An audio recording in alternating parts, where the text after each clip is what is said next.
ground. Rohit Singh is joining us live this morning from Patna. Rohit, good morning. The focus right now will be on all of the meetings that are slated to happen today, whether it's the JDU, the RJD, the Congress. It looks like all parties are getting together their strategy, their formula of how to take on the BJP, including the JDU.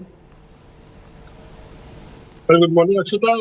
And it's an important morning for Bihar because there is a possibility that there could be a shift of power here.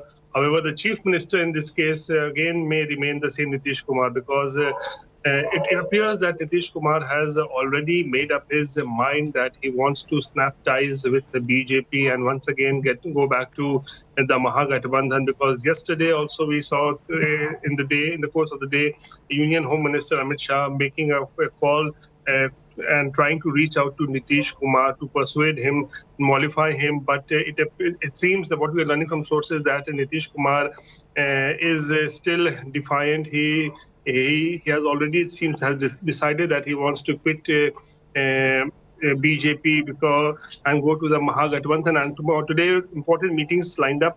11 o'clock, there's a JDU Legislative Party meeting. And at the same time, the RJD legislators will also be meeting at Rabri Devi's residence, and Congress will also go into a huddle at 11 o'clock. So there are a series of meetings lined up, but the most important of them will be the meeting of the JDU Legislative Assembly, which will happen at the Chief Minister's residence. All the MLAs, MLCs will be coming there, and Nitish Kumar will be holding consultations with them, and following which some sort of important decisions can be taken by Nitish Kumar over continuation with BJP or not. Okay, Rohit, I suspect you're going to have a very, very long day ahead. So I'll let you go for the moment. Thanks very much for joining us, Rohit, with all of those details. So will Nitish Kumar go ahead and break up with his oldest ally? Will Nitish then join hands with the RJD Congress and the left to form a Mahagathbandhan 2.0? What then for the BJP? In 2024, will they fight the elections alone in Bihar? Rahul Kanwal and Rajdeep Sardesai discussed these questions and much more to decode for you what next for Nitish Kumar. Is Nitish Kumar?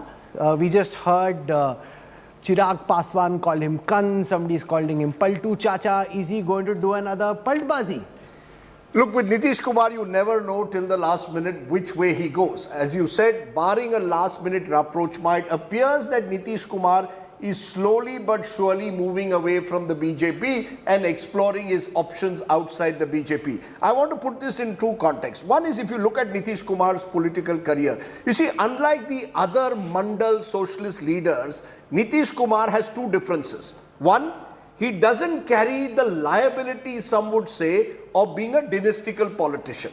You know, he hasn't built a dynasty around him like other Mandal socialist politicians have. Number two, he doesn't have the asset that other Mandal politicians have, which is a very large caste base. At the end of the day, the Kurmis are not as large and powerful as the Yadavs are. Therefore, Nitish on his own can never win an election in Bihar. So his entire career has been based on dependency and political positioning. Why is he upset at this moment, according to you? See, that is unclear what is the exact trigger beyond the fact that the BJP now is the dominant expansionist party of Bihar and India. That's where it comes from. We saw it in Maharashtra. Why is Uddhav Thackeray of the Shiv Sena upset with the BJP? Because the BJP was encroaching slowly but surely on the turf of the Shiv Sena. Why is Nitish Kumar upset? Because slowly but surely, and we saw it in the 2020 elections, the entire dynamics between the two parties have changed. In 2010, Nitish was the dominant party, the BJP was party number 2. In 2020, it was very clear, BJP was now the party number 1 and Nitish was party number 2. And we are seeing this across the country now. Look at it in every state where the BJP was a junior partner. I can even talk of my small home state of Goa, where the MGP was completely destroyed eventually by the BJP, is a rump now. The fact is, I think Amit Shah in the last 2 years in particular has tried to develop a new generation BJP leadership in Bihar, a leadership which in a way wants to dominate, or which he hopes will dominate Bihar politics over the next 20 years. The leadership that Nitish Kumar grew up with was from the Vajpayee era, and we can even go back to the 1970s when they were all student leaders, the likes of Sushil Kumar Modi, Nand Kishore Yadav. These were all people who grew up with Nitish Kumar. So Nitish Kumar had a comfort factor with them. Now comes Amit Shah, who, like in Maharashtra, has decided that the BJP must assert its sort of dominant national position in every state. Says a Nitish NDA divorce imminent. The Bihar political potboiler is buzzing with speculation that the state chief minister is about to take another political turn. The JDU has rallied its MLAs for a crucial meeting today. The RJD is also keeping all speculation rife by declaring that they're ready to embrace Nitish. So what happens next? We decode that for you in our next report. It may be all over for the ruling NDA in Bihar, with the BJP and the JDU staring at a dead end. A sulking Nitish Kumar, all but deciding to snap ties with the BJP. Miffed over what JDU claims is BJP's continued needling and plot to destabilize the Nitish Kumar government. Bihar में डूबता हुआ जहाज कहने की बात RCP Singh ने कही है। दरअसल पार्टी के कार्यकर्ताओं के बीच उनकी स्वीकार्यता कभी नहीं थी और उनके जाने से भी पार्टी की सेहत को कोई फर्क नहीं पड़ेगा। Nitish Kumar, who recently recovered from COVID, made his displeasure public by skipping Prime Minister Narendra Modi's Niti Aayog meet on Sunday while attending local events in Patna. He reportedly sounded out Gathbandhan allies RJD and Congress, looking for a possible tie-up. Some reports claimed he even dialed Sonia Gandhi. Bihar में single largest party हम हैं। नेता प्रतिपक्ष तेजस्वी जी और महागठबंधन दल के अन्य नेता और प्री पोल भी हम सबसे बड़े अलायंस पार्टी हैं। तो जाहिर तौर पर हम चुपचाप हाथ पे हाथ धरे बिहार की में अस्थिरता के ये तत्व तो देख नहीं सकते। बिहार जैसा राज्य। The friction began when the rebellious Chirag Paswan's LJP cut into JDU vote share, reducing it to BJP's junior partner in the last elections. JDU still sees it as the handiwork of BJP. जिस तरीके से महामंस ने जिस तरीके से एक के बाद एक माँ देवकी के तमाम पुत्रों का वध किया, क्यों वध किया? खुद को बचाने के लिए ना।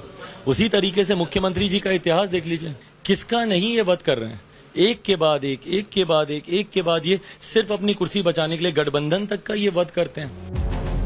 JDU's bitter fallout with one-time Nitish loyalist RCP Singh is also being seen by Nitish Kumar as BJP's bid to cut his party to size. ये लोग जलन से पीड़ित हैं। ये लोग को लगता है कि ये लोग तो कभी केंद्र में मंत्री बना नहीं, बना तो कोई राज्य मंत्री बना। एक आदमी बनने के लिए लगल है, बन नहीं रहे तो मुझे बता रहे हैं। JDU for records hit out at the BJP chief JP Nadda over his remark that regional parties will soon be history. आज देश में भारतीय जनता पार्टी को छोड़कर कोई राष्ट्रीय पार्टी नहीं रह गई है, कोई नहीं रह गई। और मैं जिम्मेवारी के साथ कह रहा हूं, आप देखिए, पहले देश में क्षेत्रीय पार्टियां आई और धीरे धीरे क्षेत्रीय पार्टियां परिवार की पार्टियों में परिवर्तित हो गई। BJP has denied all allegations, brushing aside reports of hiccups, insisting that the alliance with the JDU will last its full term. Nitish Kumar had in the past broken off with the BJP over picking Narendra Modi as the prime ministerial candidate, joining the RJD Congress alliance only to return to the NDA fold. Is he preparing for another somersault? With Rohit Singh in Patna, Bureau Report, India Today. Now, the Nitish Kumar BJP relationship has almost always been complicated. Every time he is hit with a problem, Nitish Kumar takes a different turn. If he breaks up with the BJP this time, it's actually going to be the 5th instance of him changing political tracks. Here's a timeline of all the twists and turns of perhaps the most tumultuous alliance yet. अवस्था को छोड़कर जबकि ऐसे मुख्यमंत्री के रूप में Nitish Kumar took oath as Bihar Chief Minister for the first time in the year 2000. But the journey was short-lived. The National Democratic Alliance could not prove majority in the 324-member House, and he was forced to resign in few days. In October 2005, Nitish Kumar this time led the NDA to victory in Bihar. Taking oath for the second time, the JDU won 88 seats and its ally, the Bharatiya Janata Party, won 55, crossing the majority mark of 122 in a curtailed 243-member House after Jharkhand was formed. In 2010, NDA had a good run yet again, a landslide majority, after a remarkable 5-year rule with Nitish earning the title of Sushasan Babu. The ruling alliance won a whopping 206 assembly seats in a 243-member strong House. JDU clinched 115 seats out of 141 contested, while the BJP grabbed 91 out of 102 seats contested. But the 17-year-old alliance with the Bharatiya Janata Party ended in 2013, when Nitish Kumar left the NDA alliance, after Narendra Modi was appointed as chairperson of the BJP's Lok Sabha Election Campaign Committee. In 2015, Bihar Assembly elections brought a paradigm shift in Bihar politics as Nitish Kumar formed the Mahagathbandhan with the Congress Party and Lalu Prasad Yadav's Rashtriya Janata Dal, the party against which Nitish had emerged initially. Interestingly, Kumar's JDU was pushed to second position as RJD emerged as the single largest party, winning 80 seats, though Nitish Kumar managing to yet again become the Chief Minister for the 5th time. But this alliance could not last. In 2017, the Janata Dal United left the Mahagathbandhan government of Bihar, citing corruption charges against Lalu Prasad Yadav, and again joined the NDA in August. Cut to 2020 assembly elections in Bihar. JDU and the Bharatiya Janata Party again fought elections together along with the smaller parties. The Bharatiya Janata Party won 74 seats, but the JDU won only 43. Nitish Kumar faced a massive anti-incumbency of 15 years, but was hopeful to ride on Modi wave and with the help of smaller parties. 2 years on, Nitish Kumar is at crossroads once again. Will he split with the BJP and go back to his rival, Lalu Prasad Yadav? Bureau Report, India Today. Let's move on to Maharashtra, where the much-awaited and the much-delayed cabinet expansion will finally happen. Ever since Shiv Sena's rebel MLA Eknath Shinde took oath as the Maharashtra Chief Minister, his government has been running without a cabinet. The cabinet expansion is going to take place today at 11 a.m. in the Raj Bhavan. The cabinet is expected to induct around 12 to 15 ministers in the first phase of the expansion. As per sources, the BJP has submitted a list of 11 MLAs for the cabinet expansion. This includes the likes of the state BJP chief Chandrakant Patil, also Radha Krishna V.K. Patil, Sudhir Mungatiwar, Girish Mahajan and several other senior BJP leaders. Several names from the Shinde camp have also been nominated, like Uday Samant, Sandeepan Bhumre, Dada Bhuse, Gulabra Patil. They're all expected to get ministerial berths. As per sources, the BJP has so far finalized 9 names in all.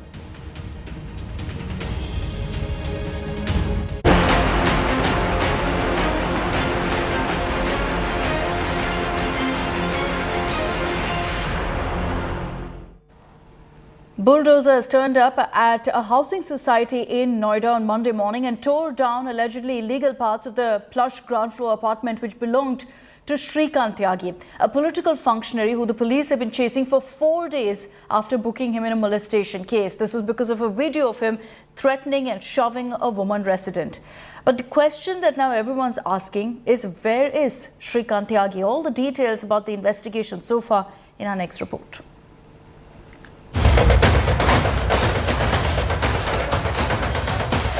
UP's bulldozer Baba cracking down on Goon Neta Shrikant Tyagi.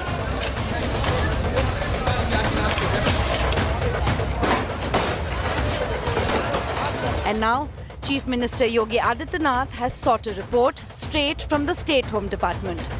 The Chief Minister has ordered that strict action be taken against Shrikant Tyagi and the police personnel guilty of negligence.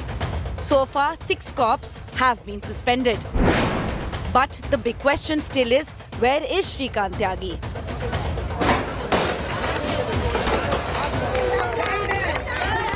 While the residents of Grand Omax in Noida hailed the bulldozer action, they are now asking why hasn't the goon who abused and assaulted a woman resident not been arrested? जब तक वो arrest नहीं होते हमारा काम पूरा नहीं होगा, संतुष्टि नहीं होगी, हम लोग सेफ नहीं है क्योंकि कल जब वो गुंडे भेज सकते हैं, आज भी भेज सकते हैं वो। सबसे पहले पुलिस उनको अरेस्ट करे। यहाँ पे गुंडागर्दी हुई है, किसी के घर, उस लेडी के घर, हमारी दोस्त के घर वो जा रहा है, ओपन गुंडागर्दी, पुलिस लेके 4 लोग चली गई, 6 लोग रह गए। क्या सेफ्टी है? अभी भी कोई सेफ्टी नहीं है। A massive manhunt has been launched against him. Tyagi's last known location was Noida's Omax Grand, Sector 93, where he was caught on cam abusing a woman on 5th August. Uttarakhand police is on alert because his phone was briefly active in Haridwar. Flat number 207 at Greenwood apartment in Gomti Nagar, Lucknow has also been searched. Tyagi is said to have lived in this flat. Gautam Budh Nagar BJP MP has given 48 hours ultimatum to police to arrest him. 25,000 rupees bounty has been put on him, and the 6 police officers employees have been suspended, and all those 6 people who were arrested yesterday night, they have been sent to 14 years imprisonment. That 8 police teams have been working day and night, and they are in different part of country. They are searching for that fellow, and I'm sure very shortly he'll be arrested. 25,000 rupees reward for any information on Shrikant Tyagi. Tech and human intelligence deployed to track his whereabouts. With Tyagi seeking to surrender by 10th August, will the UP police catch him first? Bureau Report, India Today. And let's take this across to Amit Bharadwaj. He's joining us live with the latest updates on this. Amit, good morning. Get us up to speed with the latest on the investigation and the hunt, particularly for Shrikant Tyagi. Good morning, Akshata. Shrikant Tyagi is currently the most wanted man, at least for the Gautam Budh Nagar police, and that is why several teams have been formed by the Uttar Pradesh police to make sure that the hunt of Shrikant Tyagi is on track and he is caught as soon as possible. Now, these teams which has been formed by the Gautam Budh Nagar police are searching different locations based on different inputs received from the sources, and there were possibilities that the accused Tyagi could surrender in Uttarakhand's Haridwar yesterday, but that did not happen, and the police was continuously, on their toes to make sure that the arrest happens or at least he surrenders in the court. But so far, that development, that particular update which was coming from Tyagi's side has not taken concrete shape, and that is why you see that the hunt of Shrikant Tyagi continues.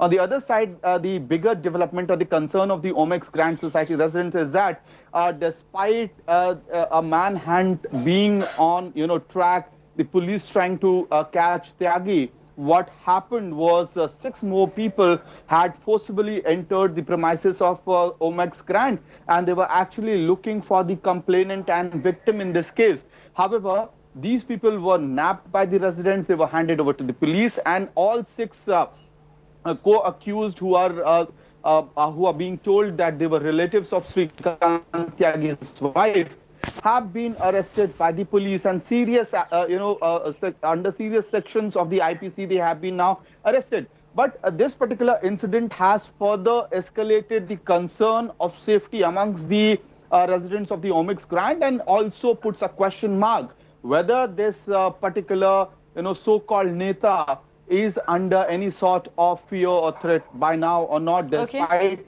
the fact that the police action is trying to hunt him down. All right, Amit, we'll track the latest that comes in on the investigation. At this point, multiple teams that have been sent out. Remember, he's been asked to surrender by 10th August. That's tomorrow. So we'll see whether he actually does that or not. Thanks for the moment, Amit, for joining us. Let's get your details of what played out really at this society in Noida. Why was everyone talking about it? It's because the Yogi administration decided to crack the whip after a video went viral of Shrikant Tyagi in his society abusing and threatening a woman resident after she questioned him about the illegal encroachments within the society.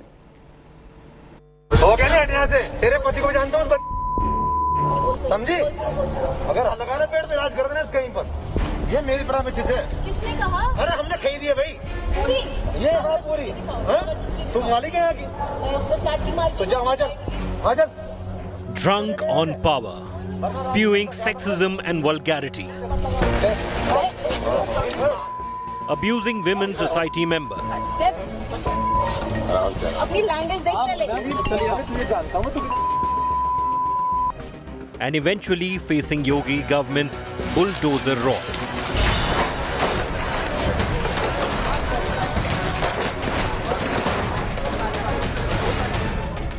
He's goon neta Shrikant Tyagi, law catching up with the lawless man. दो पौड़ी के गाड़ लेके तू पेड़ उखाड़ देगी यहाँ? ये मेरी प्रॉमिस है। किसने कहा? अरे हमने खरीदी है भाई। पूरी? ये हाँ पूरी। हाँ? तुम मालिक है यहाँ की? The residents of the Omax Grand Society in Noida near Delhi had faced abuses after questioning Tyagi over his illegal encroachment. Finally, bulldozers rolled for Tyagi at the same spot where he hurled abuses at the woman. ये जो अवैध निर्माण था, जिसको लेकर लगातार 2019 से शिकायत कर रहे थे सोसाइटी के लोग, इस पर बुलडोजर चला है। लेकिन सवाल वही है कि आखिर अथॉरिटी इतने सालों से एक्शन क्यों नहीं ले रही थी? कौन वो लोग थे जो श्रीकांत त्यागी को बचा रहे थे? हम बहुत खुश हैं, बहुत ही प्रसन्न हैं योगी जी के सेक्शन पे। ये पहले हो जाना चाहिए था, देर से हुआ बट हुआ। आप क्या कहेंगी मैम? बहुत अच्छा हुआ, जो भी लेट हुआ है। अगर ये पहले सोए हुए बंदे पहले जागते इसको हटा देते तो इतना दंगा नहीं होता। Tyagi went on the run soon after the video of the abuse went viral. But the Yogi government cracked down hard, slapping gangster act against Tyagi and 6 henchmen who had come to the society to threaten. With multiple UP police teams launching a multiple state manhunt, 15 of Tyagi's shops in Noida faced GST raids, forcing the goon neta to file surrender plea in court. घटना को शासन ने तथा DGP UP ने बहुत गंभीरता से लिया है और इस संबंध में मुख्य अभियुक्त की गिरफ्तारी के तत्काल निर्देश दिए गए तथा वहां के रेसिडेंट वेलफेयर एसोसिएशन के सहयोग से उस सोसाइटी में जाने वाले प्रत्येक व्यक्ति की स्क्रीनिंग की जा रही है। BJP netas who came to rescue of the residents assured strict action and bulldozer justice. बाबा का बुलडोजर हर उस दोषी के खिलाफ है।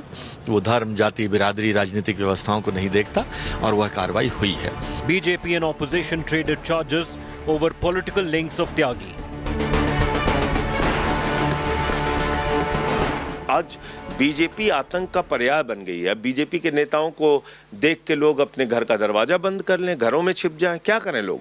निश्चित रूप से जो भी उसके विरुद्ध कानूनी कार्रवाई बनती है, जिन धाराओं में बनती है, गिरफ्तारी करके कार्रवाई की जाए। एक तो वह सदस्य था नहीं, अगर कोई सदस्य है भी और अगर गलत काम में लिप्त है तो वह इस सरकार में नहीं बचेगा। इतना मैं आपके माध्यम से कहूँगा। इस घटना के लिए भी, भविष्य में भी अगर किसी भी तरीके से गलत तरीके से कोई अपने को रिप्रेजेंट करता है तो ऐसे लोगों के ऊपर भी सख्त से सख्त कार्रवाई होगी। Tyagi, known for arm twisting residents, has finally run out of luck. Will his case be an example for high-handed self-styled netas who trample citizens' rights? With Arvind Ojha in Noida, Bureau Report, India Today. Let's move on to some other stories this morning of controversy that's erupted in Karnataka after Congress MLA Zamir Ahmed opposed celebrations of the Ganesha festival at the famous Eidgah Maidan, which has been a bone of contention. In our next report, we get you details of what the Congress MLA said and the BJP's counter. The season of polarization Karnataka shows no signs of ending. After controversies over hijab, halal, Muslim traders at Hindu festivals, here's the latest chapter. The Congress has fired a shot opposing celebration of the Ganesha festival at the famous Eidgah Maidan, a property already embroiled in controversy.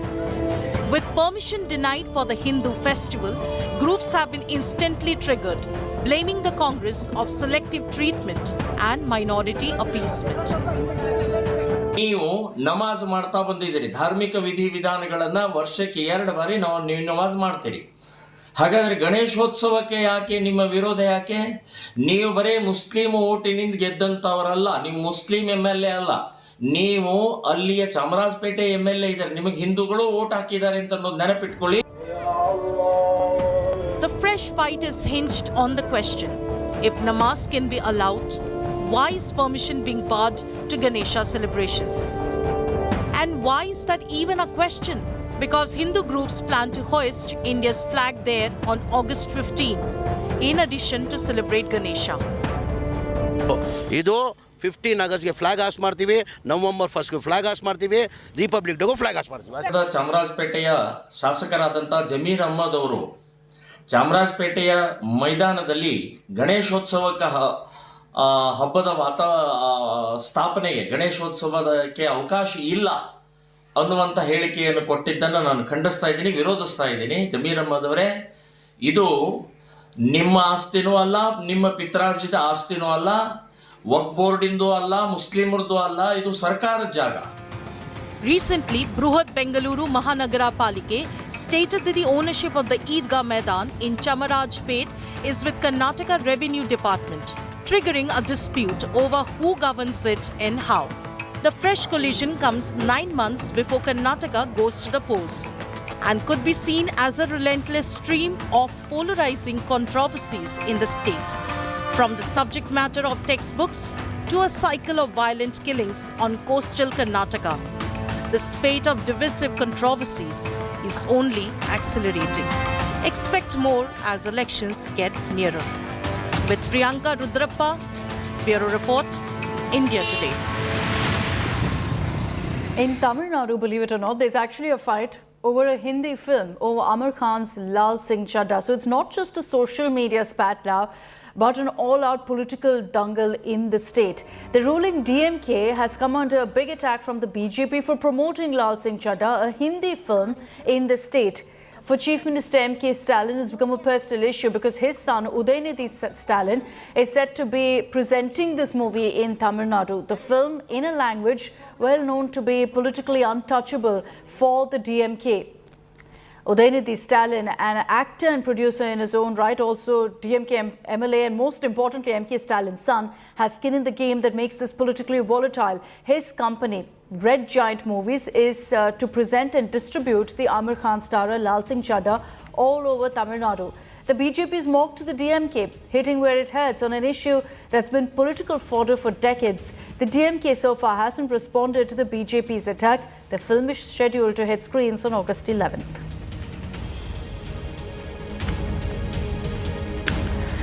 And with that, I'm slipping into a short break here on First Up. Coming up on the other side, we round up all the big international stories of the day. Former US President Donald Trump has said that the FBI has raided his Florida home and even broke into his safe. Details coming up on that in just a minute.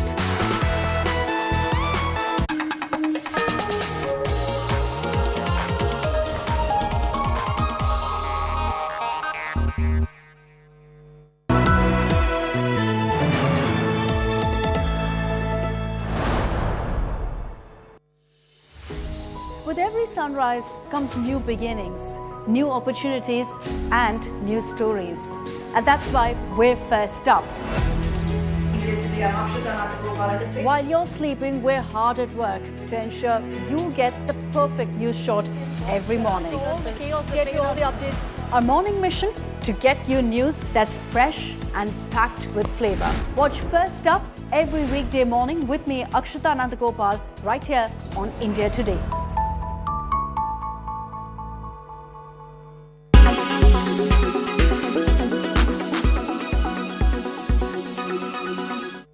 Russian President Vladimir Putin's girlfriend, Alina Kabayeva, has been blacklisted by the US. Her visa has been frozen by the United States government. US's Treasury Department has imposed property restrictions on her. Earlier, the European Union imposed travel and asset restrictions on her. The UK had also sanctioned her in May. Putin is said to be very romantic in personal life. It's been almost a decade that they've been together. For the first time, Alina's name was associated with Putin in 2008. He divorced his wife Lyudmila in 2013. After this, Alina was called the First Lady. It's been rumored that Alina got engaged and married in an intimate ceremony to Putin. In fact, she was seen wearing a ring in 2016. Alina is even believed to have twins with Putin. She was mysteriously missing for 3 years from the public eye and came back in August 2021. Alina is a Russian politician, media manager and a retired gymnast. She was born in Uzbekistan on May 12, 1983. Alina decided to pursue a career in sports at the tender age of 3. As a teenager, she was a rising star gymnast. In the year 2000, she won many medals. After retiring from sports, she joined politics. She was made a member of parliament from the United Russia Party. She was later made the chairperson of the National Media Group, the largest media company in Russia.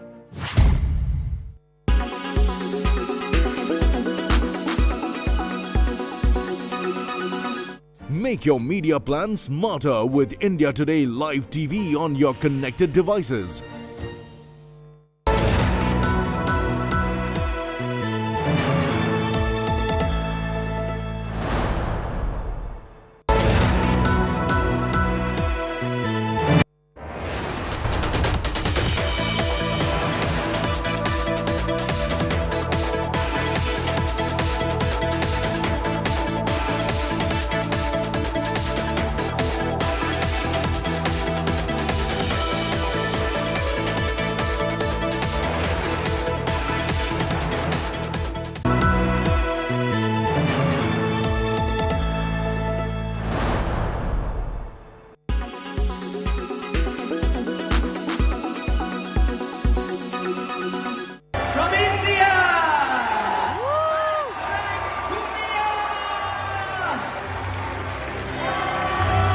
आसान कोई भी चीज़ नहीं होती, वो उसके लिए मेहनत करते हैं और मैं ये सोच के नहीं आता कि सामने वाले कमज़ोर हैं या कुछ भी है। मेरा ये था कि भाई जो हमने ट्रेनिंग करी है उसमें अपनी बेस्ट परफॉर्मेंस देनी है।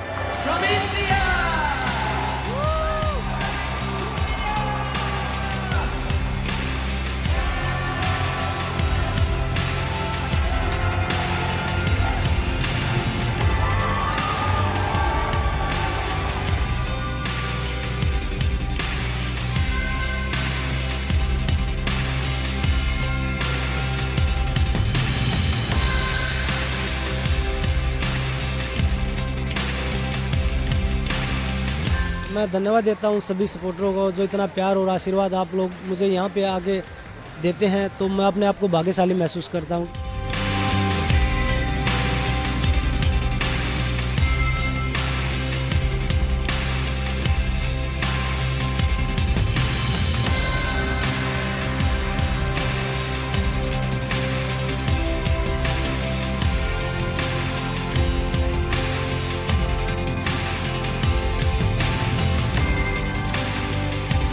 इंजरी के बाद मैं भी अपनी परफॉर्मेंस को ढूंढने में लगा हुआ था, उसके लिए मेहनत कर रहे थे, पर जो 2-3 टूर्नामेंट हम खेले उसमें नहीं आ पाई।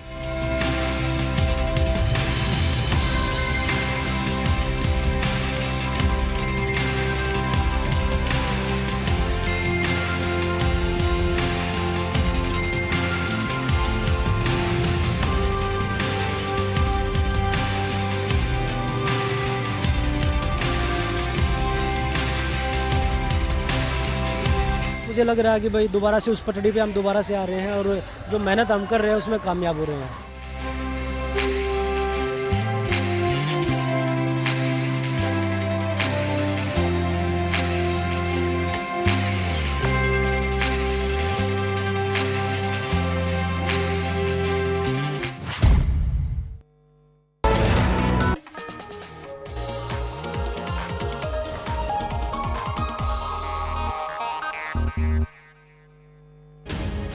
Welcome back. Let's get you all the big international stories of the day. Former US President Donald Trump has said that FBI agents have raided his Mar-a-Lago estate in Florida on Monday. Trump claims FBI agents broke into his safe while linking the raid to the US Justice Department investigation, following accusations that he removed official presidential records and moved it to the Florida resort. Trump said that the unannounced raid of his house wasn't necessary or appropriate, as he'd always cooperated with the relevant government agencies. Trump also said that these raids amounted to prosecutorial misconduct and the weaponization of the justice system to prevent him from running for the White House again. The investigation comes after the U.S. National Archives and Records Administration in February notified Congress that it had recovered about 15 boxes of White House documents from Trump's Florida home, some of which contained classified material. It's led to a huge storm in the United States, something that we see very often happening here in India. Geeta Mohan, our Foreign Affairs editor, is joining us with more details on this. Geeta, good morning.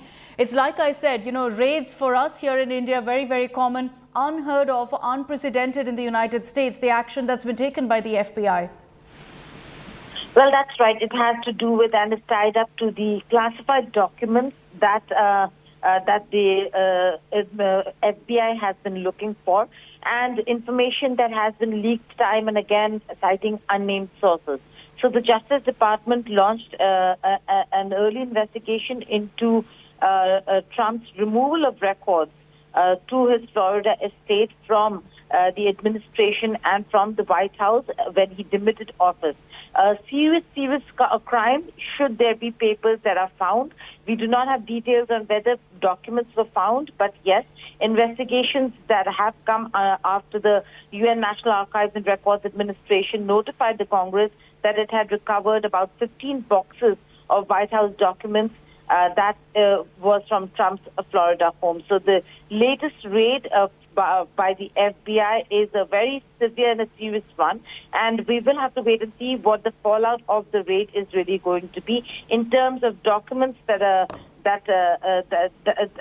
FBI has been looking for in Trump's home in Florida. All right, Geeta, we'll leave it at that. Thanks for the moment for joining us with all of those details.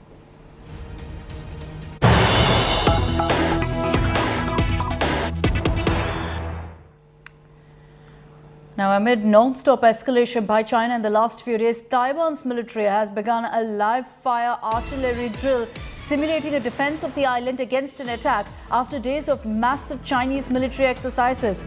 China, remember, launched its largest ever war games around Taiwan in the span of 4 days in a furious response to a visit by US House Speaker Nancy Pelosi, the highest-ranking US official to visit Taiwan in decades. And now Taipei is sending out a message that we will hit back if there is a need to protect our sovereignty. Taiwan showing off that they can very much protect their island with these kind of drills being held a day after China wrapped up their massive 4-day live drill exercise. And we're going to continue getting you all the updates you need to know on what's playing out between China and Taiwan. I'm slipping into a very short break. Coming up on the other side is the latest from the world of sports. We're getting you all the highlights of the Commonwealth Games as India ended in the 4th position with a medal tally of 61 medals. Claims the gold medal here at the...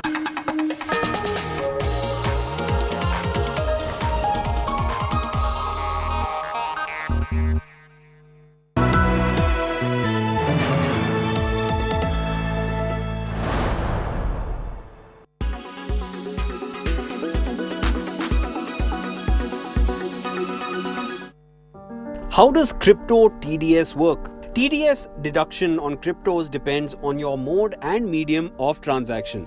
If you have crypto at your disposal and you are thinking of selling it off, then from July 1st onwards, you will have to pay 1% of tax deducted at source of the transaction value to the government. Now, who will be liable to deduct this TDS depends on your mode and medium of transaction.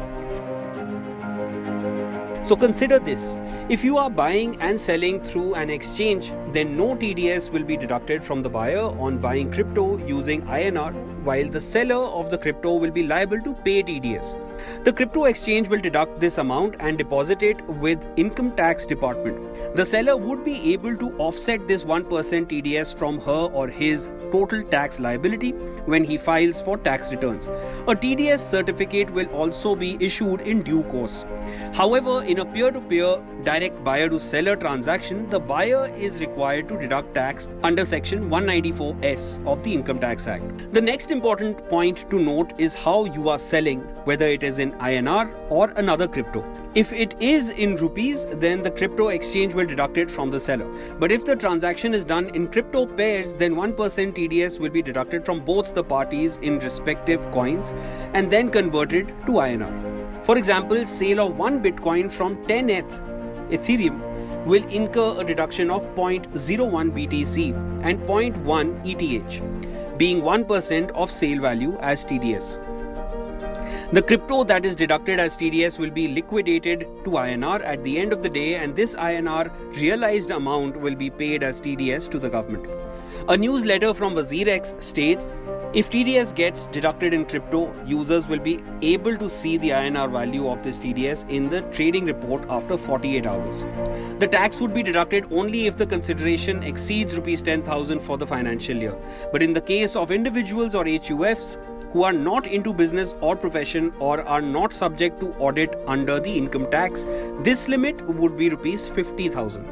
Moreover, TDS shall be charged on net consideration, which is sale value after reducing charges and GST.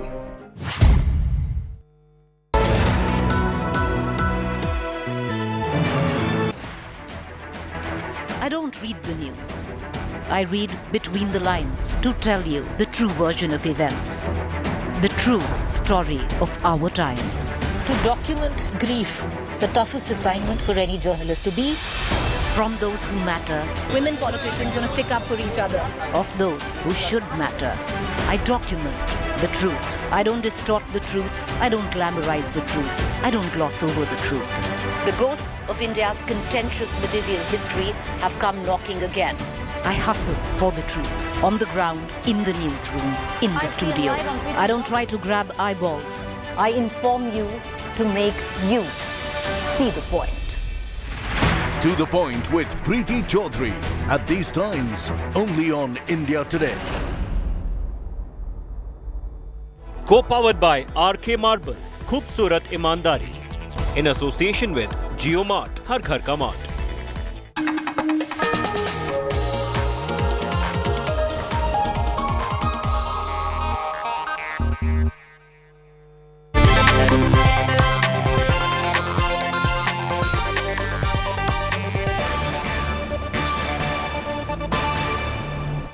The greatest of all time, Indian table tennis player Sharat Kamal won 3 gold and 1 silver medal in the Commonwealth Games. He's been crowned the champion in the men's singles, the mixed doubles and the men's team event, while his silver came in men's doubles. Sharat shared his thoughts on the victory and on the future of TT in India. So joining me is the legendary TT player Sharat Kamal and the Commonwealth Games gold medalist. Sharat, in 2006 you won your first singles medal in the Commonwealth Games, and it took around 16 years. How important and how close this medal is to your heart? I think this games itself is very, very special to me. I think the kind of performance that I did, that I displayed, and the way I could, get my A game out, and I think there's a lot of work that went into it for the last 6 months, and I'm really happy. I think not just me, I think the people who surrounded me are really proud of what I've done today. My family, my coaches, my support staff. I think especially the singles, the final match, having such a fantastic run, winning 2 gold medals before that and 1 silver, and I go into a final match. If I lose, I still let down a lot of people, the expectations. So winning that gold was very special, and I'm looking forward to celebrate that with my family. It's a long journey for you in TT. Tell us something about your journey. Well, started off as a young kid into the sport. Played my first Commonwealth Games in 2006. Won 2 gold medals there. That shot me to fame. A lot of people started to know who Shahid Kamal is. And I think over the last 16 years, now I've established myself as, Shahid Kamal is synonymous to table tennis. Table tennis and Shahid Kamal go hand in hand along with the Commonwealth Games. So it's been a great journey. We've had a lot of ups and downs, but time and again I've stood up for the country, doing what I can do by my best. What according to you should be done to better our Indian table tennis in all the disciplines, not just the singles but also in the doubles? Well, I think we are in the right direction. The federation is able to give us the kind of support we require. We need a lot more players playing at the top level. I think that comes in with a bigger base, wider base, more people playing the sport. So that is something which I'm pretty much sure after this win, will inspire a lot of kids. I still remember back in 2006, I inspired a lot of kids taking up table tennis, and I'm still able to do that, and I hope there'll be a lot more younger players to follow, and I would all wish them that they should become better than me. And last couple of questions, Sharath. There is one medal which is missing, is Olympics. So how are you actually planning, and what is next for you? I mean, Asian Games and then Paris. Looking more at Paris Olympic Games, because Asian Games has been postponed into the next year. But I can have a clear plan into Paris Olympic Games, and I hope there, Team India can have a medal there. That will be the biggest thing. That is the biggest goal I'll be preparing for. And if that happens, that's the best thing any sports person can dream of. So you are also named for the closing ceremony as a flag bearer to represent India in the closing ceremony. How special is this for you? It's a big honor, not just for me, but I think for the sport itself, for table tennis itself. Carrying that flag, representing the flag at the closing ceremony, so many people will be inspired seeing that, and it's a great honor for myself and the sport to be representing the country at the closing ceremony. Do you think now that Indian table tennis is actually changing? Is it in transition mode? We've done well. 2018 has been a fantastic year with 8 medals. This year we've come back with 5 medals. I think we are in the right direction, and I hope we'll continue to do better. Thank you so much. And as I slip into a short break here on Fest Up, I'm leaving you with these heartening images. India finishing 4th on the podium at the Commonwealth Games 2022. Our overall medal tally at 61. 22 gold medals, 16 silver and 23 bronze. Huge, proud moment for us.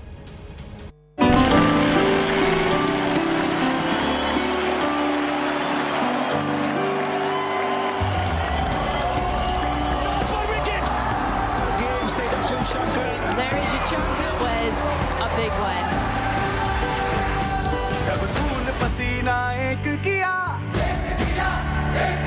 जब भाषा अपना फेंक दिया फिर सोने चांदी पीतल से क्या लेना देना representing India that's the gold medal. It's a terrific win for India. Absolutely superb.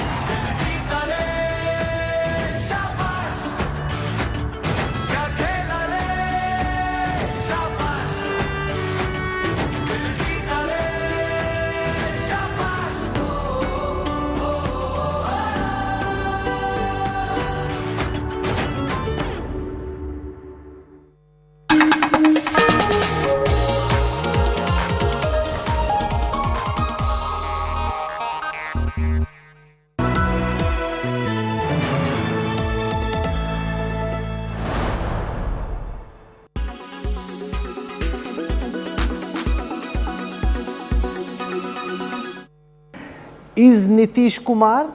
We just heard Chirag Paswan called him Kan, somebody's calling him Paltu Chacha. Is he going to do another Paltbazi? Look, with Nitish Kumar, you never know till the last minute which way he goes. As you said, barring a last minute rapprochement, it appears that Nitish Kumar is slowly but surely moving away from the BJP and exploring his options outside the BJP. I want to put this in two contexts. One is if you look at Nitish Kumar's political career, you see, unlike the other Mandal socialist leaders, Nitish Kumar has two differences. One, he doesn't carry the liability, some would say, of being a dynastical politician. You know, he hasn't built a dynasty around him like other Mandal socialist politicians have. Number two, he doesn't have the asset that other Mandal politicians have, which is a very large caste base. At the end of the day, the Kurmis are not as large and powerful as the Yadavs are. Therefore, Nitish on his own can never win an election in Bihar. So his entire career has been based on dependency and political positioning. Why is he upset at this moment, according to you? See, that is unclear what is the exact trigger beyond the fact that the BJP now is the dominant expansionist party of Bihar and India. That's where it comes from. We saw it in Maharashtra. Why is then Uddhav Thackeray or the Shiv Sena upset with the BJP? Because the BJP was encroaching slowly but surely on the turf of the Shiv Sena. Why is Nitish Kumar upset? Because slowly but surely, and we saw it in the 2020 elections, the entire dynamics between the two parties have changed. In 2010, Nitish was the dominant party, the BJP was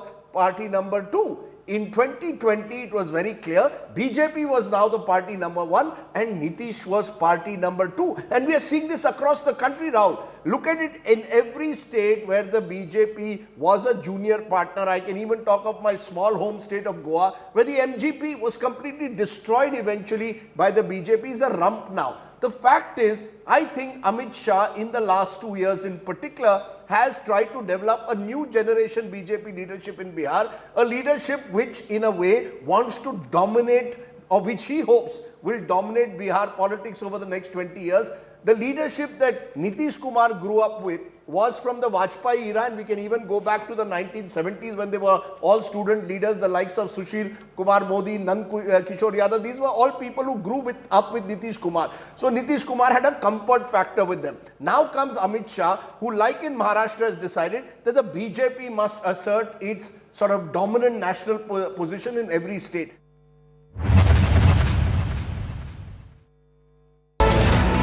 So sorry.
in association with. If it's important, blue dot it.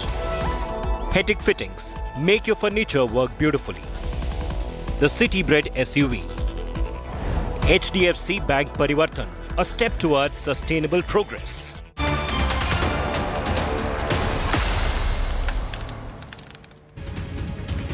Hello and welcome. You're watching India Today. I'm Akshita Nandagopal, getting you all the top stories that we're tracking this morning. Our focus particularly on what's playing out in Bihar. Amid endless speculation that Nitish Kumar is calling it quits with the BJP. There are a slew of meetings lined up to happen over the next few hours. And we're going to get you all the updates on that.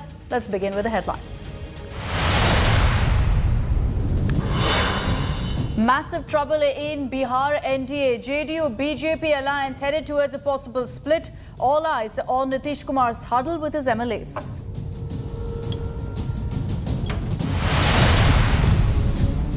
Month after oath, Shinde cabinet takes shape in Maharashtra. 12 to 15 ministers to be sworn in today. This is an India Today exclusive scoop.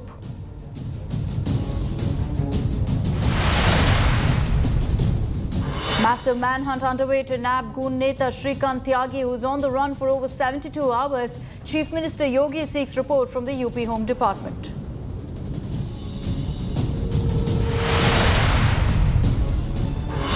Face-off over Bengaluru Eidgah Maidan. Congress opposes Ganesha festival at Maidan. Hindu groups accuse Congress of appeasement. Ask if namaz is allowed, then why not Ganesha celebrations?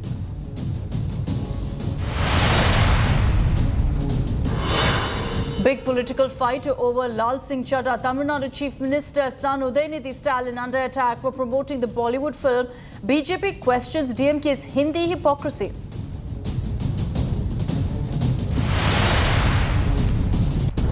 Former US President Donald Trump says FBI raided his Florida home and broke into his safe. Claims bid to stop him from running for the White House.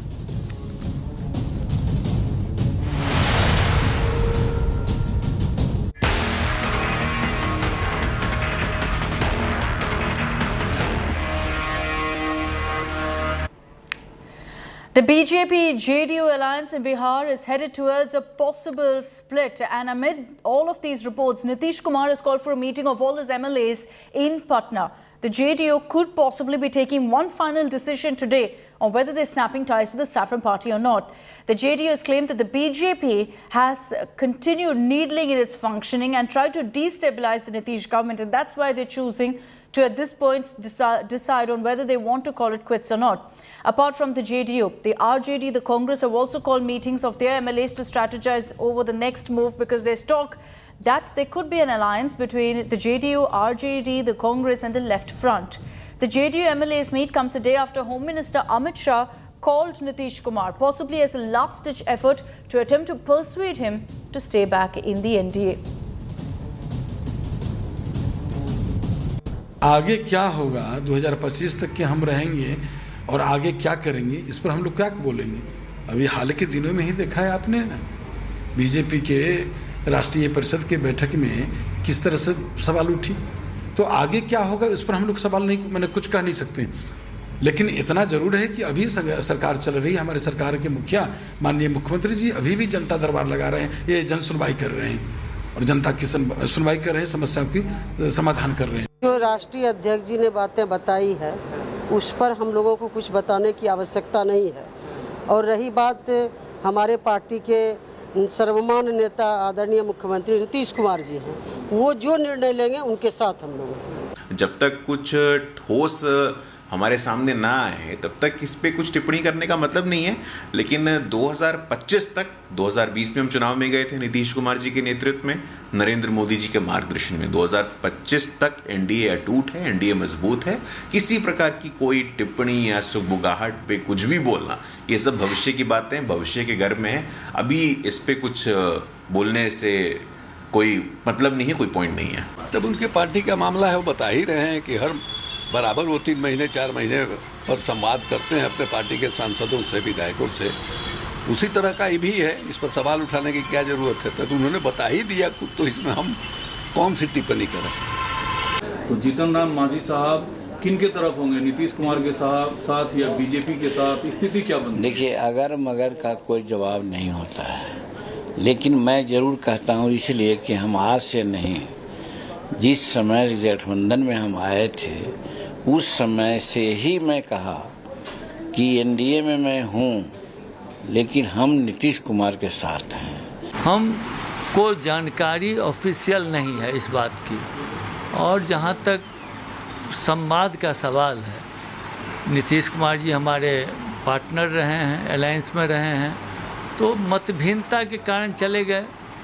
तो मेरा यह राय है कि मतभिन्नता हो सकती है, लेकिन संवादहीनता नहीं होनी चाहिए राजनीति में। उनको वैसे भी भेंट करना चाहिए था सोनिया जी से, उनको काफ़ी मानती हैं, राहुल जी भी उनको काफ़ी मानते हैं मेरे हिसाब से, तो उनको संवाद रखना चाहिए था पहले भी, और आज भी आएंगे तो अपना बात करेंगे। अगर उनकी राय होगी तो सब लोग मिल के बीजेपी के खिलाफ संघर्ष जारी रखेंगे। ये तो होना ही था। जिस तरीके से भारतीय जनता पार्टी का देश में राजनीति हो रहा है, जो खास करके अपने सहयोगी को ही ख़त्म कर रहे हैं, तो ये तो होना ही था। इन्होंने देखिए महाराष्ट्र में किया, मेरे साथ किया, निषाद वीआईपी पार्टी के साथ किया, निषाद समाज को, सपना को चूर चूर किया, हमारे विधायक को उन्होंने अपने पाले में कर लिया। वही कोशिश कर रहा था नीतीश कुमार जी को भी उनके पार्टी को ख़त्म कर देना। मैं तो कहूँगा कि मुख्यमंत्री जी आप सोचिए, क्योंकि देश में आज की तारीख में जो स्थिति बन गया है, उस जगह पे आप ही एक शख्स हैं कि देश में माननीय प्रधानमंत्री जी को आप टक्कर दे सकते हैं। Let's take this across now to Ashutosh Mishra. He's joining us live from Patna with the latest updates of what's going to play out today. Ashutosh, a slew of meetings that are lined up. We understand RJD leaders are already gathering for a huddle. JDU meeting happening in a few hours from now. Will there be clarity today? Will there be some sort of an announcement from Nitish Kumar on what the JDU plans to do next?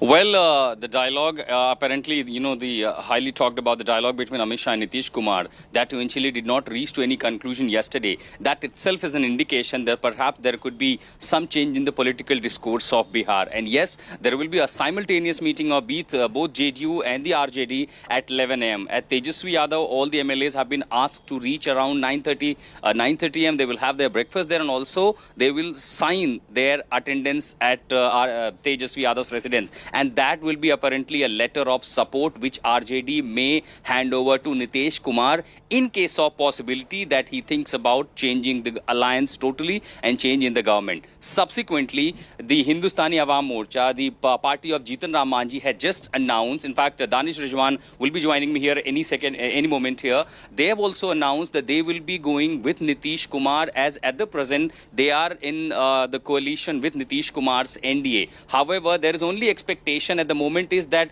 since the differences were long being seen, the leaders from the both party could have sat together and resolve this. Danish Rizwan is joining me here. The first thing what we are seeing that there is totally change in political discourse is likely to happen. What will be the stand for Hindustani Awam Morcha, Jitan Ram Manjhi, and where do you see this political discourse is heading? It's totally depend on the MLAs of the party. Today's meeting of MLA committee, I think, that's the committee, I think. आपने भी अपनी meeting बुलाई है अपने विधायकों की? Of course. और 7 बजे आज हम लोगों ने शाम में जीतन राम मांझी जी के यहाँ विधायकों की बैठक बुलाई है, and they will decide. ये बात यहाँ तक कैसे पहुँच गई दानिश रजवानी? इतनी खटास कैसे बढ़ गई? देखिए, ये खटास हम ये कह सकते हैं कि कोई नई नहीं है। लगातार पिछले कुछ दिनों से ऐसी बयानबाजी हो रही थी जिसका नतीजा है कि मामला यहाँ तक पहुँचा, और अभी तक मामला गड़बड़ नहीं हुआ है। हमें उम्मीद है कि आज भी भारतीय जनता पार्टी और जनता दल यूनाइटेड के नेता एक फोरम पे बैठ जाएंगे तो चीज़ों को शॉर्ट आउट किया जा सकता है। आप इसलिए कह रहे हैं क्योंकि आप एनडीए का हिस्सा हैं, लेकिन अगर परिप्रेक्ष्य बदलता है, अलायंस बदलता है, पॉलिटिकल डिस्कोर्स बदलता है, तो आपकी पार्टी का स्टैंड आगे क्या? देखिए, हम माननीय मुख्यमंत्री नीतीश कुमार जी के नेतृत्व में एनडीए में हैं, मुख्यमंत्री नीतीश कुमार जी के साथ हैं। That's a big word you're hearing from Danish Rizwan, that if Nitish Kumar takes any stand, there will be support of Jitan Ram Manjhi to him. So clearly, this rounds of meetings simultaneously being called, then you see the talks fail. That clearly a biggest indication that what is going to happen next. 11 o'clock is the meeting schedule. What we are hearing that around 2:30 there will be some announcement from both these parties. But the major, the change in the situation can only be seen who goes to the governor first. Whether it is Nitish Kumar gonna, sack the ministers, BJP quotas ministers in the cabinet, cabinet, or there will be completely, totally, a new change in the entire government body. But at the moment, what we are hearing, that only the meeting, all eyes are on the meeting that is going to happen with the BJP camp and the JDU camp, RJD camp, HM camp, and all these parties who are watching the developments very closely. Akshata. All right, Ashutosh, thank you for joining us with those details. It's interesting because if Nitish Kumar decides to dump the BJP, it could lead to a complete rejig in who stands where. At this point, it definitely seems like a Nitish NDA divorce is imminent. The Bihar political potboiler is buzzing with speculation that the state's chief minister is about to take yet another political turn. The JDU has rallied its MLAs for a crucial meeting today. The RJD also has declared that it's ready to embrace Nitish with its own terms and conditions, of course. It may be all over for the ruling NDA in Bihar, with the BJP and the JDU staring at a dead end. A sulking Nitish Kumar, all but deciding to snap ties with the BJP. Miffed over what JDU claims is BJP's continued needling and plot to destabilize the Nitish Kumar government. Bihar में डूबता हुआ जहाज कहने की बात RCP Singh ने कही है। दरअसल पार्टी के कार्यकर्ताओं के बीच उनकी स्वीकार्यता कभी नहीं थी और उनके जाने से भी पार्टी की सेहत को कोई फर्क नहीं पड़ेगा। Nitish Kumar, who recently recovered from COVID, made his displeasure public by skipping Prime Minister Narendra Modi's Niti Aayog meet on Sunday while attending local events in Patna. He reportedly sounded out Gathbandhan allies RJD and Congress, looking for a possible tie-up. Some reports claimed he even dialed Sonia Gandhi. Bihar में single largest party हम हैं। नेता प्रतिपक्ष तेजस्वी जी और महागठबंधन दल के अन्य नेता और प्री पोल भी हम सबसे बड़े अलायंस पार्टी हैं। तो जाहिर तौर पर हम चुपचाप हाथ पे हाथ धरे बिहार की में अस्थिरता के ये तत्व तो देख नहीं सकते। बिहार जैसा राज्य। The friction began when the rebellious Chirag Paswan's LJP cut into JDU vote share, reducing it to BJP's junior partner in the last elections. JDU still sees it as the handiwork of BJP. जिस तरीके से महामना कंस ने जिस तरीके से एक के बाद एक माँ देवकी के तमाम पुत्रों का वध किया, क्यों वध किया? खुद को बचाने के लिए ना। उसी तरीके से मुख्यमंत्री जी का इतिहास देख लीजिए, किसका नहीं ये वध कर रहे हैं, एक के बाद एक, एक के बाद एक, एक के बाद ये, सिर्फ अपनी कुर्सी बचाने के लिए गठबंधन तक का ये वध करते हैं। JDU's bitter fallout with one-time Nitish loyalist RCP Singh is also being seen by Nitish Kumar as BJP's bid to cut his party to size. ये लोग जलन से पीड़ित हैं। ये लोग को लगता है कि ये लोग तो कभी केंद्र में मंत्री बना नहीं, बना तो कोई राज्य मंत्री बना। एक आदमी बनने के लिए लगल है, बन नहीं रहे तो मुझे बता रहे हैं। JDU for records hit out at the BJP chief JP Nadda over his remark that regional parties will soon be history. आज देश में भारतीय जनता पार्टी को छोड़कर कोई राष्ट्रीय पार्टी नहीं रह गई है, कोई नहीं रह गई। और मैं जिम्मेवारी के साथ कह रहा हूं, आप देखिए, पहले देश में क्षेत्रीय पार्टियां आई और धीरे धीरे क्षेत्रीय पार्टियां परिवार की पार्टियों में परिवर्तित हो गई। BJP has denied all allegations, brushing aside reports of hiccups, insisting that the alliance with the JDU will last its full term. Nitish Kumar had in the past broken off with the BJP over picking Narendra Modi as the prime ministerial candidate, joining the RJD Congress alliance only to return to the NDA fold. Is he preparing for another somersault? With Rohit Singh in Patna, Bureau Report, India Today.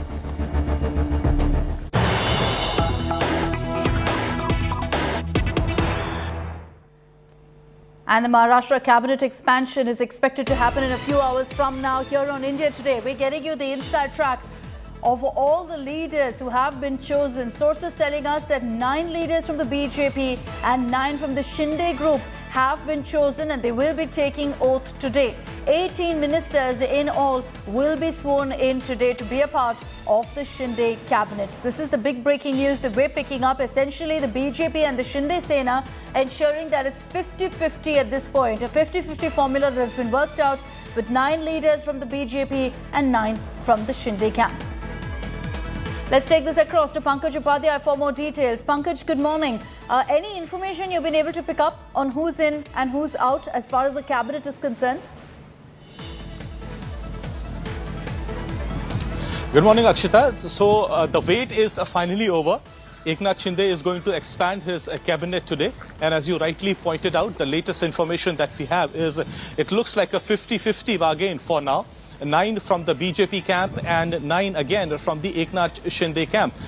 It was being said from the very beginning that the Shinde camp is putting up a lot of pressure on the Bharatiya Janata Party. But the Bharatiya Janata Party leadership has also maintained that they want to be in the government come what may in Maharashtra, since it has taken them a lot of effort to wrestle control from the MVA. But for the Eknath Shinde faction as well, there are a lot of problems because Eknath Shinde has to accommodate the various leaders in his faction as well. It is not going to be easy. The leaders are tight-lipped at this point of time as to who are the ones who are going to be forming a part of the cabinet today, who all are going to get the ministerial post.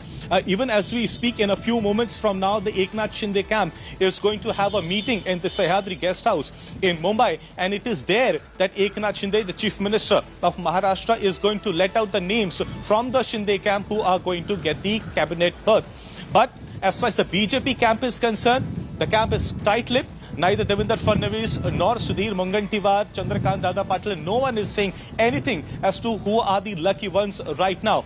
There are many aspirants in the Bharatiya Janata Party. There are equally the big aspirants in the Shinde camp as well. It's going to be not easy either for the Bharatiya Janata Party or for the Shinde camp to accommodate one and all. But it really remains to be seen what sort of a political jugglery will be at play here, as I said, because there are aspirants from both the sides. But finally, as of now, we could say that the wait is over. And finally, we saw how on 30th June, there was a 2-member cabinet of Chief Minister Eknath Shinde and Deputy Chief Minister Devendra Fadnavis. And today, we are seeing the cabinet expansion finally. All right, Pankaj, we'll track all the latest that comes in. Thanks for the moment for joining us with all of those details. This cabinet expansion has been much awaited and also much delayed, because remember that while Eknath Shinde has been leading as the Maharashtra Chief Minister for over a month, his government has been running without a cabinet. The cabinet expansion is taking place at 11 this morning in the Raj Bhavan. About 18 ministers we're hearing will be brought in the first phase of the expansion. The BJP had initially submitted a list of 11 MLAs for the cabinet expansion. This includes the likes of State BJP Chief Chandrakant Patil, Radhakrishna VK Patil, Sudhir Mungantiwar, Girish Mahajan, among several others, out of which now 9 have been picked. Several names from the Shinde camp like Uday Samant, Sandeepan Bhumre, Dada Buse, Gulab Rao Patil, they're all expected to get ministerial berths as well. So 50-50 formula, 9 names from the BJP, 9 from the Shinde camp.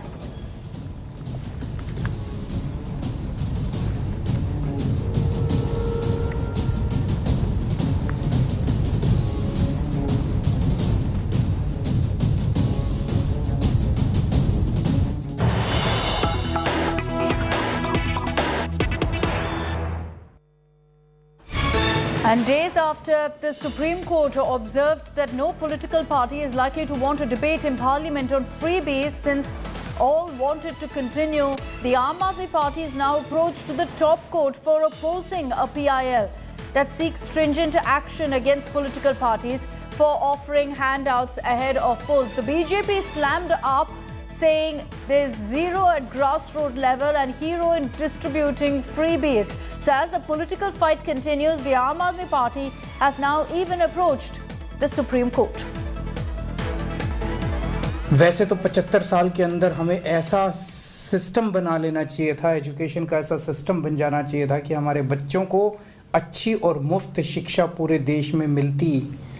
लेकिन आज़ादी की 75वीं वर्षगांठ के ऊपर अगर हम ये माहौल बना रहे हैं कि हमारे देश के बच्चों को अच्छी और फ्री शिक्षा देना, फ्री की रेवड़ी है, फ्री भी है, इससे सरकारों को घाटा हो रहा है, इससे बुरी बात नहीं हो सकती 75वीं वर्षगांठ के ऊपर। मुझे तो लगता है कि इस वक्त हमें एक पूरी प्लानिंग करनी चाहिए थी कि 75 साल में जो कमी रह गई उस कमी को अब हम सारे युद्ध स्तर पे मिलके पूरा करेंगे। हम सारे मिलके ऐसा प्लान बनाएंगे कि अगले 5 साल के अंदर पूरे देश में शानदार सरकारी स्कूल बना देंगे और बच्चों को अच्छी शिक्षा देंगे। ऐसा प्लान बनाना चाहिए था। That was the comment made by Arvind Kejriwal yesterday when he defended this freebie culture. Let's take this across to Kanu Sharda for more details. Kanu, give us a sense of what the Aam Aadmi Party has contended in the Supreme Court now. Aam Aadmi Party, which is known for its political promises only, such as free water, electricity and free public transport, has termed the action of freebies by stating that it is an example of discharging constitutional responsibilities of the states towards creating a more equitable society. It also went on to say that if the Supreme Court is on a plan to make a committee, then all stakeholders, including the political parties, should be a part of it, and then only it should be a poll composition should be created. Okay, Kanu, my apologies for interrupting. I just want to bring in Mr. Ashwini Upadhyay, who's a petitioner in this particular case as well. Mr. Ashwini Upadhyay, what do you make of the Aam Aadmi Party now filing a plea opposing essentially the PIL over freebies? देखिए, कहते नहीं चोर के दाढ़ी में तिनका। हमने तो आम आदमी पार्टी का नाम लिया नहीं था। हमने तो ये कहा था फ्रीबीज बंद होनी चाहिए, मुफ्त की रेवड़ी बंद होनी चाहिए, मुफ्तखोरी बंद होनी चाहिए, और जिस स्टेट के पास जितनी फाइनेंशियल स्ट्रेंथ है उसके हिसाब से खर्चा होना चाहिए। हमने सुप्रीम कोर्ट में ये कहा था कि स्टेट्स के ऊपर 70 लाख करोड़ का कर्जा हो गया है, सेंटर के ऊपर 80 लाख करोड़ का कर्जा है, दोनों मिला दे तो 150 लाख करोड़ का कर्जा हो चुका है। तो इसलिए इस पे कंट्रोल करने की जरूरत है। इनकम हो नहीं रही है, उधार लेके केवल नई नई योजनाएं चल रही हैं। वर्ल्ड बैंक सुधार ले रहे हैं, कभी अमेरिका सुधार ले रहे हैं, कभी जापान सुधार ले रहे हैं। तो उधार लेके कब तक काम करेंगे? हमने सुप्रीम कोर्ट से ये कहा था कि अगर हमने इस मुफ्त की रेवड़ी नहीं बंद किया, फ्रीबीज नहीं बंद किया, तो हमारी हालत पाकिस्तान और लंका जैसी हो जाएगी। आज की डेट में न पाकिस्तान को कोई कर्ज देने के लिए तैयार है, न लंका को कर्ज देने के लिए तैयार है। अश्विनी उपाध्याय जी, आम आदमी पार्टी को लगता है कि हमने आम आदमी पार्टी को टारगेट किया है, तो वो तो वही बात हो गई चोर की दाढ़ी में तिनका। हमने उनको कोई टारगेट नहीं किया। अब सुप्रीम कोर्ट एक कमेटी बनाने जा रहा है, एक्सपर्ट कमेटी बनाएगा। थर्सडे को उस पर सुनवाई है, 11th को सुनवाई है। तो स्वाभाविक सी बात है कि एक्सपर्ट कमेटी बनेगी, उसमें आम आदमी पार्टी को और कोई ओपिनियन देना है तो ओपिनियन देना चाहिए था, लेकिन भागे भागे सुप्रीम कोर्ट आने का मतलब समझ में नहीं आया मुझे। लीगल डेवलपमेंट्स ऐसा है अश्विनी उपाध्याय जी, जो केजरीवाल बोल रहे हैं वो ये है कि जब हम फ्री हेल्थ केयर देते हैं, जब हम फ्री एजुकेशन देते हैं, उसमें क्या गलती है?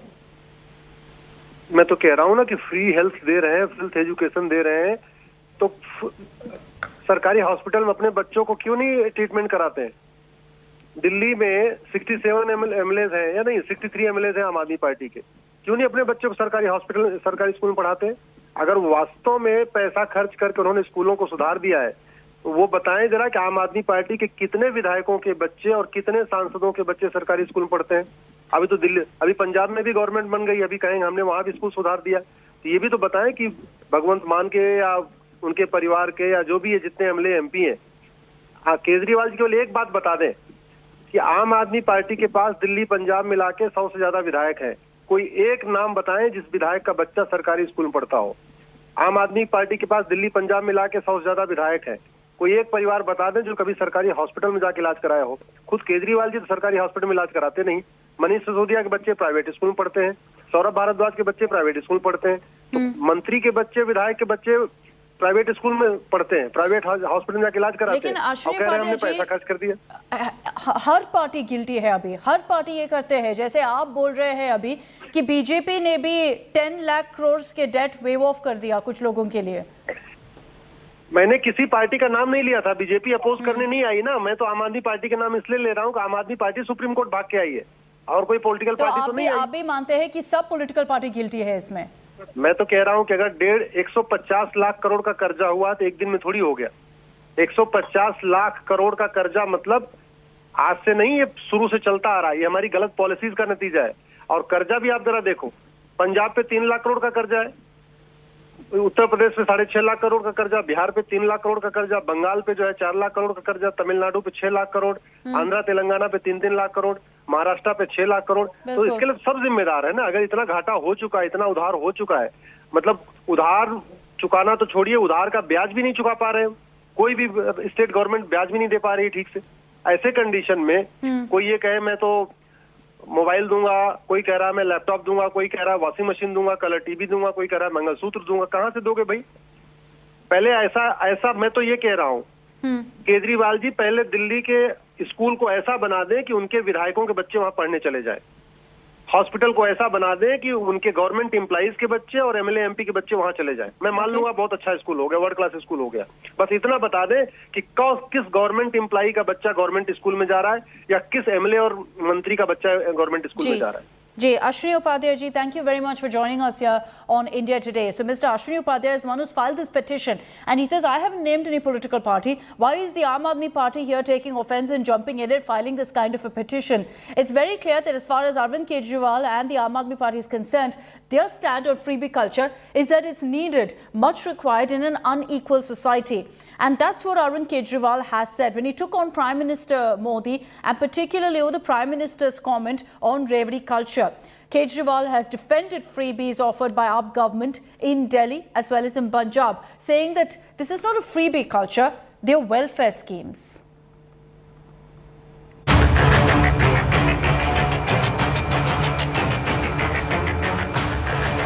The gloves are off in the battle between the Aam Aadmi Party and the BJP. Arvind Kejriwal on Monday gunned for Narendra Modi himself by questioning the PM's stand on the politics of freebies. The Delhi Chief Minister claimed what the Prime Minister is calling Revdi are actually welfare schemes. आज़ादी की 75वीं वर्षगांठ के ऊपर अगर हम ये माहौल बना रहे हैं कि हमारे देश के बच्चों को अच्छी और फ्री शिक्षा देना, फ्री की रेवड़ी है, फ्री भी है, इससे सरकारों को घाटा हो रहा है, इससे बुरी बात नहीं हो सकती 75वीं वर्षगांठ के ऊपर। The BJP has hit back at Kejriwal. आम आदमी पार्टी की नींव में आज झूठ और फरेब है जो जनता देख पा रही है और इसीलिए अरविंद केजरीवाल जी आपकी विश्वसनीयता शून्य हो गई है, शून्य अंडा।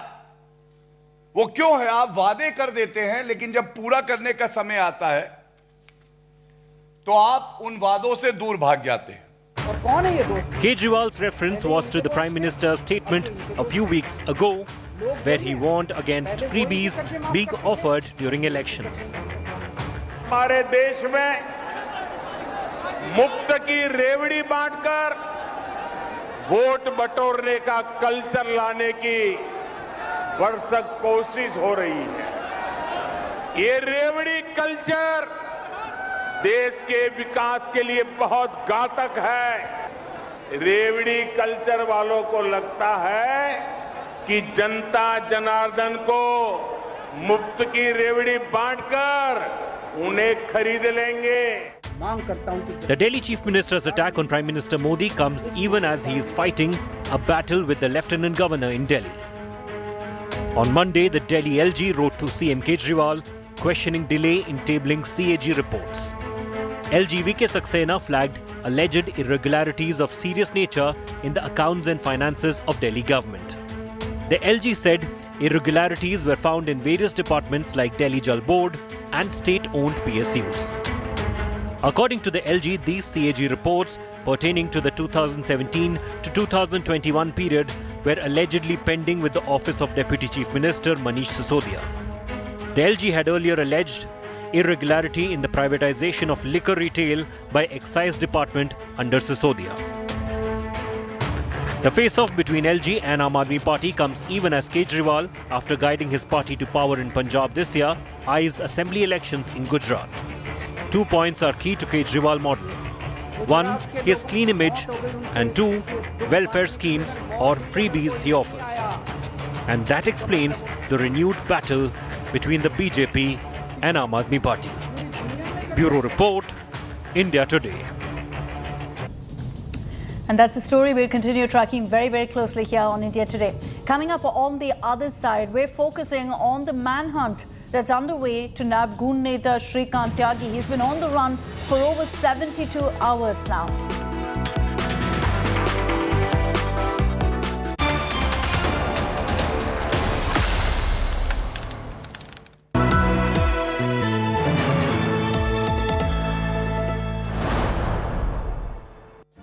Make your media plan smarter with India Today Live TV on your connected devices. Amplify your brand with 100 million smart internet viewers. To advertise, mail us at sales@aajtak.com or call 9999892171.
Bulldozers turned up at a housing society in Noida on Monday morning and tore down alleged illegal parts of a plush ground floor apartment that belonged to Shrikant Tyagi, who's a political functionary, and the police have been chasing him for 4 days now after he was booked in a molestation case. The question, however, is where is this man? Where is Shrikant Tyagi?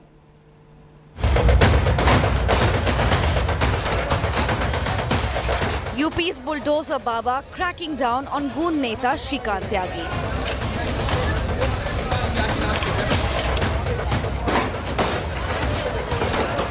And now, Chief Minister Yogi Adityanath has sought a report straight from the State Home Department.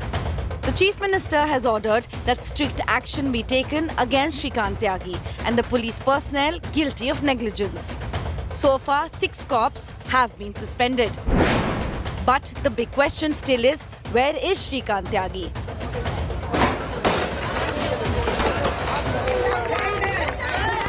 While the residents of Grand Omax in Noida hailed the bulldozer action, they are now asking why hasn't the goon who abused and assaulted a woman resident not been arrested? जब तक वो arrest नहीं होते हमारा काम पूरा नहीं होगा, संतुष्टि नहीं होगी, हम लोग सेफ नहीं है क्योंकि कल जब वो गुंडे भेज सकते हैं, आज भी भेज सकते हैं वो। सबसे पहले पुलिस उनको अरेस्ट करे। यहाँ पे गुंडागर्दी हुई है, किसी के घर, उस लेडी के घर, हमारी दोस्त के घर वो जा रहा है, ओपन गुंडागर्दी, पुलिस लेके 4 लोग चली गई, 6 लोग रह गए। क्या सेफ्टी है? अभी भी कोई सेफ्टी नहीं है। A massive manhunt has been launched against him. Tyagi's last known location was Noida's Omax Grand, Sector 93, where he was caught on cam abusing a woman on 5th August. Uttarakhand police is on alert because his phone was briefly active in Haridwar. Flat number 207 at Greenwood apartment in Gomti Nagar, Lucknow has also been searched. Tyagi is said to have lived in this flat. Gautam Budh Nagar BJP MP has given 48 hours ultimatum to police to arrest him. 25,000 rupees bounty has been put on him, and the 6 police officers employees have been suspended, and all those 6 people who were arrested yesterday night, they have been sent to 14 years imprisonment. That 8 police teams have been working day and night, and they are in different part of country. They are searching for that fellow, and I'm sure very shortly he'll be arrested. 25,000 rupees reward for any information on Shrikant Tyagi. Tech and human intelligence deployed to track his whereabouts. With Tyagi seeking to surrender by 10th August, will the UP police catch him first? Bureau Report, India Today.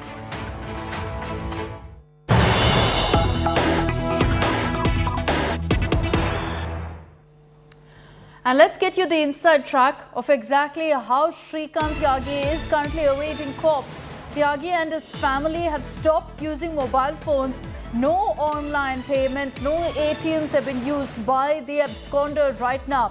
The last seen location of Shrikant Tyagi was somewhere between Haridwar and Rishikesh. The cops are looking into all call details that they can pick up on Shrikant Tyagi, but he switched off his phone. His family members have also in fact switched off their phones right now to ensure that they cannot be traced by the cops. The information we're also picking up is that Shrikant Tyagi's wife has been taken into police custody for questioning. Let's take this across to Amit Bharadwaj for more details. Amit, we understand that Tyagi at this point, it's almost impossible to track him down. He switched off his phone, not been using it for the last few days. His wife, however, is being questioned. Well, absolutely right, Akshata. The police team which has been formed and is hunting, carrying out a hunt operation right now to nab Shrikant Tyagi is actually facing a lot of difficulty and problem because apparently the absconder, the rowdy Neta is not using his regular mobile phone. He has stopped his all digital transactions. But and there was also hope. Remember, yesterday there were chances that he might have surrendered in front of in Haridwar. But that did not happen, which has actually put the police force, different police teams which have been formed to arrest him on their toes yet again.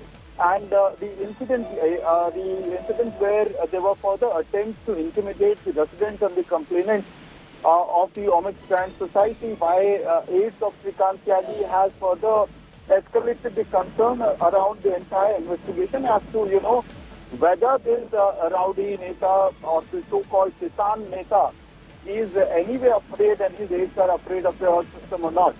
But all said and done, there are teams which are trying to nab Shrikant Tyagi.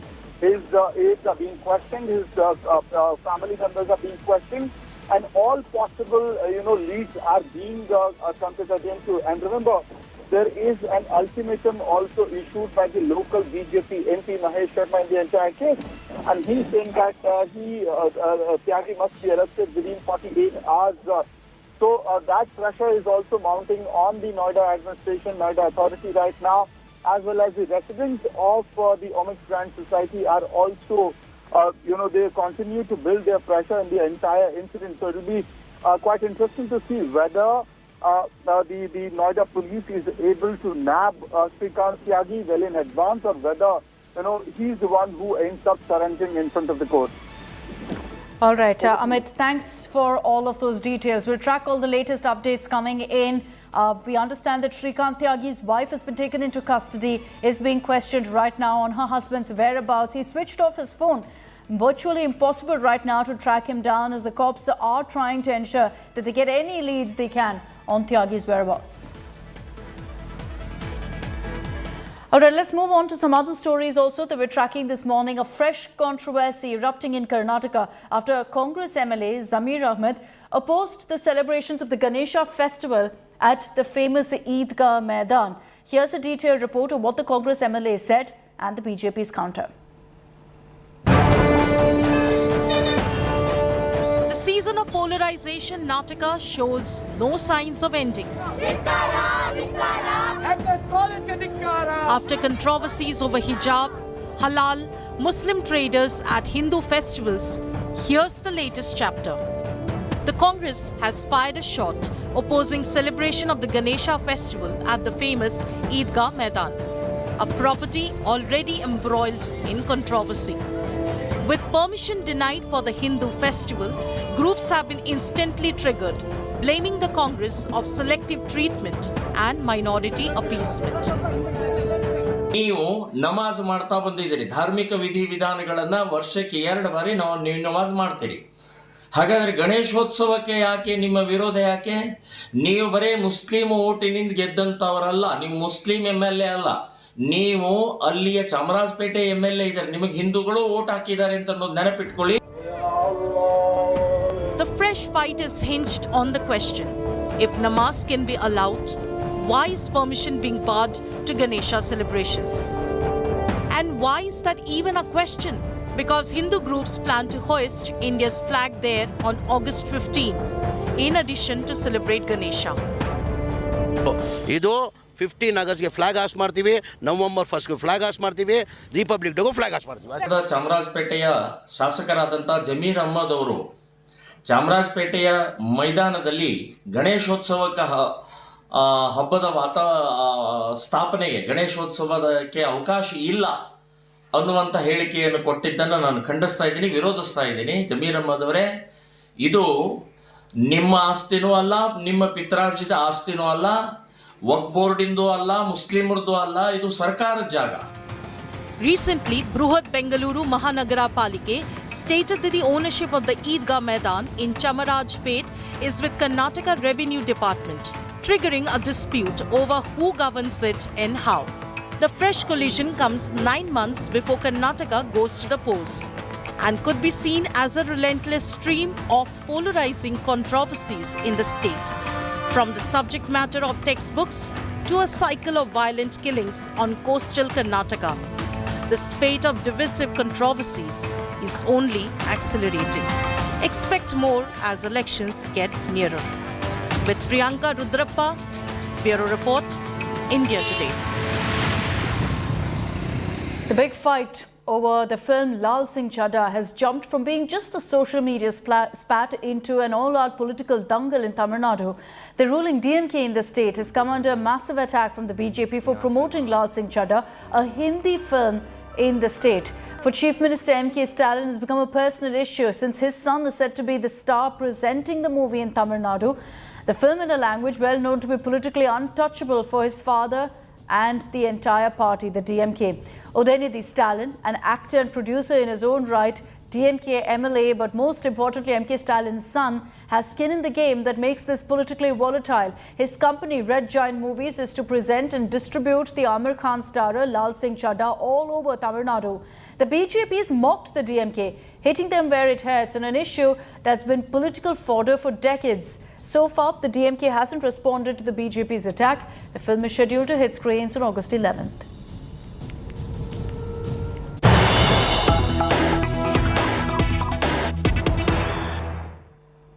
And let's now cut across to news coming in from Maharashtra, where the situation is worrisome in several parts of the state and scary flood fury has been caught on camera in Amravati.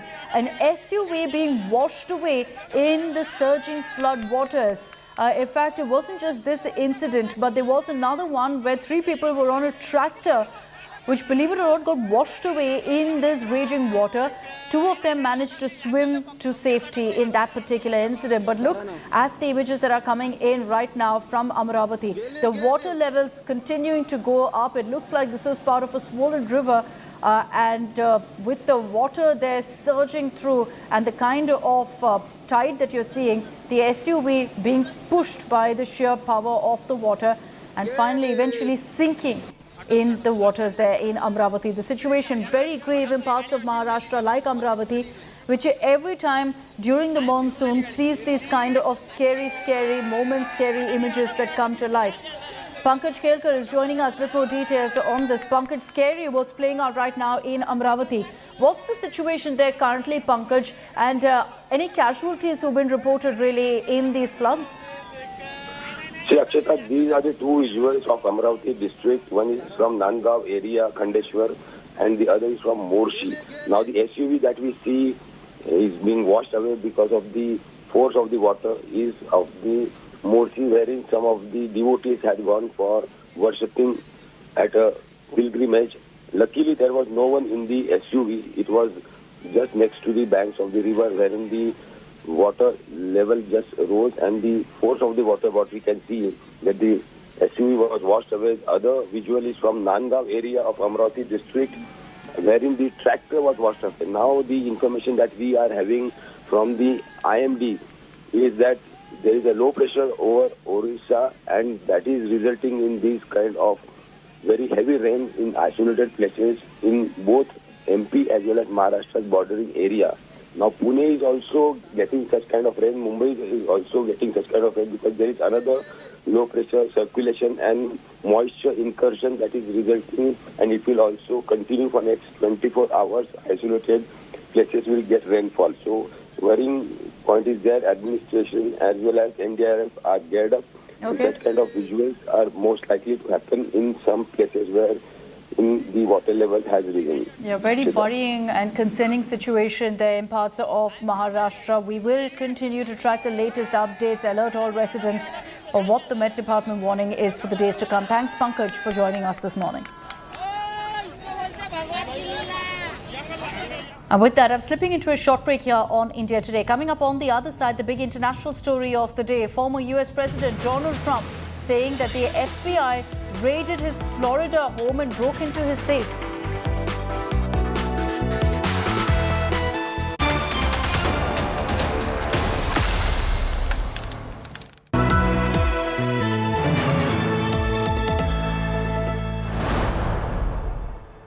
Everyone's busy finding what's trending.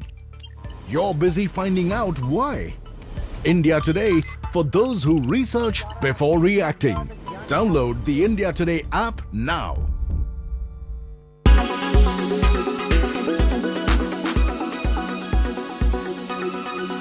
It's not the first time that Nitish Kumar has either made a political shift or a U-turn with his political decisions, and primarily ensuring that his party and his political domain survives. 4 times. Let's take a look when Nitish Kumar made a political shift. Now, remember, he is one of the biggest netas for Bihar politics. But what exactly has been his political journey as well? Not exactly staying with one party if there's been an alliance required. Let's begin one by one. It was in 1994, actually, that Nitish Kumar quit the Janata Dal to join the Samata Dal. That was his initiation into political fighting and specifically becoming one of the big leaders of Bihar. But it was in 2013, after they had already formed as the JDU-BJP alliance. He had already become the chief minister by then as well. But after Prime Minister face was declared as Narendra Modi and also becoming the chairperson of the Lok Sabha election committee for the BJP, Modi was announced. He quit the NDA and then became a bigger paradigm shift in Bihar politics in 2015. When Nitish Kumar, of all possible options, formed a Mahagathbandhan, which is a grand alliance with the Congress party and the RJD. RJD of Lalu Prasad Yadav, arch rivals, the party against which Nitish Kumar had fought for very long and emerged.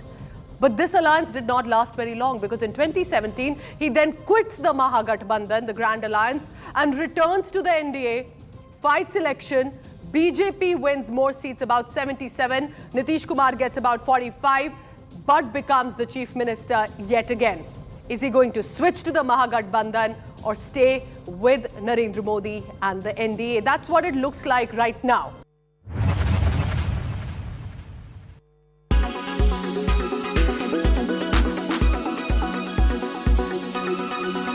Make your media plan smarter with India Today Live TV on your connected devices.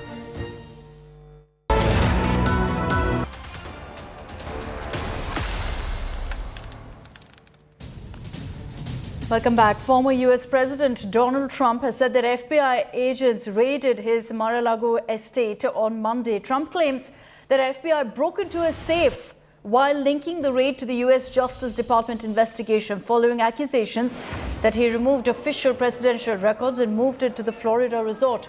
Trump said that the unannounced raid of his house wasn't necessary or appropriate, as he'd always cooperated with the relevant government agencies. He also referred to the raids as prosecutorial misconduct and weaponization of the justice system to prevent him from running for the White House again. The investigation comes after the U.S. National Archives and Records Administration in February notified Congress that it had recovered about 15 boxes of White House documents from Trump's Florida home, some of which contained classified material.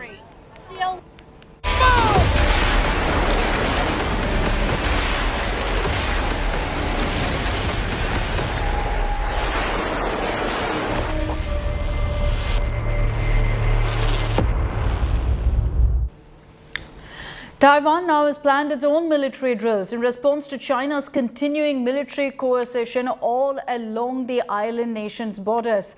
China's live-fire military drills were for 4 days, but Chinese aircraft, warships and drones continue to operate close to and at times even breaching Taiwan's red lines. China's joint air and land exercises included 13 9PLA fighter jets and 13 ships. Both Taiwan and the United States are watching these drills very, very closely. But the question remains, will the US act in defense of Taiwan?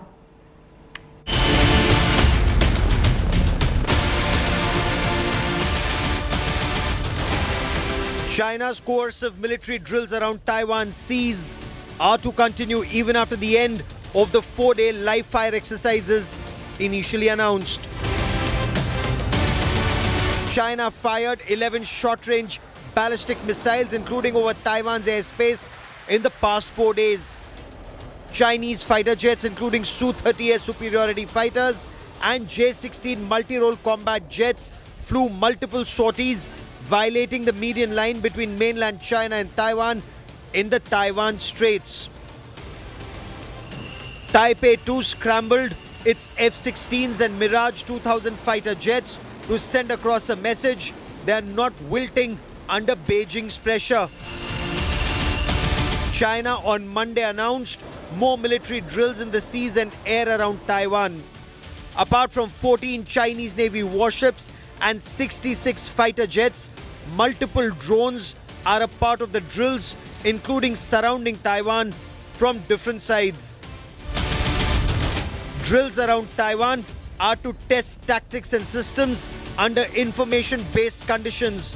The aim is to improve capabilities to destroy crucial island targets with precision strikes, Xinhua quoted a Chinese Air Force official on the war drills.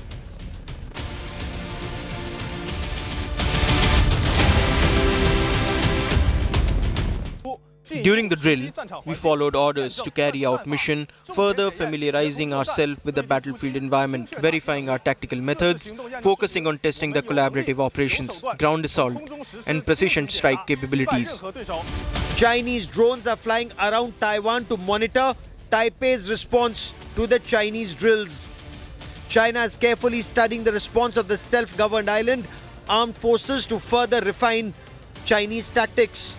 Some analysts argue China is trying to shrink the timeline for taking over Taiwan by force from the initial plan of around 2040 to forcible occupation in the next 18 to 24 months.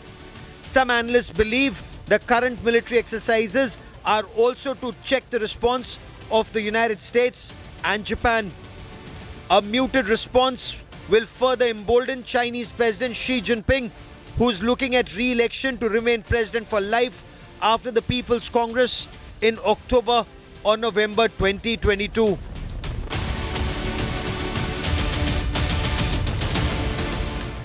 In the operations this time, we, with the support of the Joint Combat System, focused efforts on unclogging the direct link from target discovery to the terminal shooter with the achievement of desired results. We also systematically examined our tactics for offensive campaigns, honed and improved our capability of precise strike and destroyed the vital targets on the island so as to ensure our Air Force's efficiency, accuracy and intensity.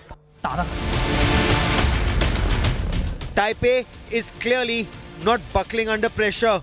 Taiwan has launched its own fighter jets, warships and readied its missile batteries to protect its territory. Taiwan has made it clear it is not looking for war but will not shy away from defending their independence. Bureau Report, India Today. And for all the latest international news and much, much more, you can log on to our website, indiatoday.in. You can also download the India Today app. I'm joining you with the headlines in just a few moments.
Everyone's busy finding what's trending. You're busy finding out why. India Today, for those who research before reacting. Download the India Today app now.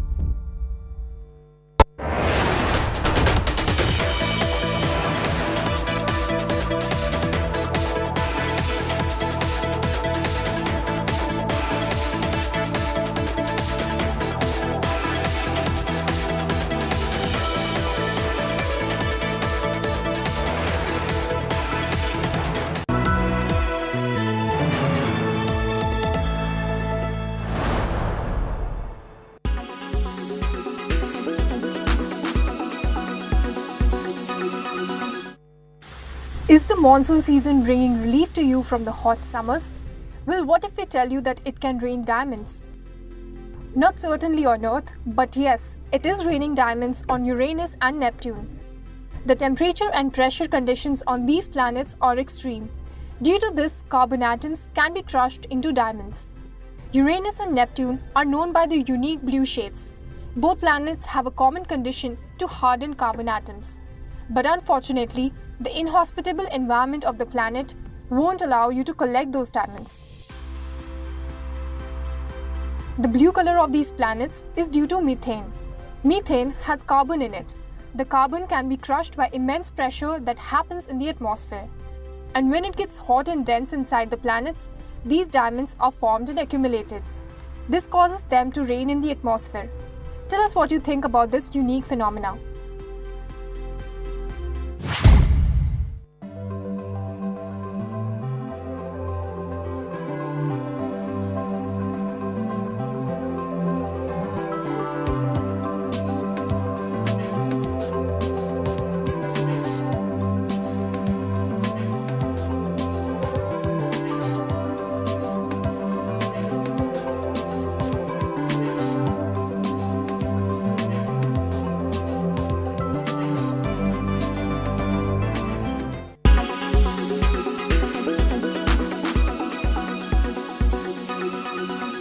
Everyone's busy finding what's trending. You're busy finding out why. India Today, for those who research before reacting. Download the India Today app now. Make your media plan smarter with India Today Live TV on your connected devices. Amplify your brand with 100 million smart internet viewers. To advertise, mail us at sales@aajtak.com.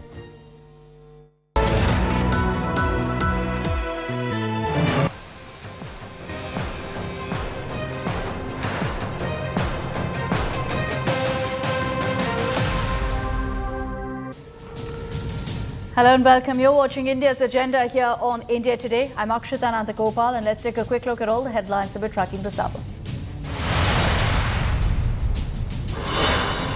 Massive trouble in Bihar NDA. JDU-BJP alliance headed towards a possible split. All eyes on Nitish Kumar's huddle with his MLAs.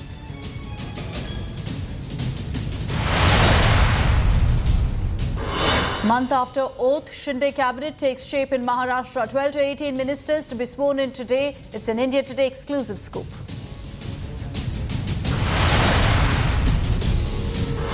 Massive manhunt underway to nab Goon Neta Shrikant Tyagi, who's on the run for over 72 hours. Last call traced to Rishikesh. Cops grill wife to find whereabouts. Face-off over Bengaluru Eidgah Maidan. Congress opposes Ganesha festival at Maidan. Hindu groups accuse Congress of appeasement. Ask if namaz is allowed, then why not Ganesha celebrations?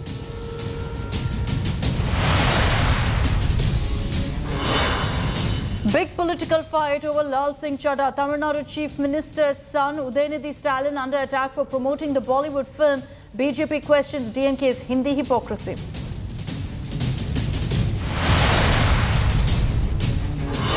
Former United States President Donald Trump says FBI raided his Florida home and broke into his safe, claims bid to stop him from running for the White House.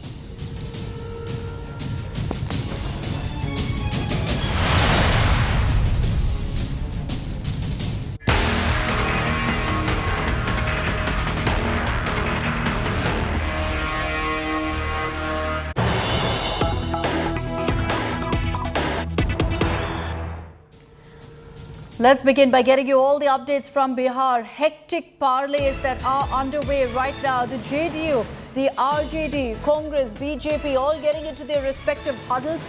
The RJD meeting is happening at Rabri Devi's house. No mobile phones are allowed inside, so there can be no communication on what's being discussed. All eyes now are on Nitish Kumar's next move. He's also called for a meeting with all of his MLAs in Patna that's expected to start in about 1 hour from now. After that meeting, there could be clarity by this afternoon on whether he's going to bite the bullet and call off ties with the BJP. Ashutosh Mishra is joining us live from Patna with more details on this. Ashutosh, what's the inside word? The RJD meeting is happening as we speak. No phones allowed. We understand all MLAs have gathered. There will be particular focus on what ifs. If the JDU dumps the BJP, joins hands with the RJD, etc., what are the terms and conditions the RJD will put forth? Well, looks like everything written on the card. And yes, as we speak, the RJD MLAs one after one arriving at Rabri Devi's residence. Tejasvi Yadav already present here.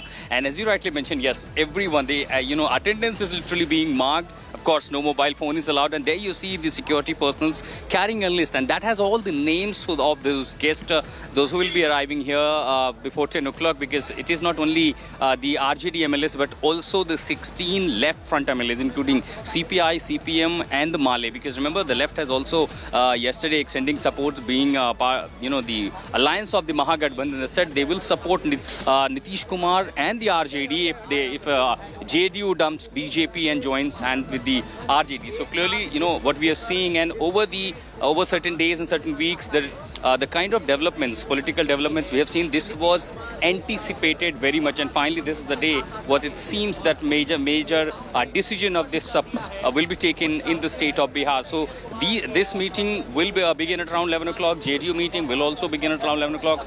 Around 1 p.m. the Congress has called a meeting, and around 7 p.m. this Hindustani Awam Morcha has also called up a meeting. So all these meetings seems to be just in a sync. When once someone takes a major decision, of course it will be the JDU. Then the follow-up will be taken from the RJD. If JDU announce they're going to step out of NDA, RJD will carry out the letter of support. They will hand it over to Nitish Kumar, and then of course what is the next procedure is just going to the governor and stake claim of the government. But what we're also hearing, in that case first Nitish Kumar will also sack the ministers in the cabinet from the BJP quota. So major development that is taking place in the state of Bihar, and what it seems that even after trying all the efforts, all the dialogues, everything has failed. And this is just a moment, exactly deja vu what had happened. If you remember when Nitish Kumar formed government with RJD, then there was a totally collapse of the government. Nitish Kumar went back to NDA, joined BJP, formed the government. So this is just a history being repeated in the state of Bihar. This is just another day what had happened just years back in the state. In such a circumstance, Ashutosh, while there's a lot of talk that Nitish Kumar could join hands with the RJD, Left Front, Congress, etc., will he remain the chief minister? Is that something the RJD is okay with?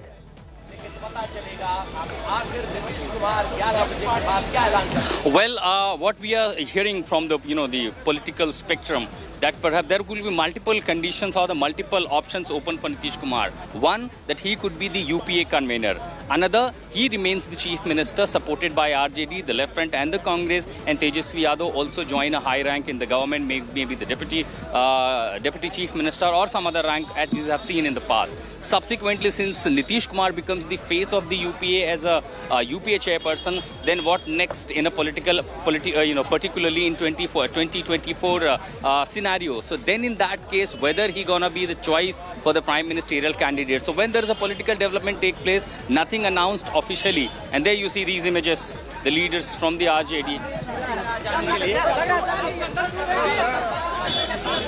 So what you see here exactly explains what is happening in Bihar.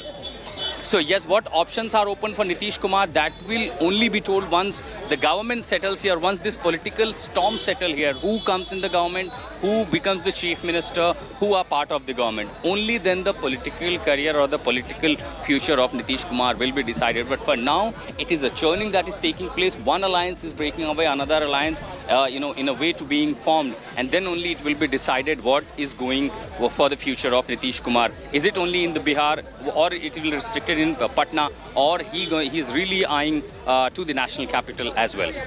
Okay, Ashutosh, just stay on with me as we discuss what's happening there at the RJD meeting. Remember that the JDU is also going to be holding a meeting with all MLAs. Nitish Kumar has called all of his MLAs to Patna for a meeting, and speculation is growing that post that the JDU could announce snapping ties with the Saffron Party.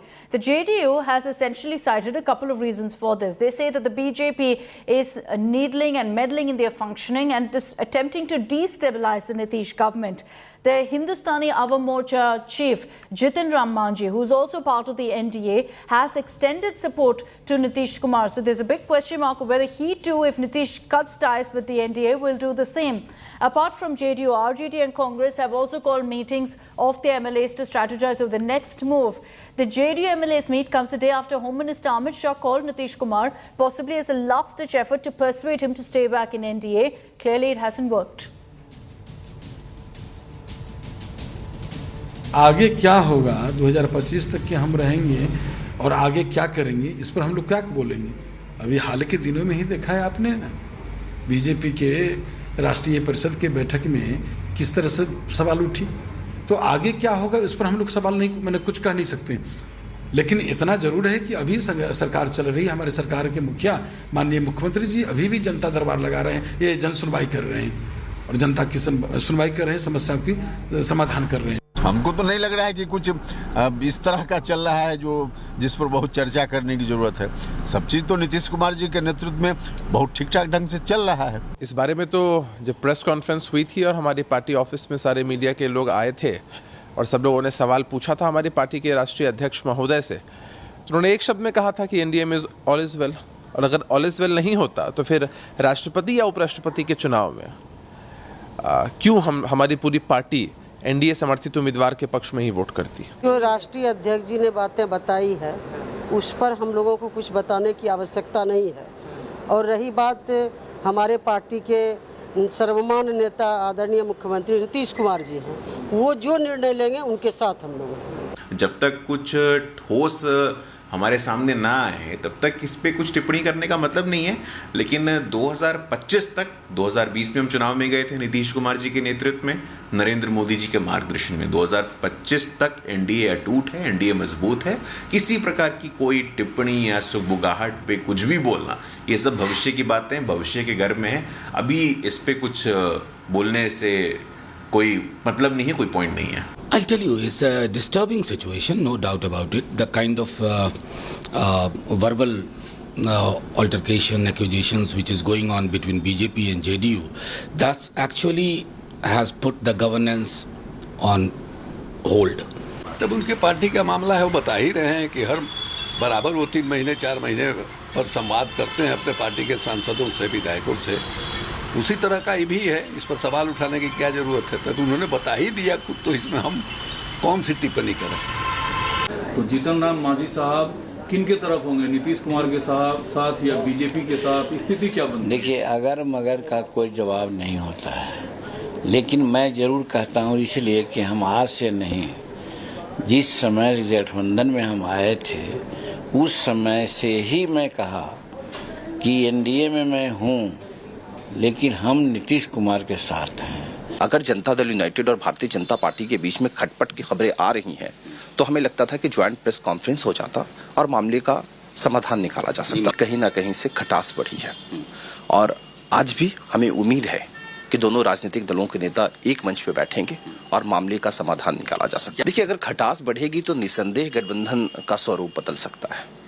राजनीति में विकल्प हमेशा खुले होते हैं और ऐसा हो सकता है, लेकिन इसका खामियाजा बिहार की जनता को भुगतना पड़ेगा। हमको जानकारी ऑफिशियल नहीं है इस बात की, और जहाँ तक संवाद का सवाल है, नीतीश कुमार जी हमारे पार्टनर रहे हैं, अलायंस में रहे हैं, तो मतभिन्नता के कारण चले गए।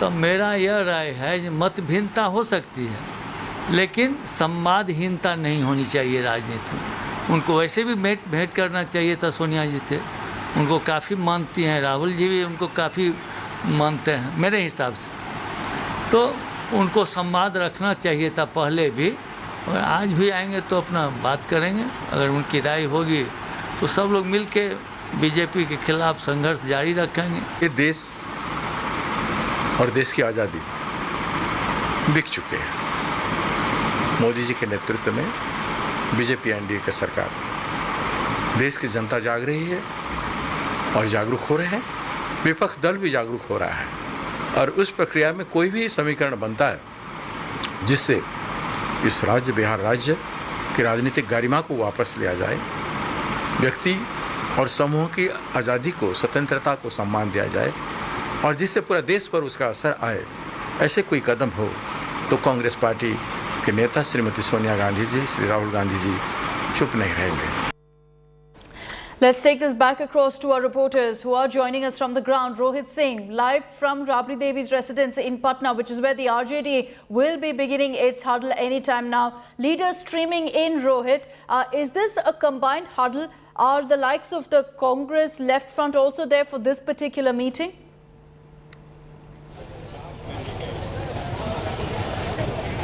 Well, Akshita, the meeting at Rabri Devi's residence is just about to begin at 11 o'clock, and it's the meeting of the Mahagathbandhan, but it does not include the Congress at this point of time. Only the RJD legislators, they have started coming in, and also the 16 MLAs of the left parties, they have started coming, and the meeting will begin at 11 o'clock at Rabri Devi's residence. And Congress is holding a separate meeting of the legislative party. So it's an important and crucial meeting which is just about to begin to decide on what will be the next plan of action, what will be the strategy of the RJD. But even the RJD would be keeping its eye on the crucial meeting that is going to be held at Chief Minister's residence at Wad Anebar, where the JDU Legislative Party meeting will happen at 11 o'clock. Nitish Kumar will be chairing that meeting, and all eyes, in fact, will be on that crucial meeting as what Nitish Kumar finally decide, because the RJD, the Congress, the left parties,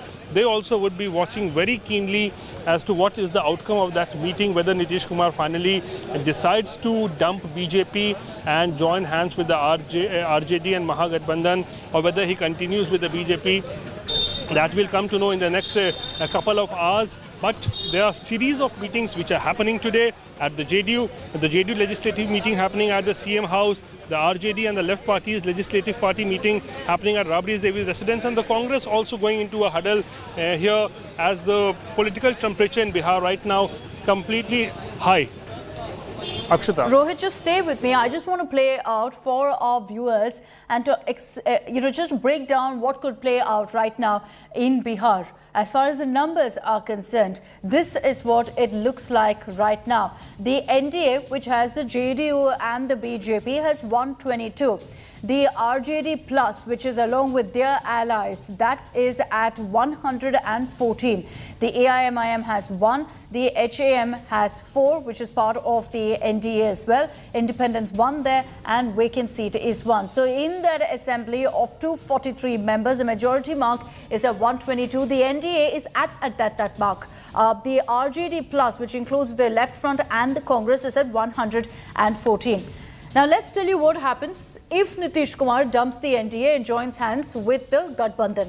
Then in that kind of circumstance, the NDA's numbers come down. The BJP is just at 77, whereas RJD Plus, which includes Nitish's numbers now, it goes up to 159. Let me again highlight that the majority mark is 122. So easily sailing past that number is RJD Plus if they have the JDU support. AIMIM still at 1. The HAM, Jitin Ram Manjhi at 4. And there are question marks because Manjhi has said that if in fact Nitish Kumar chooses to join hands and leave the BJP and join hands with the RJD, he could consider doing the same thing. Independence at 1, vacant seats at 1 at this point. So total 243 assembly there. The RJD Plus, which we've written as 159, including the JDU, will have the numbers. And this is if Nitish Kumar ditches the BJP.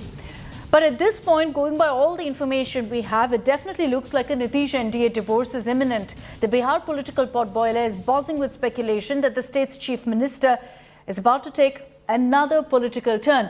The JDU has rallied its MLAs for a crucial meeting. The RJD also has declared that they are ready to embrace Nitish Kumar with some terms and conditions. It may be all over for the ruling NDA in Bihar, with the BJP and the JDU staring at a dead end. A sulking Nitish Kumar, all but deciding to snap ties with the BJP. Miffed over what JDU claims is BJP's continued needling and plot to destabilize the Nitish Kumar government. Bihar में डूबता हुआ जहाज कहने की बात RCP Singh ने कही है। दरअसल पार्टी के कार्यकर्ताओं के बीच उनकी स्वीकार्यता कभी नहीं थी और उनके जाने से भी पार्टी की सेहत को कोई फर्क नहीं पड़ेगा। Nitish Kumar, who recently recovered from COVID, made his displeasure public by skipping Prime Minister Narendra Modi's Niti Aayog meet on Sunday while attending local events in Patna. He reportedly sounded out Gathbandhan allies RJD and Congress, looking for a possible tie-up. Some reports claimed he even dialed Sonia Gandhi. Bihar में single largest party हम हैं। नेता प्रतिपक्ष तेजस्वी जी और महागठबंधन दल के अन्य नेता और प्री पोल भी हम सबसे बड़े अलायंस पार्टनर हैं। तो जाहिर तौर पर हम चुपचाप हाथ पे हाथ धरे बिहार की में अस्थिरता के ये तत्व तो देख नहीं सकते। बिहार जैसा राज्य। The friction began when the rebellious Chirag Paswan's LJP cut into JDU vote share, reducing it to BJP's junior partner in the last elections. JDU still sees it as the handiwork of BJP. जिस तरीके से महामना कंस ने जिस तरीके से एक के बाद एक माँ देवकी के तमाम पुत्रों का वध किया, क्यों वध किया? खुद को बचाने के लिए ना। उसी तरीके से मुख्यमंत्री जी का इतिहास देख लीजिए, किसका नहीं ये वध कर रहे हैं, एक के बाद एक, एक के बाद एक, एक के बाद ये, सिर्फ अपनी कुर्सी बचाने के लिए गठबंधन तक का ये वध करते हैं। JDU's bitter fallout with one-time Nitish loyalist RCP Singh is also being seen by Nitish Kumar as BJP's bid to cut his party to size. ये लोग जलन से पीड़ित हैं। ये लोग को लगता है कि ये लोग तो कभी केंद्र में मंत्री बना नहीं, बना तो कोई राज्य मंत्री बना। एक आदमी बनने के लिए लगल है, बन नहीं रहे तो मुझे बता रहे हैं। JDU for records hit out at the BJP chief JP Nadda over his remark that regional parties will soon be history. आज देश में भारतीय जनता पार्टी को छोड़कर कोई राष्ट्रीय पार्टी नहीं रह गई है, कोई नहीं रह गई। और मैं जिम्मेवारी के साथ कह रहा हूं, आप देखिए पहले देश में क्षेत्रीय पार्टियां आई और धीरे धीरे क्षेत्रीय पार्टियां परिवार की पार्टियों में परिवर्तित हो गई।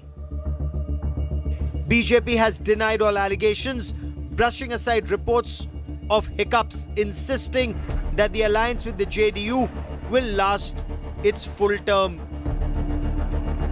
Nitish Kumar had in the past broken off with the BJP over picking Narendra Modi as the prime ministerial candidate, joining the RJD Congress alliance only to return to the NDA fold. Is he preparing for another somersault?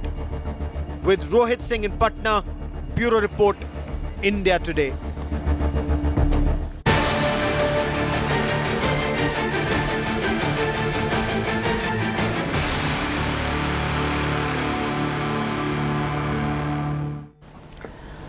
The much awaited and much delayed cabinet expansion of Maharashtra government will take place today. Ever since Shiv Sena's rebel MLA Eknath Shinde took oath as the Maharashtra Chief Minister, his government has been running without a cabinet. The cabinet expansion is going to take place today at 11 a.m. in the Raj Bhavan. It's expected that around 18 ministers will be inducted in the first phase of this expansion. The BJP submitted a list of 11 MLAs, out of which 9 have been picked. And this includes names like State BJP Chief Chandrakant Patil, Radha Krishna VK Patil, Sudhir Mungatiwar, Girish Mahajan, along with several others. From the Shinde camp, names like Uday Samant, Sandeepan Bhumre, Dada Bhuse, Gulabra Patil, they're all expected to get ministerial berths. As per sources, the BJP has so far finalized 9 names and the Shinde Sena also 9 names. So it's a 50-50 formula. Mustafa Sheikh is joining us live from the location where, in fact, the Shinde camp is going to be holding a meeting.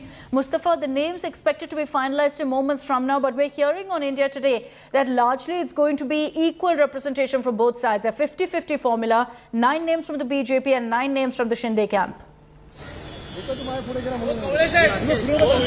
Well, yes, that's something which we are hearing as of now, which is that 18 ministers will be taking oath this afternoon, and it will be 8 from Shiv Sena and 8 from BJP. We are showing you visuals of Sahyadri guest house where the meeting is going on with Chief Minister Eknath Shinde is meeting rebel camp MLAs like his 40 Shiv Sena MLAs, and here he will be announcing the names of 8 people from their camp who will be taking oath around 11 a.m. and we'll have to wait and see whose names are finalized, because the entire cabinet expansion has been under suspense. There is not yet a single word from the governor house or from the government that the cabinet expansion is going to happen. It's source-based information with which this entire movement is going on, and now what we are hearing is that 18 ministers are going to take oath, and we'll have to wait and see the confirmed names from the 9 confirmed names from the BJP, the 9 confirmed names from the Shinde camp. Who will they be? Because this is a government which has already been challenged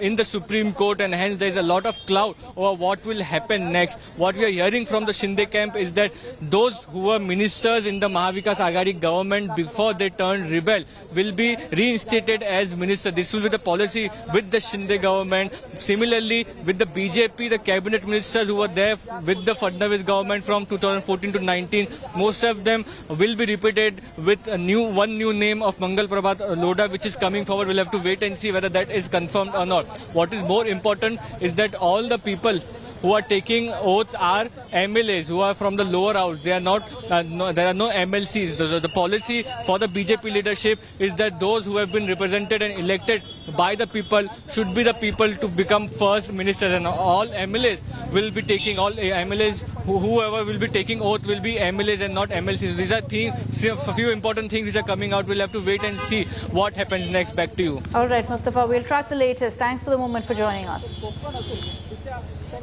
Now, in the latest row over pre-election freebie distribution culture, the Aam Aadmi Party has approached the Supreme Court for opposing a public interest litigation seeking stringent action against political parties for offering freebies ahead of polls. This development comes days after the Supreme Court observed that no political party is likely to want to debate in Parliament on freebies because they're all for it. Opposing the play, AAP's petition has stated that if a discussion has to take place on freebies and their connection to the fiscal health of the country, there should be a discussion, not any sort of decision by the Supreme Court. The BJP had earlier launched a scathing attack against AAP, saying they're zero at grassroots level but hero in distributing revenues. This comes after Arvind Kejriwal yesterday attacked, in fact, the government, saying that freebies and this kind of culture ensures equality in an unequal society.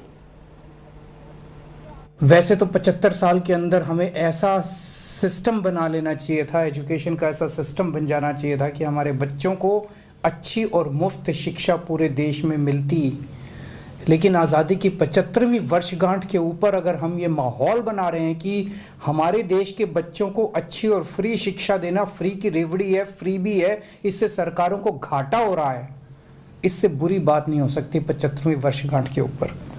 मुझे तो लगता है कि इस वक्त हमें एक पूरी प्लानिंग करनी चाहिए थी कि 75 साल में जो कमी रह गई उस कमी को अब हम सारे युद्ध स्तर पे मिलके पूरा करेंगे।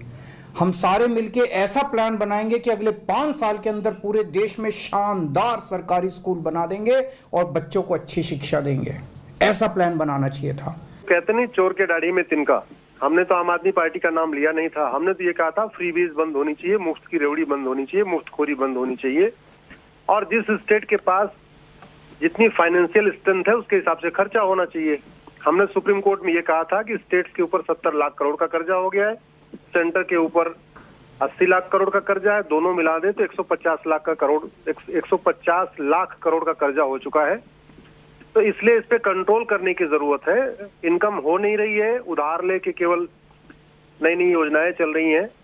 वर्ल्ड बैंक सुधार ले रहे हैं, कभी अमेरिका सुधार ले रहे हैं, कभी जापान सुधार ले रहे हैं, तो उधार लेके कब तक काम करेंगे। हमने सुप्रीम कोर्ट से ये कहा था कि अगर हमने इस मुफ्त की रेवड़ी नहीं बंद किया, फ्रीबीज नहीं बंद किया, तो हमारी हालत पाकिस्तान और लंका जैसी हो जाएगी। आज की डेट में न पाकिस्तान को कोई कर्ज देने के लिए तैयार है, न लंका को कर्ज देने के लिए तैयार है। Take this across to Kanu Sharda. She's joining us for more details on the story. Kanu, explain to us why the Aam Aadmi Party has decided to file this petition, because they've not been named in any way in this case so far.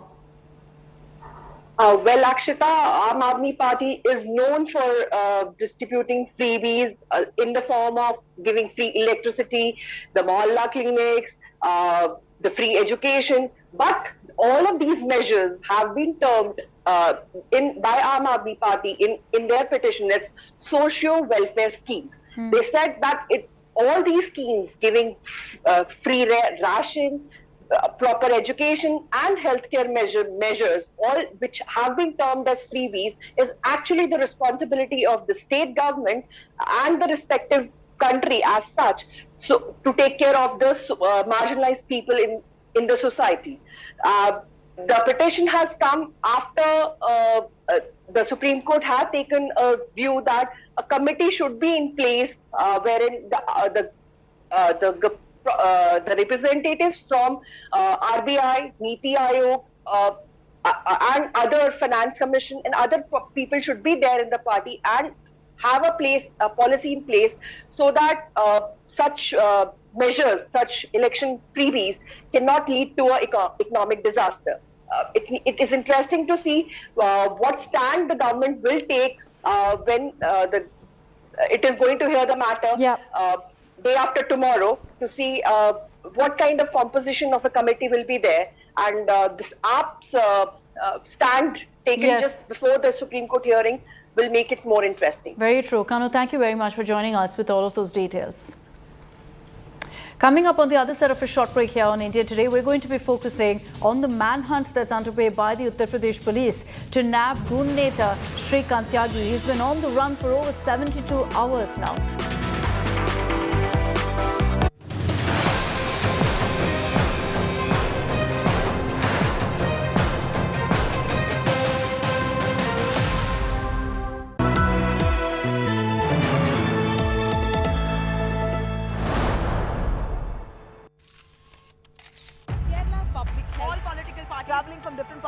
armed with facts. She takes the news by its horns. You think the future of these students are not hampered? Fierce, bold, and direct, setting the tone for the biggest stories from every corner and every angle. Expect nothing but the unfiltered truth.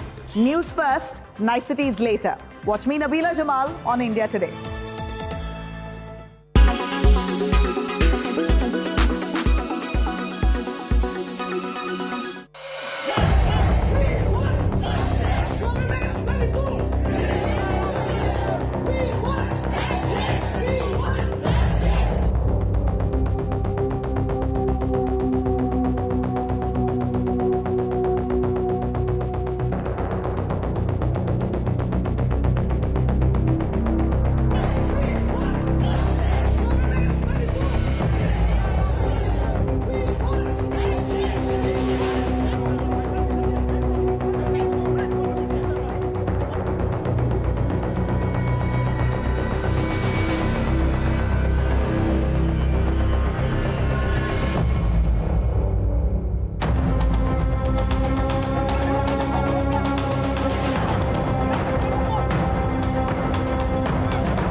Commonwealth games के gold medallist और star Indian badminton player लक्ष्य सेन इस वक्त हमारे साथ हैं। लक्ष्य पूरा हुआ कॉमनवेल्थ गेम्स का? जी डेफिनेटली यही था कि दिमाग में कि फर्स्ट गेम हारने के बाद भी कि ये पॉसिबल है आज, और डेफिनेटली जैसे मैंने सेकंड और थर्ड गेम खेला मैं काफ़ी अच्छा लग रहा है मुझे। पहले गेम से आप थोड़ा सा पीछे रहते, लेकिन आपने वापसी बहुत शानदार की। मलेशियन को आपने मौका नहीं दिया कम बैक करने का। कैसे आपने प्लान आउट किया, क्योंकि कहीं ना कहीं आप अंडर प्रेशर में भी थे थोड़ा सा? जी डेफिनेटली पहले गेम में मैं टुवर्ड्स द एंड जो मेरा डिसीजन मेकिंग था वो थोड़ा आई थिंक उतना अच्छा नहीं रहा, बट डेफिनेटली मेरे दिमाग में यही था कि अगर मैं इतना क्लोज फर्स्ट गेम आ रहा हूँ तो definitely it's not a big task कि मैं सेकंड और थर्ड गेम में इसको पलट नहीं सकता हूँ। बट डेफिनेटली जैसा मैंने सेकंड गेम में जब मुझे लीड आया तो मैंने वो लीड मेंटेन रखा, और through out the third game मेरे पे 2-3 पॉइंट का लीड था, तो वो मैंने ट्राई किया कि मैं वो टाइम पे कोई इजी मिस्टेक्स ना करूँ या फ्री के पॉइंट्स ना दूँ। प्रकाश सर के एकेडमी में आप ट्रेन करते हैं, आप क्या उनको इंस्पिरेशन मानते हैं? क्योंकि कहीं ना कहीं इंट्रोड्यूस जो किया था आप उन्हीं के ज़रिए। जी डेफिनेटली उनका रोल बताइए। वो डेफिनेटली बचपन से मेरे रोल मॉडल रहे हैं, और जब भी मैं उनकी मतलब उनसे बात करता हूँ और उनके बचपन से जब भी मैं टूर्नामेंट के बाद या हम लोग ट्रेनिंग के टाइम हम बात करते तो डेफिनेटली काफ़ी चीज़ें जो उनका एक्सपीरियंस था वो उनने बताया, और वो डेफिनेटली काफ़ी मोटिवेट करते थे मुझे। एंड या उनने भी ये मेडल पहले जीता हुआ है तो मैं काफ़ी खुश हूँ कि मैंने वो रिपीट किया। शर्टलेस सेलिब्रेशन पहले भी हो चुका है इंग्लैंड में, क्रिकेट में दादा ने किया था, उसके बाद आपने किया, पहले से प्लान था या अचानक किया? ये सब अचानक था, आई थिंक कुछ पहले से प्लान नहीं था, तो डेफिनेटली मैंने भी अभी तक वो सेलिब्रेशन देखा नहीं है, मैं अभी जाके देखूंगा फिर। कोई मैसेज, आप जैसे इतने यंग हैं, आपको देख के बहुत सारे जो यंग बैडमिंटन प्लेयर्स हैं वो आप आगे आएंगे, क्या बताना चाहेंगे? जी यही कि स्पोर्ट के लिए डेडिकेटेड रहिए और अपना जो भी आपका पैशन है उसको फॉलो करिए और प्रोफेशनल रहिए स्पोर्ट के बारे में।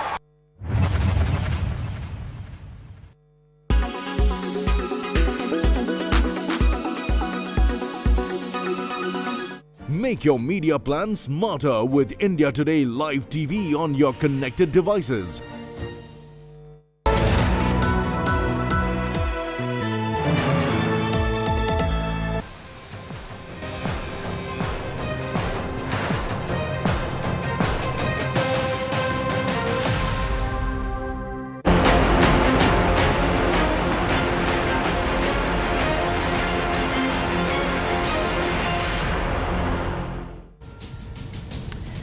"72 hours and counting, the hunt continues for Shrikant Tyagi. He is on the run days after hurling abuses, pushing a woman in a Noida society. Sources have told India Today that he is taking every possible precaution to avoid getting arrested by the UP police.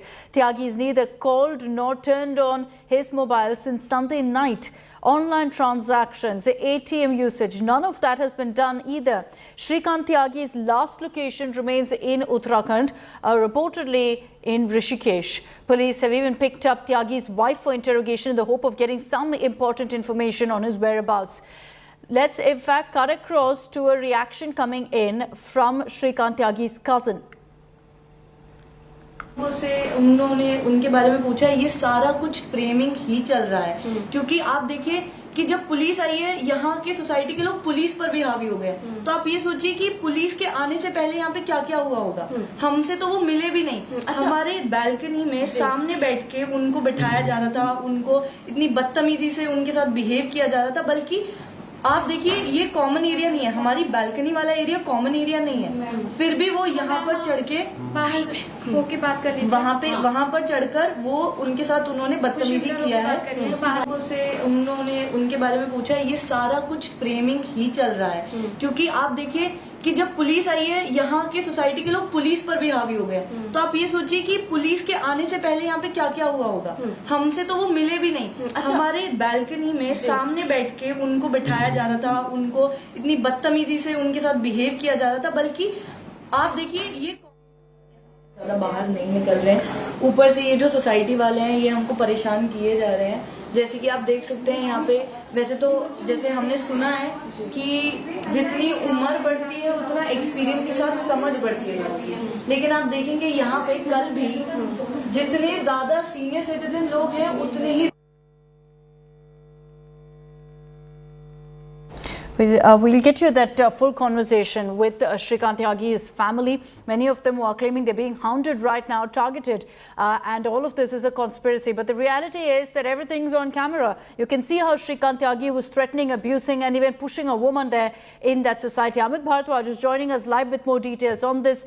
Amit, the latest updates that are coming in is that the cops at this point have no leads as to exactly where Shrikant Tyagi is. They're still hunting, and with in fact him switching off his phone, clearly covering his trail, it's becoming near impossible to find him. Well, absolutely right, Akshata. In fact, the manhunt for Shrikant Tyagi has gotten a little complicated now because apparently the absconder is not using his mobile phone. He is not using any form of digital transaction, which could have proved very crucial in identifying his last location. But that is becoming a big challenge for the authorities now because he is not using any online transaction. There's no digital footprint through which he can be traced down. And obviously now the second step for the police was that, they get into touch with anybody and everybody that Shrikant Tyagi was in contact with in his last conversation, in his last digital footprint. And that is what the authorities are doing right now. And on the other side, what we are seeing on the ground, Akshata, is that the authorities are also trying to strengthen its hold on properties related to Shrikant Tyagi. In fact, we are in Noida's Bhangel area right now. And Ankit will show you on the left-hand side. The properties that you see on the left-hand side, these are all properties of Shrikant Tyagi and his family. This is the Dharam Kata, the weighing scale, which is owned by Tyagi on this hand side in this lane. There are multiple shops. We are being told nearly 12 to 15 shops are owned by Tyagi, and all these shops are now on the radar of the Noida authority right now. So the documents are being checked in, whether these are legal constructions or whether there are irregularities, whether there are encroachments done while constructing these shops, and if at all there could, what we might see is that yesterday we had seen GST officials reaching to this venue, going through the details, trying to put Shrikant Tyagi on radar on several directions, and that action can further escalate today, where all these properties are now on the radar of the authorities. And what will be checked right now is whether there were irregularities in construction of these properties, whether the local authorities' norms and guidelines were floated by Tyagi in constructing and operating businesses out here. Okay. He apparently, gets rent from these properties, which has been constructed in the Bhangel area of Noida. Back to you. Amit, thank you for getting us that ground report. A crackdown from all fronts there by the administration as they continue to hunt for Shrikant Tyagi.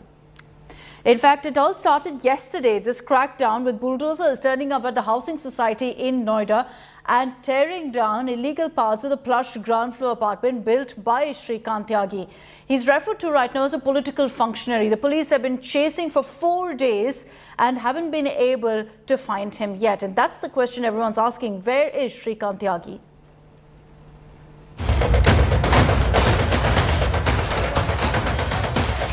UP's bulldozer Baba cracking down on goon neta Shrikant Tyagi.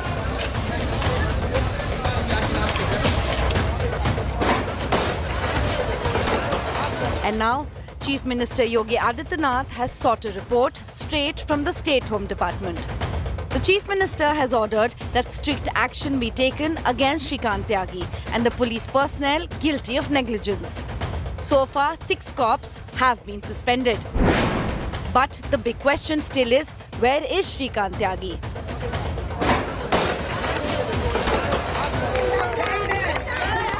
While the residents of Grand Omax in Noida hailed the bulldozer action, they are now asking why hasn't the goon who abused and assaulted a woman resident not been arrested? जब तक वो arrest नहीं होते हमारा काम पूरा नहीं होगा, संतुष्टि नहीं होगी, हम लोग सेफ नहीं है, क्योंकि कल जब वो गुंडे भेज सकते हैं, आज भी भेज सकते हैं वो। सबसे पहले पुलिस उनको अरेस्ट करे। यहाँ पे गुंडागर्दी हुई है, किसी के घर, उस लेडी के घर, हमारी दोस्त के घर वो जा रहा है, ओपन गुंडागर्दी, पुलिस लेके 4 लोग चली गई, 6 लोग रह गए, क्या सेफ्टी है? अभी भी कोई सेफ्टी नहीं है। A massive manhunt has been launched against him. Tyagi's last known location was Noida's Omax Grand, Sector 93, where he was caught on cam abusing a woman on 5th August. Uttarakhand police is on alert because his phone was briefly active in Haridwar. Flat number 207 at Greenwood apartment in Gomti Nagar, Lucknow has also been searched. Tyagi is said to have lived in this flat. Gautam Budh Nagar BJP MP has given 48 hours ultimatum to police to arrest him.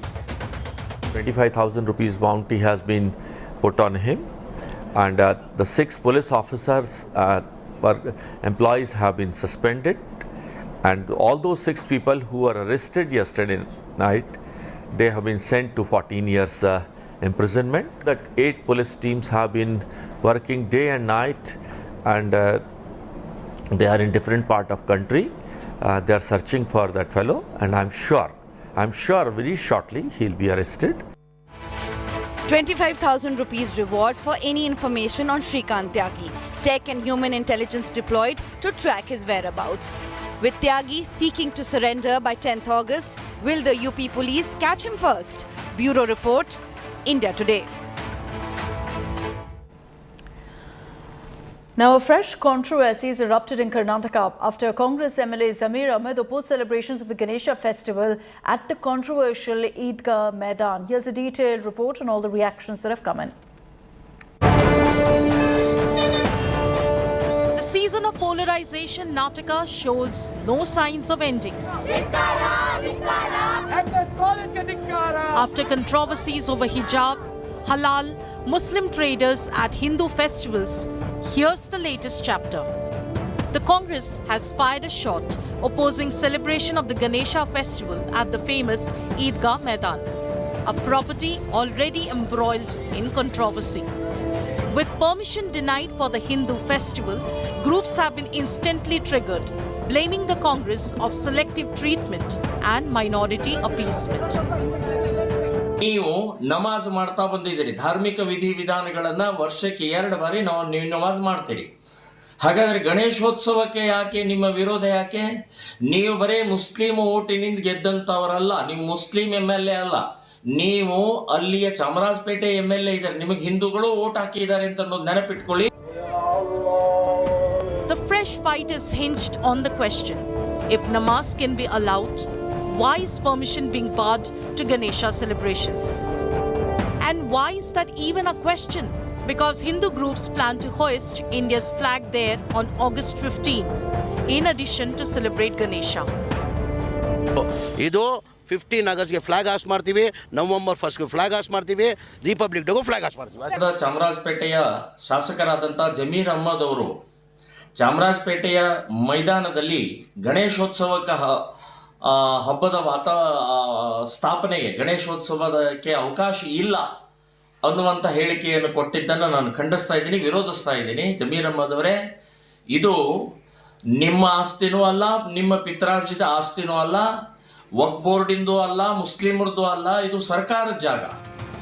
Recently, Bruhat Bengaluru Mahanagara Palike stated that the ownership of the Eidgah Maidan in Chamarajpet is with Karnataka Revenue Department, triggering a dispute over who governs it and how. The fresh collision comes 9 months before Karnataka goes to the polls and could be seen as a relentless stream of polarizing controversies in the state, from the subject matter of textbooks to a cycle of violent killings on coastal Karnataka. The spate of divisive controversies is only accelerating. Expect more as elections get nearer. With Priyanka Rudrappa, Bureau Report, India Today. Now, the big fight over Lal Singh Chadha has jumped from being just a social media spat into a full-blown political fight, and that too in the state of Tamil Nadu. The ruling DMK in the state has come under big attack from the BJP for promoting Lal Singh Chadha, a Hindi film. For Chief Minister M.K. Stalin has become a personal issue since his son is said to be the star presenting the movie in Tamil Nadu, the film in a language well known to be politically untouchable for his father and for the DMK. Udayanidhi Stalin, an actor and producer in his own right, a DMK MLA and most importantly M.K. Stalin's son, has skin in the game that makes this politically volatile. His company Red Giant Movies is to present and distribute the Amar Khan starrer Lal Singh Chadha all over Tamil Nadu. The BJP has mocked the DMK, hitting them where it hurts, in an issue that's been political fodder for decades. The DMK so far hasn't responded to the BJP's attack. And with that, I'm slipping into a short break here on India Today. Coming up on the other side, the big international headline. Former US President Donald Trump saying FBI raided his Florida property and broke into his safe.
Make your media plan smarter with India Today Live TV on your connected devices.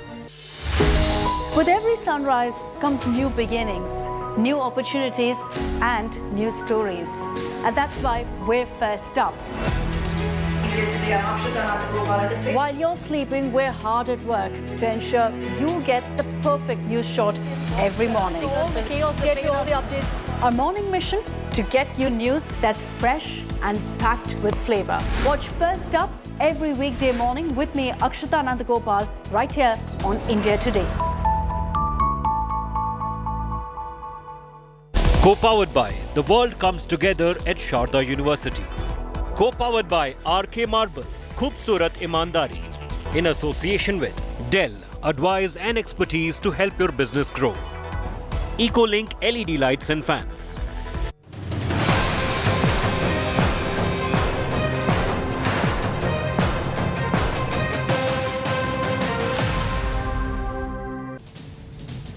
Welcome back. Former US President Donald Trump has said that FBI agents raided his Mar-a-Lago estate in Florida on Monday. Trump claims FBI broke into his safe while linking the raid to the US Justice Department investigation following accusations that he removed official presidential records and moved it to the Florida resort. Trump said that the unannounced raid of his house wasn't necessary or appropriate, as he'd always cooperated with the relevant government agencies. Trump also referred to these raids as prosecutorial misconduct and the weaponization of the justice system to prevent him from running for the White House again. This investigation comes after the U.S. National Archives and Records Administration in February notified Congress that it had recovered about 15 boxes of White House documents from Trump's Florida property, some of which also contained classified material.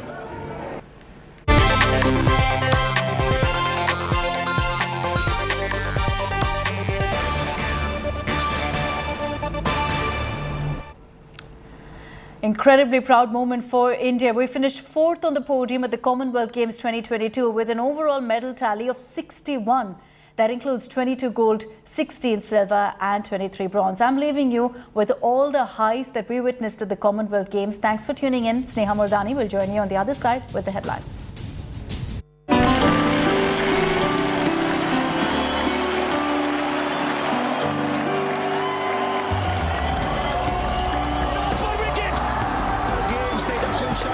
There is your chunk. That was a big one. जब खून पसीना एक किया, जब बासा अपना फेंक दिया, फिर सोने चांदी पीतल से क्या लेना देना. Representing India, that's the gold medal. It's a terrific win for India. Absolutely superb.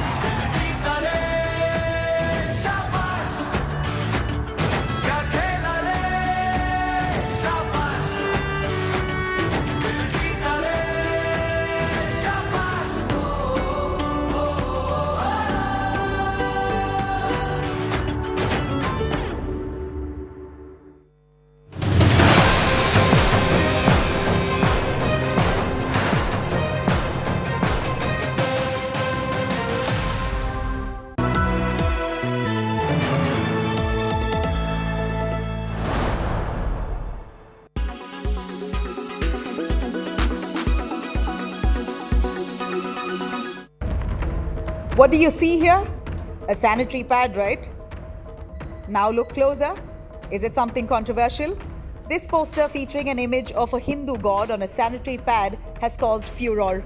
It's from the movie Masoom Sawal. It's a feature film based on menstruation and stigma around it.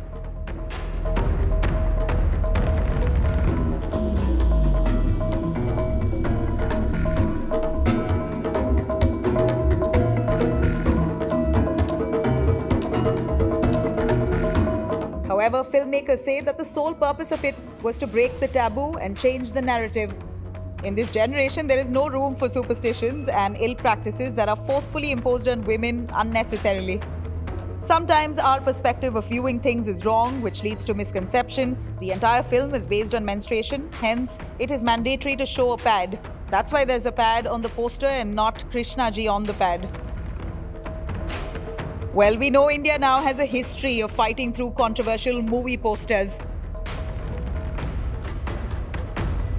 Recently, poster of the film Kali caught itself in the eye of the storm. A poster depicted the goddess smoking a cigarette and wielding an LGBT pride flag. The poster was considered to be an insult to Hinduism.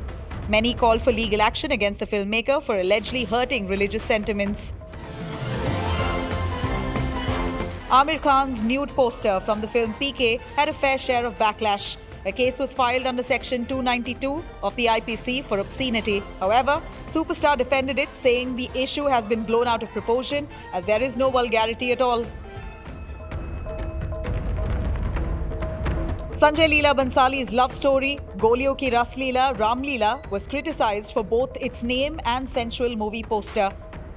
Ram Leela has been historically associated with the plays depicting the life of Hindu god Ram. At that time, India also saw massive protests from Rajput community for misinterpretation of the facts in the movie. The film is based on actress Silk Smitha's life.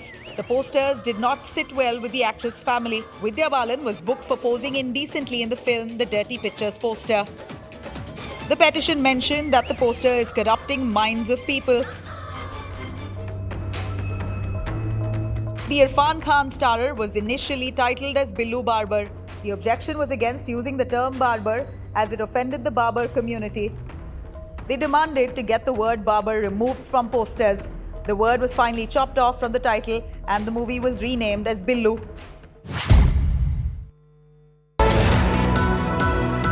Oh, sorry.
All political parties traveling from different parts. Armed with facts, Looking at political back. she takes the news by its horns. You think the future of these students are not hampered? Fierce, bold, and direct, setting the tone for the biggest stories from every corner and every angle. Expect nothing but the unfiltered truth. News first, niceties later. Watch me, Nabila Jamal, on India Today.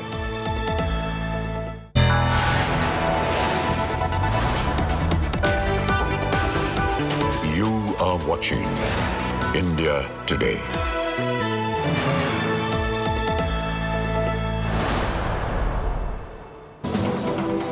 Hello, very good morning. You're watching India Today TV. I'm Sneha Mordani. Let's get to the headlines in this edition. Massive trouble in Bihar NDA. JDU BJP alliance headed towards a split. All eyes on Nitish Kumar's huddle with his MLAs. Month after oath, Shinde cabinet takes shape in Maharashtra. 12 to 18 ministers to be sworn in today. This is an India Today scoop.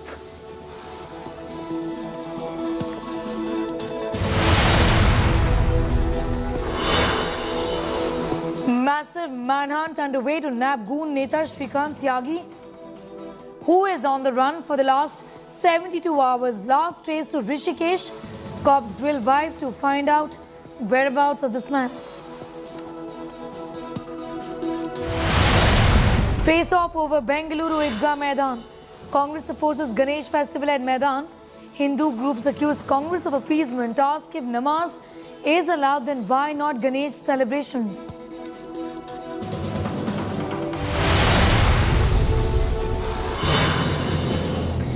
Big political fight over Lal Singh Chadda. Tamil Nadu Chief Minister Stalin son Udayanidhi under attack for promoting the Bollywood film. BJP questions DMK's Hindi hypocrisy.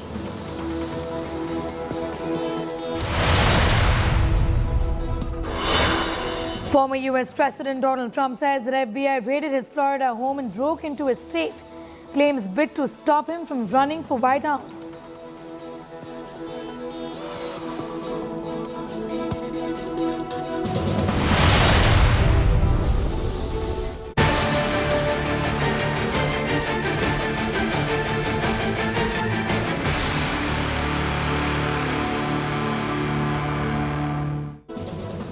A top story at this hour, the much awaited and much delayed cabinet expansion of Maharashtra government is taking place today. These pictures are live on your screens right now. Eknath Shinde along with the Deputy Chief Minister Devendra Fadnavis right there.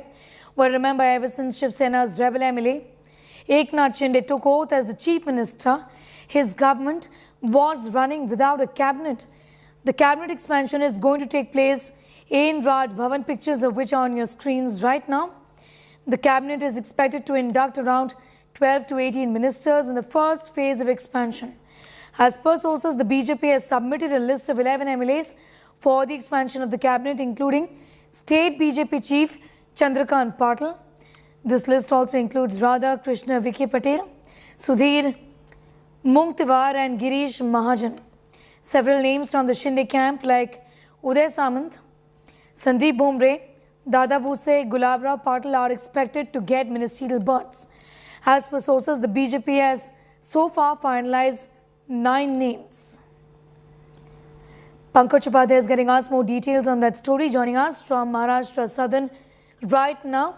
Pankaj, anytime now the oath-taking ceremony is going to take place. Just give us an idea about what are the permutations and combinations that Eknath Shinde and Devendra Fadnavis have had to look at.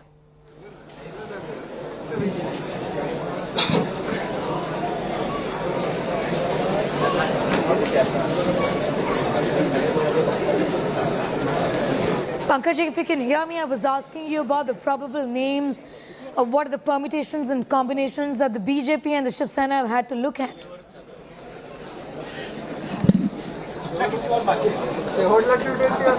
The cabinet expansion, remember, is taking place shortly in Raj Bhavan. Pictures of the same on your screens. These are live visuals from the southern.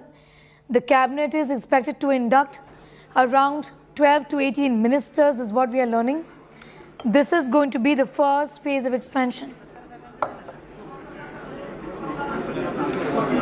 Sources tell us the BJP has submitted a list of 11 MLAs for the cabinet expansion, including the BJP Chief Chandrakant Patil.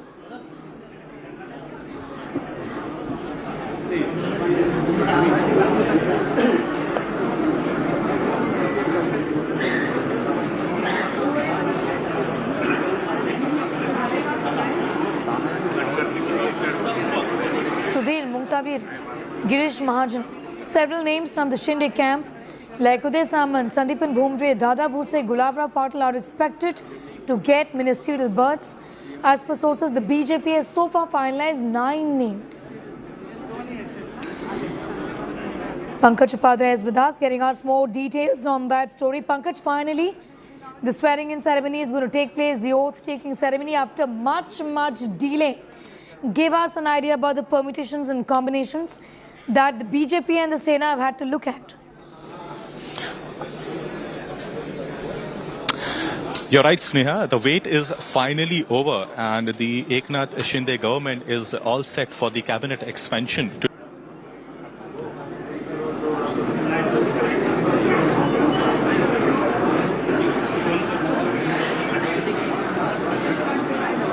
Reconnect the line with Pankaj Upadhyay once again. But all the details that we have with us right now has got to do with what exactly is expected. About 18 ministers will in fact be inducted in the first phase of expansion. Sources tell us the BJP also has submitted a list of 11 MLAs for cabinet expansion. Remains to be seen who all are going to be factored in. This also includes Chandrakant Patil, the BJP chief of Maharashtra. It includes Radhakrishna Vicky Patil, Sudhir Mungtavir, Girish Mahajan, several other names from the Shinde camp, Uday Samant, Sandeepan Bhumre. Pankaj Upadhyay is back with us. Some more on that. Pankaj, in fact, you were taking us to the details of which are the names that have finally made it to the list. Yes, Sneha. Let me quickly run you through the names because it was being said that it's going to be very difficult for the Devendra Fadnavis and the Eknath Shinde government to appease one and all, because there are many people who are ready as aspirants, and then the seats are less. But today, as we have finally seen,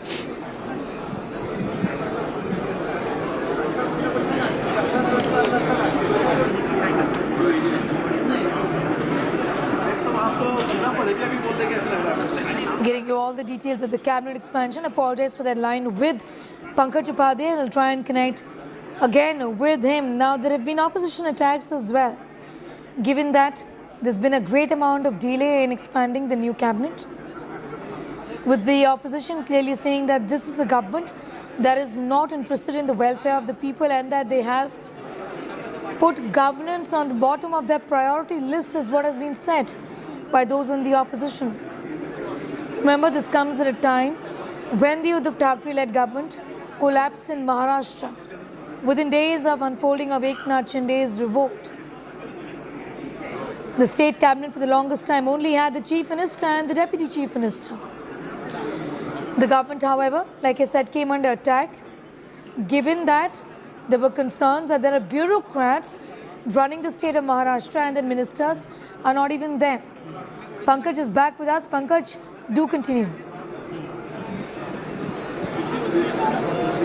Yes, Neha, let's continue with the list that we were informing the viewers. First of all, we have, let's talk about the Bharatiya Janata Party. We have Chandrakant Patil, who, as we all know, is the party president in the state and is the second most powerful leader in BJP Maharashtra. So he was sure to get a seat, and today his name is there and he's seated there. Second, Radhakrishna Vicky Patil, yet another important figure in Maharashtra politics. He was the senior Congress leader and the leader of opposition as well, and then later he joined the Bharatiya Janata Party under Fadnavis's regime. Third important character, Sudhir Mungantiwar. He's a senior BJP leader from Vidarbha, and he's a former minister as well. And then, of course, Girish Mahajan. He's a close confidant of Devendra Fadnavis. He was a minister in the Fadnavis regime as well. And then, in the fifth place, we have Suresh Khade. He represents the SC community, and that's of course going to help the Bharatiya Janata Party to balance out the caste dynamics as well. Interesting, sixth place is for Mangal Prabhat Lodha. He is the Mumbai president. Now his name is there, as many people are saying that the BJP has its eyes fixed on the BMC polls as well, and hence he is going to be a key figure for the Bharatiya Janata Party for the Mumbai BMC polls. Then in the seventh place, we have Atul Save. His name, of course, is a little unexpected, as many in the political circle are saying. He is from the Mali caste, and Sneha, he is a MLA from Samajinagar in Aurangabad, the very place where the Bharatiya Janata Party wants to trounce the AIMIM and Uddhav Thackeray Sena as well. So this is going to be very interesting to see how he takes his role ahead. Eighth place, Ravindra Chauhan. He's played a prominent role in the mission of government formation as well. So his name was expected. And ninth place, Vijay Gavit. He's a senior MLA from the tribal belt of Nandurbar. He's a former minister of the Congress NCP regime as well. Pankaj, I'll keep coming back to you for more on that. I'm thanking you for the moment. We have some news which is just coming in. Let's go straight to that.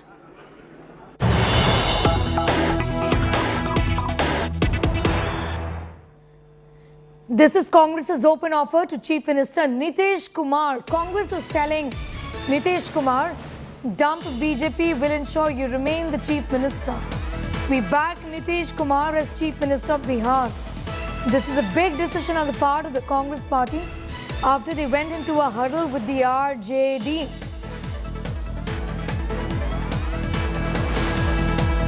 Remember, this comes at a time when it's very, very clear that Nitish Kumar is going to be dumping the BJP and leave the NDA.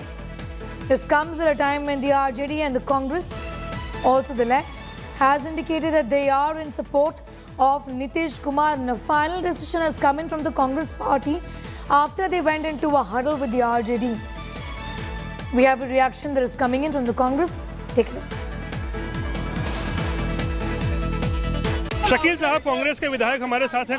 Rabri Devi के आवास में आप लोग सब पहुंचे हैं, विधायक कांग्रेस के। चूंकि महागठबंधन के नेता, हमारे 4-5 पार्टियों के महागठबंधन के नेता हमारे तेजस्वी जी हैं और तेजस्वी जी को हम लोग कांग्रेस पार्टी के तमाम एमएलए साइन करके अपना समर्थन का लेटर उनको देने जा रहे हैं। क्या महागठबंधन की सरकार बनने जा रही है शकील साहब? समझिए कि बन चुकी और पतन की शुरुआत हो चुकी भारतीय जनता पार्टी की हुकूमत और उसके अहंकार की। मुख्यमंत्री कौन होगा? नीतीश कुमार जी। उप मुख्यमंत्री तेजस्वी यादव होंगे। ये सारी चीजें अब ये जब महागठबंधन के लोग बैठेंगे सारी चीजें तय होंगी। The BJP-JDU alliance in Bihar is headed towards a possible split. Nitish Kumar has called for a meeting of its MLAs in Patna. As speculations arrive, the JDU is ready to snap ties with the BJP. The JDU claims that BJP has continued needling into its functioning and tried to destabilize the government of Bihar. Not only the JDU but RJD and Congress are holding the meeting. RJD, Congress and left MLAs have reached Rabri Devi's residence to discuss the ongoing rift between the BJP and the JDU. Congress says Nitish can be the Chief Minister if he joins the Mahagठबंधन. Hindustani Awam Morcha Chief Jitin Ram Manjhi, an NDA ally, has extended support to Nitish Kumar as well.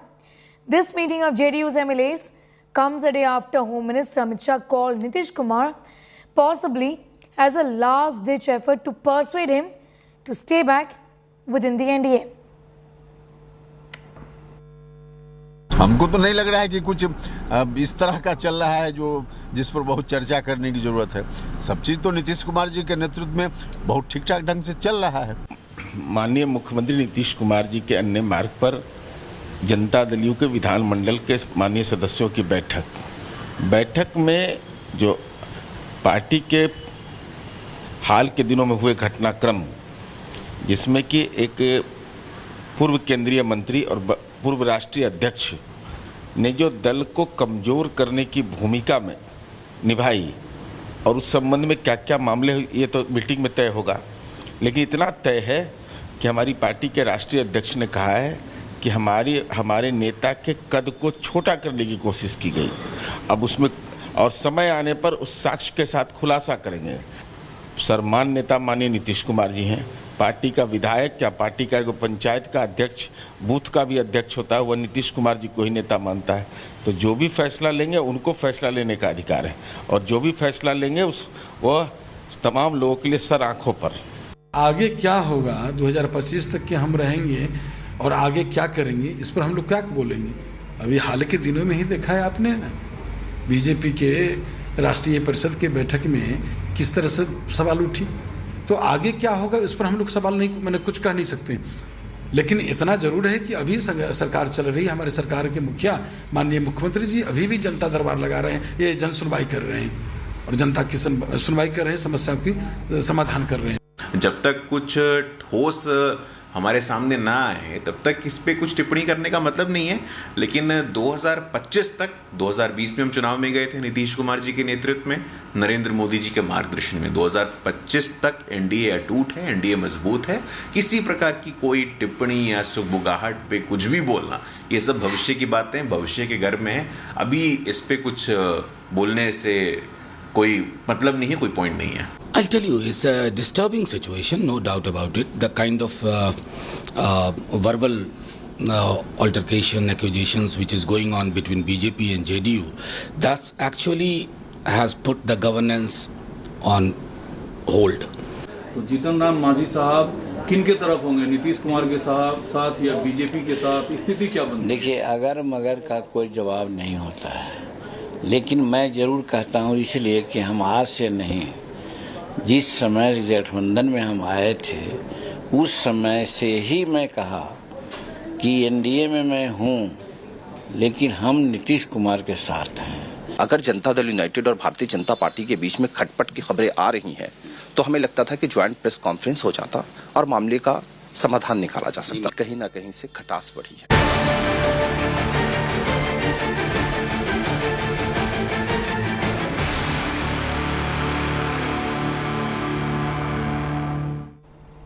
Okay, going straight to Maharashtra Southern, where in fact, as you can see on your screens, the governor is there along with the chief minister and the deputy chief minister, with the other ministers who are going to be taking oath today. This has got to do with the cabinet expansion, the much delayed cabinet expansion in the state of Maharashtra 40 days after Eknath Shinde took over as the chief minister. Criticism that bureaucrats were running the state of Maharashtra for the longest time. We also have the list with us. Chandrakant Patil, Radhakrishna Vicky Patil, Dada Bhuse, Uday Samant, मंत्री पदाची तसेच Girish Mahajan, Suresh Khade. पदनिर्देशित मंत्री उपस्थित आहेत, त्यांना आपणासमोर शपथ घेण्याची परवानगी असावी. सर, सर्वप्रथम श्री राधाकृष्ण विखे पाटील.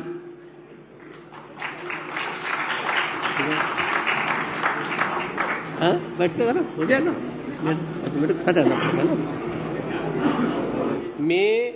मी राधाकृष्ण एकनाथराव विखे पाटील ईश्वर साक्ष शपथ घेतो की कायद्याद्वारे स्थापित झाले आहे अशा भारतीय संविधानाबद्दल मी खरी श्रद्धा व निष्ठा बाळगीन.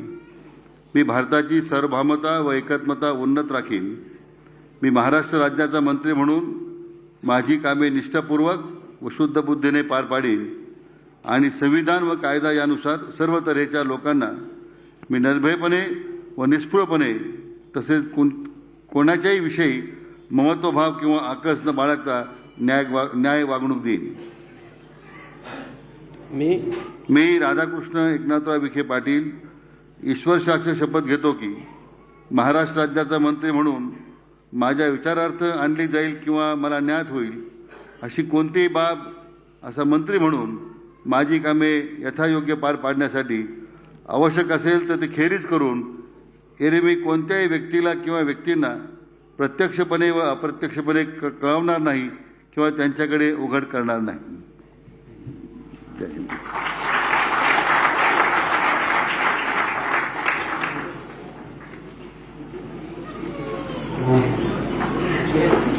मैं पहले कर दूं, उनको भी तो अपने ला.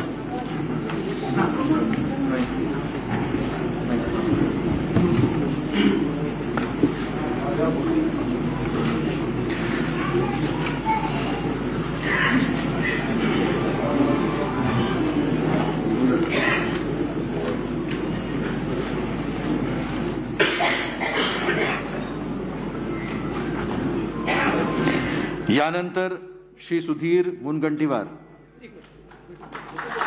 ओ अभिनंदन, कॉन्ग्रेचुलेशन.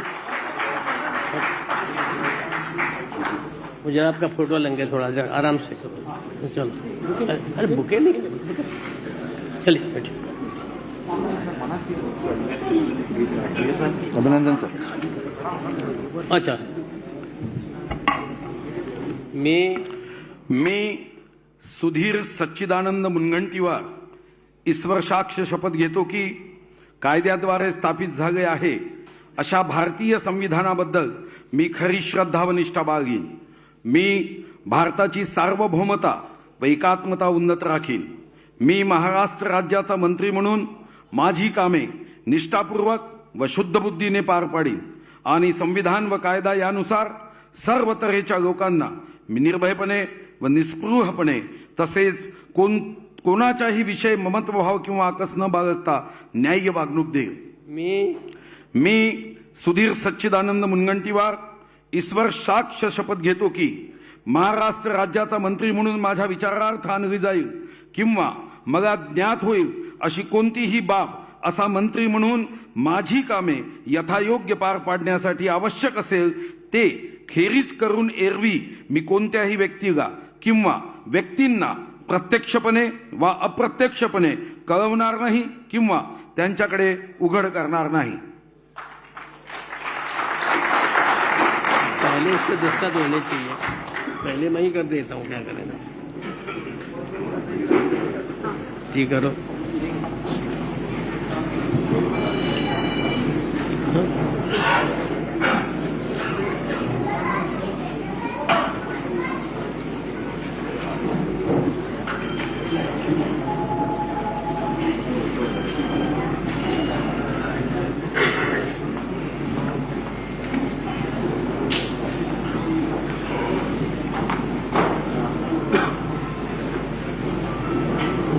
तो ये थे.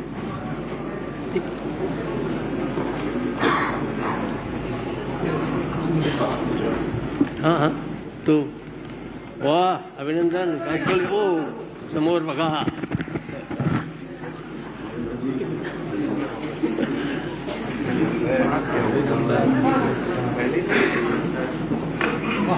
अभिनंदन. खुश आहे. यानंतर श्री चंद्रकांत दादा पाटिल. वाह, दादी के बड़े समर्थक है भाई. सीधा सा नौ में भी ठीक है. मी चंद्रकांत बच्चू पाटील ईश्वर साक्ष शपथ घेतो की कायद्याद्वारे स्थापित झालेल्या अशा भारतीय संविधानाबद्दल मी खरी श्रद्धा व निष्ठा बाळगेन. मी भारताची सार्वभौमता व एकात्मता उन्नत राखीन. मी महाराष्ट्र राज्याचा मंत्री म्हणून माझी कामे निष्ठापूर्वक व शुद्ध बुद्धीने पार पाडीन आणि संविधान व कायदा यानुसार सर्व तऱ्हेच्या लोकांना मी निर्भयपणे व निस्पृहपणे तसे कुणाच्याही विषयी ममत्व भाव किंवा आकस न बाळगता न्याय्य वागणूक देईन. मी चंद्रकांत बच्चू पाटील ईश्वर साक्ष शपथ घेतो की महाराष्ट्र राज्याचा मंत्री म्हणून माझ्या विचारार्थ आणली जाईल किंवा मला ज्ञात होईल अशी कोणतीही बाब असा मंत्री म्हणून माझी कामे यथायोग्य पार पाडण्यासाठी आवश्यक असेल ते खेरीज करून एरवी मी कोणत्याही व्यक्तीला किंवा व्यक्तींना प्रत्यक्षपणे वा अप्रत्यक्षपणे कळवणार नाही किंवा त्यांच्याकडे उघड करणार नाही.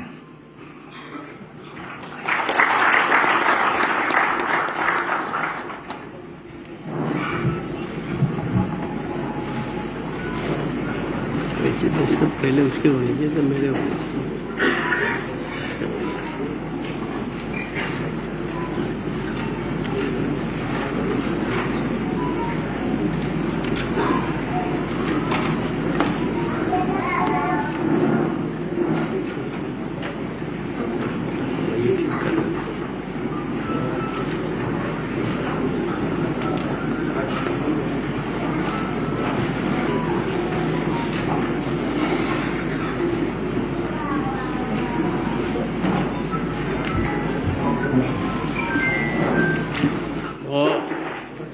अभिनंदन.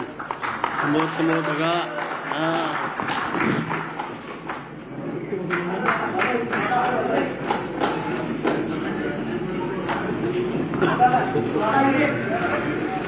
दादा को फोटो से लिया देखना नहीं है बेचारा सीधा. सर अभिनंदन. यानंतर श्री विजय कुमार गावित.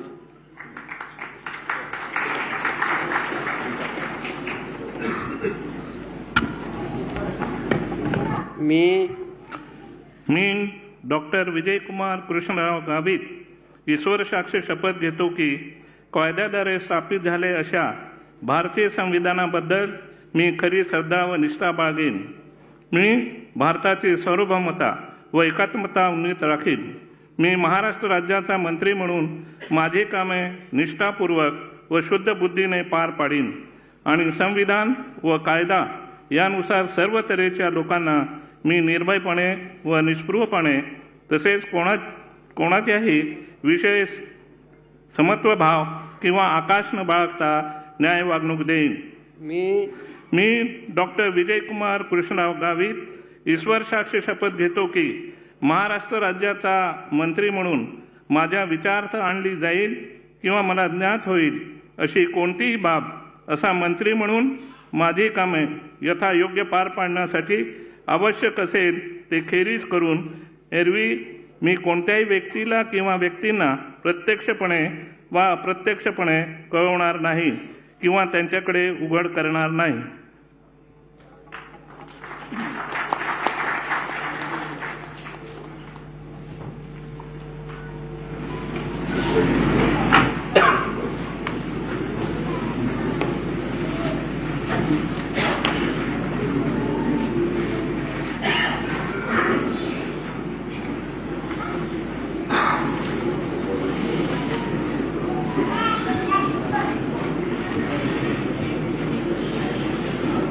सबके पास दे दिया.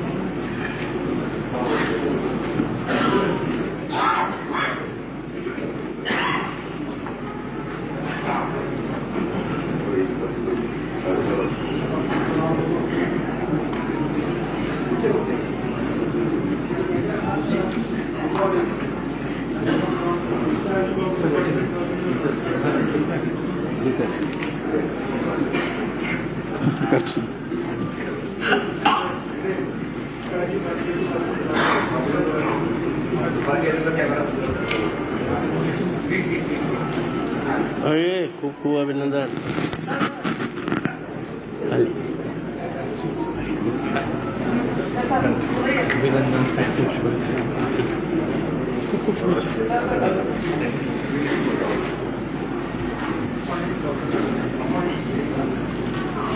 यानंतर श्री गिरीश महाजन.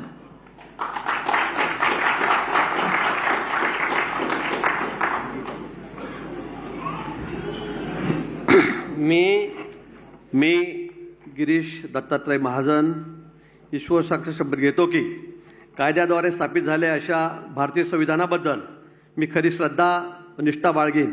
मी भारताचे सार्वभौमत्व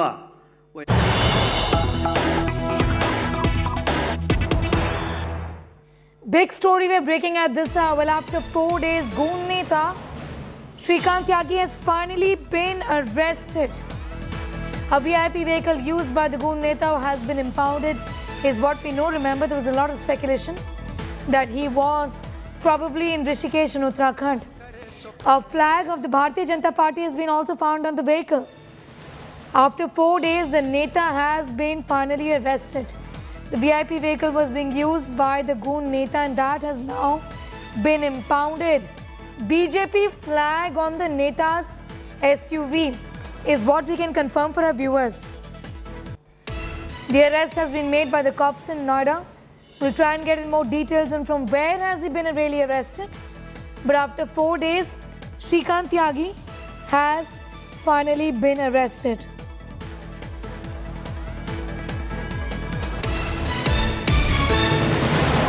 Remember, this is the man on your screens who was caught on camera abusing and physically assaulting a woman.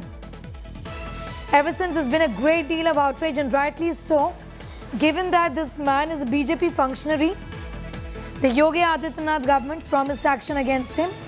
His encroachment, the illegal encroachments were also in fact brought down yesterday by bulldozers. Now, after 4 days, the Neta has been arrested. 3 other aides have also been arrested. Noida police has made this arrest, is what we can confirm. He was travelling in an SUV which had a BJP's flag, is also what we are picking up from our sources.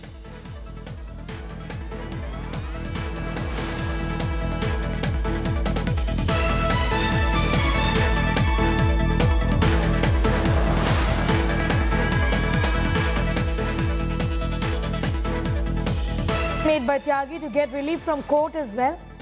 But the police in Noida has foiled that bid.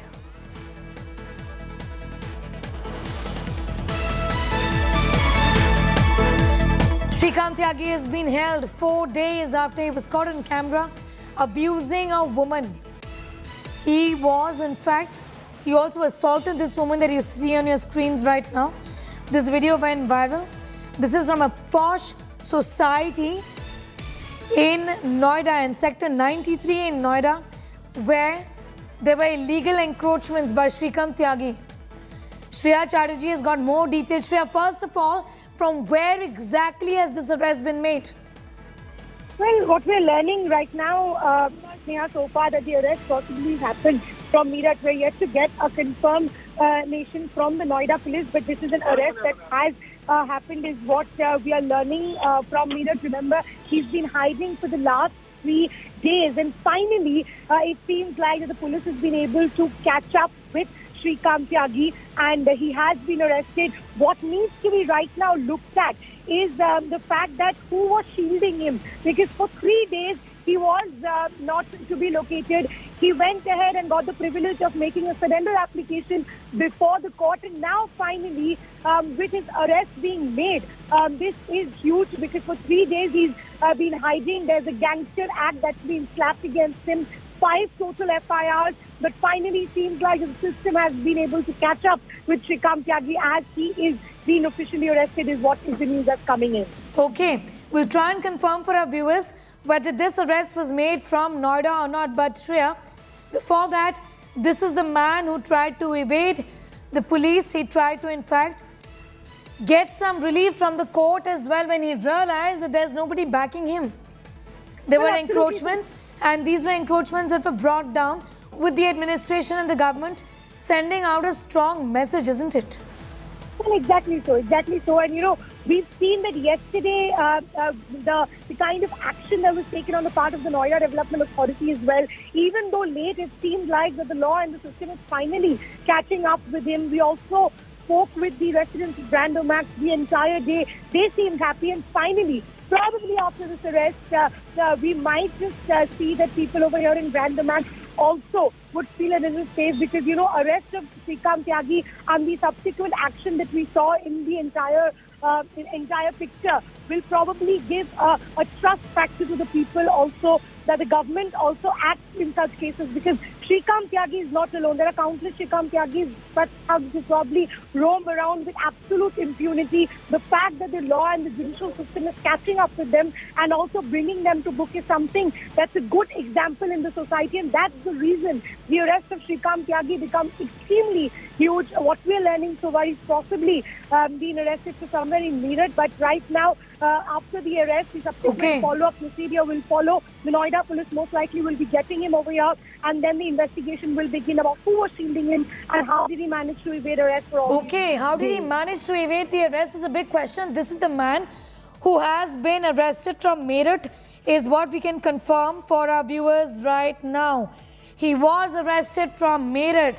Shreya, until a few moments ago, we were telling our viewers of how his last location was believed to be in Rishikesh. So essentially, my guess is that he was trying to mislead the police in that sense, isn't it? Well, absolutely. He was indeed trying to mislead. Now you understand that he's trying to change his location again and again.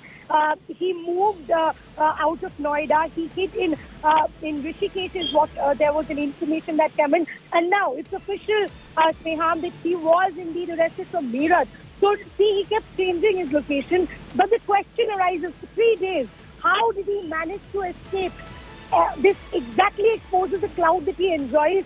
For a matter of fact that you can hide in plain eyesight, and the police system takes so much time to even arrest the person who's been hiding, is a lot of questioning that needs to be answered. What we're learning is the Noida police will probably be doing an official press conference, and probably through that we'll get the details of his arrest in the subsequent investigation that followed to the arrest of Shrikant Tyagi. How did the Noida police key in on or zero in on Shrikant Tyagi is something we believe the Noida police will brief soon, and we'll get an idea on how Shrikant Tyagi was trying to evade this arrest, but clearly he's not been given a privilege of surrender. That's the biggest thing that happened in the case, and if he would have, then probably it would have been a wrong example, but rightly the Noida police has arrested Shrikant Tyagi from Meerut, and that's a huge break that's coming in this investigation. A man against whom the Gangster Act has also been slapped. Okay, you know, Shreya, we'll just come back to you for more, and then I'm going to go straight to Amit Bhatt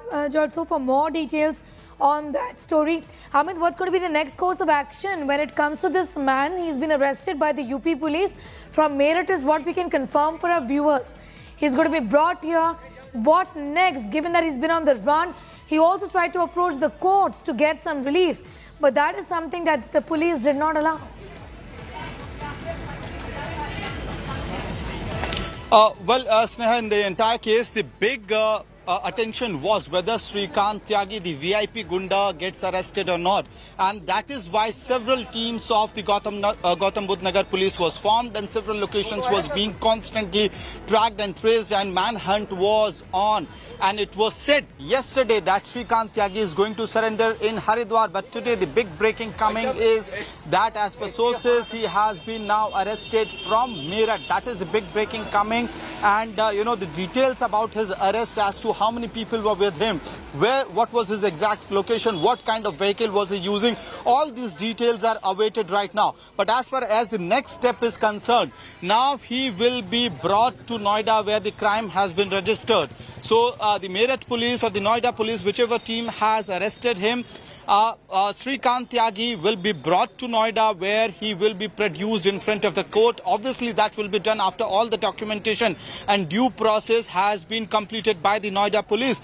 And Sneha, this is the very police station where the vehicle of Srikanth Tyagi, one of the white Fortuners of Srikanth Tyagi, that Tyagi was constantly using while he was run, was recovered by the Noida police, and it is kept right here. And it was recovered in Yakub Nagar of Noida. What is very important to be noted here is that particular white Fortuner does not has number plate either in the front or the back of the vehicle, but it does has UP Vidhan Sabha sticker. So apparently this VIP Gunda was using a VIP vehicle for ensuring his safe travel and make sure that while he's absconding he does not get snapped by the police. So that particular sticker on the vehicle is valid till December 2023 and the number of the vehicle is UP32HH0001. So that vehicle was recovered by the Noida police late in the evening yesterday. So that could be one of the key factors possibly in cracking down of the case. And there is walkie-talkie set, wireless communication set placed inside that vehicle as well. So clearly this VIP Gunda was actually using a VIP cover to make sure that he evades the police and the system for days. Be with us, Amit. I'll come back to you. Manish Sharma is with us, also has got more details on that story. Manish, इस समय आप क्या बता सकते हैं? देखिए, अभी मैंने 1 घंटे पहले ही ADG law and order Prashant Kumar ji से बात की थी और अभी उनका ऑफिशियल वर्जन आना बाकी है, लेकिन जो सूचना मुझे मिली है उनकी गिरफ्तारी की आज प्रदेश के मुखिया श्री योगी आदित्यनाथ जी के नेतृत्व में प्रदेश की जनता का, सोसाइटी के लोगों का, नोएडा के लोगों का विश्वास और बढ़ गया है जी कि मात्र कुछ घंटों के अंदर ही ये कार्रवाई हुई है और उसके साथ साथ गैंगस्टर की कार्रवाई होना, उन पर इनाम घोषित होना, ये सब चीजें दिखाते हैं कि हमारी सरकार किस तरह से संजीदगी से ये कार्रवाई करती है। महेश शर्मा जी, आप मेंबर ऑफ पार्लियामेंट हैं इस एरिया के, आप ये बताइए कि बीजेपी के लिए कितना मुश्किल और एम्बैरेसिंग रहा है, क्योंकि ये साफ है कि श्रीकांत त्यागी भारतीय जनता पार्टी के साथ एसोसिएटेड है और इसी वजह से जी बोलिए। मैं समझ रहा हूँ कि बीजेपी के लिए चिंताजनक था और दूध का दूध पानी का पानी हो गया है और यह विषय अब क्लियर हो गया है कि वह गिरफ्तार हो गया है और ठीक है। हेमंत जी। All right, there was Mahesh Sharma, member of parliament from Gautam Budh Nagar. There he in fact admitted saying that this is a man who was associated with the BJP and it was a difficult time given that Srikanth Tyagi was caught on camera abusing and physically assaulting a woman. So there was an admission that has come in from the MP himself who says this was difficult given that he is associated with the Bharatiya Janata Party, but we've sent out a strong message there. Amit Bhardwaj continues to be with us. Also Shreya Chatterjee is with us. Shreya, I'm going to come to you. If at all you can bring in a reaction from any of the members of Grand Omax where you are right now on this arrest. What did they say? Because they were elated when the bulldozers moved in and pulled down the illegal structure. What are they saying about this arrest now? Well, Well, Sneha, I'll try and get in the residents shortly, but I just got a message from one of the owners and they seem to be very ecstatic. They try to confirm that whether this is an official news, and it seems like that they're extremely happy. Once we move inside the society, we'll try and get a quick word from the residents of Grand Domax and what they have to say about the arrest, but clearly they are extremely ecstatic because some of them were also very scared about the fact that Shrikant Tyagi is still moving around freely. Some of them voiced their concern that he not being arrested is something that is a direct threat to the residents who raised a voice against them, because we do remember just a day earlier there was these 12 men that Shrikant Tyagi had sent to actually inquire about the victim who was caught on that viral video. Obviously 6 of them have been arrested, but that sent a fear factor to the residents of Grand Domax, and now finally with the arrest of Shrikant Tyagi they will heave a sigh of relief, because this is what they were willing and they were wanting to happen, because for long Shrikant Tyagi has been enjoying entitlement, and with impunity he's been misbehaving with residents of Grand Domax since 2019 is what many women residing in Grand Domax shared with us. So probably the arrest is something that they've been looking and waiting with bated breath, and definitely there would be a celebration also that we might just see shortly inside the society. In fact, the residents have been standing by the woman who had to face the wrath of Shrikant Tyagi, and today he's been arrested, and that's great news. Be with us. In fact, my colleague Arvind Oja sent us his report earlier of Shrikant Tyagi's VIP vehicle in which a BJP flag was also found. 25,000 का इनामी श्रीकांत त्यागी अभी भी police की गिरफ्त से फरार है और लगातार पुलिस को चकमा दे रहा है। ये गाड़ी आप देखिए जिसका नंबर प्लेट नहीं है, भारतीय जनता पार्टी का झंडा लगा हुआ है और यहाँ पर विधायक का स्टिकर लगा हुआ है। दरअसल इसी गाड़ी से जो श्रीकांत त्यागी है वो लगातार फरार चल रहा था, और जब पुलिस लगातार दबिश दे रही थी तो ये नोएडा से कुछ दूरी पर एक जगह है, वहां पर ये गाड़ी छोड़ करके फरार हो गया है। लेकिन रसूख देखिए, लगातार श्रीकांत त्यागी के रसूख की बात आ रही है और बाकायदा जो विधायक है उसका स्टिकर लगा हुआ है और विधानसभा सचिवालय का ये स्टिकर लगा हुआ है। इसी गाड़ी से जो श्रीकांत त्यागी है फरारी के दौरान लगातार वो फरार चल रहा था, और आपको बताऊं कि इसमें वॉकी टॉकी भी है। अगर आप देखिए तो अब ये सवाल ये है कि ये किस गाड़ी का, कौन शख्स है जिसकी गाड़ी का इस्तेमाल कर रहा था। इसमें वॉकी टॉकी आपको दिखाई दे रहा होगा आगे की तरफ। गाड़ी के आगे के हिस्से में भी नंबर प्लेट नहीं है, और अगर दूसरा हिस्सा आप देखें तो इसमें भी नंबर प्लेट नहीं है। फॉर्च्यूनर ये गाड़ी है, हम तस्वीरें आपको गाड़ी की यहाँ पर दिखाते हैं। इसी गाड़ी से जो श्रीकांत त्यागी है वो पिछले कई दिनों से फरार चल रहा था। इस गाड़ी को जो नोएडा पुलिस है उसने बरामद किया है। जब छापेमारी चल रही थी उस दौरान याकूबपुर एक जगह है नोएडा में, याकूबपुर से इस फॉर्च्यूनर गाड़ी को बरामद कर लिया गया है। यानी इस गाड़ी में दोनों तरफ नंबर प्लेट नहीं है, गाड़ी में वॉकी टॉकी है, विधानसभा सचिवालय का स्टिकर लगा हुआ है और इस गाड़ी का इस्तेमाल कर रहा था फरारी के दौरान श्रीकांत त्यागी। The message has come from the Bharatiya Janata Party clear that they have taken action. Amit Bhardwaj is with us. The BJP's flag is there on the car.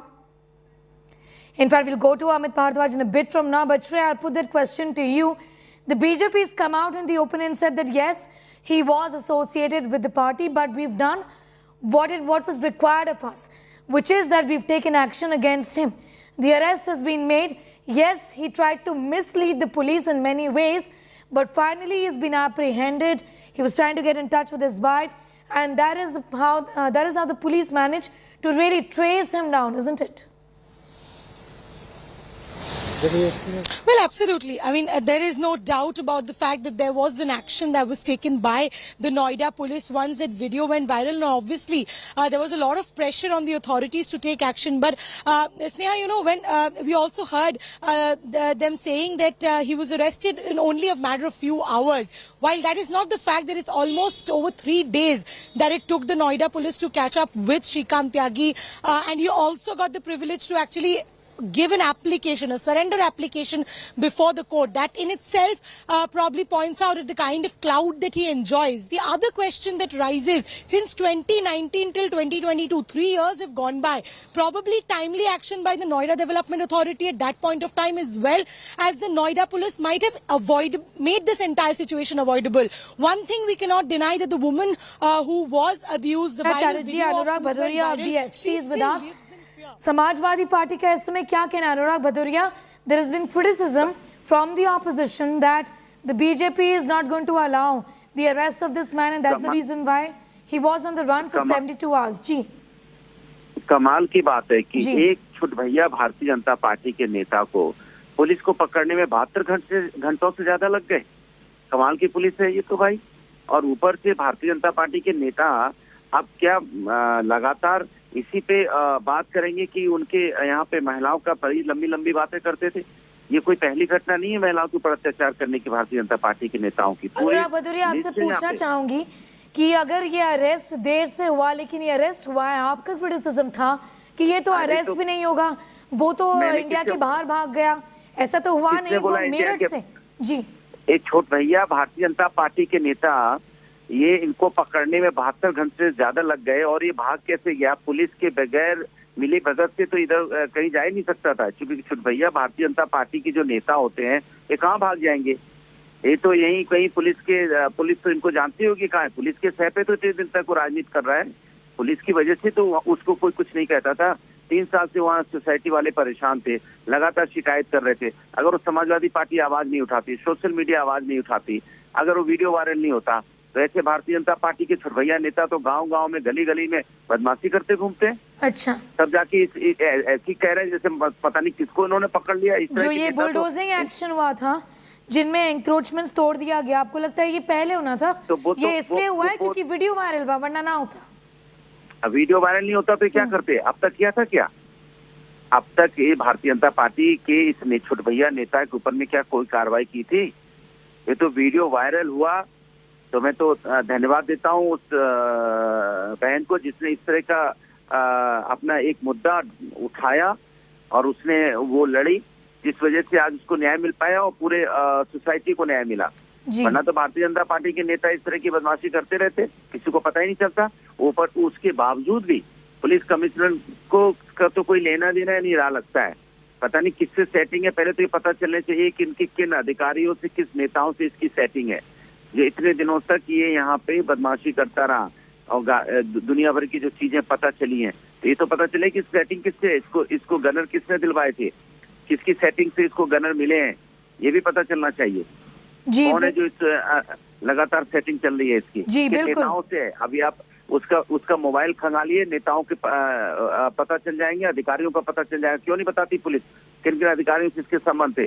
इसके मोबाइल की डिटेल आउट कीजिए, पता चल जाएगा कौन अधिकारी थे। इसलिए आप अधिकारियों को बचाने की कोशिश कर रही है क्या पुलिस, या पुलिस अधिकारियों को बचाने की कोशिश कर रही है? उसके मोबाइल के डिटेल्स आउट कीजिए ना सार्वजनिक।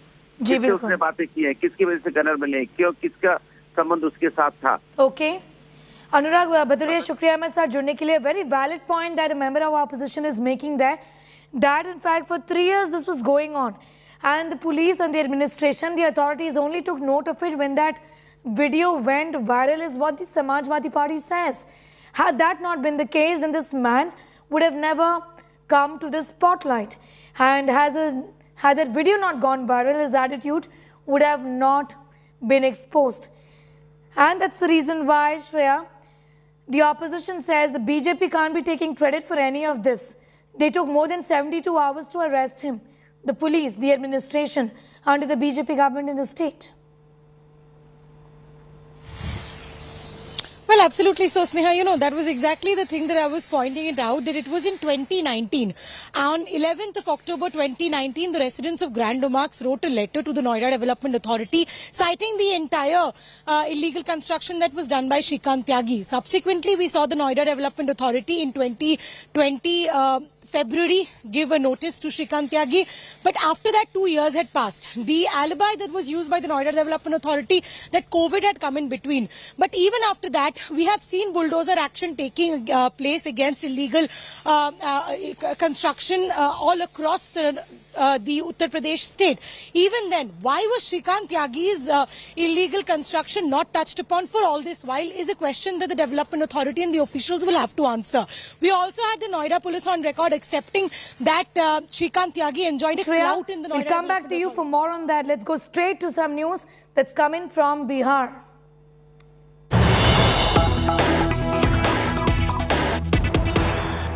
Bihar has sought time to meet the Bihar governor at 12:30 p.m. So a clear indication that things are moving fairly fast in the state of Bihar, with the chief minister all set to meet the governor. And what is going to be the message essentially when there is so much speculation and fairly evident that there is going to be a divorce between the JDU and the BJP in the state of Bihar? The RJD and the Congress have already expressed their desire to support Nitish Kumar provided he joins the Mahagathbandhan.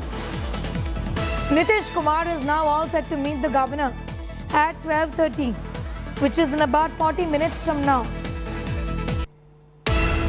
What is the BJP essentially going to do, given that it's indicative now of the fact that the JDU is going to break ties with the BJP in the state of Bihar and possibly join hands with the Congress and the RJD and also the left in the state? What we're also learning is that BJP ministers will be meeting the governor as well.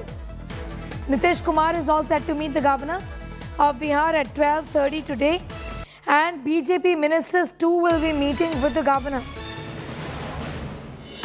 This perhaps is the clearest indication that things are moving fast as far as the divorce between the BJP and the JDU is concerned. Ashutosh Mishra is at Rabri Devi's residence, where the important meeting of the Congress and the RJD was taking place. From there, the indication is fairly clear, Ashutosh, that there will soon be a divorce between the JDU and the BJP, and the RJD is more than ready to support Nitish Kumar, and so is the Congress.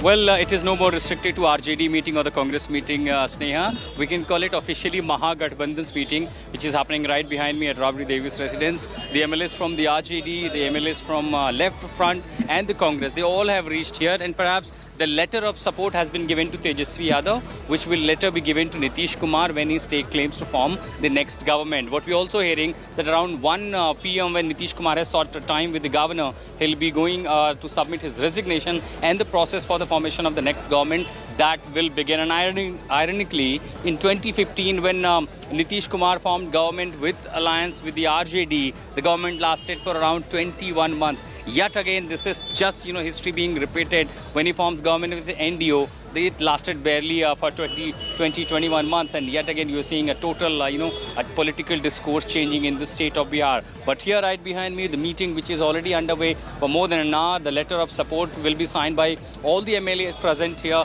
and then this the letter of the strength support will be then submitted to Nitish Kumar, which will go to the governor, and this entire process may take from 24 to 48 hours. So it is a matter of just few hours only when everything will be made official, and then maybe in next 24 to 48 hours there will be totally a new alliance in Bihar, and a new coalition in Bihar, and also a new government in Bihar. Clearly many new faces in the cabinet, but larger than that, the government, this is going to change the entire political spectrum from Patna to the national capital, because we have seen several talks happening around third front with who stand against the BJP. So what will be the new shape of the politics and a political front?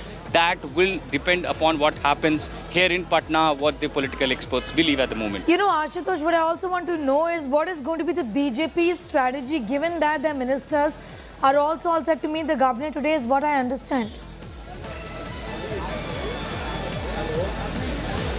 Well, in that case, they may submit their resignations, because if they understand the government is going to collapse, it will be a graceful exit. They all are handing their resignation, and also because when you're meeting governors, certain political agenda has to be on the card. As far as the governor's intervention is concerned, looking at the numbers that the Mahagathbandhan will have after Nitish Kumar joins hand with the Mahagathbandhan RJD alliance, so clearly barely any role left for the governor to play. So in that case, there is nothing much expected from the governor's side. So all will take place, because it is the number game, and which seems to be in Mahagathbandhan side, including Nitish Kumar, RJD, Congress, and left Mahagathbandhan. But what going to be the further, the course of nature here in politics that will be played, that will really be crucial. Remember, the BJP, which has been, praising Nitish Kumar very recently, the BJP president who was in Patna, addressed several rallies. One said the next election will contest in the leadership of Nitish Kumar.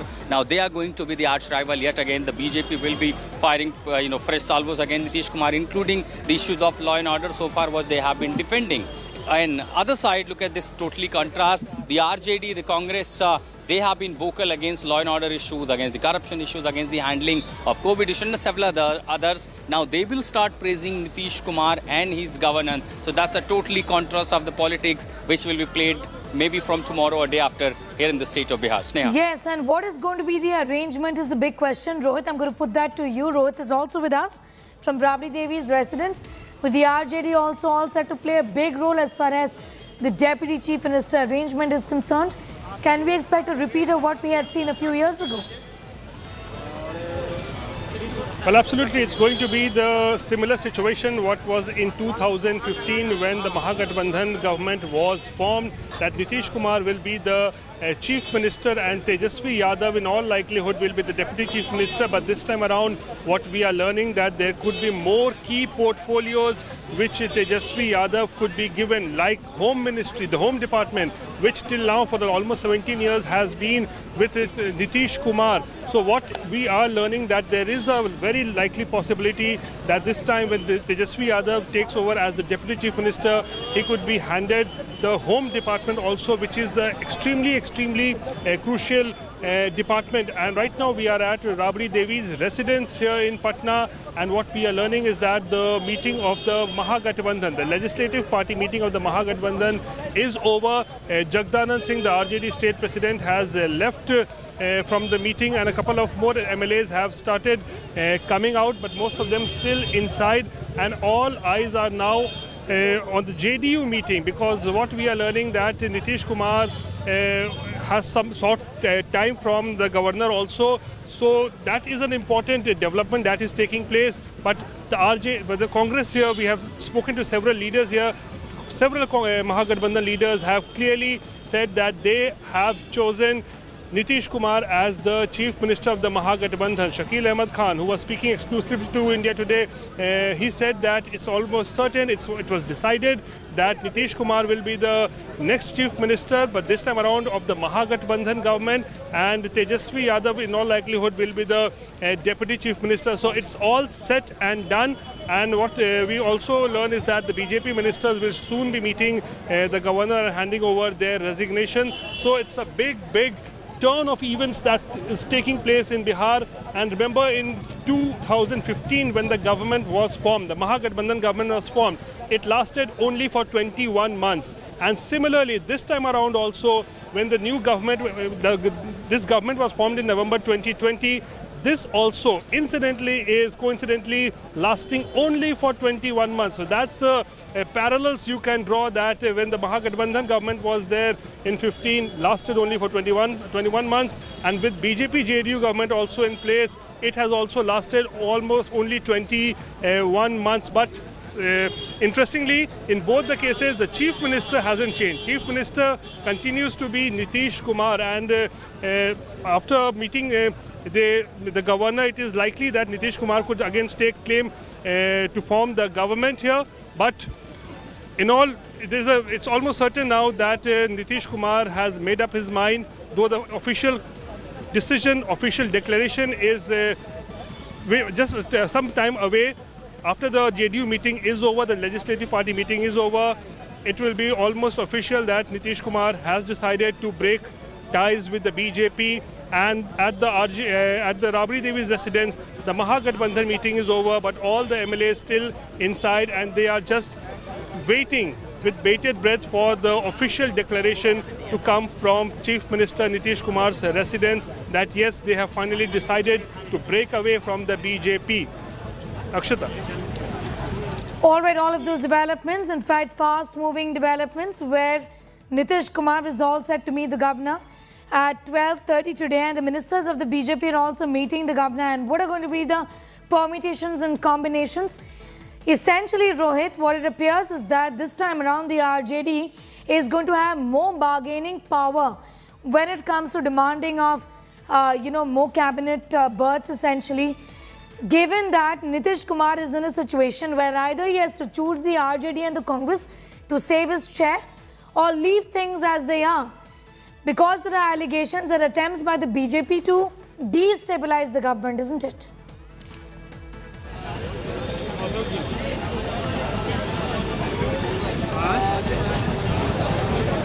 Rohit.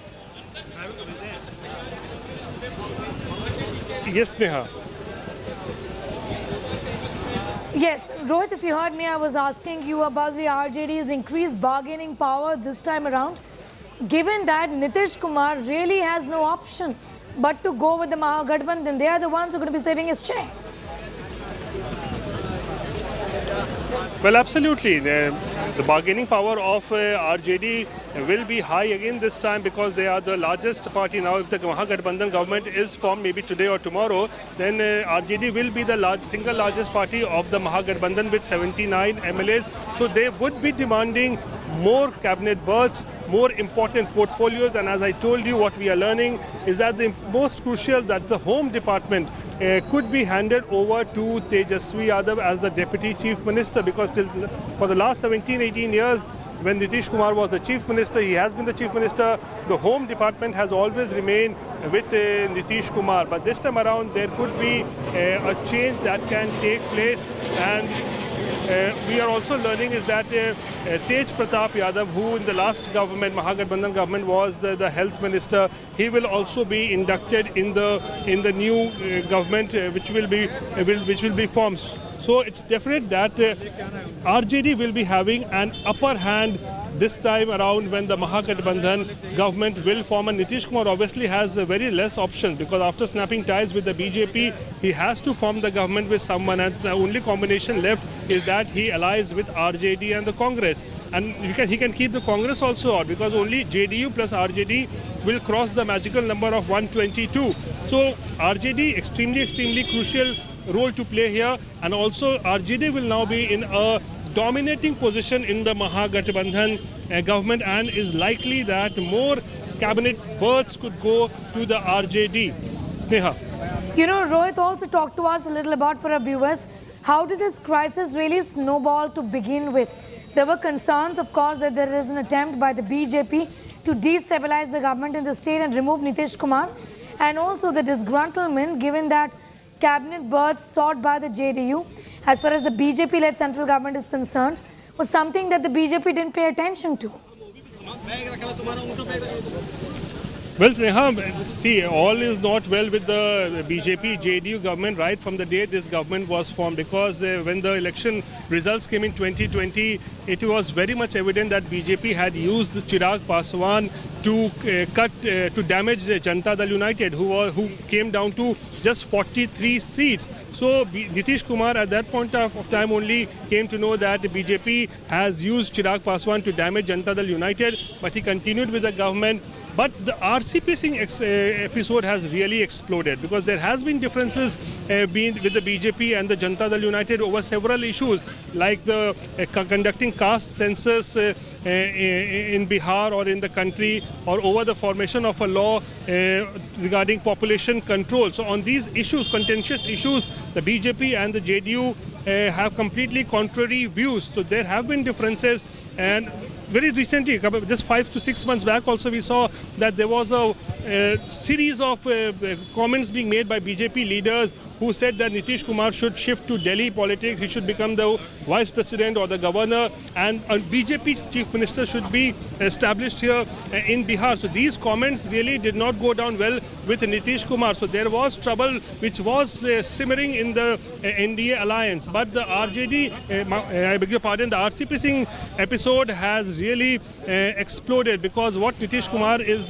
has learnt that RCP Singh became the minister in the Narendra Modi government without his consent. Because in the last couple of days we have seen that senior leaders have said that they did not provide consent. Nitish Kumar was not agreeing to the fact that RCP Singh should become the minister in the Narendra Modi government. But RCP Singh on his own went ahead and became a minister. So trouble really started there. The major trouble started there. And very recently, couple of days back, we saw that how Nitish and RCP Singh we saw that the corruption charges were leveled on RCP Singh, and then it all exploded. And JDU came to know, Nitish Kumar came to know that BJP was using RCP Singh to split Janata Dal United. It is then that he decided that RCP Singh should leave the JDU. Corruption charges were leveled on him. He tendered his resignation, and Nitish Kumar and other leaders, they have been maintaining that BJP was instrumental in using RCP Singh to damage Janata Dal United, to split Janata Dal United, and they said that they have proof also. And what we learn is that Nitish Kumar has provided some sort of a proof also to the legislators who are participating in that crucial in the party meeting. So it was all going on for the last 2 years, but really in the last 3 to 4 months the situation has gone out of hand. And the RCP Singh episode was as if the final nail in the coffin, when Nitish Kumar decided that no, enough is enough. Now I don't want to be with the BJP, because BJP was trying to do an Eknath Shinde sort of a thing in Bihar also by using RCP Singh. And that is when he decided that he will quit, in fact dump BJP. Yes, Rohit, be with us. In fact, I'm going to go straight across to Supriya, in fact, who's been joined by a leader from Bihar. Tariq Anwar is with Supriya. Yes, Supriya. Well, Sneha, as far as the Congress party is concerned and Delhi is also concerned, they're keeping a close watch on the development which is taking place in the state of Bihar. But we are learning from the Congress sources just a couple of minutes back, Mr. Bhakcharan Das has also said in Patna that next chief minister will be also Mr. Nitish Kumar, but the government will be that of Mahagathbandhan. To speak more about it, I have been joined by Mr. Tariq Anwar. Mr. Anwar, sir, you guys are sending a message loud and clear, though RJD is tight-lipped, and what the information coming from Patna is that Mr.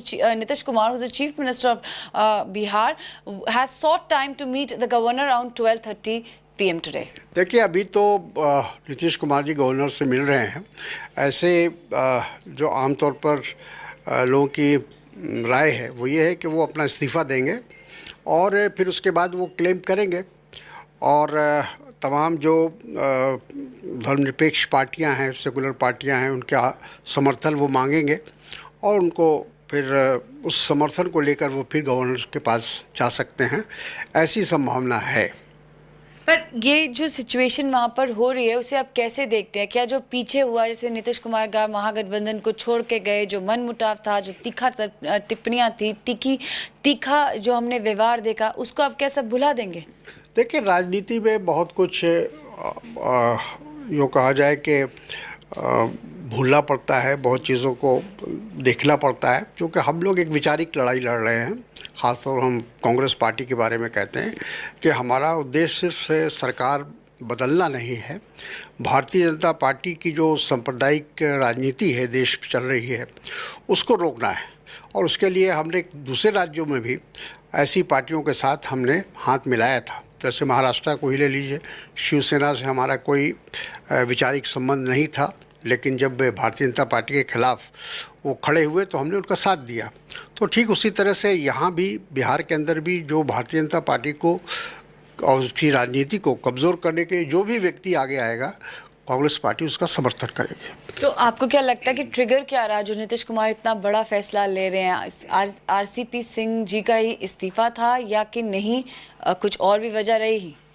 नहीं, मेरा ख्याल है कि सिर्फ वो वजह नहीं थी, लेकिन ये बात तो, ये साजिश तो आमतौर पर सबको जाहिर हो चुका है कि भारतीय जनता पार्टी आरपी सिंह को इस्तेमाल कर रही थी अपने फ़ायदे के लिए, और उसकी कोशिश वही थी कि जिस तरह से महाराष्ट्र के अंदर वहाँ शिंदे का इस्तेमाल किया गया था, उसी तरह से यहाँ भी RPN सिंह को इस्तेमाल किया गया। तो इसके साथ साथ क्या इसका असर राज्यसभा तक भी आएगा? क्योंकि डेप्यूटी जो चेयरपर्सन है, खबरें ये भी आ रही है कि यहाँ पर भी कुछ ना कुछ बदलाव, कुछ इम्पैक्ट दिख सकता है। हाँ, वो मैं समझता हूँ कि जदयू की नुमाइंदगी वो करते हैं डिप्टी चेयरमैन साहब, उसके बाद जाहिर है कि यहाँ भी स्थिति में बदलाव आएगा।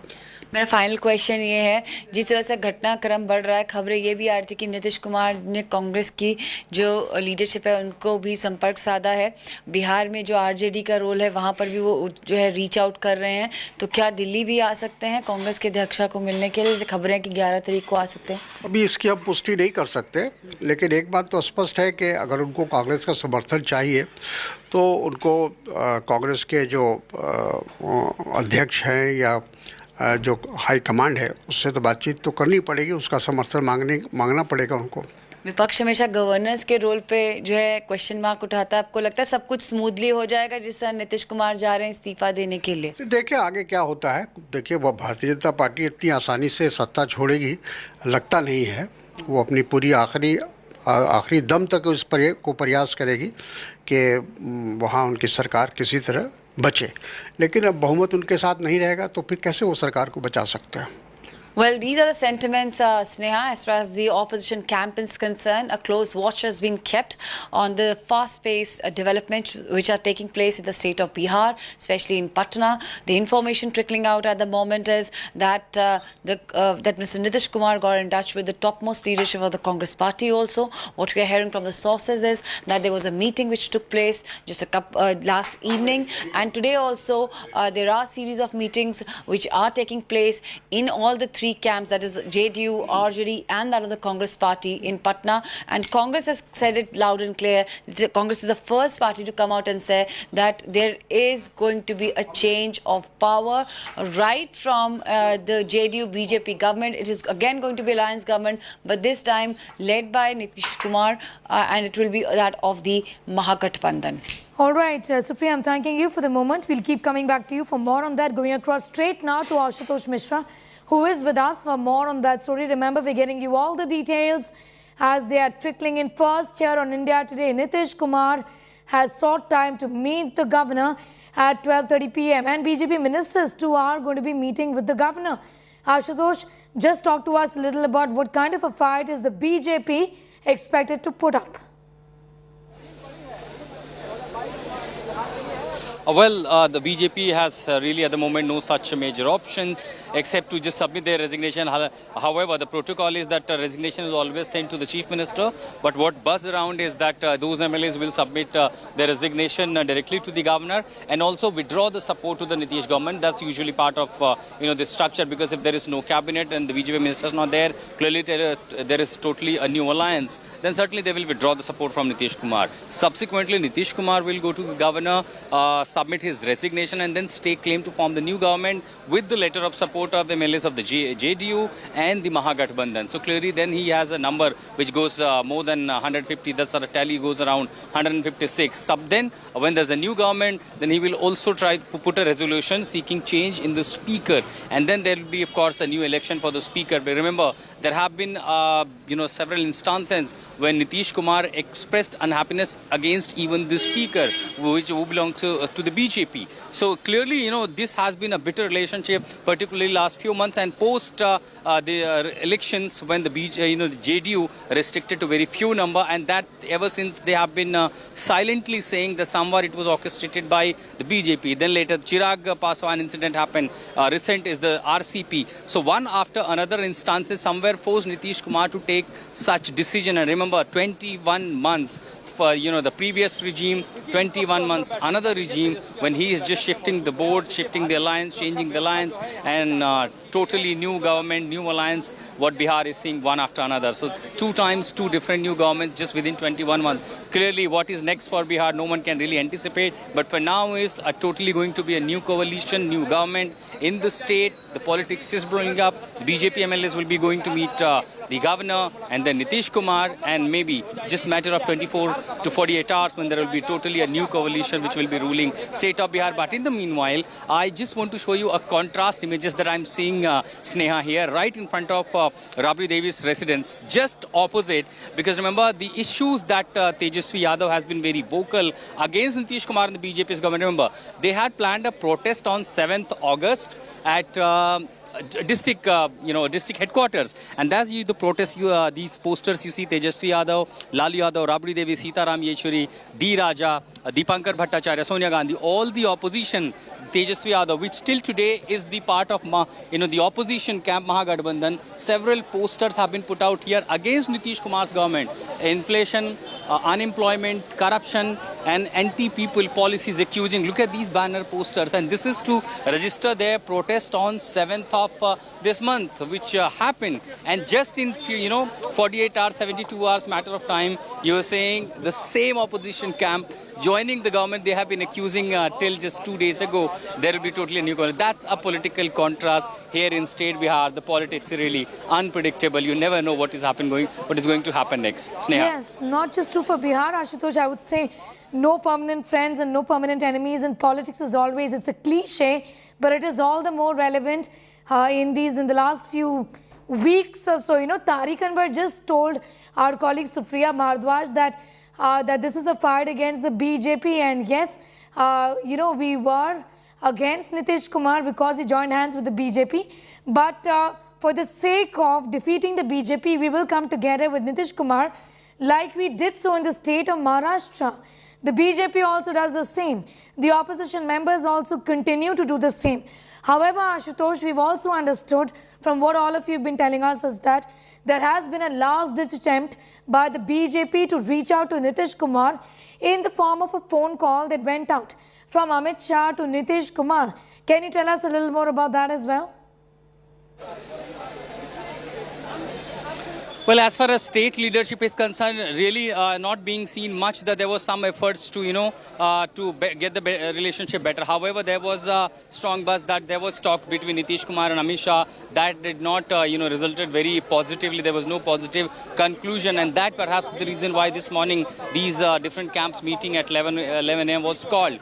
What happens when it comes to the state leadership, be it Sanjay Jaiswal or several other, despite being part of the ruling coalition, often then they were, escalating attack against Nitish Kumar, criticizing the government policy, often criticizing Nitish Kumar government from ministers, from ruling party leaders to even the speaker. And that somewhere annoyed Nitish Kumar, that first instance when you have the little less number in the assembly elections and then you blame how BJP using Chirag Paswan orchestrated this conspiracy against Nitish Kumar. Then second instances when it has started from the BJP ministers to the BJP MLAs criticizing Nitish Kumar every often and then. And then instance of RCP that happened, that until and unless the support by Nitish Kumar was withdrawn, he wasn't sent to Rajya Sabha. He was praising Nitish Kumar. The day it was cleared that he will not send to Rajya Sabha, he will not get a union berth, and then suddenly he started escalating attack against Nitish Kumar.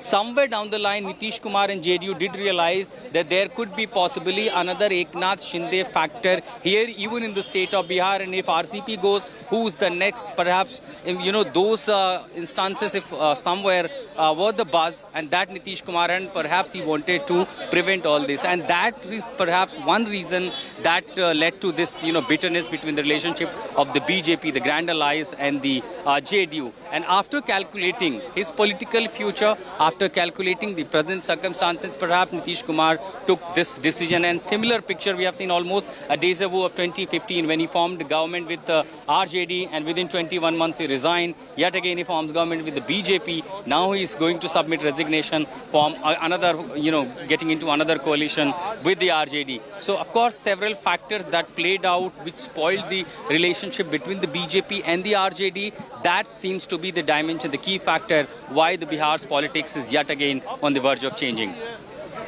Be with us, Ashutosh, taking our viewers through all of these developments today. Ministers have also, in fact, BJP ministers have sought time from the governor. So has Nitish Kumar. Great amount of speculation that he's going to be then tendering his resignation as the chief minister stake claim again to form the government but join hands with the Congress and the RJD.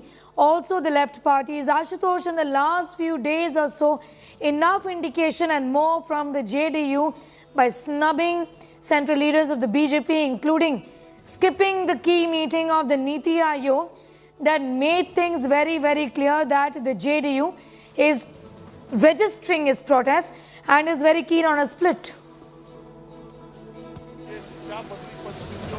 Well, not just Niti Aayog meeting, even several previous meetings, other also, which Nitish Kumar skipped. And very last signal that he sent out, that citing the health reason, he did not attend Niti Aayog's physical meeting in the national capital. But on the very same day, despite citing the reason of ill health, as the JDU sources claim he is not well, he just recovered from COVID, he attended 2 meetings, government functions in Patna. A clear indication, no one could read that what Nitish Kumar is perhaps planning, and this will end up at this scale when Nitish Kumar perhaps, is going to withdraw from the entire alliance of forming a new government. Subsequently, we should not forget those pictures of Tejasvi Yadav playing table tennis, working out at home, cricket matches. Who would ever thought a man who's on the field perhaps, mocked and criticized that is this how opposition going to rule the Bihar?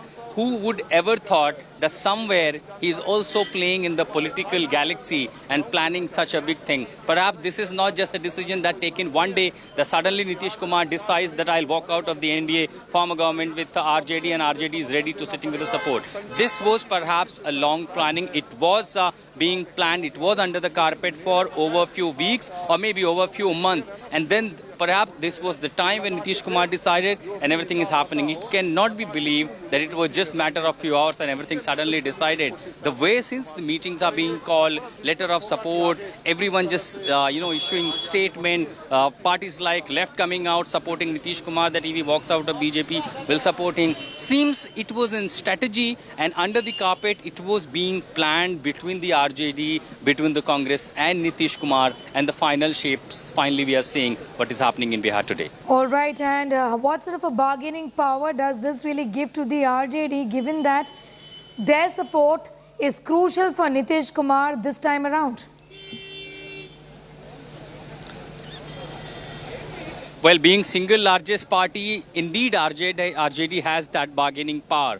But seems it is not just restricted only Nitish Kumar becoming a chief minister, forming a new alliance with the RJD. For RJD, it was a matter of survival in a political existence, being largest party, but being in opposition, what could be the future? So it is a breather for RJD. But at the same time, it also becomes significant for Nitish Kumar. As the talks, as the buzz around, that Nitish Kumar could be, a potential face for the UPA chairperson. And then when it comes to the next general elections, Nitish Kumar could be a common factor to be chosen because he belongs to the Hindi belt, being a mass leader. OBC card also goes around him, and then he has a better relationship with from KCR to Naveen Patnaik. So all those parties who could be the X factor of supporting the NDA, that can also side with Nitish Kumar if he is chosen as a leader for 2024. So for Nitish Kumar, the stakes are really high. And in that case, when you really have a political higher stake and a larger game to play, then the portfolios or the state or the ministries really does not matter.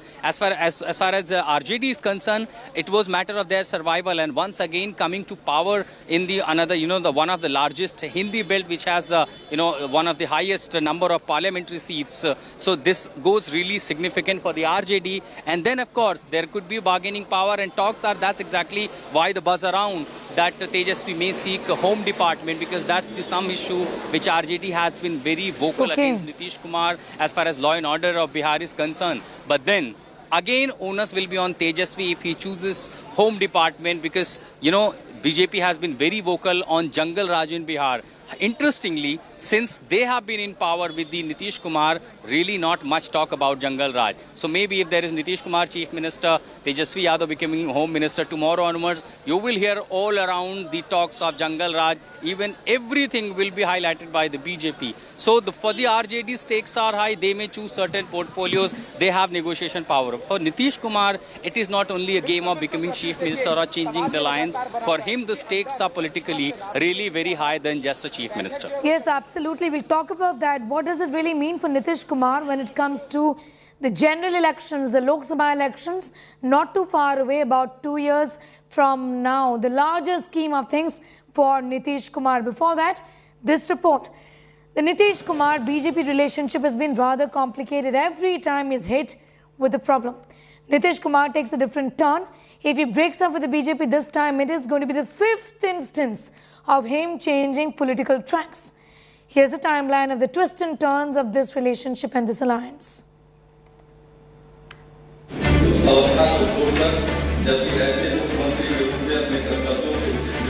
Nitish Kumar took oath as Bihar Chief Minister for the first time in the year 2000. But the journey was short-lived. The National Democratic Alliance could not prove majority in the 324-member House, and he was forced to resign in few days. In October 2005, Nitish Kumar this time led the NDA to victory in Bihar. Taking oath for the second time, the JDU won 88 seats and its ally, the Bharatiya Janata Party, won 55, crossing the majority mark of 122 in a curtailed 243-member House after Jharkhand was formed. In 2010, NDA had a good run yet again, a landslide majority, after a remarkable 5-year rule with Nitish earning the title of Sushasan Babu. The ruling alliance won a whopping 206 assembly seats in a 243-member strong house. JDU clinched 115 seats out of 141 contested, while the BJP grabbed 91 out of 102 seats contested. But the 17-year-old alliance with the Bharatiya Janata Party ended in 2013, when Nitish Kumar left the NDA alliance, after Narendra Modi was appointed as chairperson of the BJP's Lok Sabha Election Campaign Committee. In 2015, Bihar Assembly elections brought a paradigm shift in Bihar politics as Nitish Kumar formed the Mahagathbandhan with the Congress Party and Lalu Prasad Yadav's Rashtriya Janata Dal, the party against which Nitish had emerged initially. Interestingly, Kumar's JDU was pushed to second position as RJD emerged as the single largest party, winning 80 seats, though Nitish Kumar managing to yet again become the Chief Minister for the 5th time. But this alliance could not last. In 2017, the Janata Dal United left the Mahagathbandhan government of Bihar, citing corruption charges against Lalu Prasad Yadav, and again joined the NDA in August. Cut to 2020 assembly elections in Bihar. JDU and the Bharatiya Janata Party again fought elections together along with the smaller parties. The Bharatiya Janata Party won 74 seats, but the JDU won only 43.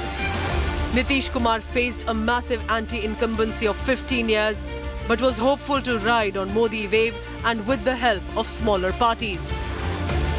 2 years on, Nitish Kumar is at crossroads once again.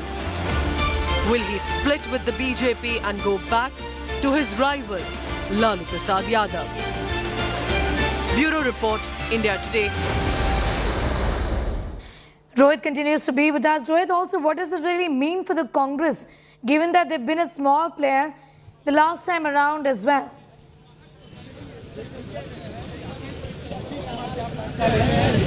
Well, see, as far as the Congress is concerned, there's not much for the Congress here because only RJD and JDU, if they come together, they can form the government very comfortably. Be with us, Rohit Singh. In fact, I'm being told that Shahnawaz Hussain is speaking right now. Let's listen in.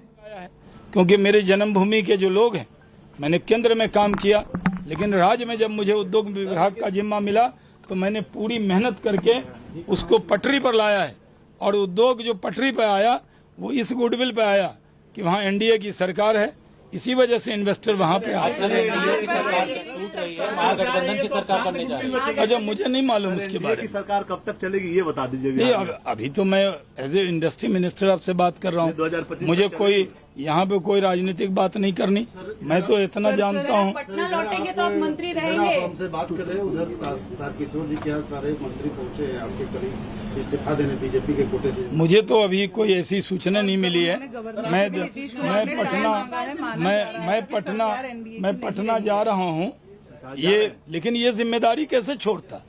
ये इतना बड़ा investor, आप जानते हैं, आप यहाँ पे आते थे, यहाँ कोई इन्वेस्टर आता था, बिहार के बारे में परसेप्शन खराब हो जाता था। हम परसेप्शन बदलने में लगे। हमने जिम्मेदारी से, ईमानदारी से दिन रात मेहनत करके उद्योग को पटरी पर लाया है। मुझे पूरी उम्मीद है कि उद्योग पटरी पर बैठक में शामिल होने पटना जा रहे हैं। मैं 3 बजे की फ्लाइट से पटना रवाना हो रहा हूँ और पूरे देश के अंदर जो इन्वेस्टर हैं, जो उम्मीद है, जो नौजवान हैं, उद्यमी योजना में हमने 16,000 नौजवानों को 10-10 लाख रुपए देने का काम किया। अभी 21,000 वो हैं। लाखों लोग आ रहे हैं, बड़ी बड़ी कंपनियां आ रही हैं। बिहार के अंदर एक उद्योग का माहौल बना है, क्योंकि बिहार बदल गया है। वो पुराना बिहार नहीं है जिस पर अपहरण फिल्म बनी थी। तो ये सर आप मैं कोई भविष्यवक्ता तो हूँ नहीं। मैं इंडस्ट्री को तलब किया गया नहीं। मुझे ये जो बात हमें नहीं पता वो आपको कौन कह देता है? इतनी खबर क्यों रखते हैं आप? हम तो कह रहे हैं, मुझे आश्वस्त है सर। मैं एज ए इंडस्ट्री मिनिस्टर अभी आपसे बात कर रहा हूँ और बिहार के लोगों को ये इन्वेस्टर ऑफिस समर्पित करता हूँ। जय हिंद, जय Bihar.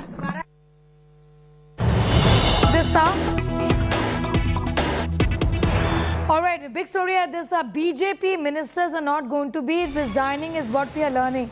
So the BJP ministers, as per protocol, if they wish to, have to in fact tender their resignation to the chief minister. In this case, it was being speculated that they are going to do so to the governor, but that is something that is being ruled out. We have learned from our sources that the ministers will not resign. In fact, you just heard from Shahnawaz Hussain, who is the industry minister in Bihar.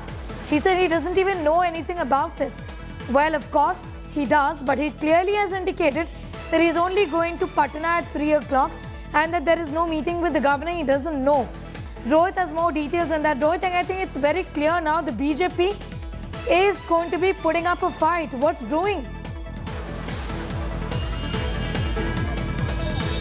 Well, we have to wait and watch exactly what is the game plan and strategy of the BJP, because earlier we were learning that the BJP ministers, 16 of them, could be meeting the governor Fagu Chauhan and tendering their resignation. But now we are learning something very different, that they won't be resigning very soon, and they are up with some sort of a plan or a strategy. That remains to be seen what the BJP will do. But as far as the NDA alliance is concerned, it is almost certain that Nitish Kumar has decided to dump the BJP and return back to Mahagathbandhan. And right now we are at Rabri Devi's residence, where the meeting of the Mahagathbandhan MLAs was going on. The meeting has got over, but still all the MLAs are sitting inside and they are waiting for the next move of Chief Minister Nitish Kumar. What is going to be his next move? Will he make an official declaration of dumping the BJP, or what is going to be his official stand?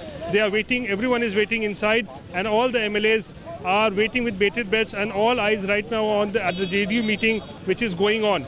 Sneha. All right, the meeting is going on. What we're learning is that ministers from the BJP are not going to be resigning, but it's evident that the JDU has in fact decided to end ties with the BJP. Rohit, the tensions have been brewing for a while now. Talk to us a little about all the indications that we've received in the last few weeks or so that the JDU is extremely suspicious of the BJP.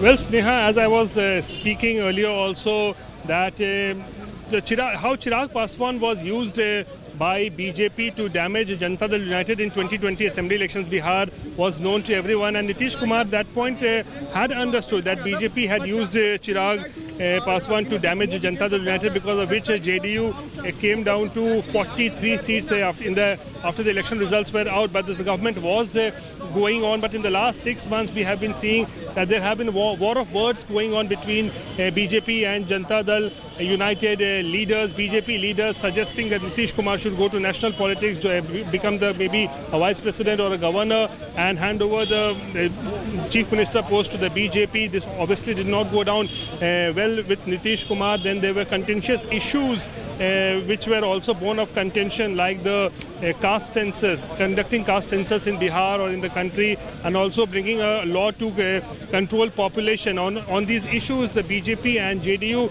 had a completely divergent views, and RCP Singh was, it seems that was the final nail in the coffin, because remember last year when RCP Singh became the minister in the Narendra Modi government, it has now come to light very explicitly. Leaders in the BJP have said that he became the minister on his own. Nitish Kumar had not given his assent that RCP Singh should become the minister in the Narendra Modi government, but he became on his own, and this clearly went on to show that RCP Singh shared extremely good relations with BJP. And remember, as far as RCP Singh is concerned, RCP Singh, though has been a JDU leader for last almost 15 years, but he was always considered very close to BJP. He was considered a BJP man in Janata Dal United. So when he became the minister in the central government, Nitish Kumar did not like it, and Nitish Kumar, when he got an opportunity, he struck back, and he got that opportunity when the Rajya Sabha tenure of RCP Singh got over on July 7th, and Nitish Kumar did not send him to Rajya Sabha for the third time, and that was the clear indication that all was not well between Nitish Kumar and RCP Singh also, because of which RCP had to resign from the union cabinet. And very recently, Nitish Kumar came to know that RCP Singh and BJP, they were trying to split Janata Dal United. There was some sort of evidence which Nitish Kumar had got, based on which we saw a few days back corruption charges were leveled on RCP Singh, after which RCP Singh had to resign from Janata Dal United. And then we see series of JDU top leaders, they coming out and hitting out at BJP and saying that BJP was using RCP Singh and Chirag Paswan model to damage and cut to size Nitish Kumar. So it was all happening. So, and the RCP Singh episode, as I was saying, was the final nail in the coffin. And now we know that today the series of important meetings are going on. The Mahagathbandhan meeting is over. Nitish Kumar's meeting with his legislators going on, and it's almost certain that Nitish Kumar has decided to dump BJP, because this time he is going to level allegations that BJP, though was the largest party here, was trying to split Janata Dal United, which is an alliance partner with whom both of them are running the government. But Nitish Kumar believes that BJP was trying to hurt Janata Dal United, split the party, and that is why he has decided to dump the Saffron party. All right. Rohit, be with us. I'm going to go across to Ashutosh also for a quick update on what is expected as far as the meeting between the governor and Nitish Kumar is concerned. Do we know of the final time just yet, Ashutosh? Well, it was what was heard that it could be around 1 p.m. when the Chief Minister will be meeting the Governor, but that was only because there was no official confirmation. That was only the talk around. So we'll have to wait for another some time. But we're also hearing that BJP core group to meet at 5 p.m. in Patna, and this is in the wake of what is the political development taking place here in the capital.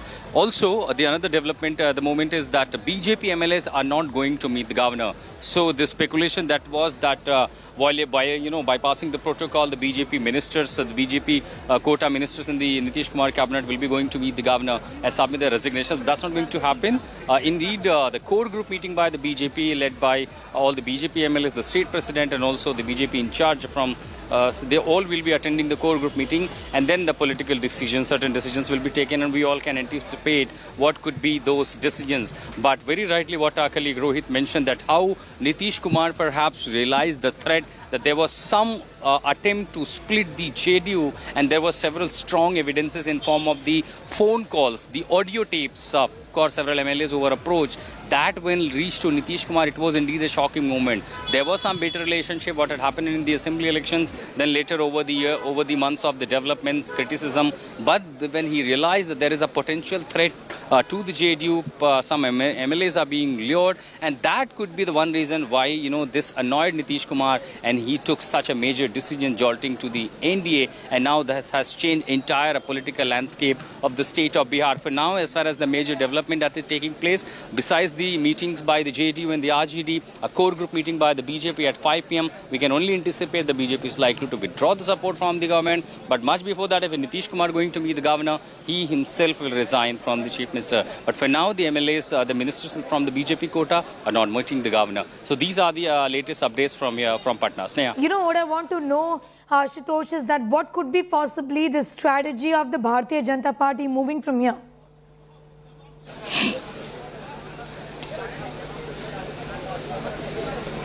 Well, nothing much to left at the moment, because looking at the numbers in a Hindi belt and in any state, the number only plays the game. So if Nitish Kumar decides to change the ship and joins hand with the RJD, the Mahagathbandhan plus JDU has that magic number and much more than the magic number. Even if the 18 MLAs, as it was said, the speaker could disqualify them on their assembly conducting floor of the house. So, even after that, in that case, the Mahagathbandhan led by Nitish and RJD, they may have the number. So when you have the number, nothing much really seems playing at all, because constitutionally, if a chief minister resigns, he has to stake claim with the support of the member of the house, those who are the MLAs. So clearly, when he has the tally, when all these papers are given, nothing much left for the BJP than to sit in opposition, and they're criticizing the leader who they have been praising even till yesterday on several occasions, besides few leaders who have been very vocal. And what also, that annoyed Nitish Kumar,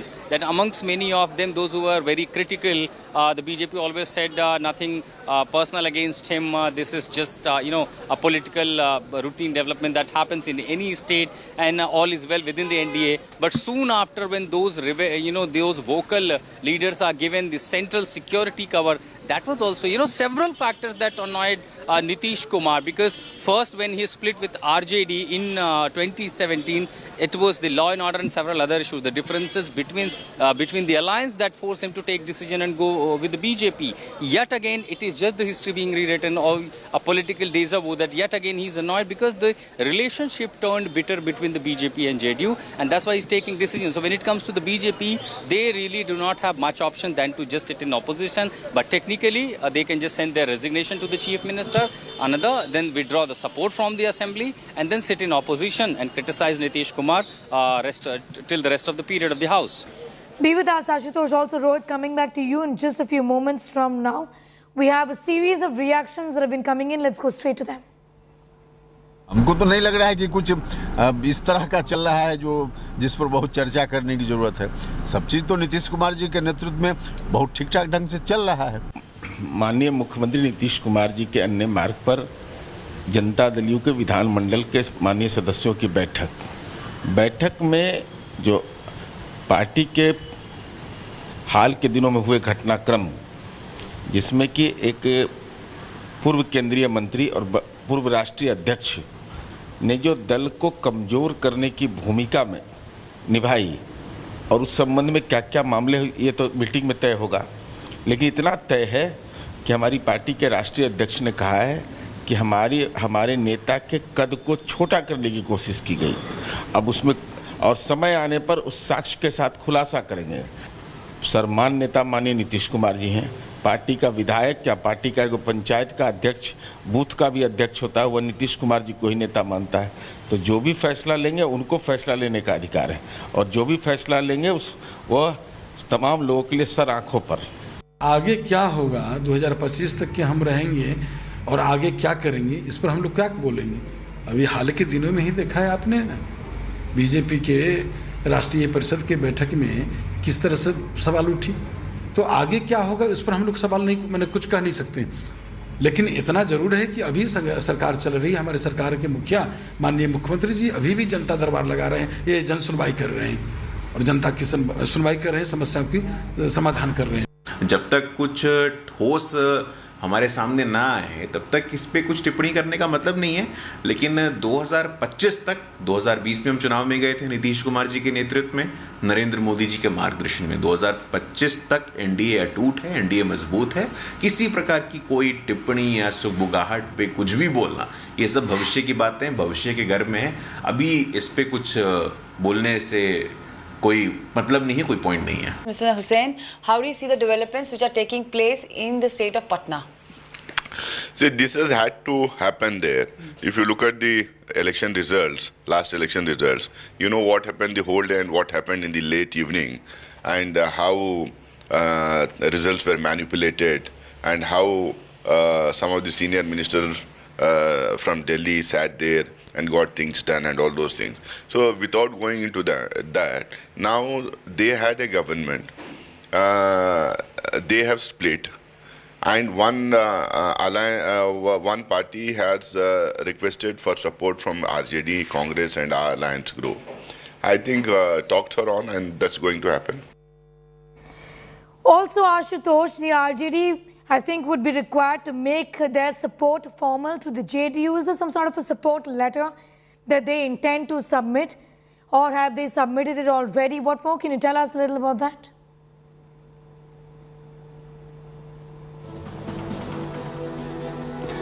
Going back to Ashutosh and Rohit in a moment from now, we're getting you all the details as far as the divorce of the JDU and BJP is concerned. BJP ministers will not be meeting the governor. What we know is that Nitish Kumar would be meeting the governor. The time of it has not been finalized just yet. At least it's not official. We'll be getting more on that in a bit. But what we also know is that the RJD has indicated, and the Congress has also indicated, that they would once again want the Mahagathbandhan with Nitish Kumar as a chief minister to lead Bihar. What then are the implications for the RJD in all of this, which gets a lot of bargaining power, given that Nitish Kumar's position really now depends on support from the RJD and the Congress? Ashutosh is getting us more details on that. Ashutosh, I was asking you about the formal support of the Congress and the RJD and also the left. Has that also come in yet?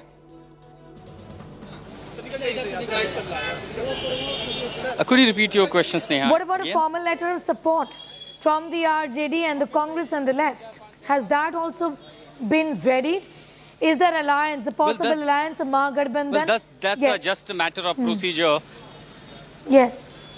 Well, just a matter of, procedure only, because all these MLAs are coming here, sitting together, and all those who attended the meeting, they had to sign a piece of paper. And before that, just require a letter of support from the leader of the house of their respective party, the CLP leaders of their respective parties. So that will be given to Nitish Kumar. But very interestingly, what we are seeing, then when we came this morning before this meeting was scheduled, there were barely some 5 or 6 cops who were deployed here. And just within 2-3 hours, what we are seeing, this has become almost like a fortress. The number of police personnel from the Bihar that have increased is much more higher than they were in the morning. So clearly the security arrangements, what we are seeing, is gradually increasing here. There are also reports that most likely Nitish Kumar and Tejasvi Yadav both along can go to the governor house to stake claim for the next government. And then also the matter of portfolios, what our colleague Rohit is reporting, that Tejasvi Yadav has sought home department from Nitish Kumar. So all these will be discussed later, but for now, the big story what we're hearing is that Nitish Kumar and Tejasvi Yadav both likely to move to the governor house. Sneha. All right, Tejasvi Yadav and Nitish Kumar possibly will be moving to the governor house together, is what Ashutosh is telling us. Ashutosh, in the larger scheme of things, talk to us a little about what this does mean for Nitish Kumar, given that 2024, the general elections not too far away.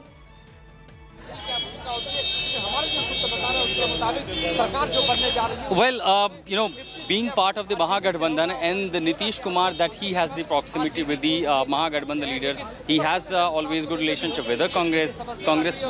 There is barely any such speculation that Congress may not support, and that perhaps the reason, because when it comes to the shifting, changing the board, it was Congress, what we're hearing, that played a crucial role. So subsequently, there are other allies who also have a greater number in terms of the Lok Sabha members in their respective state, be it Odisha or the West Bengal. They both have good relationship with Nitish Kumar. And then several other parties who have been somewhere not affiliated with the NDA, only supporting externally to NDA with some numbers. They, may have also some support extending to Nitish Kumar. So possibly calculating the future political prospect, Nitish Kumar may have taken this decision. But that's, the longer game, the longer strategy. For now, even in the state, when situation was really so extremely difficult for Nitish Kumar to survive within the NDA, and particularly when a leader really realizes that there could be threat to his own party, and in the wake of what had happened in Maharashtra, that makes really difficult for any political party to be in an alliance or, sustaining in any government. So several cards that played for Nitish Kumar, including the short-term, the short moment development, the current developments, and a long-term gain, seems to be it was a good calculation by Nitish Kumar when he took this decision. And this is not first time when he did it. We have already seen in 2017 and yet again in 2022 the decisions which what Nitish Kumar is taking. Yes, and the BJP, Ashutosh, you told us earlier, is also going to go into a huddle. They're meeting at 5 o'clock today.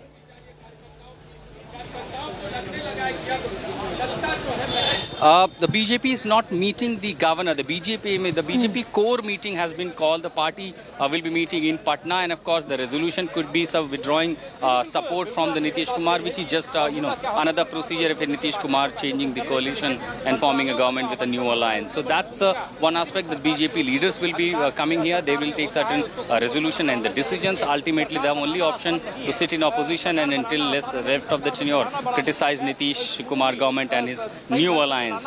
Rather, the eyes will be on the Mahagathbandhan stakeholders, that what are the key portfolios they will be demanding. Will there be just a formula, understanding what we know, that looking at this kind of strategy, everything going so smoothly that everyone, could not even sense what is going to happen in Patna. So that seems to be that everything has already been sorted out so smoothly without any controversies. So looks like everything has been just sorted out, and it is just matter of few hours when pictures will be clear, and then possibly there will be a new alliance, new picture, new game, new government in Bihar. Well, absolutely. And the very fact that the RJD has got a great deal of bargaining power this time around, Ashutosh, is evident from the fact that you all have been telling us that Tej Pratap Yadav is going to be accommodated. That's a demand from the RJD. And the Tejasvi Yadav will also get the crucial home portfolio.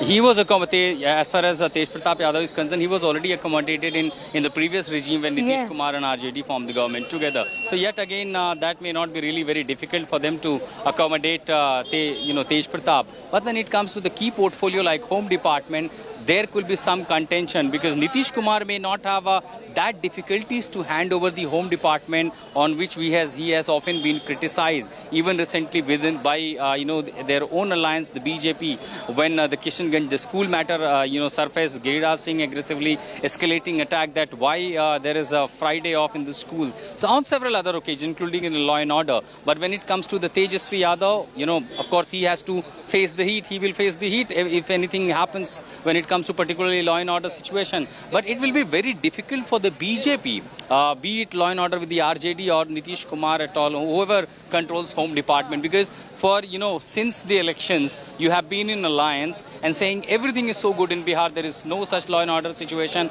almost on every front defending publicly. How will they criticize Nitish Kumar or Tejasvi Yadav from today or tomorrow when there is a new government in formation? Because is there suddenly collapse on law and order the day you change the government? Or if you have been defending for half of the tenure, how are you going to criticize for the next half of the tenure?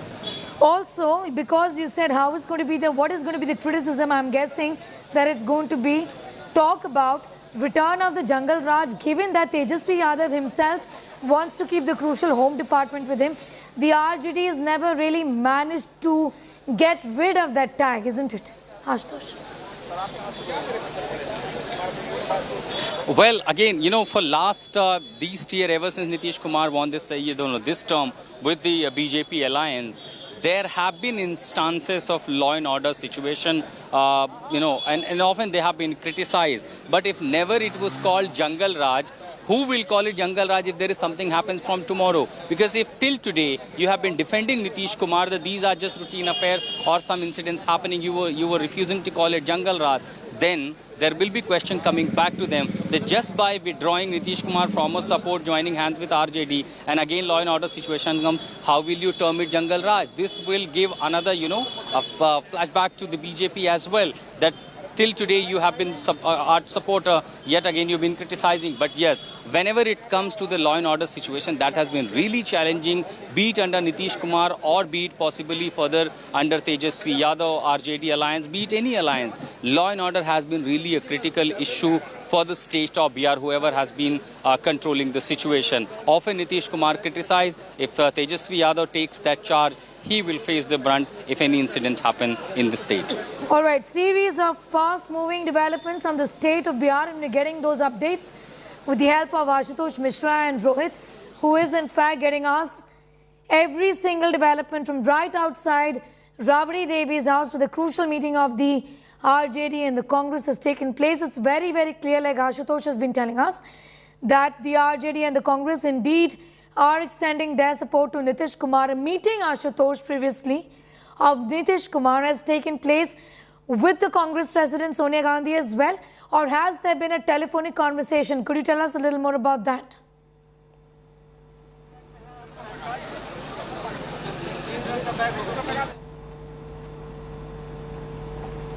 Ashutosh.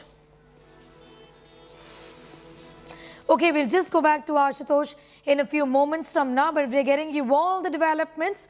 Nitish Kumar has sought time with the governor. We don't know of a final time yet, but that meeting with the governor could take place. The procedure is, as per what Rohit has told us, is that he will tender his resignation and also then stake claim to form the new government with the help of the Congress and the left. The numbers are comfortably stacked in favor of Nitish Kumar. In fact, this is a tweet that has been put out by Lalu Prasad Yadav's daughter. We'll just in fact play that video out.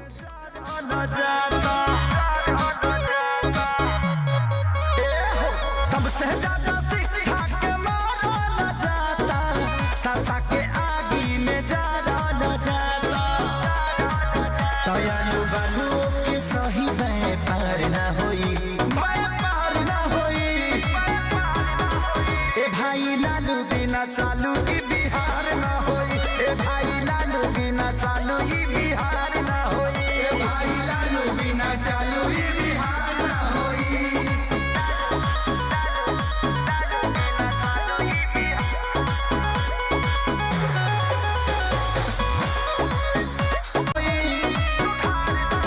ए भाई लालू बिना चालू ही बिहार ना होई, ए भाई लालू बिना चालू ही बिहार ना होई, ए भाई लालू बिना चालू ही बिहार ना होई।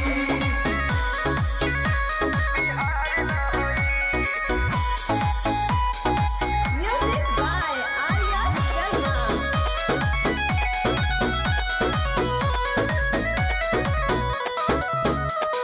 सबसे ज्यादा शिक्षा के मारा न जाता, सासा के आगे में जरा न जाता।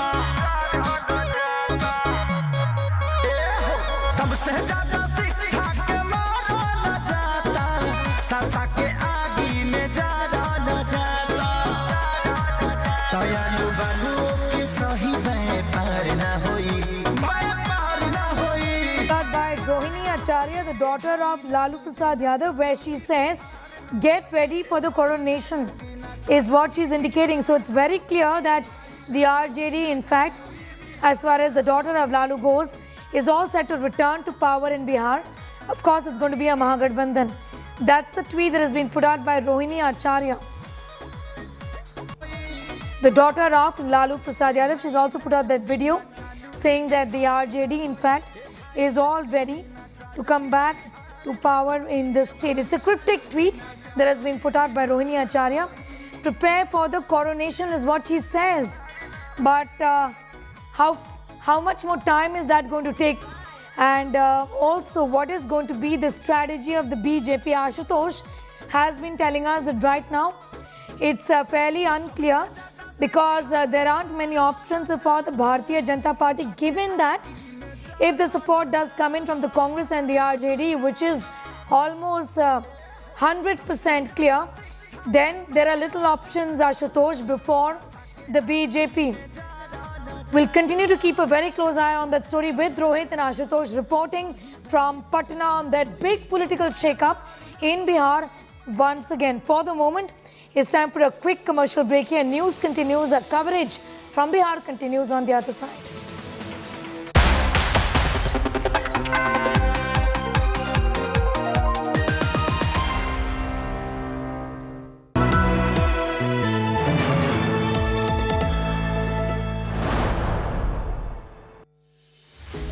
With every sunrise comes new beginnings, new opportunities and new stories.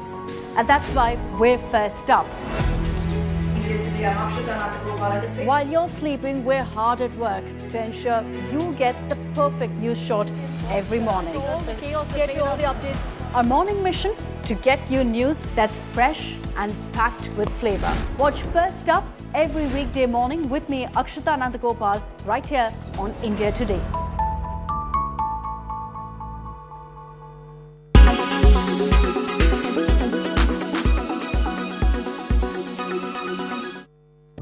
Black holes.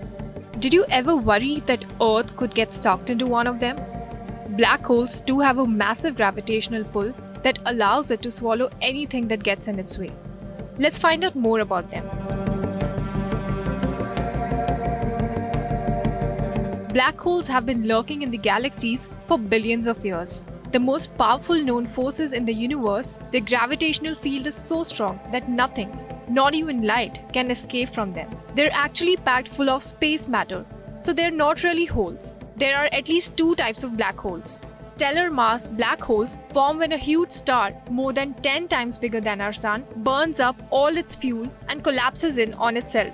Scientists say there could be billions in our galaxy, the Milky Way alone. They grow by gobbling up other stars or merging with other black holes to become a supermassive black hole, millions to billions of times bigger than the sun. Humans can't even see black holes, but we can observe their effect on matter close by. When normal stars are sucked in, they accelerate and heat up, emitting X-rays which are detected by orbiting space telescopes.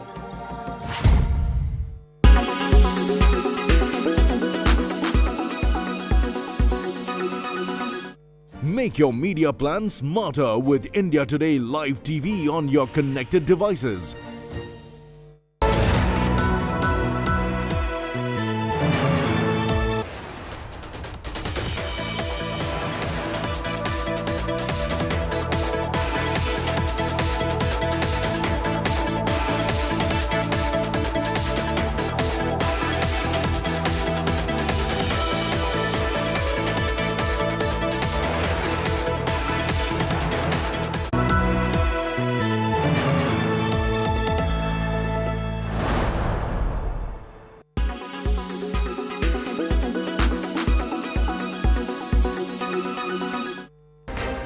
Tensions are rising between China and Taiwan. Since Nancy Pelosi's visit to the island, China has broken into Taiwan airspace more than 20 times. If a war is unleashed, Taiwan is likely to fall short against China. Here's a look into China's 5 most powerful weapons that can set the tone if there is a war. Number 1 is China's hypersonic glide missile. This is a DF-Z7 model. It is a precision strike weapon. It is capable of delivering nuclear weapons. This weapon can be fitted to various Chinese ballistic missiles. AG-600 is the world's largest seaplane. It can operate on ground and water. It is 129 feet long and has a wingspan of 127.3 feet. The seaplane's speed is 500,000 per hour and its range is 4,500 kilometers. China has 15 of these landing ships. They are amphibious in nature. They can carry up to 30 attack helicopters per dock. Its length is 778 feet and the beam is 118 feet. There is not much information on the stealth bomber, but it has a range of 8,500 kilometers.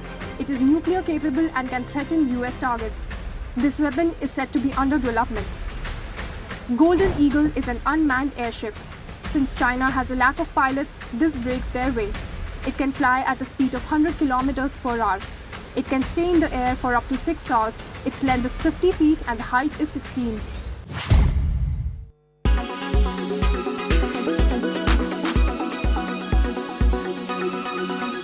Make your media plan smarter with India Today Live TV on your connected devices.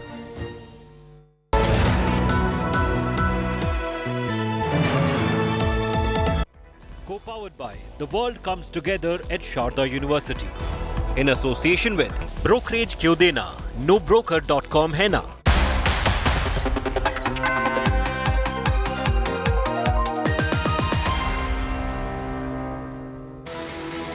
Hello, very good afternoon. You're watching India Today TV. This is Lunch Break. I'm Sneha Mordani. Let's get to the headlines. Nitish set to exit NDA. Will meet Bihar governor shortly. Congress RJD Gadbandhan pledges open support if JDU chief divorces BJP. Month after oath, Shinde cabinet takes shape. 9 ministers from BJP, 9 from the Shinde camp take oath. India Today only channel to get the cabinet list right.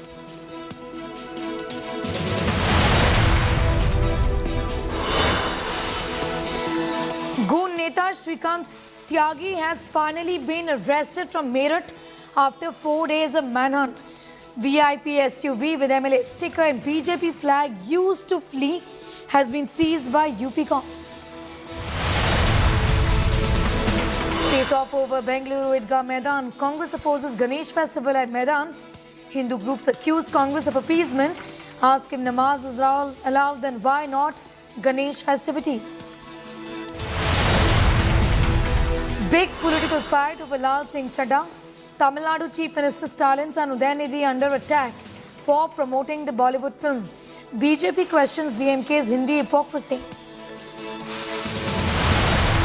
And former United States President Donald Trump says that FBI raided his Florida home, breaking into his safe, claims bid to stop him from running for White House.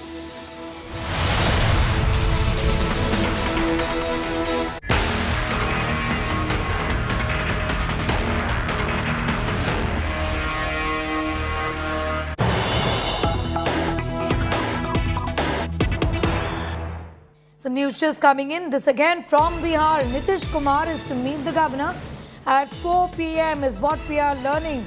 Our sources have told us that Tejasvi Yadav wants the Home Ministry. These are the latest updates.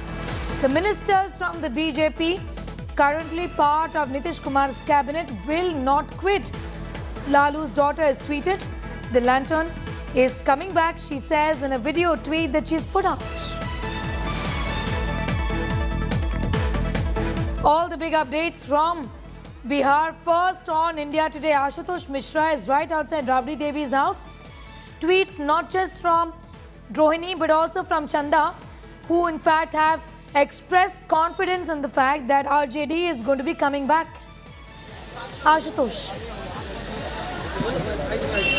Well, all the MLAs, the leaders, everyone who came, to Rabri Devi's residence for the meeting.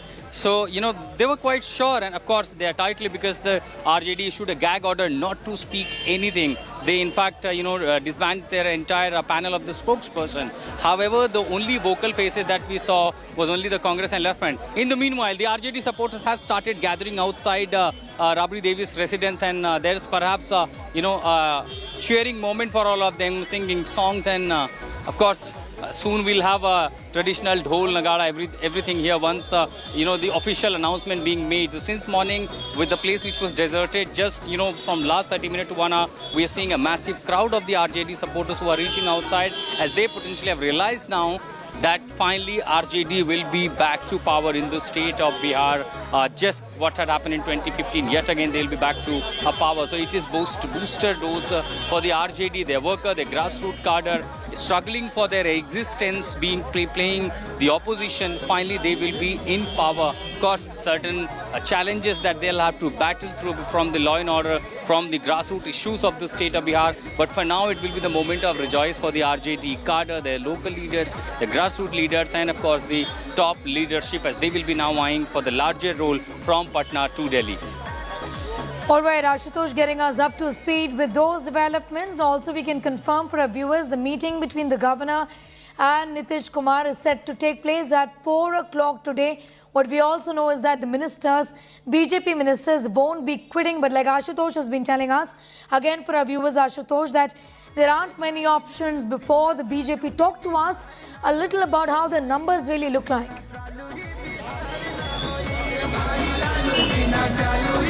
Another development that we are tracking before I answer to your question, Sneha, that Nitish Kumar has sought time to meet governor at 4 p.m. That's the another development coming at the moment. The Nitish Kumar is seeking time from the governor to meet at 4 p.m. and 5 p.m. when the BJP core group is to meet. So when it comes to the number, if you calculate the tally of the number of MLAs of RJD, the Congress and the Left Front, and then the HM, so all these parties, the number goes to much more than 150. So it goes in the House around 155 and 156. So that is the magic number that Nitish Kumar will hold when he will present his card to the governor with the letter of support to all the stakeholders and the new alliance. The Mahagathbandhan led by Tejasvi Yadav and Nitish Kumar. And when it comes to BJP, of course, in the meeting they'll decide to withdraw the support from the existing government, and they'll decide to sit in the opposition. Larger challenge again, however, it will not be as challenging as it could be for Nitish Kumar when he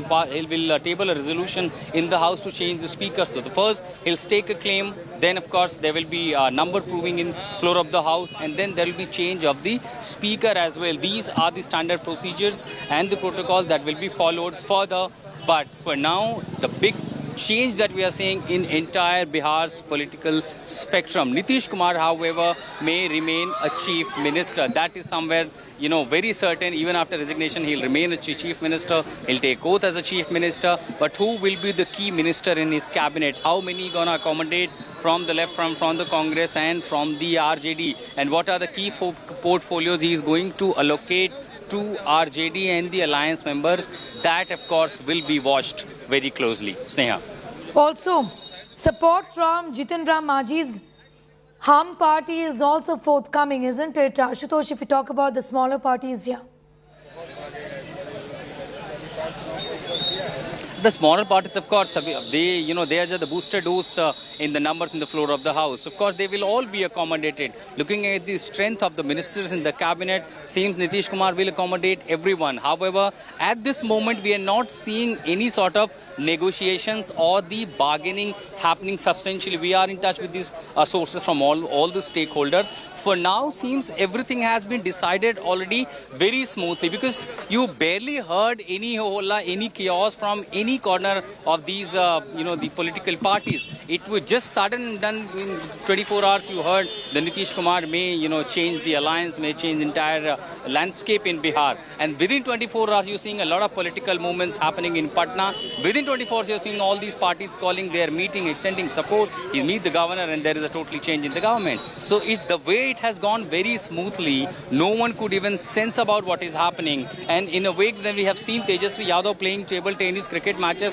all images going viral. He's being criticized. Is this what opposition is doing? Perhaps everything was under carpet, and for over a few months, this was being decided. And everything has been played by Nitish Kumar very smartly. This could be one of his MasterCard, that no opposition, no one, his rival, and even the close associate within the alliance party could ever sense or feel that this is the extreme step that Nitish Kumar will take. Possibly there was some threat, there was, some differences, but at this extreme, this will end up possibly within the alliance, no one would realize. And this has passed so smoothly. What it seems, the number, tallies, alliance, portfolios, cabinet, everything has been played very silently and smoothly, and seems all more done and dusted. Be with us, Ashutosh. I'll come back to you for more on that. A series of reactions that have come in. Let's go straight to them.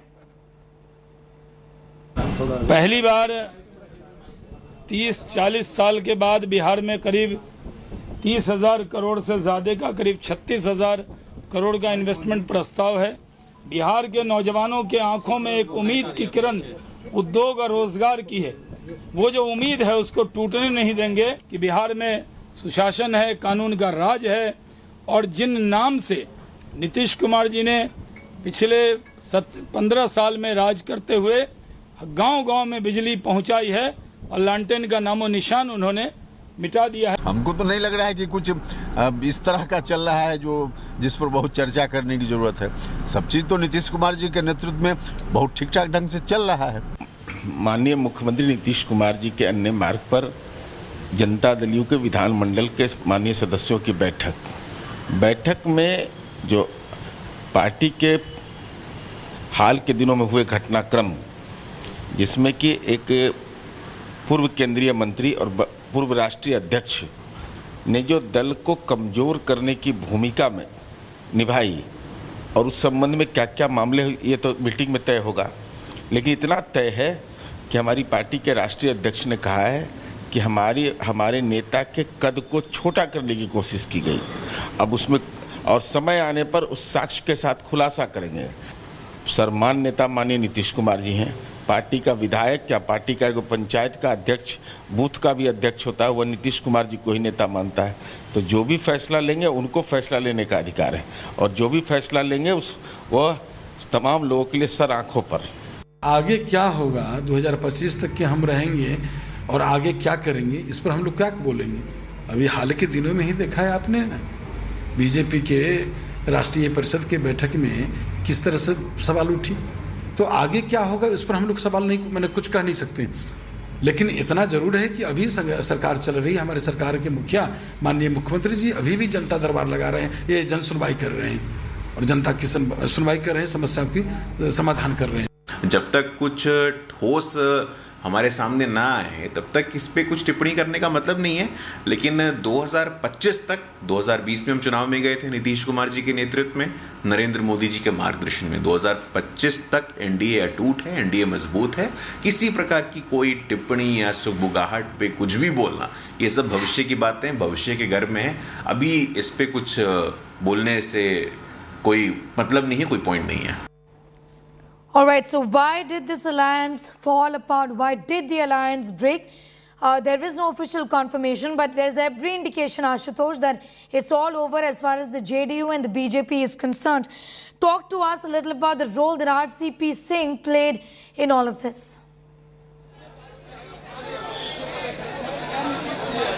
Well, RCP Singh, which has been, once really very close ally with the Nitish Kumar, but despite his approval, what is believed that BJP accommodated him in the union cabinet. RCP Singh was made, the Rajya Sabha member by Nitish Kumar, but as we often heard and several people within the JDU said that without approval of Nitish Kumar, RCP Singh was accommodated. But I remember the day when this question was asked and he had to file the nomination just 2 days ago. I asked the specific question to RCP Singh, and everything is on record, that he said how it is possible that without approval of Nitish Kumar I could be made a union minister.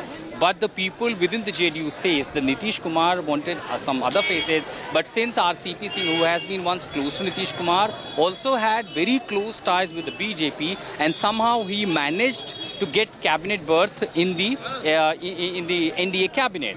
But when RCP Singh, left no more the Rajya Sabha MLAs, when the BJP wanted to accommodate the JDU MPs in the cabinet, Nitish Kumar refused. And everything is launching when he said the JDU will not be part of the union government. This was, of course, the starting of the official stand of the JDU that there is not everything so well. If you remember Giriraj Singh's statement when this Kishanganj school controversy happened, then he said, what is this going to be Sharia law that will be ruling Bihar than the law and order? On certain other occasions, criticism... Ashutosh, be with us. I'm coming back to you in a few seconds from now, because this is a big story that we're breaking at. This is a big decision in the JDU huddle that was taking place. BJP-JDU divorce has been confirmed. The JDU has decided to walk out of the alliance and part ways with the BJP. So all this speculation now comes to rest with the confirmation finally coming in that indeed the JDU has decided to call it quits, part ways with the BJP. Ashutosh continues to be with us for more on all of those developments, the meeting. Rohit has further details with us. I'm going to go to Rohit for a confirmation again. Rohit, the JDU deciding to walk away, wanting to meet the governor today. Nitish Kumar also to meet the governor at 4 o'clock. What's expected in that meeting? Yes, Neha, what we are learning is that the official declaration has been made in the meeting of Janata Dal United Legislative Party, where Chief Minister Nitish Kumar has announced that they are dumping BJP, they are breaking alliance with the BJP, and that they will be forming the next government in Bihar with the support of Mahagathbandhan. And right now we are outside Rabri Devi's residence since 11 o'clock in the morning. The meeting of the Mahagathbandhan leaders, the MLAs, is going on. However, the meeting is over a long time back, but they were all waiting inside. They are all inside. All the MLAs of RJD, Congress and the left parties, they are all inside. They were waiting for the official declaration to be made at the meeting of the JDU, and now that that declaration has been made officially, now it seems that the next move will take place here at Rabri Devi's residence. We are seeing that there is a lot of activity that is happening here, and what we also believe is that in some time from now, Tejasvi Yadav, along with all the MLAs of the Mahagathbandhan, they could come out walking from inside, and they might even march to the Raj Bhavan. So there is a lot of anticipation. The security here also being beefed up, because it's now almost certain that RJD is returning back to power after almost 5 years, and this time again it's the same combination with JDU. However, Nitish Kumar will be the chief minister this time around also, but this time what we are learning that deputy chief minister post will go to Tejasvi Yadav, but with more powers. He may also get the home department. What we are learning from sources that Tejasvi Yadav might be back as the deputy chief minister with enhanced power. So there is a lot of activity happening here. All the RJD supporters have also gathered outside Rabri Devi's residence, and now that the official declaration has been made at the Nitish Kumar's meeting, we are expecting that the Mahagathbandhan MLAs who are still inside the Rabri Devi's residence, they will all come out marching, and obviously there would be some sort of a celebration also that Mahagathbandhan returns to power after 5 years. Neha. All right. Now, lots of hectic negotiations are on. What else is going to be the demand of the RJD? In fact, even before the alliance of the Mahagathbandhan 2.0 has been formalized, Rohit, there have been demands of the Home Department, also demands that Tejasvi Yadav's brother Tej Pratap be accommodated as well. And like Ashutosh was also telling us, that isn't going to be very difficult. Obviously, see, this time around, Tejasvi Yadav is more powerful than he was in 2015. Remember, in 2015 when he won as an MLA, that was his debut in politics, and immediately when he became the chief, he was elected as the MLA. He became the deputy chief minister that time. He had no experience, no political experience, no administrative experience, but because of his father and RJD Supremo Lalu Prasad, he became the deputy chief minister. But 7 years down the line, Tejasvi Yadav has in fact matured as a politician. The manner in which he carries himself, the manner in which he conducts and also speaks is obviously, he has shown much signs of a matured leader. And what we are learning is that this time he knows that Nitish Kumar is in a weaker position. In 2015, though Nitish Kumar, though RJD was the single largest party with 80 MLAs and JDU had 71 MLAs, but still that time Nitish Kumar was the chief minister with the Home Department. But this time, the size of, in fact, the powers and the dominating position, Nitish Kumar does not enjoy that kind of a dominating position. He is back only, he's having only 45 MLAs, and RJD at this point of time has 79 MLAs. So RJD knows that Nitish Kumar needs RJD more than RJD needing Nitish Kumar. So that is why we are seeing that hectic bargaining and pressure politics is also being played out here. And what we learn is that Tejasvi Yadav has demanded that the home portfolio should be given to him as the deputy chief minister. As the deputy chief minister, and what we also know is that Tej Pratap Yadav may also be given a cabinet berth in the next Mahagathbandhan government, which will be headed by Nitish Kumar. Sneha. All right, be with us, Rohit. Coming back to you, fast-moving political developments in the state of Bihar. We have a series of reactions coming in. Let's go straight to that. ये सब speculation है. क्या होगा, क्या हो सकता है, जब तक कुछ हुआ नहीं है तो उस पर कोई टीका टिप्पणी करना ठीक नहीं है. इतनी ही टीका टिप्पणी, अगर कुछ मुझे कहना है तो इतना ही कह सकते हैं कि जो भी सरकार है, जनता ने उसको 5 साल के लिए चुना है, जिस फॉर्मेशन में भी वो चले। पिछली बार जनता ने महागठबंधन को चुना था, 2017 में नीतीश जी ने उसको छोड़कर एक नया फॉर्मेशन बना दिया, लेकिन सरकार तो 5 साल चली। तो जरूरी ये है कि सरकार चले, 5 साल चले, जिस फॉर्मेशन में भी चलना है, क्योंकि अगर आप मध्यावधि चुनाव कराएंगे, हर 1 साल 2 साल पर चुनाव होगा, तो उससे वो तो जनता के कंधों पर ही बोझ आना है। I'll tell you, it's a disturbing situation, no doubt about it. The kind of verbal altercation, accusations which is going on between BJP and JDU, that's actually has put the governance on hold.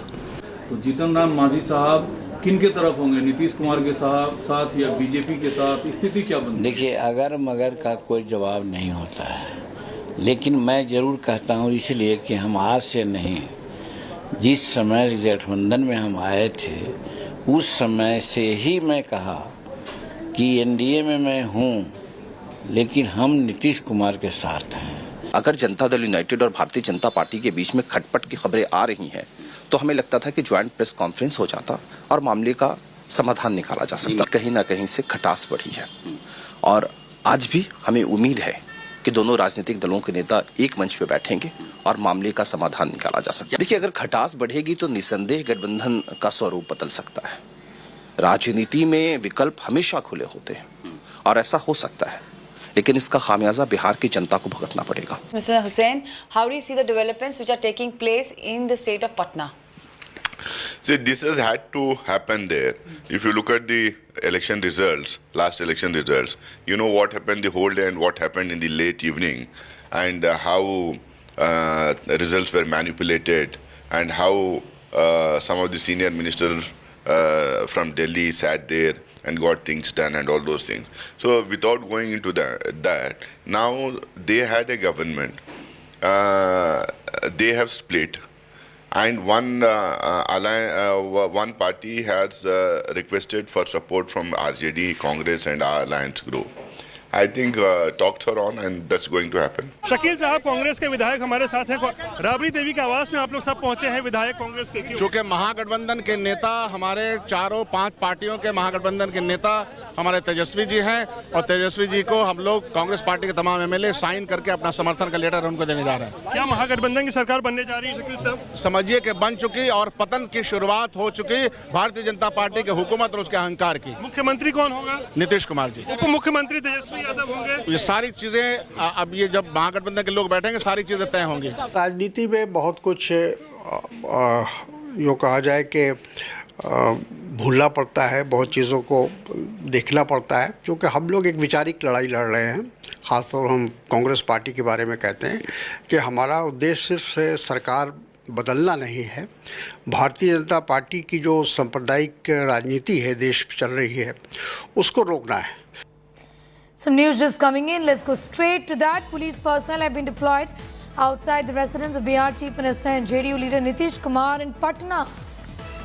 The Chief Minister will meet the Governor Fagu Chauhan today at 4 o'clock at Raj Bhavan amid reports of rift in the NDA. A big decision has also been taken when the JDU meeting took place that the divorce has been confirmed and a communication has gone in that the JDU indeed is parting ways with the BJP, and police presence has been increased right outside the house of Nitish Kumar, Bihar Chief Minister and JDU leader Nitish Kumar's house in Patna.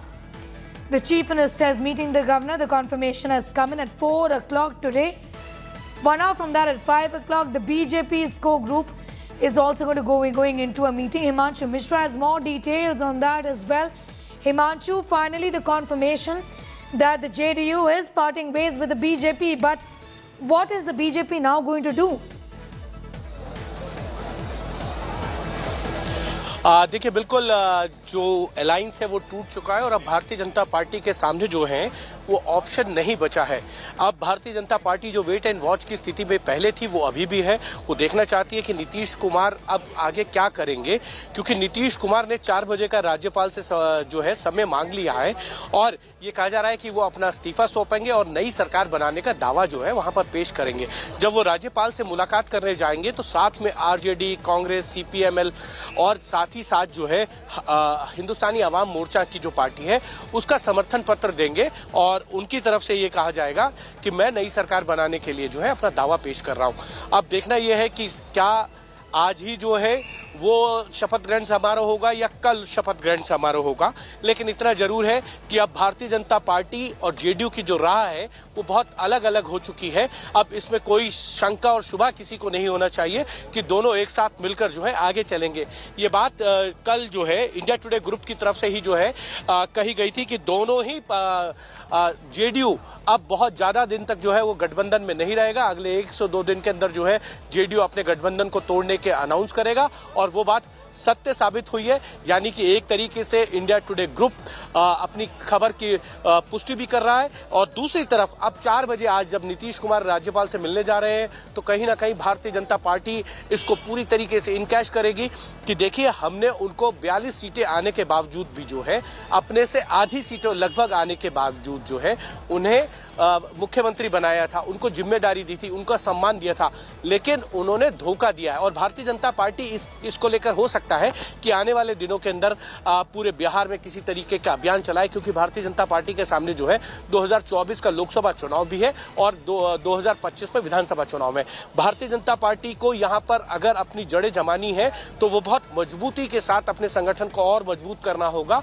और जिसको लेकर ये बात JP Nadda ने पिछले 1 हफ्ते पहले ही जो है बिहार के अंदर कहा था कि भारतीय जनता पार्टी को सभी विधानसभा सीटों पर मजबूती के साथ अपने बूथ मैनेजमेंट को और स्ट्रांग करना चाहिए। तो कहीं ना कहीं भारतीय जनता पार्टी को इस बात का इल्म था कि जेडीयू के साथ उसके रिश्ते जो है वो अब बहुत अच्छे नहीं है, खटास आ चुकी है, लेकिन उन्हें ये नहीं मालूम था कि जो दूरियां हैं वो खाइयों में तब्दील हो जाएंगी। और यही कारण है कि आज जेडीयू की तरफ से भी जो है वो पूरी तरीके से गठबंधन तोड़ा गया। बैठक के अंदर आरसीपी सिंह के कंधे पर बंदूक रखकर जो है वो गोली चलाई गई है, यानी कि भारतीय जनता पार्टी की तरफ से लाई गई है कि भारतीय जनता पार्टी आरसीपी के साथ मिलकर जो है वो षड्यंत्र कर रही थी कि जेडीयू को तोड़ा जाए। जिस तरीके से महाराष्ट्र में जो है भारतीय जनता पार्टी ने शिवसेना को एकनाथ शिंदे के साथ मिलकर जो तोड़ा और उसके बाद सरकार बनाई, तो कहीं ना कहीं आरसीपी सिंह को जो है मोहरा बनाया गया है भारतीय जनता पार्टी के साथ गठबंधन तोड़ने के लिए।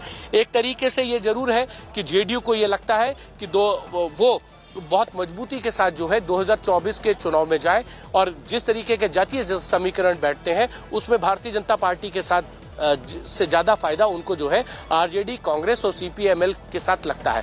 और यही कारण है कि नीतीश कुमार ने समय रहते ही जो है अपने गठबंधन को अलग कर लिया।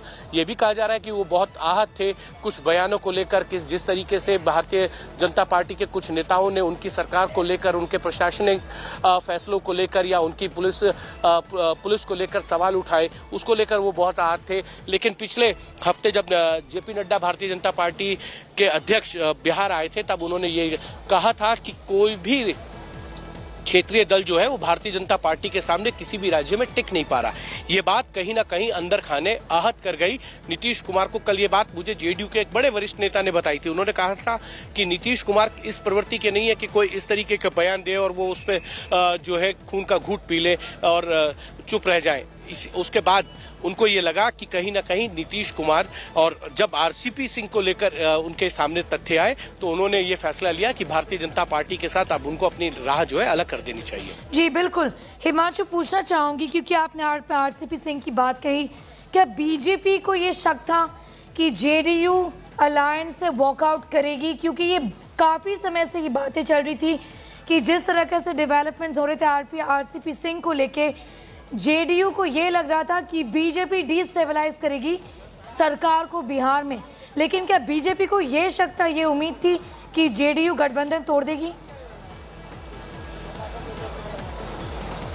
देखिए कहीं ना कहीं भारतीय जनता पार्टी, इसीलिए मैंने 2 एग्जाम्पल दिए। जेपी नड्डा जब बिहार आए थे पिछले हफ्ते लास्ट वीक, तो उन्होंने ये कहा था कि 43 की 43 सीटों पर भारतीय जनता पार्टी को मजबूती के साथ काम करना होगा और हर जगह पे आपको अपने बूथ बनाने होंगे, बूथ मैनेजमेंट को मजबूत करना है। तो कहीं ना कहीं ये मैसेज भारतीय जनता पार्टी को था कि जेडीयू जो है के साथ वो कंफर्टेबल जो है वो रिलेशन अब नहीं है, क्योंकि लगातार जो है जेडीयू के नेताओं की तरफ से भी जो है बयान आते थे।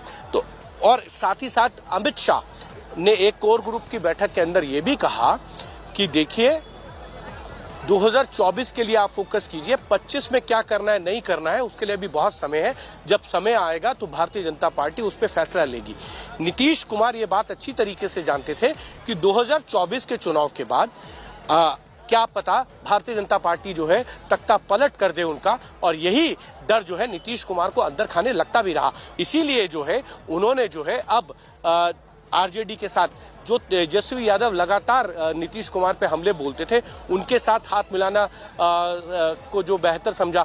दूसरी तरफ कांग्रेस उनके साथ है, लेकिन ये भी कहा जा रहा है कि नीतीश कुमार जो है पिछले 4 से 5 महीने से जो है वो चाहते थे कि भारतीय जनता पार्टी के साथ जो उनके संबंध है वो विच्छेद हो जाए, वो खत्म हो जाए। उसको लेकर उन्होंने एक तरीके से एक चाल चली थी जातीय जनगणना को लेकर। उन्होंने कहा कि जातीय जनगणना जो है वो बिहार में होना चाहिए। बिहार बीजेपी ने इसका विरोध किया था, और लेकिन नीतीश कुमार इस बात को लेकर अड़ गए कि होगी तो होगी, बाकी दल मानने को तैयार है, आपको भी मानना होगा। लेकिन तब बात भारतीय जनता पार्टी ने नीतीश कुमार की मान ली थी और ये कहा था कि सब कुछ ठीक है, और उसी के बाद जो है ये बयान आए थे कि नीतीश कुमार के नेतृत्व में ही जो है वो 2025 तक सरकार चलेगी। तो कहीं ना कहीं भारतीय जनता पार्टी को इल्म हो चुका था कि नीतीश कुमार जो है अलग जा सकते हैं, और भारतीय जनता पार्टी बिहार में इस तरीके से जो है सरकार से बाहर नहीं जाना चाहती थी। वो जेडीयू का साथ गठबंधन अगर टूटेगा तो उनको मालूम है कि ना सिर्फ बिहार में बल्कि झारखंड में या अन्य प्रदेशों में भी इसका इम्पैक्ट पड़ेगा। ये बात भारतीय जनता पार्टी को मालूम है, और इसीलिए वो नीतीश कुमार की हर बात को मानने को भी तैयार रहती थी। लेकिन उसके नेता कहीं ना कहीं यदा कदा इस तरीके के बयान देते थे जो नीतीश कुमार की सरकार के ऊपर सवाल खड़े करते थे। जी बिल्कुल हिमांशु, जैसे as far as the RJD is concerned, इस बार उनका बार्गेनिंग पावर इंप्रूव हो गया क्योंकि नीतीश कुमार कंप्लीटली डिपेंडेंट है अपनी कुर्सी बचाने के लिए आरजेडी और कांग्रेस और लेफ्ट अलायंस के ऊपर।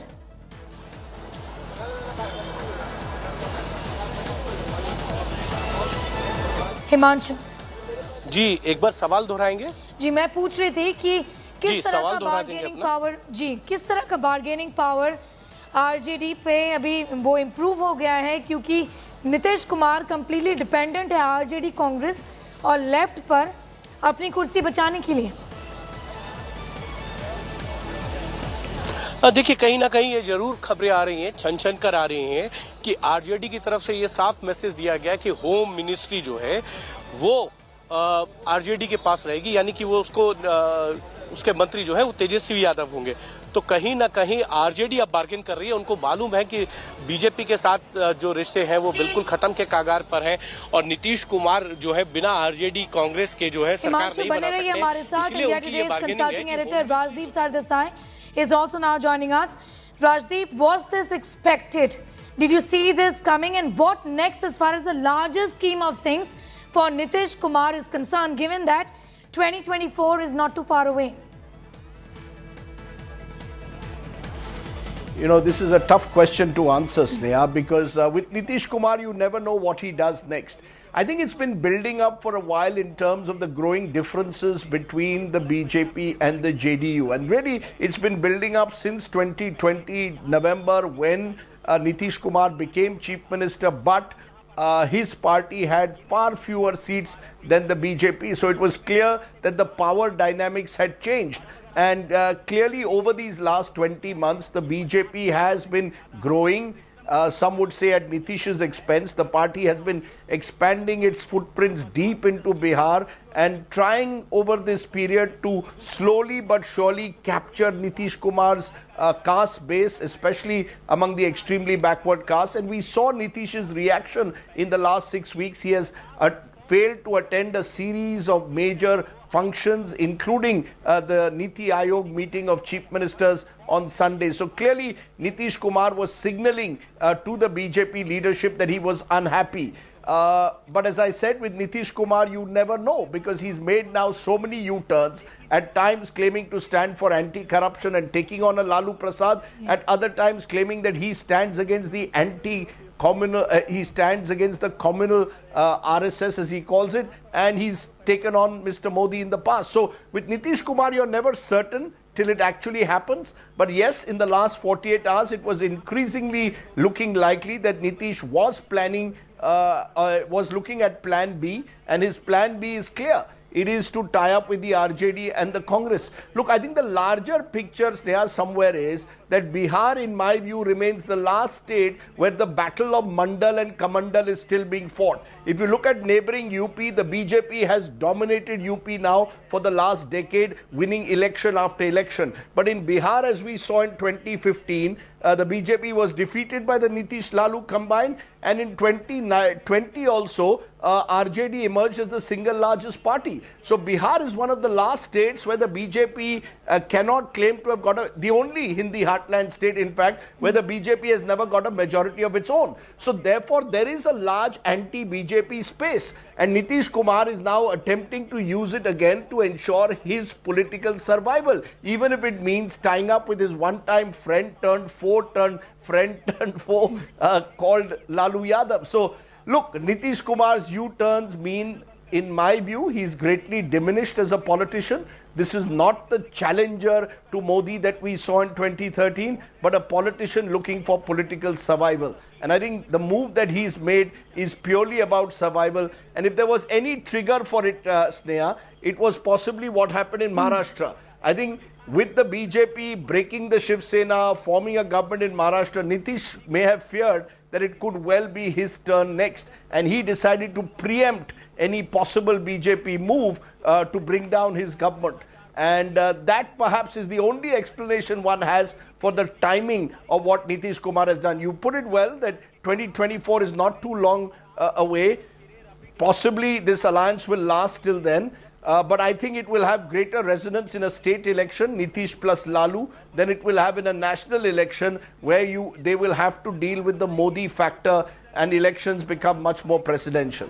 You know, also, Rajdeep, this alliance, once again, I mean, if at all there is going to be an alliance now, Mahagathbandhan 2.0, what does this really mean for the RJD, given that Lalu Prasad is really out of the picture? It's pretty much Tejasvi Yadav running the show. This time around, the RJD also gets a lot of elbow room in terms of what they asked from Nitish Kumar, the kind of bargaining power that they will enjoy, given that Nitish's future now solely depends on support from the Congress and the RJD and the left. Absolutely, and a very good point there. The fact is, again, just as the power dynamics change between Nitish Kumar and the BJP post the 2020 Bihar verdict, they will now change between Nitish Kumar, RJD and the Congress, particularly with the RJD. RJD is the single largest party in the Bihar Assembly. We are told that they are demanding the Home Ministry and the Speakership. Nitish Kumar will be reluctant to give up the Home Ministry, certainly, but the RJD could well get its own Speaker, and you're right, the RJD will try and dictate terms to whatever extent possible. Look, for the RJD, this is like bonus. You know, a bit like what happened with the NCP in Maharashtra. When Uddhav Thackeray tied up with Sharad Pawar's NCP, for Sharad Pawar, it gave him another lease of life, even as at the age of 80. Similarly, for Lalu, who's been maintaining ill health, has been in and out of jail in the fodder scam case, this gives him at least another stab at power sharing. And yes, while Tejasvi will be the face, make no mistake, Lalu will be the politician who will be looking at the situation unfolding very closely. For Tejasvi Yadav, it's an opportunity in a way to prove himself in government, in governance. But these alliances, often short-term opportunistic alliances, have a limited shelf life. My own view is the politics of for Nitish and Lalu is subject now to the diminishing returns. Nitish has been Chief Minister of Bihar for most of the last 17 years, will be sworn in for an 8th time, a national record. But I think that his vote base is gradually eroding, and Lalu Prasad or Tejasvi have not been really able to grow their vote base either. So actually what you are seeing in Bihar, I believe, is a transitional phase. A political vacuum is there. the BJP hopes to exploit it.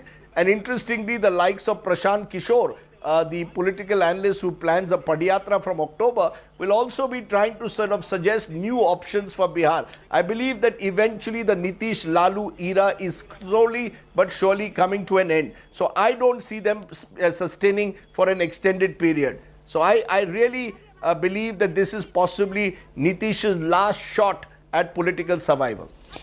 Rajdeep, be with us. I'll just come back to you. Before that, I'm just going to go across to Rohit for a quick update on what's really happening on the ground. Remember, Rohit has been reporting from Rabri Devi's house, where the RJD was in fact in a meeting, and there were Congress leaders, Congress MLAs also present. Rohit, any more updates that you can share with us as far as today's meeting at 4 o'clock is concerned? Well, the meeting of Mahagathbandhan MLAs are over at Rabri Devi's residence, and what we are being told that all the MLAs are having lunch inside, and outside we can show you here pictures that there is anticipation as far as the RJD workers are concerned, supporters are concerned. You see there are hundreds of RJD party supporters, workers who have started gathering outside Rabri Devi's residence.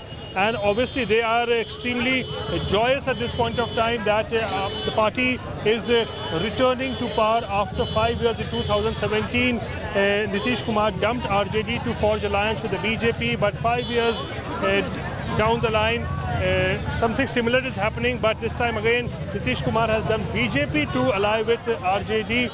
And let's get a reaction from some of the RJD workers, what they have to say.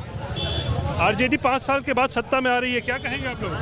क्या कहें, सत्ता में तो पहले ही आ गए थे, मेहमानी करके रख लिए थे सत्ता, अब सत्ता फिर वापस आ रहा है, अब देखिए काम कैसे होता है। अब नीतीश कुमार पे भरोसा होगा आप लोग को? 17 में तो छोड़ के चले गए थे ना, वो छोड़ के चले गए थे, हम लोग तो नहीं गए थे छोड़ के, वापस आ रहे हैं, तो आप लगता है कि वो रहेंगे?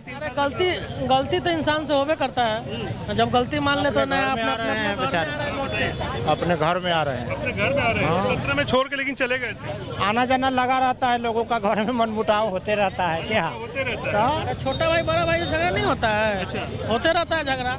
अच्छा, फिर दोनों साथ रहेंगे, भाई का भी मंत्री जीत में है, देश जीत में है, पूरे देश हित में हो रहा है ये फैसला, सफाया हो जाएगा। आप भी आरजेडी के सपोर्टर हैं? कट्टर सपोर्टर है। कट्टर सपोर्टर है। हाँ। कट्टर सपोर्टर को क्या लगता है 5 साल के बाद सत्ता में आ रहे हैं आप लोग? जो हम लोग चुनाव के समय वादा किए थे वो वादा पूरा होगा। पूरा बिहार का युवा खुशी से मैं जय जय है कि अब हमारा वादा पूरा होगा और नौकरी मुझे मिलेगा।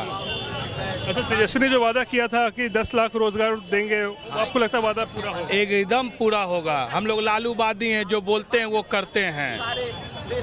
There you see, Sneha, the RJD supporters, workers, they've all gathered outside Rabri Devi's residence, and they are saying that, okay, it's fine that Nitish Kumar dumped RJD in 2017, but in a household, such things happen when there's a fight between two brothers, that here, in this case, Lalu Prasad and Nitish Kumar is concerned, happens, but now they are saying that it's sort of a ghar wapsi for Nitish Kumar, and they are extremely joyous, and they are hopeful that the promise Tejasvi Yadav made during 2020 assembly elections of providing 10 lakh government jobs, that promise will be fulfilled. Sneha. Yes. Rohit, coming back to you in a bit from now, going across straight once again to Rajdeep. How will the split really help Nitish Kumar in the longer run is the question, or is this going to be counterproductive? Rajdeep. You know, as I said, I do believe that in the short run, Nitish stands to benefit, and in the short run, I mean the next year, it ensures his immediate political survival. But beyond that, the BJP is the dominating party of the Hindi heartland. It will continue to expand, continue to erode, I believe, even in Bihar, into Nitish's vote bank. And really, what does Nitish Kumar now go and tell the people when he's tied up twice with the BJP and Mr. Modi at different times, then goes back to Lalu Prasad and the RJD and ties up twice with them, once 2015, now in 2022. His decision to leave the RJD in 2017, there has been no real explanation from that beyond suggesting that the RJD was engaging in corruption, which he would not tolerate. He's going back to the same RJD. So the U-turns of Nitish Kumar mean that he is a greatly diminished politician in terms of his credibility. while he may ensure his temporary longevity, his temporary continuance in power, his longevity is not assured. To my mind, therefore, Nitish is fighting his last battle. He's taking a gamble. There's been talk about how Nitish could be positioned as an opposition challenger to Mr. Modi in 2024. But we heard, Sneha, the same talk in 2013-14 as well. And you know what happened in that election. To my mind, therefore, Nitish Kumar is fighting with his back to the wall. He's a singular figure, a bit of a political loner, who's always had to depend on someone else to stay in power.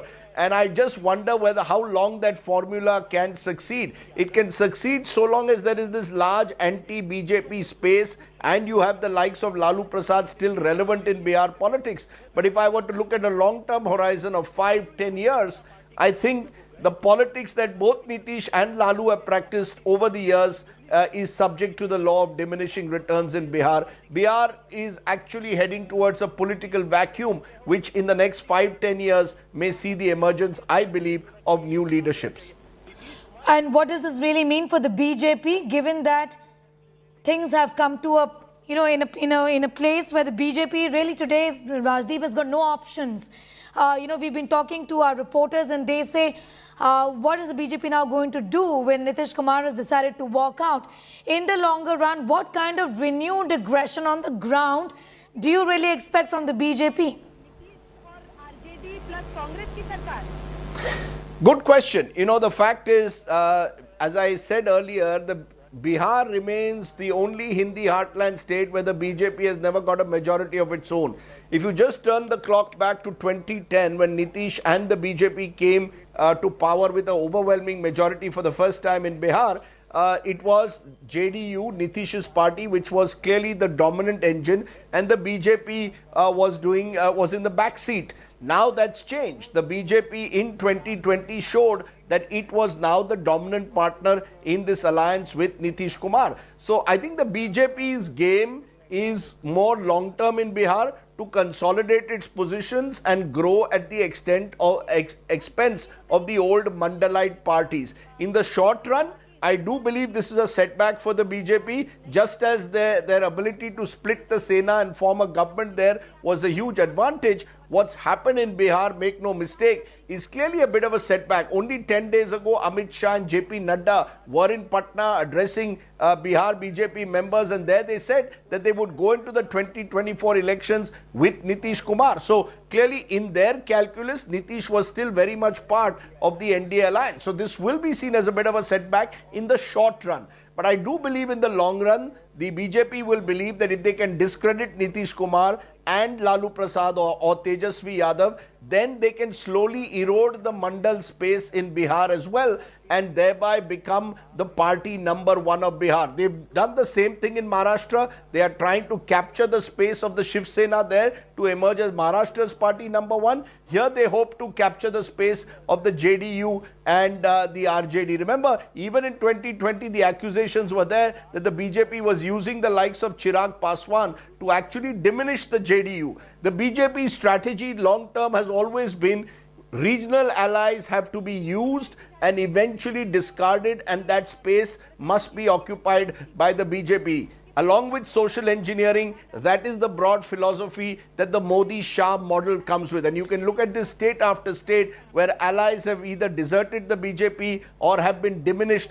as a result of tying up with the BJP. So I don't see anything different in Bihar. But it will be difficult because, as I said earlier, Bihar is the last state where there is a Mandal versus Kamandal battle, where caste assertive forces do matter, where leaders like Nitish and Lalu can't be overnight virtually marginalized. They still remain relevant. And therefore, while these leaders remain relevant, the battle will continue. But over time, the BJP, with its sustained long-term strategy, its attempt to prop up a new generation of backward caste leaders, will, in my view, become a major player in Bihar. It already is, but will try and become a dominant player. Will that happen in 2025? We don't know. But there are those within the RSS who think long term and say at least by 2030 we'll have our own government in Bihar. So it'll be now for the next generation, for Tejasvi Yadav in particular. Remember, JDU doesn't know who succeeds Nitish Kumar in that party, but can Tejasvi on his own hold on to take on the BJP? Huge question mark on that as well. Plus, the Congress is a completely diminished marginal force in Bihar politics. So I would say net, the BJP is playing long term. In the short term, they may lose out. In the long term, they still remain a relevant player. You know, Rajdeep, it doesn't really help Nitish Kumar that he walked out of the alliance talking about corruption charges against Lalu Yadav and then just goes ahead and joins hands with him once again. The BJP, of course, is going to amplify the hypocrisy. The tag of Jungle Raj associated with the RJD is not something that RJD, even under the leadership of Tejasvi Yadav, has been able to shake off, isn't it? Absolutely. You know, this is the problem for Nitish Kumar, that, you know, you can be a practiced trapeze artist. You know, my friend, our colleague Rahul Srivastav described him as the Nadia Comaneci, the gymnast of Indian politics, and that's what he's been. You know, he's been doing these gymnastics now for the last 17 years. And there comes a time when you finally fall off the balance beam. And I think slowly but surely, Nitish Kumar's credibility is falling off the balance beam. His only advantage is twofold. One, that there is no immediate replacement for him within the broad Mandal leadership. And B, the likes of Lalu Prasad also face their own, his potential Mandal rivals face their own problems from court cases to corruption. For Nitish Kumar, therefore, to tie up with Tejasvi today reveals the bankruptcy of options available to him, the fact that he can no longer take the high moral ground, the fact that at the end of the day, Sneha, he's been exposed, I think, as just another political survivor. You know, this is not a politician who can claim the high moral ground as he did in 2013 when he took on Mr. Modi and said, I'm going to take on what he said was the communal face of the BJP. At that time, a lot of the secular forces were propping up Nitish Kumar as their great hope. Now they too have been in a way disillusioned when Nitish went back to the BJP in 2017. Now, you know, having done all these U-turns, who's left? Which is that constituency today, Sneha, which will regard Nitish Kumar as a credible challenger to Mr. Modi? And those who are, I believe, will be clutching at straws. Yes, you know, I wanted to ask you that. Does he still fancy himself really as a challenger to Modi in 2 years from now, Rajdeep? Does he have national ambitions? But national ambitions apart, there has to be a vision as well. Is there a vision? And does Nitish still feel that he could be a challenger to Modi in 2 years from now? You know, Sneha, when he first came to power, and particularly between 2005 and 10, he projected himself as Sushashan Babu, as the man who would bring good governance to Bihar, rid it of the Jungle Raj tag, and to some extent he succeeded, especially on law and order, road building. Nitish Kumar's first term on law and order marked a huge departure from the Lalu Prasad Rabri era. Therefore, that gave him a lot of political equity. Now, when you've gone back to Lalu Prasad, when in between you departed from Mr. Modi and went back to him, while Nitish may still have the faint ambition of being seen as this challenger to Mr. Modi nationally, my own sense is that it will be a weakened challenge, because the questions will be raised time and again. Why did you leave the Lalu Prasad alliance in 2017? And now why are you rejoining it? And on both counts, I don't think Nitish Kumar has a proper explanation. But look, in politics, there are opportunists and there are opportunists. And Nitish Kumar, to be fair to him, has never missed an opportunity to miss an opportunity. So I think he sensed an opportunity here again to ensure his political survival, worried that an expansionist dominating BJP could swallow him up tomorrow. And that, I think, explains what he's done today. Whether he can emerge as a challenger in 2024, well, you know, there'll be others like Mr. Kejriwal, Mamta Banerjee, the Gandhi family. They may have their own, thoughts on that. I just think I maintain the Nitish of 2022 is not the Nitish of 2013, and therefore to see him as a prospective challenger, even though he may see himself in that role, I think is clutching at straws again. You know, Rajdeep, a while ago, we did get a sense from our reporters on the ground on how the UPA chairperson's post is going to be opened once again, and that given Congress's reduced footprint across the country, that is going to be up for grabs, and Nitish would want to see him in that position essentially. This is something that you are talking about, but like you said, there are just way too many people who would want to see themselves there as leading the alliance, leading all of these parties. There are way too many splits within the opposition, like we've seen, and in the last few days also it's just become so evident when it came to the president elections, when it came to the elections of the vice president also, isn't it? Yes, absolutely. I think all these opposition parties are now at the moment scrambling for their own survival. Whether it is Mamata Banerjee in Bengal, who faces now, in the aftermath of what happened in the Partha Chatterjee case, she also is facing battles on various fronts. The TRS, Telangana Rashtra Samiti, faces a major election next year. The BJP is trying to make inroads in Telangana as well. If you look across the country, in Maharashtra, of course, the most recent example where the opposition, particularly the Shiv Sena, now faces an existential crisis. In each of these states, these opposition parties first have to get their act together in their home state to ensure survival before they are seen as national challengers to Mr. Modi in a general election. I think the BJP's bigger challenge in a state like Bihar, Sneha, will be to defeat a combined Nitish-Lalu force in a state election. That's not easy. As we saw in 2015, the sheer arithmetic of that alliance, the sheer caste arithmetic as well as the caste combinations that come together can make life very difficult for the BJP. UP and Bihar, I think that's the difference. In UP, the BJP has successfully got Mandal and Mandir to work together to their advantage. I think in Bihar, that has still not happened. It's still work in progress. So I think in a sense, the opposition in Bihar at least, or Nitish Lalu in Bihar, will believe that they've dealt a bit of a blow to the BJP, and they have.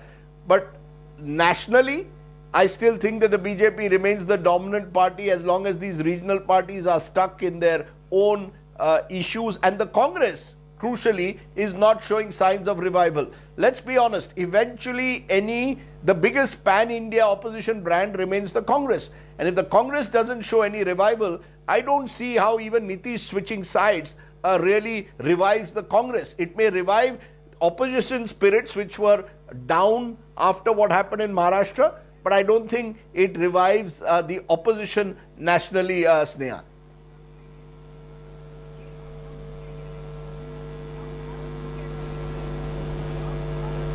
My colleague Rajdeep Sardesai joining us live. We have Ashutosh Mishra joining us from outside Rabri Devi's residence, and Rahul Srivastav, National Affairs Editor, joining us. I just want to dip into Ashutosh Mishra for a moment to get us all the action that is going on outside Rabri Devi's residence.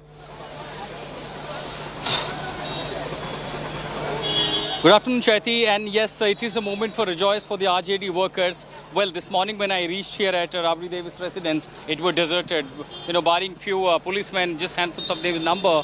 Over the hours, suddenly if you see 10, 20, 50, 100, and so is the number of police personnel who have been deployed. Clearly, the system, administration, the police force, they are the first to sense what is happening in their state, where the power is going to. Now, there is a political contrast that I'm also seeing here, right at this residence, that just on 7th August, look at these giant posters of Tejasvi Yadav, who was leading the front of opposition camp of RJD, the Communist Party, and the Congress, registering protest against Nitish Kumar over the issue of inflation, unemployment, corruption, flood. And that's the Tejasvi Yadav in this giant poster, protesting against Nitish Kumar. And this is on 7th of August.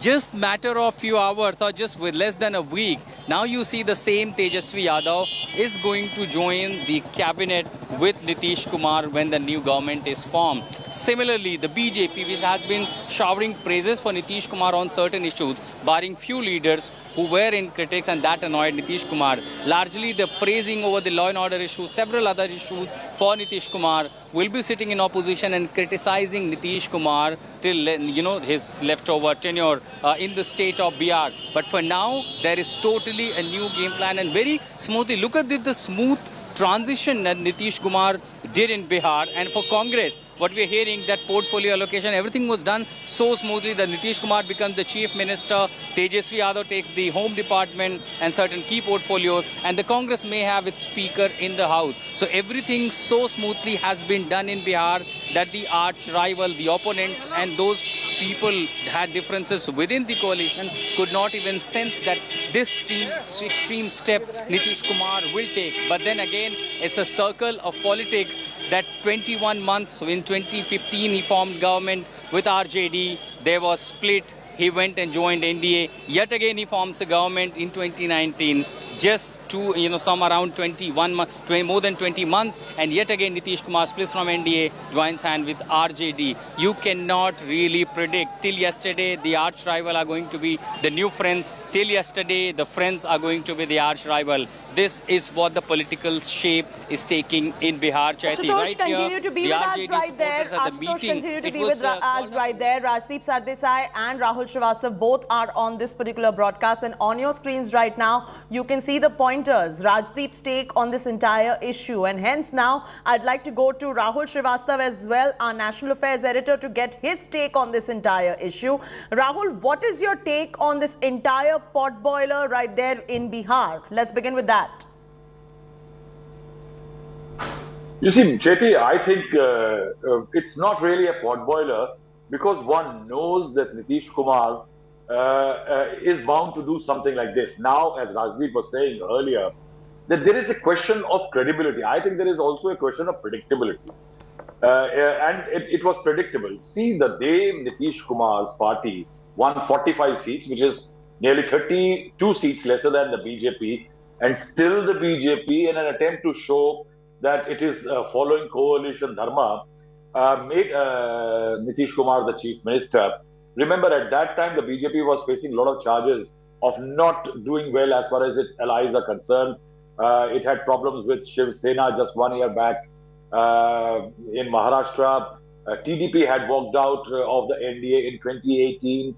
So it was facing problems that the BJP can't manage allies. One. Second, the BJP knows that in Bihar, in 2020, it won more seats than Nitish Kumar. It was the second largest number of seats. But still, the BJP's caste bouquet was not complete. Now, since the BJP's caste bouquet to win a state on its own, like UP, was not complete, it needed certain time and being in power as the two basic ingredients. Now, what the BJP did, right on the first day of the swearing in, it brought in somebody like a Rama Devi, for example.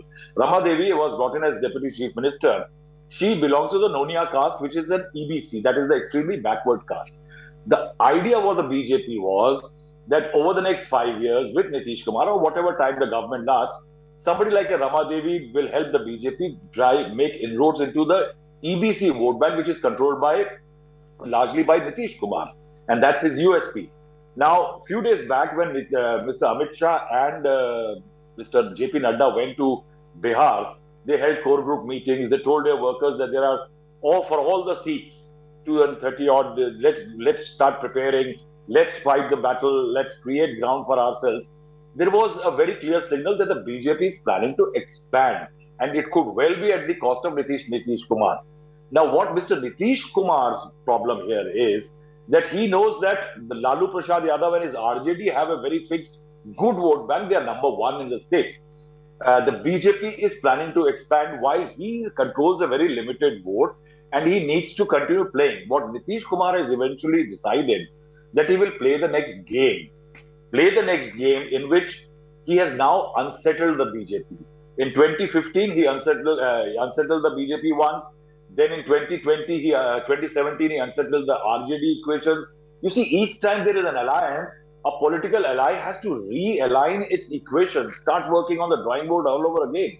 So every 2-3 years, you find Nitish Kumar changing tack, doing a somersault. And with that, what Nitish Kumar has done is that he has unsettled the BJP all over again. The BJP was proving to a very tough ally, questions being asked. The speaker was challenging the chief minister on the floor of the house. Now what has happened? If he takes in RJD as an ally, Tejasvi will be his deputy chief minister, much easier political entity to tackle than a BJP in a coalition. he can plan for the next 1 year at least to survive with this government and then maybe plan ahead. My take is that Nitish Kumar plays this unsettling game using his USP and control over a certain vote bank. He always plays for the next game of his own. And that's what is Nitish Kumar's game. Absolutely. Rahul, thanks for those inputs. Stay with us. Rajdeep is also joining us on this broadcast. Rajdeep, one of your takes, which is running on our screens, ends up saying that this particular development will be a setback for the Bharatiya Janata Party for 2024. Why do you say that? Because state elections and national elections are fought very differently. Look, I'm saying that in the short term, it's a setback to the extent that now the BJP is faced with a formidable caste coalition. The BJP may find it easier to take on this caste coalition in a general election in 2024 than in a potential state election in 2025. But either way, it, as Rahul says, unsettles the BJP, forces it to go back to the drawing board and once again work for a 51% election as it did in Uttar Pradesh in 2019 when Mayawati and Akhilesh had tied up together. Now, it's much more difficult in Bihar because the BJP doesn't have the same strike rate in Bihar that it had in Uttar Pradesh. The politics of Bihar is still work in progress. There are still caste combinations that the BJP will need to really erode and capture. It has already done so in UP. Even within the Yadav community in UP, you will see the BJP has made impressive strides. In Bihar, on the other hand, Lalu Prasad and his son Tejasvi remain the tallest leaders of the Yadavs. The Muslim vote is rock solid with the RJD. The fact is a large chunk of the extremely backward castes, who I believe are the key to the future of Bihar's politics, have remained with Nitish Kumar. They could desert him in the future, but they haven't fully deserted him yet. So therefore, the challenge for the BJP in the short run, and I look at the short run up to 24-25, is greater. I am not saying that eventually in the long run this will not benefit the BJP. I do believe it will.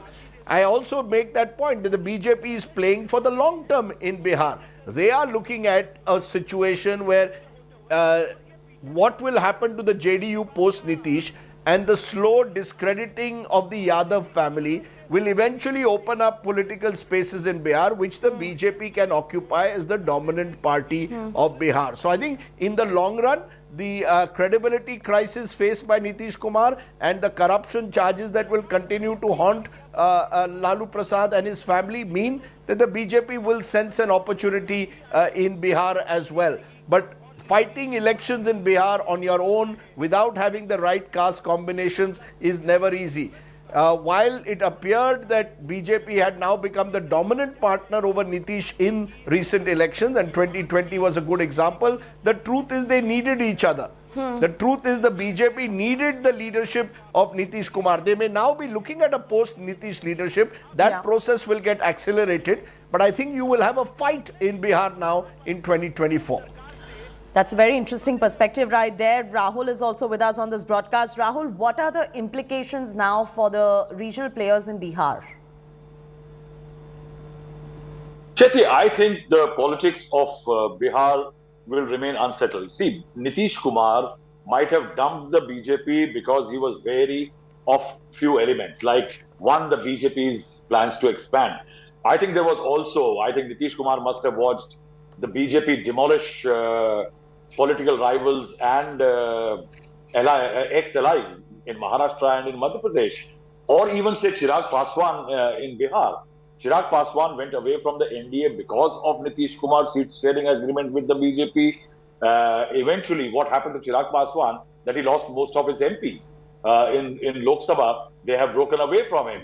Now, in that scenario, eventually Nitish Kumar acted against RCP Singh, one of his old confidants at one time, because he did not want RCP Singh to grow to a point that he becomes a Eknath Shinde, what Eknath Shinde was in Maharashtra.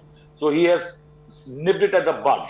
What Nitish Kumar, for Nitish Kumar, I think it's always the next election. Why I say that he unsettles and he always looks at the next elections, is that if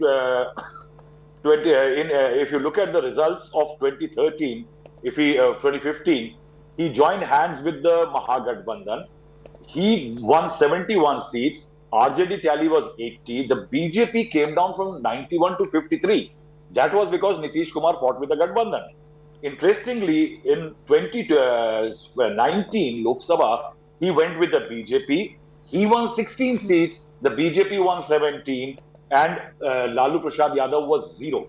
Now, it is just one element that Nitish Kumar vote bank is a very, very nifty vote bank which can help any big political party like RJD or the BJP. There is a joke going around in Bihar कि बिहार में 2 गाड़ियां हैं और 1 driver है. Nitish Kumar can get on to any of the buses, and he's not impacted by the ideological side which his ally is. Now, I think there will be a lot of turmoil ahead because... one second. Remember, sorry about the interruption. Rajdeep Sardesai wants to come in on this broadcast. Rajdeep?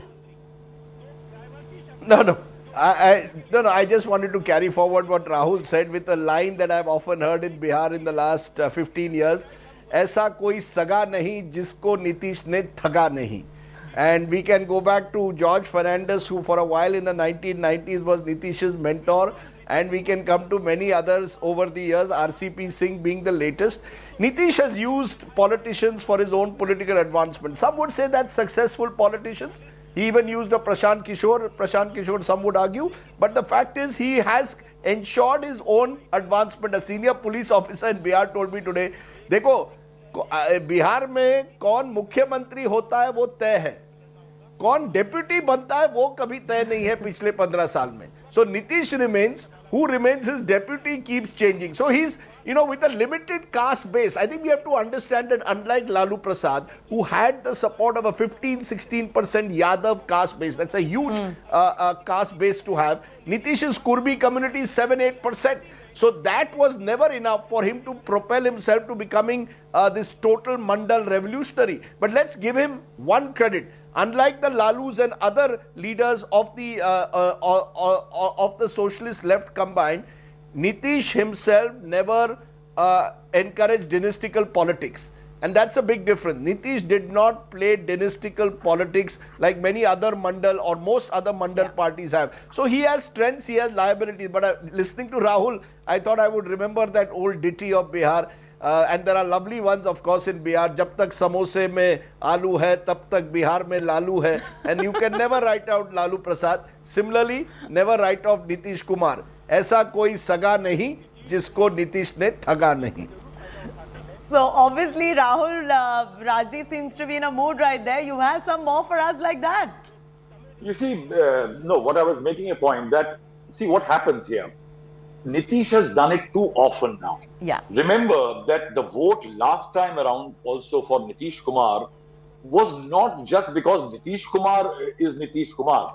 It was also because he depicted a change which he brought about in his earlier tenure as Chief Minister away from the Lalu Raj. And in that Lalu Raj, Nitish Kumar made Sushasan as his benchmark.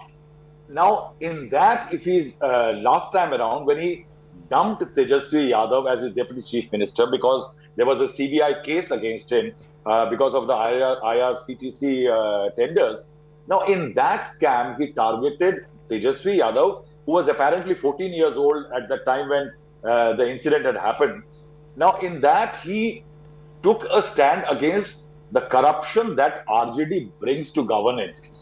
And then he walked out of the coalition and joined hands with the BJP. Now, Mr. Lalu Prasad Yadav, in his autobiography, Gopalganj to Raisina, My Political Journey, he says that in 95-96, he had coined a phrase to explain Nitish's split personality, कि Nitish के पेट में दांत नहीं, दांत हैं. That means Nitish cannot be trusted. Then he says in this that he is a bandar who swings from one branch to another. Okay. Now, in his book, he also says that 6-7 months after the government was formed in 2017, Nitish Kumar actually sent Prashant Kishore, that's what Lalu says, to Lalu Prasad Yadav asking if RJD would be ready. So way back in 2017, Nitish was plotting a divorce with the BJP, which he has done today. Now, Lalu called him Palturam, Lalu called him a lot of things. How will the public perceive it? That is an issue because RJD still has issues with governance. One, Nitish Kumar is discrediting himself. The BJP will go to town now saying that this is what the Nitish Kumar has done to a mandate which was given to the JDU, BJP combined. And that's where lies, yes, BJP, definitely it's a setback, as I said earlier. But remember that in 2014, the RJD, the JDU and BJP were not together. At that time, JDU was fighting against the BJP. That time, with LJP and RLSP, the BJP had won 31 of the 40 seats. It's a different, Lok Sabha is going to be a different ballgame. Then the very idea of Nitish Kumar emerging as a prime ministerial candidate, because he has got some kind of a Teflon coating against the kind of allies he keeps. The fact is that a Mamata Banerjee rules Bengal with a complete majority, having decimated the BJP to 70 seats. She is a good claimant. She is deciding who the presidential candidate of the opposition will be in Yashwant Sinha. What about Arvind Kejriwal? Arvind Kejriwal is a startup who became unicorn by becoming the first regional player in the country to win a second state. So what about Arvind Kejriwal? So that space is going to get crowded, and Nitish Kumar is not going to find it very easy. I think Bihar is in for tremendous churn, and one will have to wait and see what Nitish Kumar does ahead of 2024. Remember, last time with the BJP, he did very well. Will he do another palti? One will have to wait and see. Absolutely. Continue to be with us right there. Ashutosh Mishra, I believe, has some updates from us. He's getting us ground reports. Ashutosh, I'm throwing straight across to you for the updates that you have for us. Chaiti, all these MLAs, so it was an earlier meeting called only by the RJD, but later the left and the Congress also joined in. Eventually, it's a Mahagathbandhan meeting that is happening at Rabri Devi's residence. The caterers have been called in. So what I'm hearing that 4 o'clock when Nitish Kumar leaves for the Raj Bhavan, Tejasvi Yadav along with the MLAs, the RJD MLAs, the Gathbandhan MLA, they're all gonna join the cavalcade with the CM and possibly the next Deputy CM or the Home Minister to the Raj Bhavan. So that's what the planning is underway at the moment. The number of the supporters here at Rabri Devi's residence is growing further because now they are pretty sure that soon they will be they'll be in power after the in 2017 disaster that happened. Nitish Kumar once left, again joined the BJP, and yet again he's leaving BJP, coming back with RJD. This is what is happening. I think Tej Pratap Yadav, every often and then almost 4 to 5 times since morning he had surfaced. Every time he's just coming out, first morning when he came out, wished on Muharram, then several questions were asked, he refuses to speak any, and that's Tej Pratap Yadav perhaps in these vehicles. Of course, he's also going to be playing crucial role in the cabinet. Well, these are the leaders and the officials are arriving at Rabri Devi's residence. For now, everyone is just waiting at 4 o'clock when the resignation will be handed over to the governor by the chief minister, and the claim will be, formed for the next government in Bihar. But very crucial is the stand for the BJP, that what is left for them in this state, what BJP does further. When it comes to the supporters, there was almost a joke that's going around here that look, now central agencies will enter in Bihar. The Bihar will also see the same what is happening in Bengal, what is happening in Maharashtra. So of course, many mouth, many talk, that's what's happening in Bihar. But for now, everyone is just waiting for the development that will start taking place from 4 o'clock. But the smooth transition that Nitish carried out in Bihar, perhaps giving example to the political parties, and also the message, no permanent friend, no permanent enemy. Once he betrayed the alliance, there was allegation you betrayed it. He convinced his electorate and the people. Yet again, he's doing the same. He'll successfully convey his mandate, his people, his state, his supporters. Chaiti. Absolutely. An inside track of Nitish Kumar huddle on your screens right now. That's the breaking news. Nitish in JDU meeting says BJP has insulted us. That's the big breaking news that is flashing on your screens right now. This is the inside track coming in of Nitish Kumar huddle. Ashutosh still continues to be with us right there. Ashutosh, get us up to speed with the developments and the inside track further than what I've already mentioned about the first reaction of Nitish Kumar on the BJP split, saying that the BJP has betrayed us, insulted us. That's the point that they're making. What are you picking up from your sources on this front?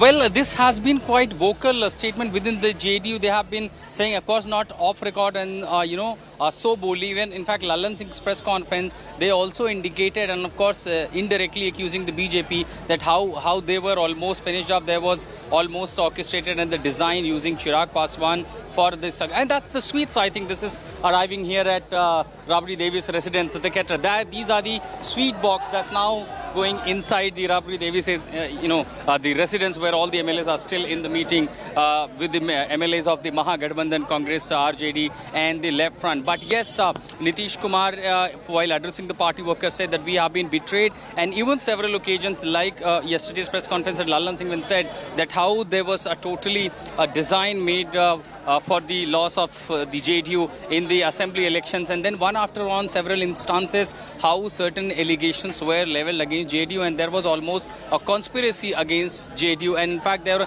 at extent saying that how RCP was used as another Eknath Shinde of Bihar, and there could be possibly repeat of Maharashtra in the state of Bihar. In fact, there is also strong buzz within the JDU that how several MLAs complained that they were lured, and that audio tapes also reached to Nitish Kumar, and that annoyed him perhaps that he was forced to take such extreme step walking out of the NDA and the split. But for now, the supporters of the RJD, those who are here, this is a moment for them. They have been working with Tejasvi Yadav, and perhaps one of the only opposition leader in the states where he, ever since he lost the elections, although yet again becoming a single largest party, on the street, he was on the street taking on Nitish Kumar and the BJP government on the key issues, be it the law and order situation, corruption, flood issues, unemployment, inflation, almost every issue he has been taking aggressively and very vocal against Nitish Kumar. And now the contrast is that he will be joining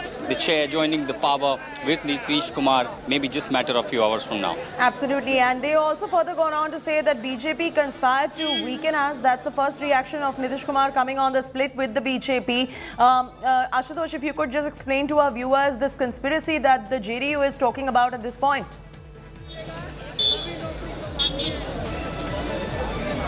Well, the biggest factor that was talked within the JDU, and they have been telling us that there was some conspiracy to weaken the JDU in a way, like just repeat of Maharashtra, what happened with Shiv Sena using Eknath Shinde was RCP, that factor. And when RCP has been saying that it was approval of Nitish Kumar when he became the union minister, but gradually in the JDU it was said that since he had very close ties with the BJP and despite Nitish Kumar's approval, he became the union minister. And that perhaps when he retired from the Rajya Sabha, Nitish Kumar did not give him extension, and that perhaps then you have seen the vocal aggression from RCP against Nitish Kumar.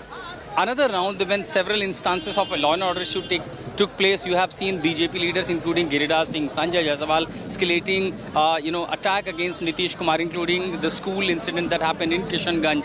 Giriraj Singh at extent saying whether there are going to be Sharia law in Bihar. So on the law and order issues also, when such target came on Nitish Kumar, but besides that, several other. The same question also, to put it into perspective, Ashutosh, be with us right there. I want to take this across to the National Affairs editor Rahul Srivastav and his reading of the first reaction that is coming. Nitish in the JDU meeting, Rahul Srivastav has said that the BJP insulted us. He further goes on to say that they conspired to weaken us. How do you put this into perspective, and what do you reckon the reasons are? You see, there was definitely a lot happening in Bihar right since the BJP and JDU combined came to power in 2020. See, the problem was that the BJP was a senior player and it handed over the chief ministership to Nitish Kumar, a junior player in terms of number of seats. And this kind of political friction is always there. Remember, I will say one thing, that Nitish Kumar always finds a good, strong, visible reason to split away from his alliance partner.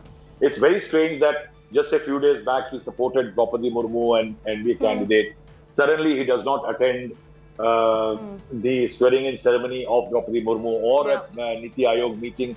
Nitish Kumar has been finding reasons, always credible ones, which may be seemingly credible, to walk away. Definitely, as I said earlier, the BJP was plotting expansion. Sorry about the interruption. We're getting some breaking news coming in. Sources have indicated that formulas are currently being worked out as we speak.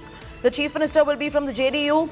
DCM Home will be from the RJD. The speaker will be from the Congress party. Also, one of the formula includes Congress getting the deputy chief minister's post. That is the breaking news that is coming in. Big story we're breaking on India Today. First on India Today, highly placed sources are giving us this information, all the inside track on the Bihar pot boiler that we are speaking about. Deputy Chief Minister and Home Ministry, RJD, Speaker, Congress Party, and one of the formulas includes Congress getting the Deputy Chief Minister's post. Now, this is an interesting one.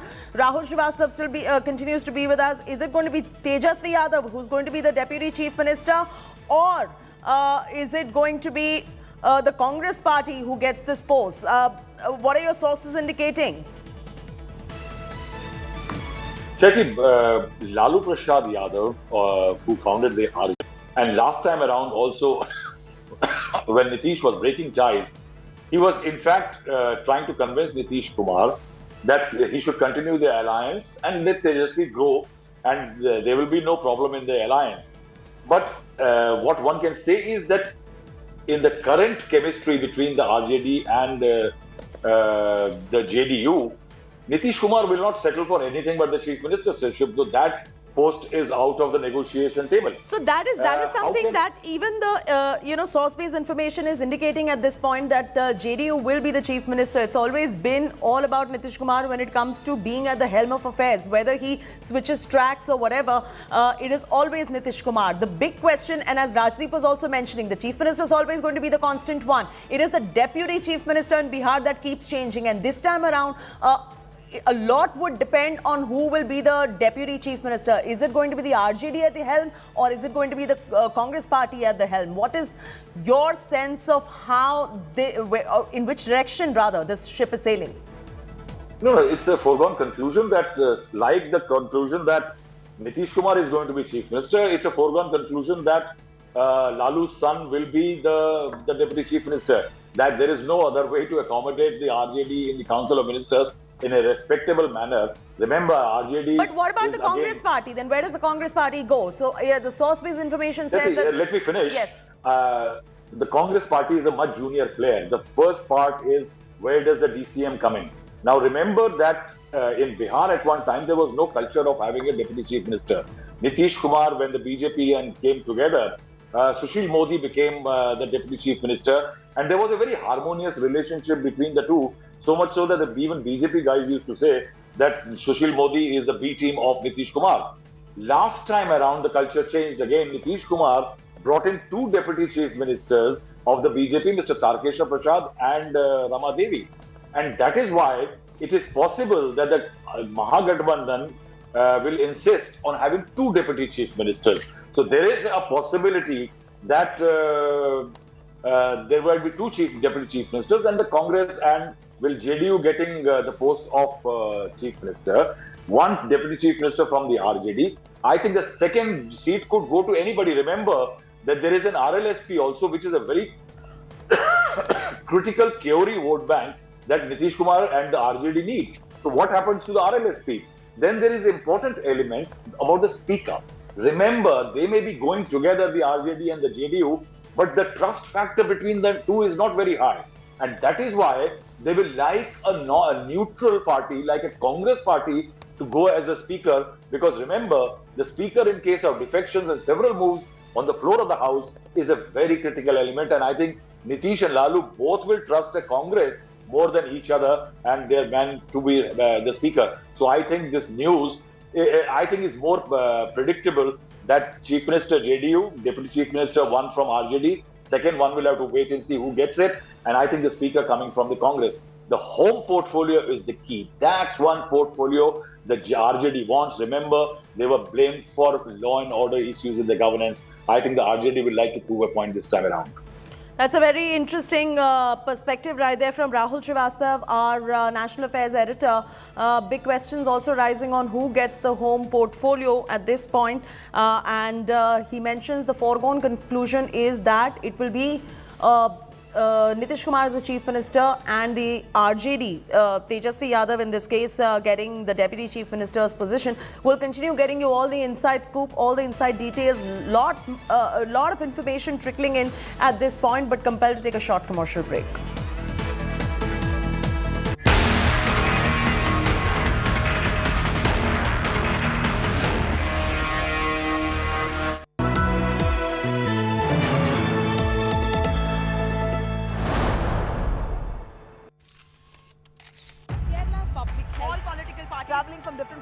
armed with facts.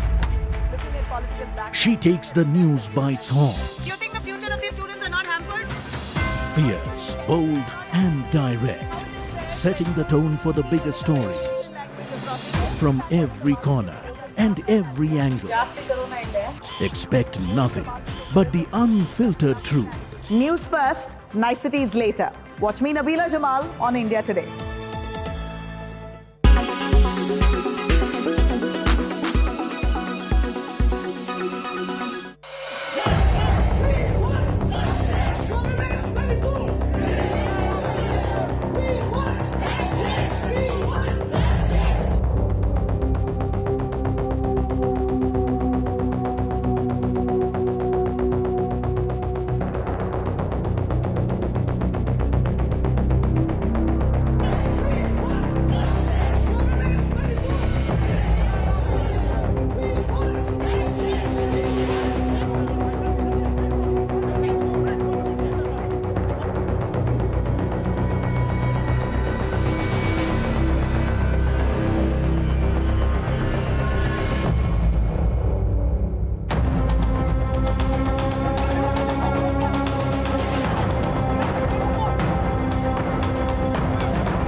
Hello and welcome. You're watching In the Club. I'm Dipali Patel. This is where we get you the best from the world of entertainment. First up, we begin with the latest development of the biggest news of the day. Take a look at the showbiz newsmakers.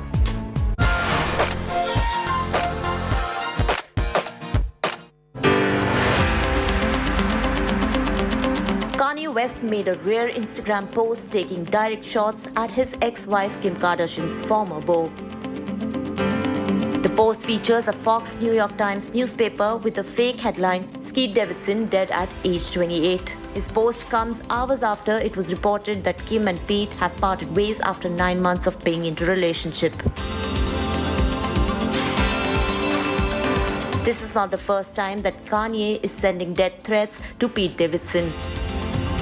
Back in March, Kanye was implicit about his opposition to the comedian after news of him and Kim dating started doing the rounds on the internet. For like 5 hours today. I wear these Yeezy boots everywhere, even in the shower today. I got love for the nannies, but real family is better. The cameras watch the kids, I stopped taking the... Kanye even posed Pete's death in his graphic music video, Easy. In the clip, a clay doll of West was seen burying Pete in the ground. He was one size up from around the way. He was one size up from around the way. He was Entertainment Bureau, India Today. He was one size up from around the way. Now, reports suggest that Kim Kardashian and Pete Davidson have parted ways in less than a year of dating each other. Well, that possibly could be a good news for Kanye West, who was recently in the news for airing his personal drama and promote abuse behavior on social media. Kim Kardashian's dating life is no secret. She has had relationships with more than 5 personalities before. Here's more on that.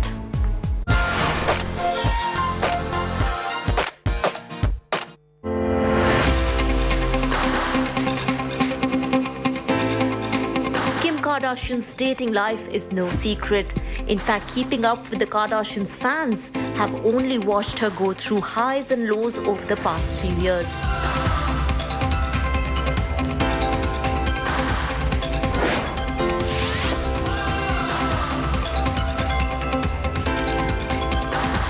When the reality TV star was 19 years old in the year 2000, she tied the knot with music producer Damon Thomas, who was 10 years older than her. The couple was together for 3 years as husband and wife, then eventually got separated, with Kim accusing Damon of controlling behavior in the divorce papers.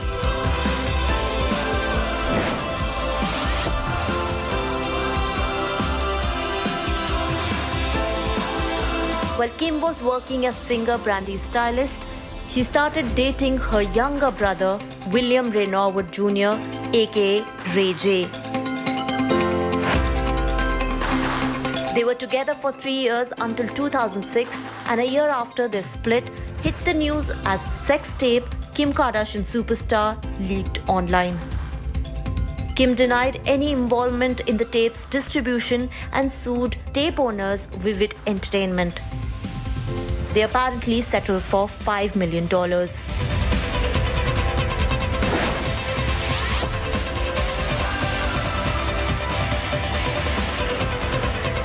Now, many seem to have forgotten the time when Nick Cannon was also among Kim's boyfriends.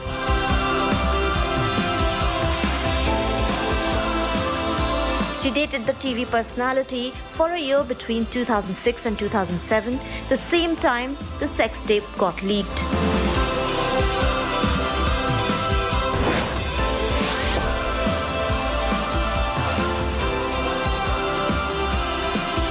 Much of Reggie Bush and Kim Kardashian's romance in 2007 was featured on Keeping Up with the Kardashians, as they had started dating each other around the same time when the show began to gain momentum. I can't do this today. I've been up for hours doing this and I never complain about it. So sorry. Their 2009 breakup, followed by a reconciliation and eventually 2010 split, played out on the show. You're so much... Look at you. Look what happens when you... Oh, man. I just want to apologize to everyone. I'm just really not feeling good today. Okay, we're done, guys, so... I can only imagine what Kim's going through, and trying to work out things with Reggie is becoming even more stressful. There's a lot of stuff going on, and Kim's feeling a little lost. This is not who you are, okay? You were a wonderful girl. God has given you incredible blessings, and you need to appreciate them. You can't let this ruin your spirit. I just really don't care about my career anymore. I feel like it's cost me my relationship. I don't want to do it anymore. Close the door before another one will open.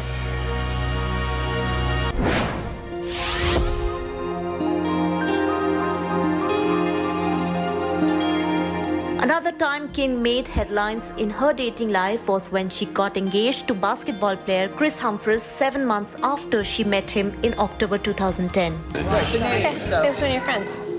Chris and I are just like kind of snapping at each other. The wedding is like a few days away. We just have to get through this. Their wedding in August 2011, which was filmed for a 2-part television special and reportedly costed $10 million. We're gathered here today because we are the only 300 people who weren't invited to Kim and Chris's wedding. Lasted for 72 days. Honestly say, but I can honestly say that I love you more today than the first day I met.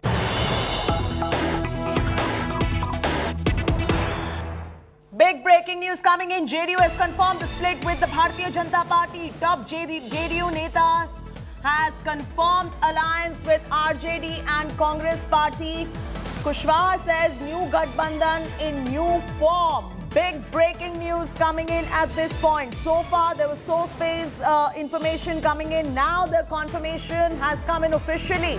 It is finally official. The divorce is inevitable. The JDU-BJP divorce is inevitable now because the official confirmation has come, and this is like a stop press moment. JDU confirming split with the Bharatiya Janata Party. Big breaking news. Big breaking news. This is the confirmation that we've got first up here on India Today, and it is an official confirmation. Top JDU Neta confirming the alliance with the RJD and the Congress Party. Rohit Singh, who's breaking the story, is now joining us. Rohit, looks like it is all official now. The divorce seems to be inevitable. And we can confirm this to our viewers that it's absolutely official that this is about to happen or has already happened. Can you get us up to speed with the timeline? Because 4 p.m. is the meeting with the governor, is what we're picking up from sources with Nitish Kumar. Yes, absolutely. It is official now that Janata Dal United has broken ties with Bharatiya Janata Party, with which it formed government, in fact, in 2017 after dumping RJD, and again in 2020 assembly elections, they fought elections together.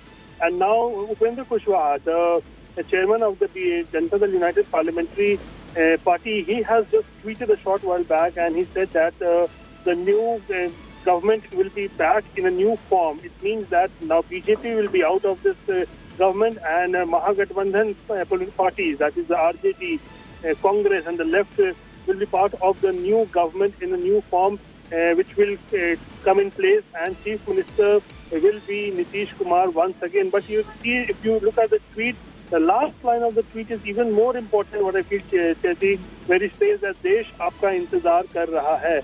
Because remember, this clearly signifies that JDU is insinuating that maybe in 2024, Nitish Kumar could be projected as the prime ministerial face of the united opposition. And a couple of days back also, when Kushwaha had said that Nitish Kumar is a PM material, he was completely qualified, he had all the qualifications to be the prime minister of the country. And now today in his tweet, when he says Desh aapka intezar kar raha hai, which clearly signals that JDU is projecting Nitish Kumar for 2024 as the prime ministerial face of the united opposition. Now remains to be seen whether Nitish Kumar will get support from the other opposition parties or not. But as far as Janata Dal United is concerned, it is clear that JDU is now projecting Nitish Kumar as the PM face of the opposition to take on Narendra Modi.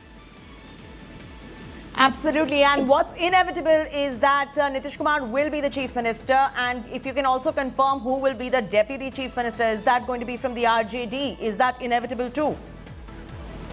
Yes, obviously. What we know is that like in 2015, once again Nitish Kumar will be at the helm of affairs. He'll be the chief minister. And the Tejasvi Yadav will be his deputy. That is the deputy chief minister. Okay, we're getting a live reaction from Shahnawaz Hussain, I'm being told. Let's dip in.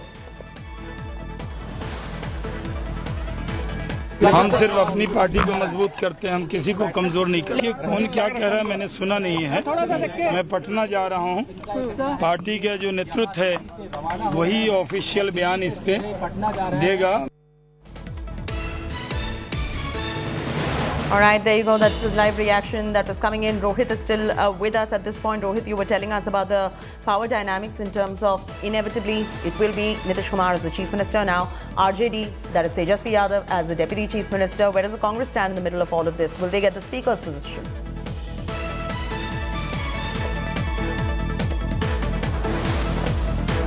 Rohit, are you with us? Rohit will be joining us in just about a bit, but there you go, the big breaking story. The divorce is confirmed. It is official now. We can say this officially that the JDU is splitting with the Bharatiya Janata Party. The JDU has officially confirmed the split with the Bharatiya Janata Party. Top JDU Neta has confirmed the alliance with RJD and the Congress Party. And Kushwaha has said that new Gathbandhan in new form is happening. Possible scenarios that are being worked out earlier, source-based information.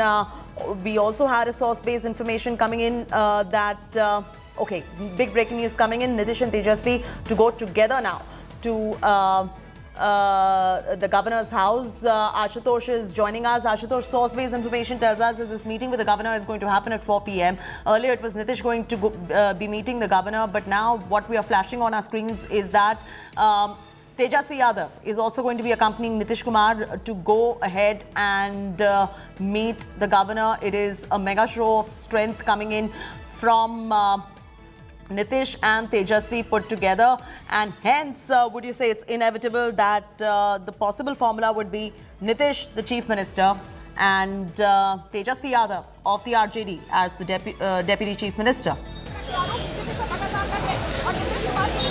Not just Nitish Kumar and Tejasvi Yadav, Chaiti, but there will be a show of strength on the streets, barely a kilometer from here, less than a kilometer perhaps. Raj Bhavan is where they will be meeting the governor.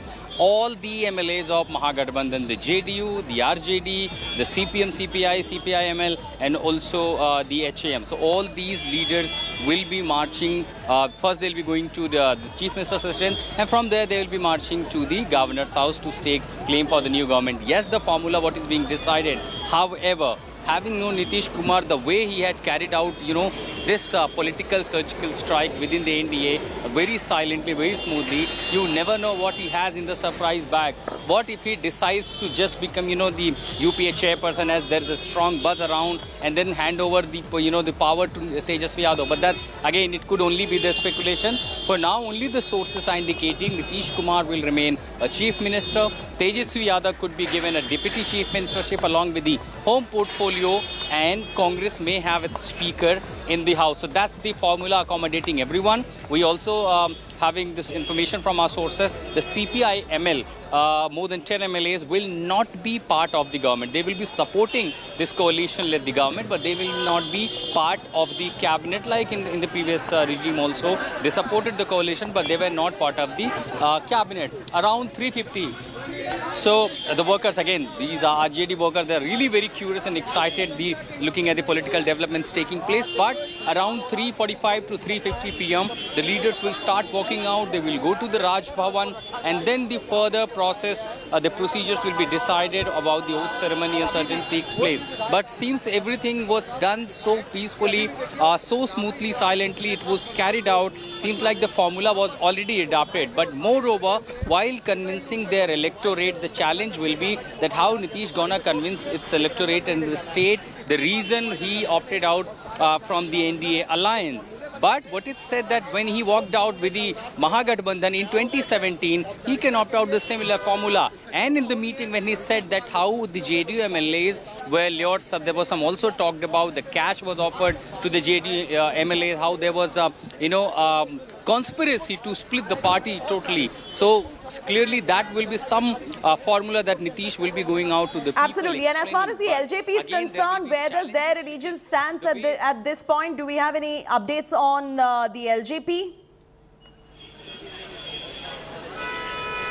The LGP had already clearly said that they will remain with the BJP-led NDA. They will be part of the NDA, and after all, who holds the LGP at the moment is also a minister in the cabinet. The LGP, we're going to remain with the BJP-led the coalition. After all, more than the MLA, the central portfolio matter for the person. Chirag Paswan clearly, without numbers, you cannot have a say. But since he has no hold over the party, he has, he has formed his own political stake. So LJP at the moment in Bihar really doesn't matter where they stand. They need a cabinet position, that they have it. What only matters is what BJP gonna do next. What is there in their bag now? Where it will head to? That's a very interesting question you brought up. What is the BJP going to do next? Because the divorce is now official. It is official now that this split is inevitable. It is happening, viewers. Nitish has dumped the Bharatiya Janata Party, and there is a Mahagathbandhan 2.0 in the making. And Nitish, along with Tejasvi Yadav, will be meeting the governor of Bihar at 4 p.m. is what we are picking up from sources. But the breakup, the divorce, is not a source-based information. It is on record, it is confirmed, and it is very much official. Rohit Singh is joining us from Patna, bringing us up to speed with the latest developments as well. Rohit, as we are reporting, 1, the divorce is confirmed. 2, it is absolutely official that Nitish is dumping the Bharatiya Janata Party. 3, what we can safely say is that Nitish will continue to be the chief minister. The question is, the deputy chief minister inevitably looks like Tejasvi Yadav as well. What happens to the Congress party? Where do they place? Will they get the speaker's post?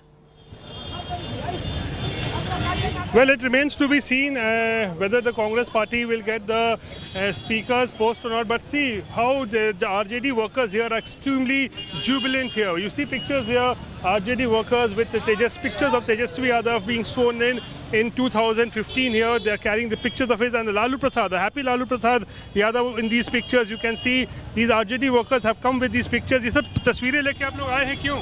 क्यों आज खुशी का दिन है, बहुत दिनों बाद हम सत्ता में फिर से वापसी कर रहे हैं और असली किंग मेकर हमारे साथ हैं। बिहार और देश के असली किंग मेकर लालू यादव हैं।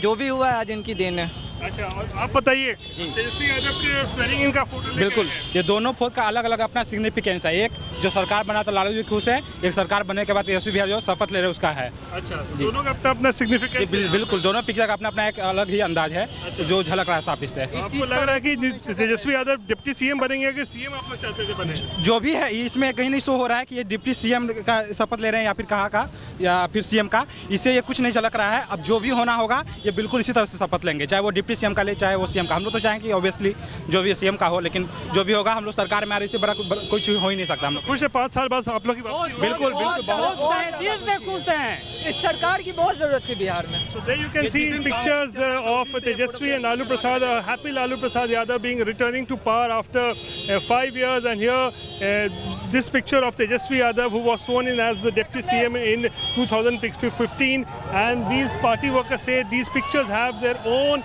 significance here. And see, again, we are showing pictures here at Rabri Devi residence.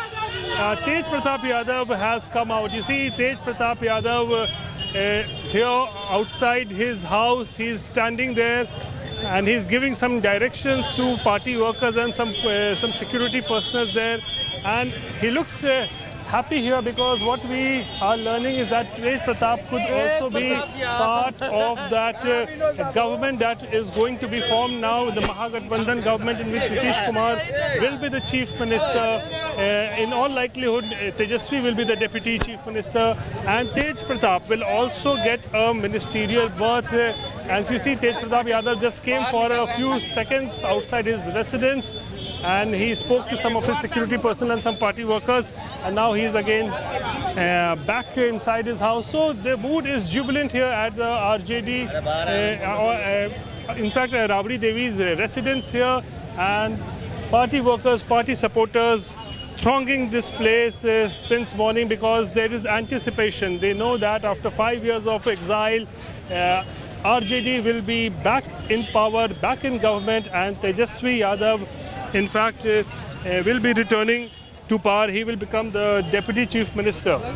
Yes, absolutely. And Ashutosh also continues to be with us on this broadcast. Of course, the Bharatiya Janata Party finds itself on the back foot at this point of time. All right, Ashutosh will join us in moments from now. But Rohit continues to be with us. Rohit, absolutely a big setback coming in for the Bharatiya Janata Party, who finds itself in the back foot for the moment. Have we heard from the Bharatiya Janata Party? Any first up reaction coming in? What is their stance? It'll be very interesting to know.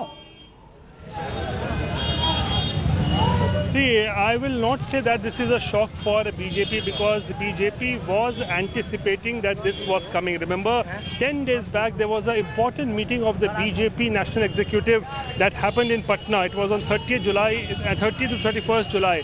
And remember, that was a BJP meeting, but in that meeting, Nitish Kumar became the news. Why? Because in that meeting, top leaders of the BJP, at that point of time, they said that they are supporting Nitish Kumar in 24 also, in 25 also, and they said that BJP was willing to ally with Nitish Kumar in 2024 Lok Sabha elections and 2025 assembly elections. So BJP clearly at that point of time was dropping indications that they are not going to back out. They are supporting Nitish Kumar in all sense, and they did not want that the message should go that BJP has dubbed Nitish Kumar. But they just wanted to send the message that BJP was always in support of Nitish Kumar, and that 10 days back also they had declared that Nitish Kumar will be fighting elections in 24 and 25 in alliance with Nitish Kumar, and also after that. So BJP somewhere down the line was expecting that Nitish Kumar could be doing something like this, what has happened today, and that is why they were coming out in the open and showing their support, complete support to Nitish Kumar. But it seems that Nitish Kumar had understood the game of BJP very fast, very early, and he had made up his mind that he doesn't want to continue with the BJP anymore, as he alleged that BJP had tried to weaken the party, to split the party. Right, also Rohit, give us a little bit of a perspective. All right, we'll come back to Rohit in moments from now. We are compelled to take a very short commercial break, but this is our top focus, viewers. We're getting you every twist, every turn, first confirmation, always first on India Today. Stay with us.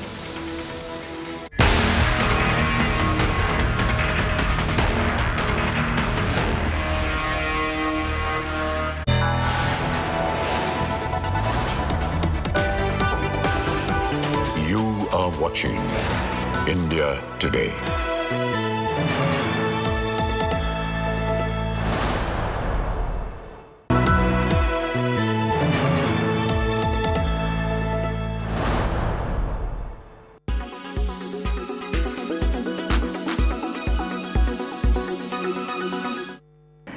Is Nitish Kumar, we just heard Chirag Paswan call him Kan, somebody's calling him Paltu Chacha. Is he going to do another Paltbazi?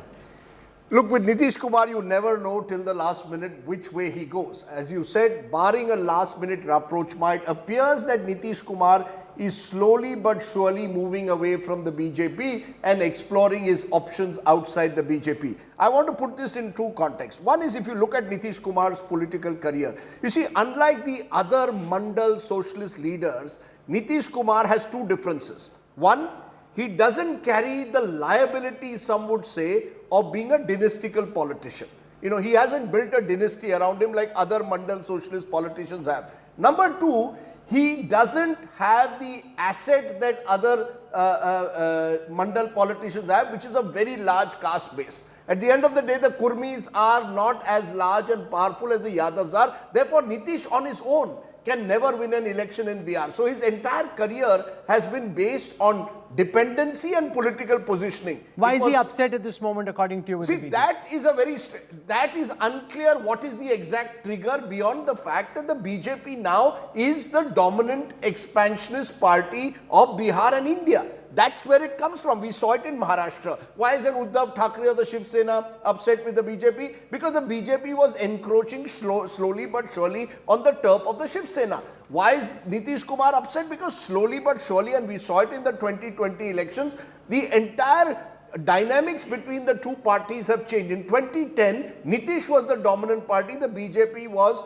party number 2. In 2020, it was very clear, BJP was now the party number 1 and Nitish was party number 2. And we are seeing this across the country now. Look at it in every state where the BJP was a junior partner. I can even talk of my small home state of Goa, where the MGP was completely destroyed eventually by the BJP. Is a rump now. The fact is, I think Amit Shah in the last 2 years in particular has tried to develop a new generation BJP leadership in Bihar, a leadership which in a way wants to dominate, or which he hopes will dominate Bihar politics over the next 20 years.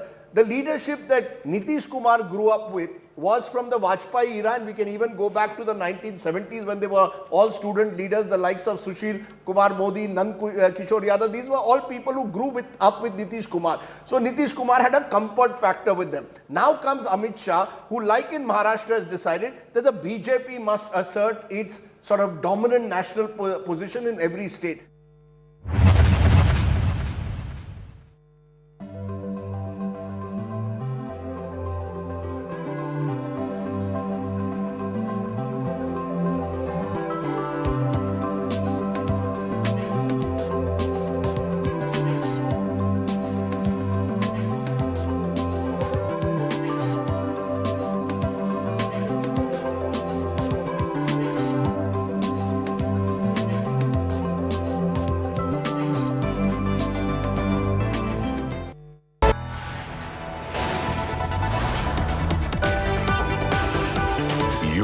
are watching India Today.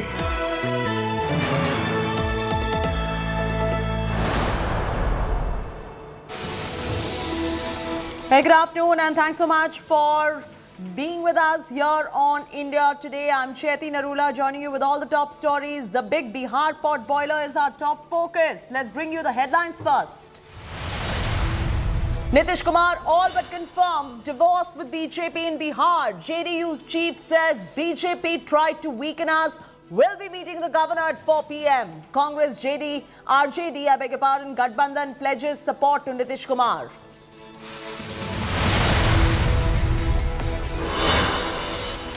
India Today scoops new Bihar formula. Nitish likely to remain the chief minister.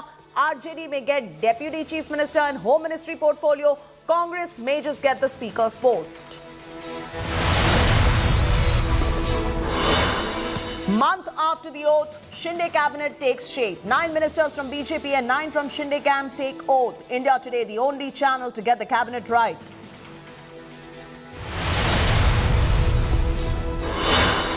Goon Neta Shrikant Tyagi arrested from Meerut after 4-day manhunt. VIP SUV with MLA sticker and BJP flag used to flee seized by the UP cops.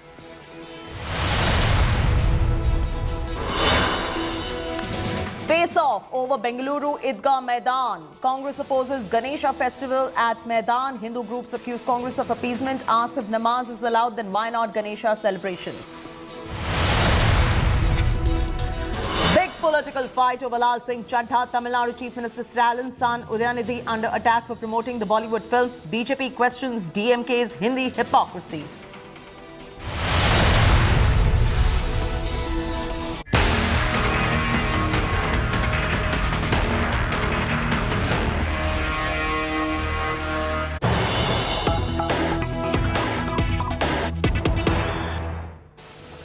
Breaking news on the Mahagathbandhan 2.0 mega show of strength in Bihar. Nitish and Tejasvi are going to be going together to the governor's house for a meeting. What's going to happen next? Up next, mega Mahagathbandhan 2.0 huddle at Nitish Kumar's residence. We're getting you second-by-second updates of all that is going on, and it's a very interesting development that is coming in because officially now we know that the JDU is dumping the Bharatiya Janata Party. That has been confirmed that the JDU is going to be dumping the Bharatiya Janata Party, and this is Mahagathbandhan 2.0 mega show of strength. Nitish Kumar and Tejasvi are going to be going together to the governor house, and up next, mega Mahagathbandhan 2.0 huddle at Nitish's house.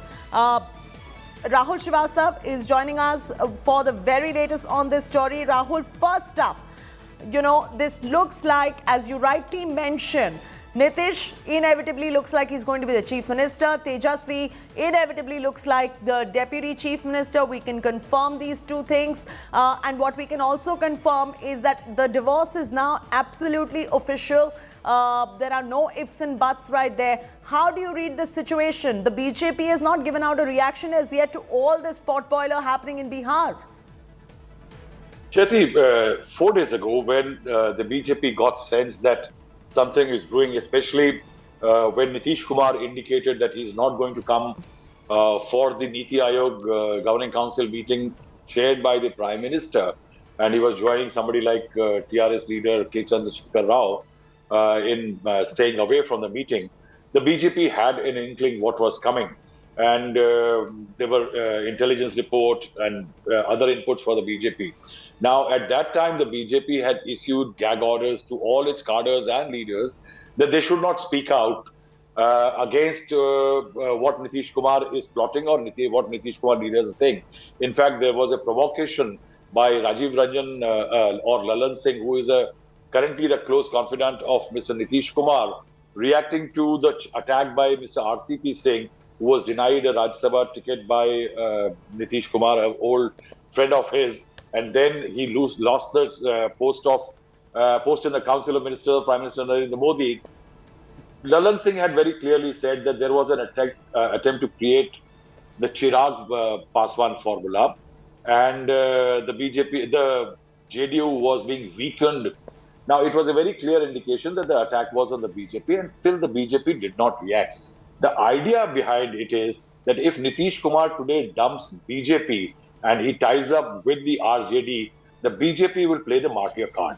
Now, the martyr card is very critical for the party. What it will try to say is that Nitish Kumar protested against the CBI cases against Tejasvi Yadav in 2017, cited that RJD was synonymous to Jungle Raj in Bihar and corruption, and he moved over to the BJP. There was a mandate for the NDA, of which the JDU was part, and now he has abandoned the NDA, the mandate for NDA, and joined hands with the RJD. Now, for that, the victim card, the martyr card, the BJP needs that its cadres should remain silent, and that's why we are finding no reaction. Interestingly, Chaiti, what I would like to tell you here is that there seems to be a sense of rush as far as Nitish Kumar is concerned, primarily because there is a very interesting stars and constellation reason behind it.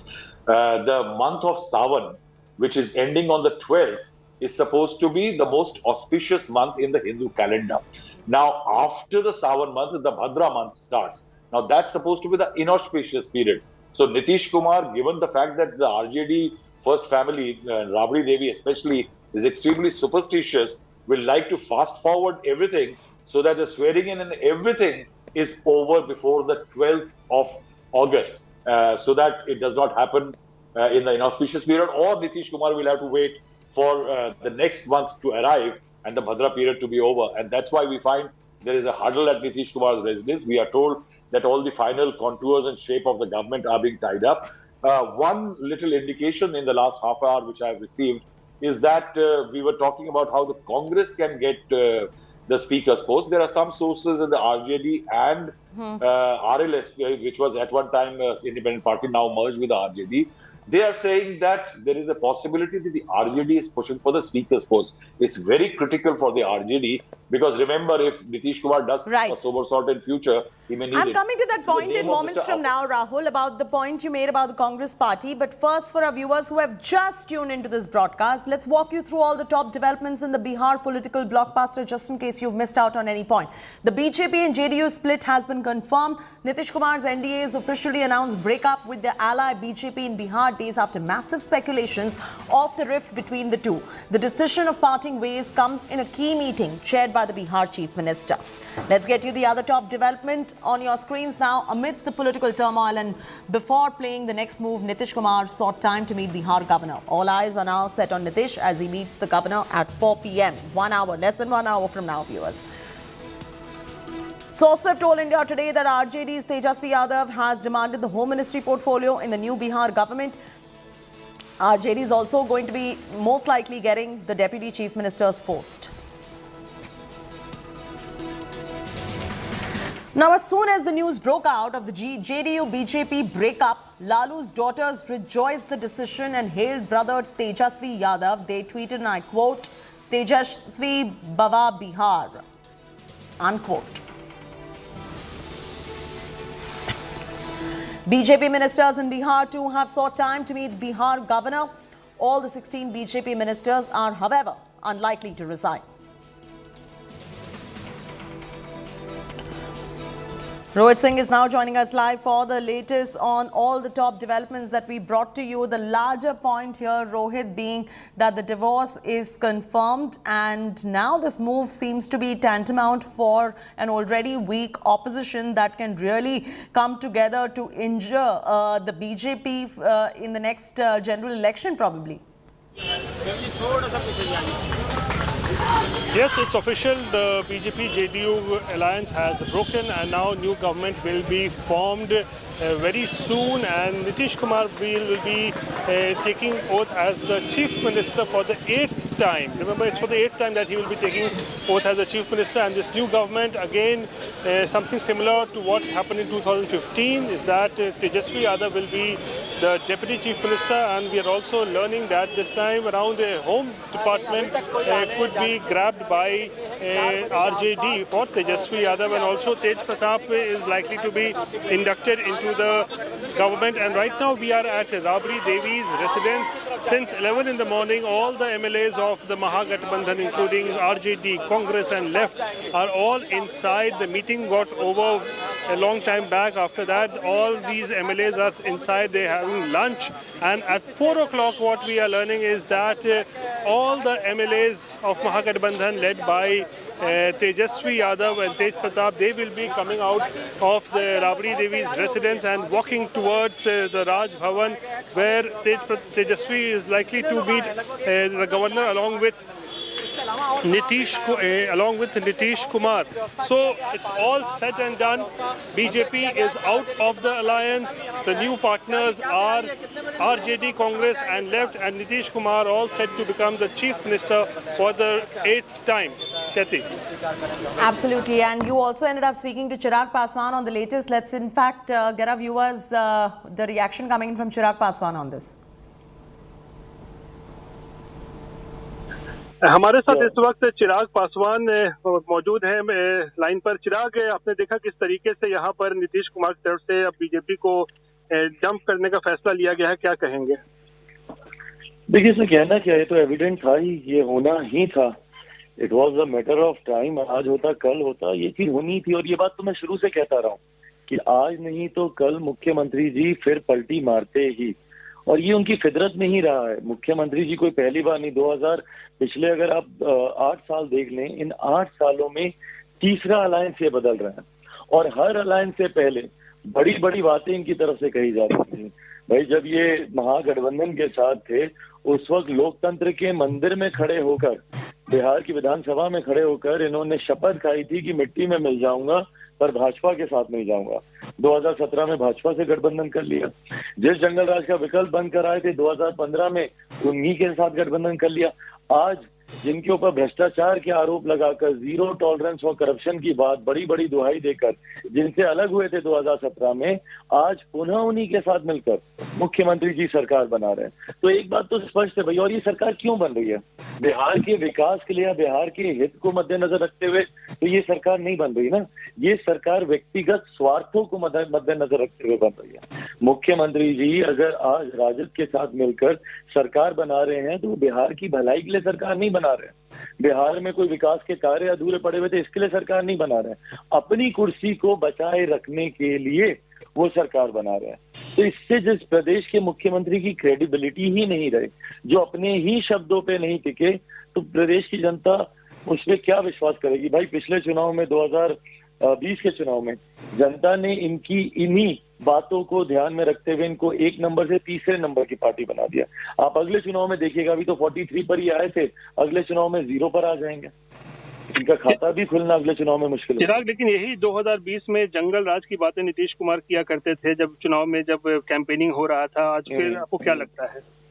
नहीं, बिल्कुल वही मैंने कहा, जिस जंगल राज की बात करते थे, जिस जंगल राज का विकल्प बनकर आए थे, 2005 के इनके बयान निकालिए। 2005 में जब ये पहली बार मुख्यमंत्री बने थे, उस वक्त इनके बयान निकालिए।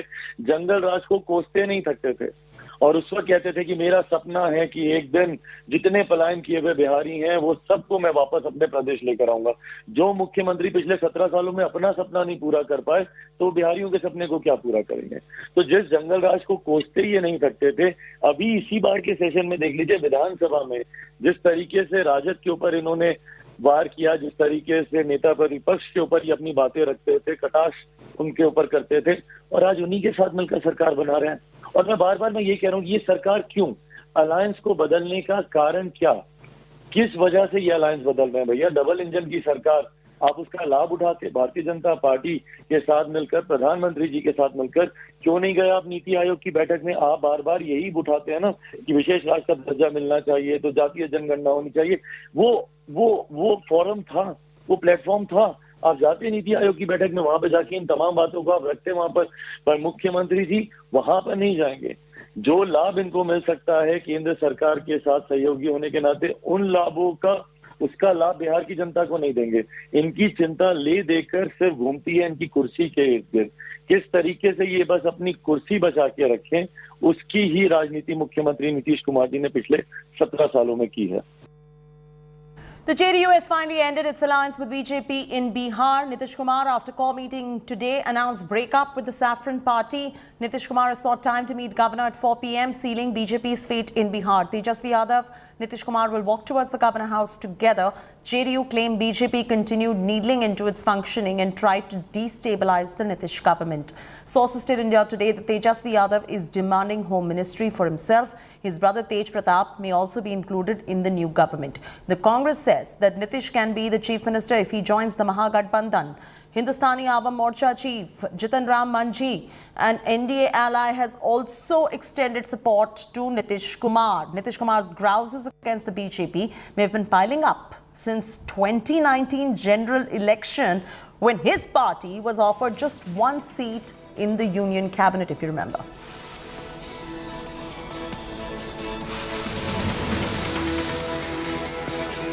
आगे क्या होगा 2025 तक के हम रहेंगे और आगे क्या करेंगे, इस पर हम लोग क्या बोलेंगे। अभी हाल के दिनों में ही देखा है आपने ना, बीजेपी के राष्ट्रीय परिषद के बैठक में किस तरह से सवाल उठी। तो आगे क्या होगा इस पर हम लोग सवाल नहीं, मैंने कुछ कह नहीं सकते। लेकिन इतना जरूर है कि अभी सरकार चल रही है, हमारे सरकार के मुखिया माननीय मुख्यमंत्री जी अभी भी जनता दरबार लगा रहे हैं, ये जन सुनवाई कर रहे हैं और जनता की सुनवाई कर रहे हैं, समस्याओं की समाधान कर रहे हैं। I'll tell you, it's a disturbing situation, no doubt about it. The kind of verbal altercation, accusations which is going on between BJP and JDU, that's actually has put the governance on hold. तो जीतन राम मांझी साहब किन के तरफ होंगे, नीतीश कुमार के साथ या BJP के साथ, स्थिति क्या बनी? देखिए, अगर मगर का कोई जवाब नहीं होता है, लेकिन मैं जरूर कहता हूँ इसलिए कि हम आज से नहीं, जिस समय गठबंधन में हम आए थे उस समय से ही मैं कहा कि एनडीए में मैं हूँ, लेकिन हम नीतीश कुमार के साथ हैं। Mr. Hussain, how do you see the developments which are taking place in the state of Patna? See, this has had to happen there. If you look at the election results, last election results, you know what happened the whole day and what happened in the late evening, and how results were manipulated, and how some of the senior ministers from Delhi sat there and got things done and all those things. So without going into that, now they had a government. They have split, and one party has requested for support from RJD, Congress and our alliance group. I think talks are on and that's going to happen. Shakeel साहब, कांग्रेस के विधायक हमारे साथ हैं। राबड़ी देवी के आवास में आप लोग सब पहुंचे हैं, विधायक कांग्रेस के। चूँकि महागठबंधन के नेता, हमारे चारों 5 पार्टियों के महागठबंधन के नेता हमारे तेजस्वी जी हैं, और तेजस्वी जी को हम लोग कांग्रेस पार्टी के तमाम एमएलए साइन करके अपना समर्थन का लेटर उनको देने जा रहे हैं। क्या महागठबंधन की सरकार बनने जा रही है शकील साहब? समझिए कि बन चुकी और पतन की शुरुआत हो चुकी भारतीय जनता पार्टी की हुकूमत और उसके अहंकार की। मुख्यमंत्री कौन होगा? नीतीश कुमार जी। उप मुख्यमंत्री तेजस्वी यादव होंगे। ये सारी चीजें अब ये जब महागठबंधन के लोग बैठेंगे सारी चीजें तय होंगी। राजनीति में बहुत कुछ यूँ कहा जाए कि भूलना पड़ता है, बहुत चीज़ों को देखना पड़ता है, क्योंकि हम लोग एक वैचारिक लड़ाई लड़ रहे हैं। ख़ासतौर हम कांग्रेस पार्टी के बारे में कहते हैं कि हमारा उद्देश्य सिर्फ सरकार बदलना नहीं है, भारतीय जनता पार्टी की जो सांप्रदायिक राजनीति है देश में चल रही है उसको रोकना है। The new Bihar formula, let's bring you that on your screens now. There you go. Chief Minister Nitish Kumar, and that's inevitable, that's what we've been saying. Deputy Chief Minister and home portfolio could go to the RJD. The Speaker from the Congress Party, and that could be probably the new Bihar formula that we've been speaking about. Rahul Srivastava still continues to be with us. Rahul, we've discussed this before, but I'm going to bring it back for our viewers who have just tuned in. The new Bihar formula. Nitish Kumar, you've mentioned inevitably the Chief Minister and the Deputy Chief Minister from the RJD, that is Tejasvi Yadav, inevitably as you mentioned. Now the Home Ministry, will that also go to Tejasvi Yadav, and will the Speaker's post go to the Congress Party? Jyoti, I think the RJD wants the home portfolio. I think there are several reasons. Remember that last time around when the JDU and the RJD were together, there were several problems vis-a-vis cases being lodged against the RJD leaders. And home portfolio is a very critical portfolio. Remember that if there was a charge of Jungle Raj against the RJD governments in the past. RJD with Tejasvi Yadav will like to undo that, or will like to run the Home Ministry. Importantly, it's a very significant ministry. It's in terms of what you call meaty portfolios. It's considered the meatiest, and right after that comes the finance portfolio, which Nitish Kumar may eventually keep, because that's one portfolio that Nitish Kumar will like in terms of amending things as far as Bihar is concerned. What we are also being told that there is still discussion going on about the second deputy chief minister post. The BJP last time around, when Nitish Kumar went with the BJP, he created two DCM posts, and Tarkeshwar Prasad of BJP and Rama Devi of the BJP were made the deputy chief ministers. There is also that who gets the speaker, who gets a very crucial post in a coalition, because things don't always run very smoothly, and every ruling party likes to have their own speaker. But there are now 3-4 players, the left, the RJD, the Congress and others. While one segment is saying that the Congress may get it because it will ensure neutrality, but some sources in Patna are telling me that the RJD is insisting that as the senior-most player in the Mahagathbandhan, it should get the speaker's job. And the name of Mr. Awadh Bihari Chaudhary, a 5-term MLA from Siwan in Bihar, is being pushed as the RJD nominee for the post of speaker. He was earlier a minister in the Rabri Devi government also. He's an experienced, very senior leader of the RJD, and the party will like that he should be the deputy chief, the speaker of the post. I think the discussion right now at Nitish Kumar's house is largely about the broad contours of government formation. Remember, as I said, they don't have much time. They have to finish the exercise by the 12th. You know, I want to go on a slightly different tangent here, Rahul, and nobody better than you to explain this to us, the Nitish Kumar's move right here, and how important it is for an opposition now to dent the BJP right ahead of the less than 2 years remaining for the general election. Nitish, can he be the strong prime ministerial candidate? Chaiti, I think it is said, "Hanos Delhi Durast, Delhi abhi dur hai." It's a very long battle ahead. See, Nitish Kumar is not the same force that he was few years ago when he walked away with 115 odd seats in the state assembly. Today, he has 45 MLAs in the Bihar assembly, and he has never been able to form a government on his own. How acceptable will he be as a consensus prime ministerial opposition candidate? One needs to wait and see. What I am being told by my sources, that the RJD has created a plot. The RJD has a plan that with Nitish Kumar, with Lalu out of contention, primarily because of the charges and the sentences against him in the fodder scam, he can't be a player. So Lalu is looking for the role of a kingmaker now. He has already got Nitish Kumar's support, and he's going to have the government which is going to be back controlled by Lalu Prasad Yadav. That there is a plan by RJD that why not bring the entire old Janata Parivar, Janata Dal, Janata Party Parivar together. There are splintered segments like the Samajwadi Party and others. And if they all come together, there can be a credible challenge to Narendra Modi. As far as Nitish Kumar is concerned, I think that prime ministerial space is probables is too crowded now. I think Mamata Banerjee and Arvind Kejriwal are very strong contenders because Kejriwal controls 2 states, while Mamata Banerjee is a very strong position in Bengal, having beaten the BJP emphatically. Right. That's a very good perspective right there.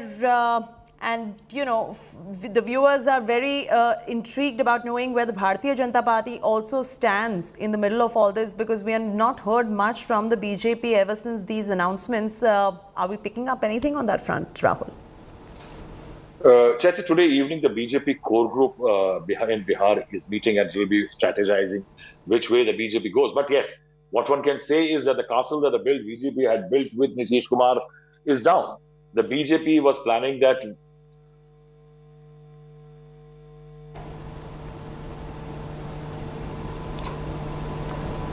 Rahul, we can hear you. In case you can hear me, you can go ahead. Yeah, I can. So I was saying that for the BJP, it's a major setback, because what the BJP wanted, that it should get 5 years to create its leadership, to create a perfect bouquet of caste alliances on the ground.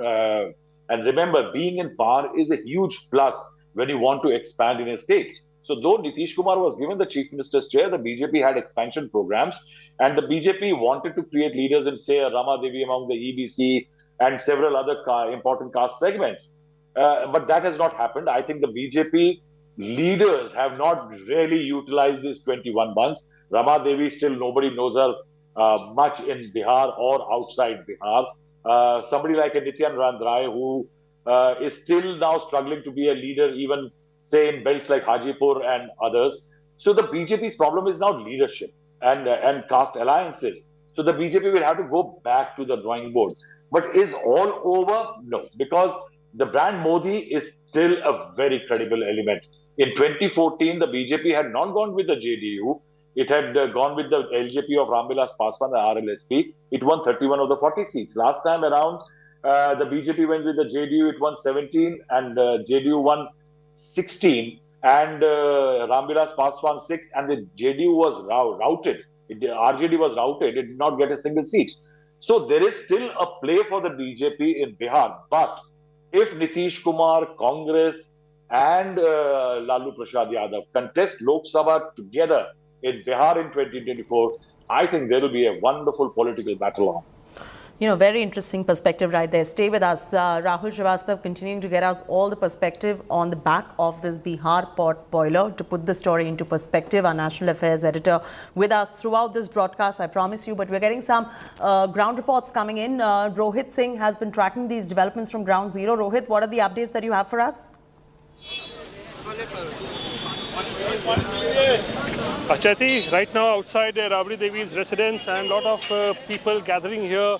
RJD workers, supporters, they are all gathering here because what we know at 4 o'clock, Tejasvi Yadav will be coming out with all the MLAs of Mahagathbandhan who are inside the Rabri Devi's residence, and from here they will be marching to the Raj Bhavan, and it's about 30 minutes from now that this is going to happen. And all the RJD workers you are seeing, they are extremely jubilant and anticipating that now they will be back in government after an exile of almost 5 years, and a lot of anticipation also, because BJP now has been officially dumped by Nitish Kumar, and it's become official that Nitish Kumar will be forming a new government in Bihar, as Upendra Kushwaha, the chairman of the BJP, I beg your pardon, the JDU parliamentary party, has also tweeted.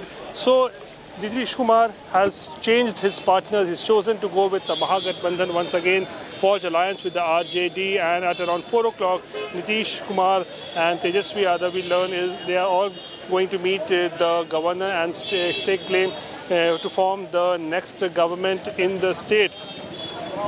आप लोग खुश हैं, जरा बताइए तो वापस सरकार में आप लोग आ रहे हैं 5 साल के बाद? खुश नहीं, बहुत खुश है लोग, बहुत खुश। खुशी हम अपना इजहार नहीं कर सकते हैं, और सबसे बड़ी बात है कि आदरणीय मुख्यमंत्री जी के नेतृत्व में और हमारे नेताजी के नेतृत्व में बिहार का सरकार बनने जा रहा है, जिसमें बहुत सा बदलाव और बहुत से पहले से परिवर्तन देखने के लिए मिलेगा। जो केंद्र के बहुत से दबाव के कारण आदरणीय मुख्यमंत्री जी बहुत कुछ चाह के भी नहीं कर पाते थे, अब इंडिपेंडेंट होंगे, अब किसी पे डिपेंडेंट नहीं रहेंगे।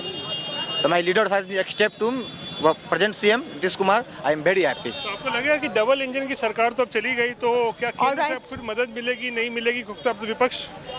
Yes, Shati. Yes, continue to be with us. Rohit, you're getting us those updates and live reactions. We're coming back to you. Just a short commercial break. We'll be back with Rohit Singh, Rahul Srivastava and the story in moments from now. Don't go anywhere. India Today should be your destination.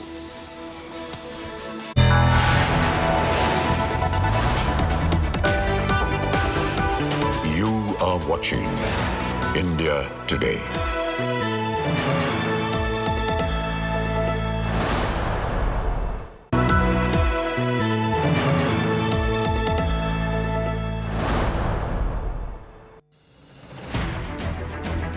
I don't read the news. I read between the lines to tell you the true version of events, the true story of our times. To document grief, the toughest assignment for any journalist to be. From those who matter. Women politicians going to stick up for each other. Of those who should matter. I document the truth. I don't distort the truth. I don't glamorize the truth. I don't gloss over the truth. The ghosts of India's contentious medieval history have come knocking again. I hustle for the truth. On the ground, in the newsroom, in the studio. I don't try to grab eyeballs. I inform you to make you see the point. To the Point with Preeti Chaudhary. At these times, only on India Today.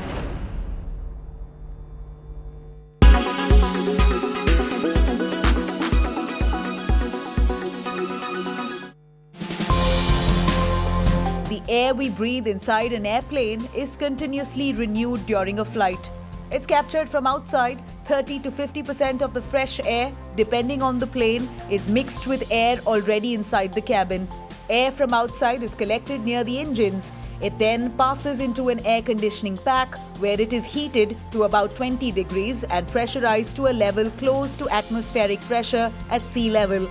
The air is then filtered by HEPA, high-efficiency particulate air filters, which eliminate 99.9% of 0.3 micron particles, including viruses and bacteria. Once it's mixed with ambient air, the flow is then distributed inside the aircraft, moving up the fuselage towards the cabin ceiling before passing through vents situated above passenger seats. Meanwhile, a pressurization valve at the rear of the aircraft continuously sucks in air from the cabin at the floor level near passengers' feet and blows it out of the aircraft, thereby creating a continuous airflow. This makes it possible to maintain a constant pressure inside the aircraft and to renew air inside the cabin every 3 minutes.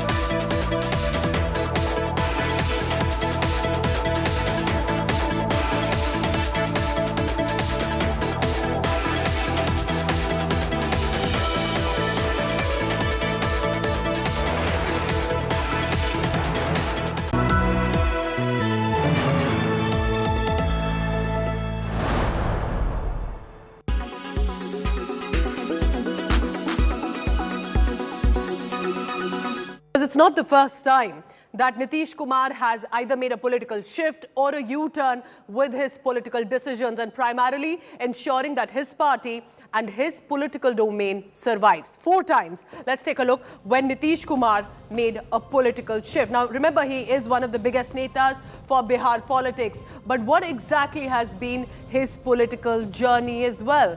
Not exactly staying with one party if there's been an alliance required. Let's begin one by one. It was in 1994, actually, that Nitish Kumar quit the Janata Dal to join the Samata Dal. That was his initiation into political fighting and specifically becoming one of the big leaders of Bihar. But it was in 2013, after they had already formed as the JDU-BJP alliance. He had already become the chief minister by then as well.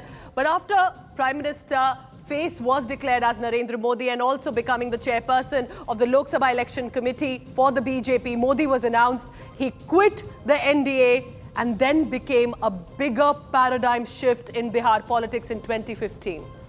When Nitish Kumar, of all possible options, formed a Mahagathbandhan, which is a grand alliance with the Congress party and the RJD. RJD of Lalu Prasad Yadav, arch rivals, the party against which Nitish Kumar had fought for very long and emerged. But this alliance did not last very long because in 2017, he then quits the Mahagathbandhan, the Grand Alliance, and returns to the NDA, fights election. BJP wins more seats, about 77. Nitish Kumar gets about 45, but becomes the chief minister yet again. Is he going to switch to the Mahagathbandhan or stay with Narendra Modi and the NDA? That's what it looks like right now.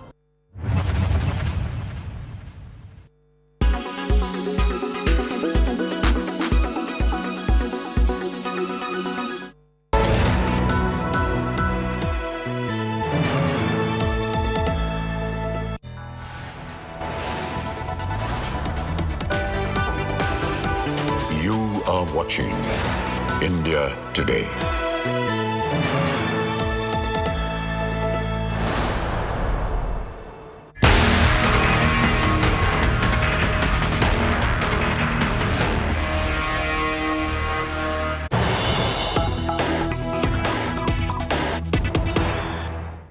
Breaking news just coming in. Nitish Kumar and Tejasvi Yadav will be heading to the governor's house any moment now Tejasvi and Nitish Kumar show of strength to march together to the governor's residence and stake claim to form the next government in Bihar. That's the latest coming in. Chirag Paswan addressing a press conference live. Listen in. किसी भी गठबंधन में अगर आप जाते हैं तो एक परंपरा रही है गठबंधनों की कि आप साझा न्यूनतम कार्यक्रम पे आप काम करते हैं, कॉमन मिनिमम प्रोग्राम ड्राफ्ट किया जाता है। ये हर गठबंधन की सरकार करती है। हम लोगों ने यूनाइटेड फ्रंट की सरकार से लेकर यूपीए की सरकारों तक सब जगह देखा। एनडीए ने नहीं किया क्योंकि इनके पास पूर्ण बहुमत की सरकार है, वो अलग बात है। बट जब जब गठबंधन की सरकारें रही हैं एक कॉमन मिनिमम प्रोग्राम तैयार होता है। मेरा नहीं विश्वास है भैया मुख्यमंत्री जी के साथ निश्चय पर। मैं चाहता था कि मेरा बिहारी फर्स्ट कोर्स में ऐड किया जाए, क्यों नहीं मुख्यमंत्री जी ने ऐड किया। मुख्यमंत्री जी बोलते हैं कि भारतीय जनता पार्टी ने इनका अपमान किया। भारतीय जनता पार्टी ने इनकी तमाम बातें मानते हुए, मैं भारतीय जनता पार्टी का कोई संरक्षण नहीं कर रहा हूं, पर जब ये बातें बोलते हैं तो उनको याद भी करना चाहिए भारतीय जनता पार्टी ने अपना गवर्नमेंट एजेंडा तक नहीं इनको दिया, जो मेरे लिए एक ऐतराज़ का विषय था। मैंने उस वक्त भी भाजपा से मैंने कहा था कि भैया आप एक ऐसी सरकार का हिस्सा क्यों बनने जा रहे हैं जो सरकार अपना एजेंडा ही आपका एजेंडा अपने गवर्नमेंट एजेंडे में लागू नहीं कर रही है। भैया 7 निश्चय एनडीए का तो एजेंडा नहीं था ना, वो महागठबंधन की सरकार में बना था जब मुख्यमंत्री नीतीश कुमार जी लालू जी के साथ थे। तो भाई जो सरकार बदली पर एजेंडा तो नहीं बदला ना, वही एजेंडे पे काम हो रहा था जो लालू जी के वक्त महागठबंधन में हो रहा था, वही 2020 के बाद एनडीए के साथ होने लगा। भाजपा ने तो अपना एजेंडा भी नहीं दिया। तीसरे नंबर की पार्टी के नेता को उन्होंने मुख्यमंत्री बना दिया। कौन सी ऐसी बात थी जो कि मुख्यमंत्री जी ने कही और भारतीय जनता पार्टी ने नहीं मानी हो। आज ये बहाना तलाश रहे हैं, कभी चिराग पासवान को बहाना बनाते हैं, कभी बोलते हैं भैया भाजपा ने हमको अपमानित करने का काम किया। तमाम नीतियों से समझौता भारतीय जनता पार्टी करती रही, जिसका मुझे ऐतराज़ रहा है। सीए एनआरसी हमारे गृह मंत्री जी देश भर में उसको लागू करने की बात करते हैं और ये बिहार में उसके खिलाफ इन्होंने प्रस्ताव पारित किए। एक के बाद एक एजेंडे जातीय जनगणना तक पे इन्होंने इनके साथ समझौता करके इनके घटक दल इनके साथ चलते रहे। पर ये मुख्यमंत्री जी की अपनी व्यक्तिगत महत्वाकांक्षाएं जिम्मेदार रही हैं और इसमें दुख मुझे इस बात का होता है कि आज जब बिहार को एक सरकार की ज़रूरत है, मुख्यमंत्री की ज़रूरत है, तो मुख्यमंत्री जी अपनी महत्वाकांक्षाओं के लिए इस्तीफा देंगे, दोबारा सरकार बनाएंगे, फिर शपथ लेंगे और इस बीच में जो सुखाड़ से जो किसान वहाँ पे मर रहे हैं उनका क्या, वो मरते रहेंगे। इनको कोई चिंता नहीं है कि बिहार में सुखाड़ से कितने किसान परेशान हैं। इनको कोई चिंता नहीं है कि रोज़ वहाँ पर छात्र हों, शिक्षक हों, वहाँ पे आंदोलन कर रहे हैं और महंगाई और बेरोजगारी की तो चर्चा ही मुख्यमंत्री जी ने करना बंद कर दिया। 19 लाख का वादा कर ये सरकार में आए थे। आज अगर 19 लोगों को इन्होंने कहीं पे नौकरी दे दी हो तो मुख्यमंत्री जी जो कहेंगे मैं हारने को तैयार हूँ। पर ये सरकार मुख्यमंत्री जी की, और आज मैं पुनः इस बात को बोलता हूँ, जिनके साथ ये मिलकर सरकार बनाने जा रहे हैं, मैं उन लोगों को भी कहूँगा भैया आप लोगों का भी भविष्य ये खराब करने जा रहे हैं। मुख्यमंत्री जी जो नए साथियों के साथ आज सरकार बनाने की उम्मीद से महामहिम राज्यपाल जी से मिलने जा रहे हैं, ये उनका भी भविष्य बर्बाद करेंगे और बहुत जल्द पुनः ये उनको भी धोखा देंगे। मुख्यमंत्री जी किसी के सगे नहीं भैया, जिसके साथ ये रहे सबसे पहले इन्होंने उसी को ही ख़त्म करने का काम किया। कल मैंने अपनी प्रेस वार्ता में एक उदाहरण दिया था कि जिस तरीके से कंस मामा ने माँ देवकी के तमाम बच्चों का एक एक करके वध किया। क्यों? क्योंकि कंस को अपने प्राणों का डर था। मुख्यमंत्री जी को अपनी कुर्सी का डर है और इस डर से एक के बाद एक सियासी वध मुख्यमंत्री जी करते हैं। कोई भूल सकता है जौहर साहब के साथ इन्होंने क्या किया? शरद यादव जी रातों रात उनकी बिना मौजूदगी के उनको पार्टी के राष्ट्रीय अध्यक्ष के पद से हटाकर खुद पार्टी के राष्ट्रीय अध्यक्ष बन गए। प्रशांत किशोर जी 2 सांसदों की पार्टी 2014 में, 2015 आते आते तक प्रशांत किशोर जी की वजह से पार्टी दोबारा सत्ता में आई। उनके साथ इन्होंने क्या किया? उपेंद्र कुशवाहा जी जो भैया आज इनके बड़े भारी संरक्षक बने फिर रहे हैं कि देश इंतज़ार कर रहा है, ट्वीट कर रहे हैं कि आप आइए देश इंतज़ार कर रहा है। भूल गए उपेंद्र कुशवाहा जी कि इनके साथ क्या किए थे? ना सिर्फ इनको अपनी पार्टी से निकाला था, जो पार्टी इन्होंने बनाई थी उसको एनडीए गठबंधन से कैसे धक्के मार के बाहर करने का काम मुख्यमंत्री नीतीश कुमार जी ने किया था।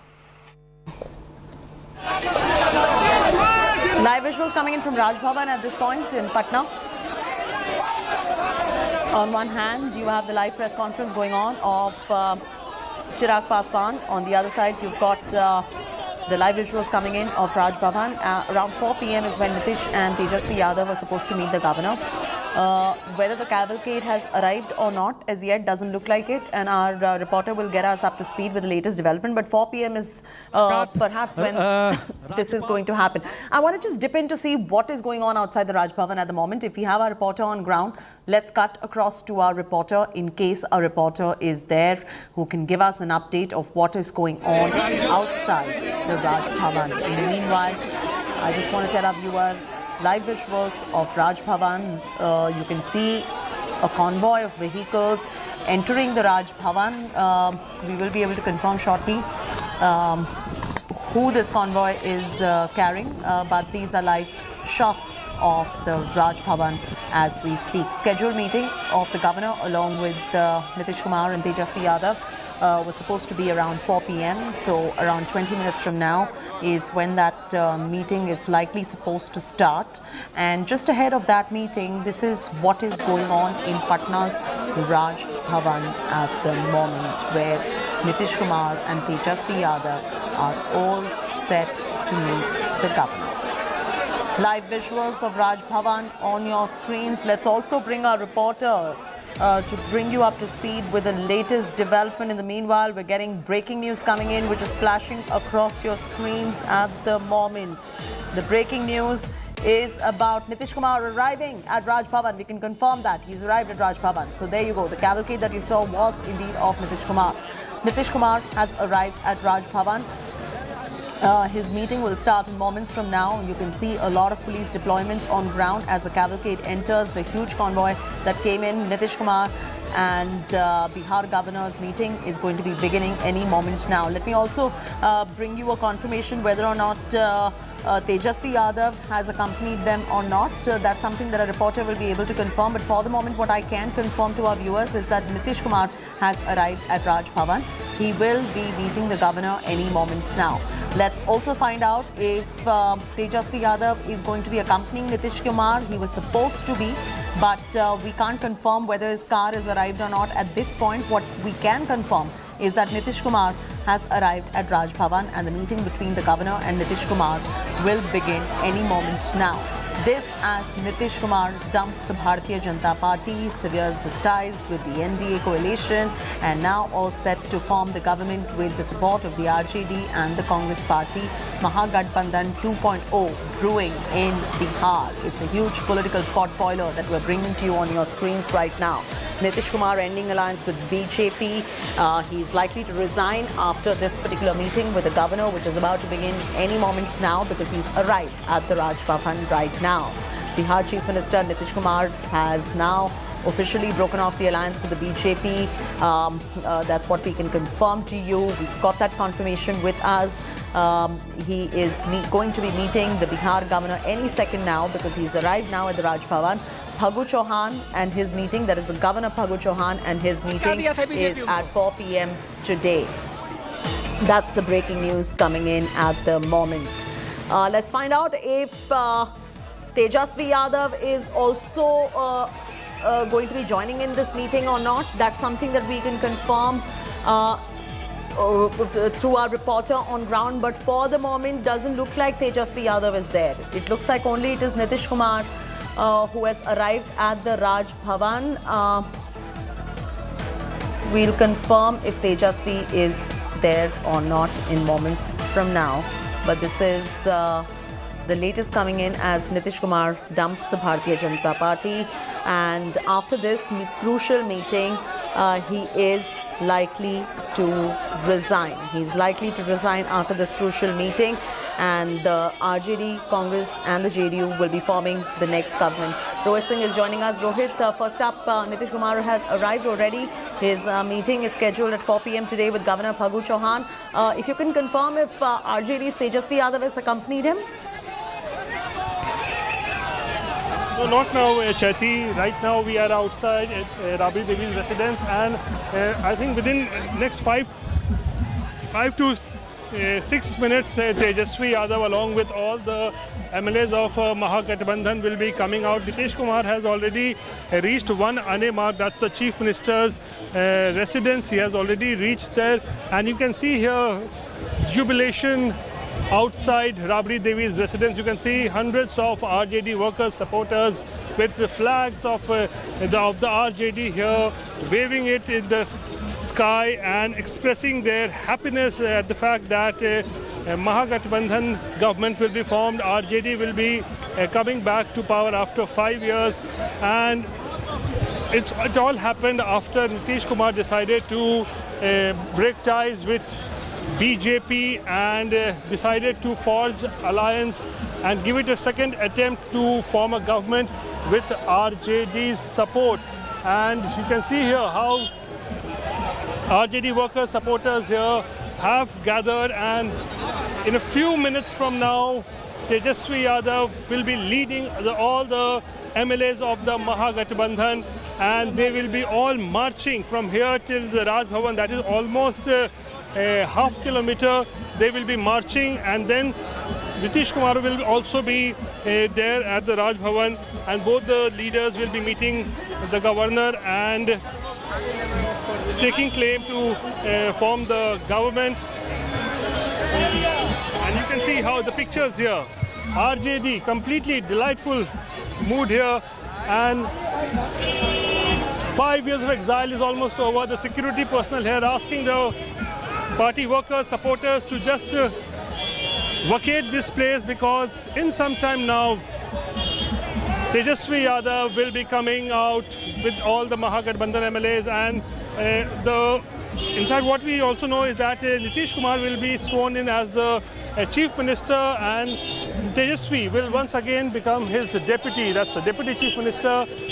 What we are also learning is that the Home Department could go to the RJD, and Tejasvi Yadav could also get the home portfolio. But you can see the flag here of RJD flying high, because 5 years down the line you are seeing that once again RJD is coming back to power. In 2017 they were in government, but Nitish Kumar decided to dump RJD on the issue of corruption. Corruption charges were leveled on Tejasvi. Nitish Kumar said that he always had the zero tolerance policy on corruption, and that is why he dumped RJD, forged alliance with the BJP. But 5 years down the line, Nitish Kumar extremely miffed with the BJP, alleging that the National Party, the Saffron Party, had been trying to split JDU for the last few months, and efforts were made to... You could show us what's going on right outside Rabri Devi's residence at the moment. If you could pan your camera and show us all the latest developments there. Yes, absolutely. I'll ask my camera person to just show you pictures here that hundreds of supporters, RJD supporters, have gathered outside Rabri Devi's residence. And a few minutes from now, we are learning that Tejasvi Yadav will be coming out. Let's talk to few supporters here, what they have to say. इधर आइए, आप लोग की सरकार बन रही है, फिर से क्या कहेंगे? अच्छा है, जो हमारा मैंडेट अमित शाह चुराया था उसको वापस हम लोग ले लिए हैं। वापस ले लिए हैं? हाँ। तो इस बार नीतीश कुमार पे आप लोगों को भरोसा रहेगा? नहीं, नीतीश कुमार पर तो भरोसा था ही। नीतीश कुमार को बरगला के इधर उधर करके सुबह का भूला शाम को वापस आ गए। हम लोग को कोई परेशानी नहीं है। कोई परेशानी नहीं है? नहीं। यहाँ पे देखिए, some young boys on the car. क्या कहेंगे आप लोग? खुशी की बात है कि केंद्र से हमारा सरकार आ रहा है, और क्या? सरकार आ रही है आप लोग? हाँ, आ रही है। युवा के तो सरकार आएगी। तेजस्वी यादव को ही जिंदा बनाना है, मुख्यमंत्री उन्हीं को। चलिए, तेजस्वी यादव को मुख्यमंत्री बनाना है। And here you see that how the security personnel of Tejasvi Yadav, they have now come out and trying to clear this entire area, because Tejasvi, with all the Mahagathbandhan MLAs, will be marching towards the Raj Bhavan. Let's get in a reaction from some more RJD supporters here. आप भी RJD समर्थक है क्या? नहीं, आप नहीं है। आप लोग RJD समर्थक है क्या? क्यों आप लोग आए हैं यहाँ पे? हम लोग आए हैं नई सरकार जो तेजस्वी जी के नेतृत्व में बनी, जुआ है, तेजस्वी जी विकास होगा, हम लोग इसलिए आए हुए हैं। तेजस्वी जी उप मुख्यमंत्री बनेंगे, आप लोग को खुशी है इसकी? बिल्कुल खुशी है। क्योंकि आप लोग तो चाह रहे थे कि मुख्यमंत्री बने, बहुत पुराने लीडर है नीतीश जी, चाचा जी पुराने लीडर है, उम्र और एज के उपास समाजवादी नेता है, इसलिए तेजस्वी जी अभी उप मुख्यमंत्री नेतृत्व करने काम सिखाएंगे अभी अपने नेतृत्व में। तो तेजस्वी का भी काम सिखाएंगे नीतीश चाचा? ज़्यादा बेहतर एक्सपीरियंस है तो अभी वो अपना एक्सपीरियंस शेयर करेंगे, कुछ दिन अभी रखेंगे तो ज़्यादा नेतृत्व करेंगे, अच्छा रहेगा। आप बताइए कि आपको लगता है कि नीतीश कुमार को मुख्यमंत्री बनना चाहिए था या फिर तेजस्वी को बनना चाहिए था? ये अंडरस्टूड है सर, ये अंडरस्टूड है, डिसाइडेड है मुख्यमंत्री कौन रहेंगे, डिप्टी सीएम कौन रहेंगे। वो तो अभी नीतीश जी बन रहे हैं, सीएम बन रहे हैं, लेकिन आप लोग इतने साल से चाहते थे कि नीतीश कुमार नहीं तेजस्वी बने मुख्यमंत्री। अब अलायंस हो गया ना, अलायंस हो गया। आज नीतीश कुमार नहीं होते, जेडीयू नहीं होती साथ में, तो हम लोगों की सरकार बनती। बिल्कुल, तो तेजस्वी मुख्यमंत्री होते, लेकिन जब अलायंस हो गया तब कोई गुंजाइश तो नहीं है ना, अब तो मिलकर चलना है। इसमें खुश है कि 5 साल बाद सरकार में आप लोग आ रहे हैं फिर से 17 के बाद? नहीं, हम लोग खुश है कि सेवा करने का मौका मिला है हम लोगों को, अब हम लोग फिर से सेवा करेंगे। चलिए, धन्यवाद।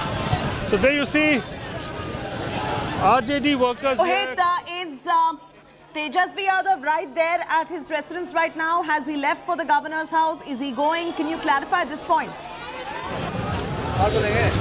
No, Cheti, Tejasvi is still inside Rabri Devi's residence. You can see here how his supporters, workers are all waiting with bated breath to get the first glimpse of Tejasvi after today's meeting got over and after Nitish Kumar decided to break ties with the BJP, and all the party worker supporters here.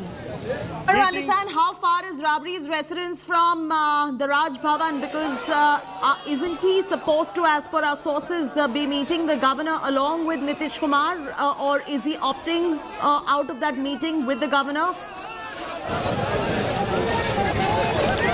Chati, the Raj Bhavan is just about a kilometer away from Rabri Devi's residence. This is the 10 circular road where we are at this point of time, and just about a kilometer away is Raj Bhavan, and from here the RJD MLAs along with the Congress and the left MLAs, they will all be walking towards the Raj Bhavan, and Nitish Kumar also will be joining them. And you can see how this entire stretch of road, the traffic has been completely blocked because of so many people on the road here, and everyone just waiting for Tejasvi Yadav to come out, because it's official, it's clear that Mahagathbandhan is going to be formed in Bihar. Whether that swearing in will take tomorrow, that remains to be seen. But here you can see. Mohit, we are breaking that story as well about how Nitish Kumar has reached the Raj Bhavan and about to be meeting the governor. He may resign after his meeting with the governor. What time is the meeting with the governor exactly? And by what time will Tejasvi also be joining the governor and Nitish Kumar? See, 4 o'clock is what we have been told, that Nitish Kumar is likely to meet Governor Fagu Chauhan, and that is when Tejasvi Yadav will also be reaching the Raj Bhavan. So in a few minutes from now, what we are learning is that Tejasvi Yadav can come out of Rabri Devi's residence and walk towards the Raj Bhavan to meet the governor along with the other Mahagathbandhan MLAs. Cheti. Okay, so we're waiting for Tejasvi Yadav to leave Rabri Devi's residence and walk over to the Raj Bhavan, which Rohit says is less than a kilometer away from where Rabri Devi lives. So from that home to Raj Bhavan is a kilometer away, and 4 p.m. is when he's likely to join Nitish Kumar and Governor Fagu Chauhan, and that is a very crucial meeting. We're keeping a close watch on. Rohit, will Nitish Kumar resign after this meeting with the governor?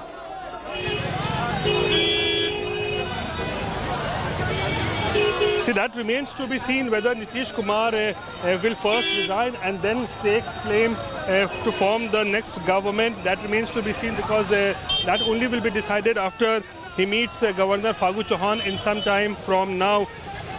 But it's a major change of power here in Bihar, because remember, Nitish Kumar has been basically like dumping the BJP, going with the RJD, again dumping the RJD, going with the BJP, and now again he has decided to dump the BJP and again go with the RJD.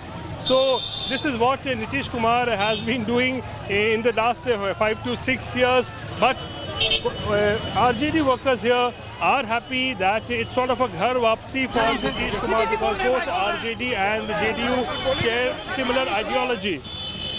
And we're dipping straight across to these live visuals that are coming in at this point. Let's listen into what's going on. Let's take a closer look at what is going on.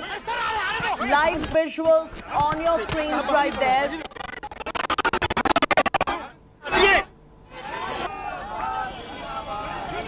Rohit, can you update us what these live visuals were all about? What's going on? Chaiti, outside 10 Circular Road, the official residence of Rashtriya Devi, the former Chief Minister, hundreds of RJD worker supporters, they have all gathered here. They are all waiting for Tejasvi Yadav to come out. Remember, for the last 5 years, they had been saying that if RJD comes to power, Tejasvi Yadav will be the Chief Minister. But this time around, this is not, RJD is not coming to power on its own, but it's an alliance with the JDU. So RJD workers are okay with the fact that, again, Tejasvi will become the Deputy Chief Minister, and Nitish Chacha, as they say, will be heading the government, will be the Chief Minister. But more important for the RJD is the fact that they will be returning to power. On your screens, Nitish Kumar has resigned as the Chief Minister of Bihar. The first confirmation here on India Today. Nitish Kumar hands his resignation to the Bihar Governor Phagu Chauhan. Nitish Kumar officially resigns as the Bihar Chief Minister. A very short meeting that took place between the Bihar Governor and Nitish Kumar. A couple of minutes right there, and after which this news has come out. We're breaking this news first on India Today that Nitish Kumar has resigned as the Bihar Chief Minister. On expected lines, because this is something that we have predicted. He has handed over his resignation letter to the Bihar Governor Phagu Chauhan. Nitish Kumar officially resigns as the Chief Minister of Bihar, submits a letter of support as well as what we are picking up. We'll expand more on this development in moments from now. A lot of suspense, a lot of this is a pot boiler in Bihar. Nitish has handed over the resignation. It is the India Today news break that is confirmed. We were the first to break the story that Nitish Kumar will be resigning as Bihar Chief Minister after his meeting with the Bihar Governor, and we can confirm that our news break holds fort. Nitish Kumar has indeed handed over his resignation to the Bihar Chief Minister, to the Bihar Governor Phagu Chauhan. Nitish Kumar, after dumping the Bharatiya Janata Party's security ties with the NDA, now all set to form the government with the support of the RJD and the Congress Party. He arrived at the governor's house just moments back. It was a rather very short meeting that lasted for a couple of minutes. And after the meeting with the governor Phagu Chauhan, Nitish Kumar put in his resignation. He sent in his resignation. He has resigned as the Chief Minister of Bihar. Plus, what we can also confirm is that he has submitted letters of support. Very interesting in terms of what happens next now. I request the producers to get us our reporters who can bring us up to speed with the latest developments, latest twists and turns on the story. Rohit Singh is with us. Rohit, India Today's news break confirmed. We had mentioned that Nitish Kumar will resign, and he's gone ahead and resigned. मुख्यमंत्री थे, हमने मुख्यमंत्री पद से इस्तीफा सौंप दिया। BJP से क्या परेशानी थी नीतीश जी? बता देंगे। आप बताइएगा नहीं नीतीश जी क्या दिक्कत हुई? आपसे क्या 24 में प्रधानमंत्री के उम्मीदवार होंगे?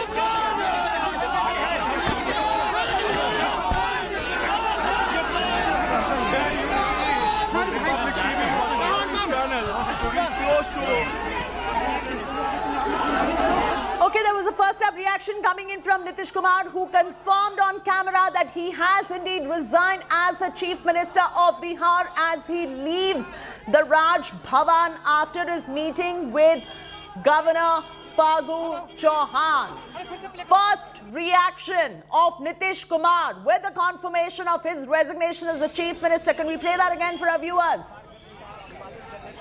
All right, we'll play that again for you in just moments from now, but that was the first live reaction coming in from the Bihar Chief Minister Nitish Kumar after resigning and after submitting his resignation. Nitish says, I have broken the alliance with the NDA. Listen in to the first ever reaction of Nitish Kumar after submitting his resignation.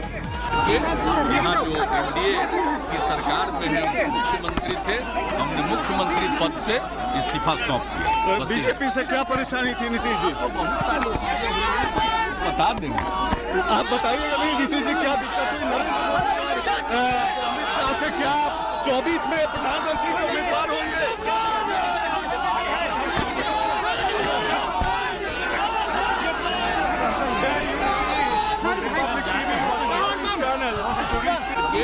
यहाँ जो NDA की सरकार में है मुख्यमंत्री थे, हमने मुख्यमंत्री पद से इस्तीफा सौंप दिया। बीजेपी से क्या परेशानी थी नीतीश जी? बता देंगे। आप बताइएगा नहीं नीतीश जी क्या दिक्कत हुई? क्या 24 में प्रधानमंत्री के उम्मीदवार होंगे?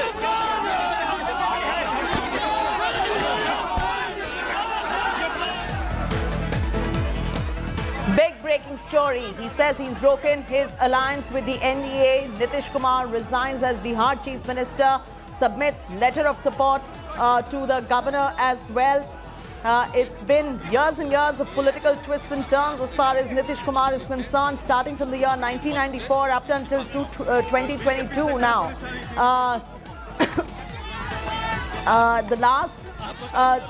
The last U-turn he had taken was in 2017, and now in 2022 he has left the NDA to form the government with the Mahagathbandhan. It is a breakup over the differences with the Bharatiya Janata Party, plus additionally to pursue his national ambition as well. We will bring you the entire perspective in moments from now.